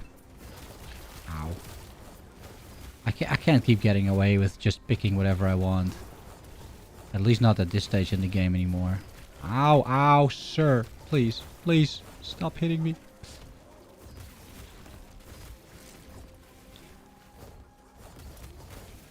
I'm definitely the squishiest, like, out of all the characters on the screen with the green health bar here. I mean, my minions, they're completely fine. Me, on the other hand, holy moly. Not so much. But, yeah. Alright. Well. Guys and girls. I'm gonna call it a day. I've been streaming for a long time, I feel. I don't keep track, but it seems like a long time to me. I want to thank everybody for watching. I always appreciate that. I'll update the video, right? I'm gonna grind a little bit more, watch some other streams, and grind it out a little bit in the Empowered Timelines. Just see what this character can turn into. Need to upgrade my gear a bit, and then I'll make the Zookeeper 2.0. That's the plan. And otherwise, yeah. I think it should all be good. So, once again, thanks guys for watching. I appreciate it. And I'm just gonna see you guys later. I might stream again tomorrow. Who knows? And then we'll see what we're up to. Bye guys.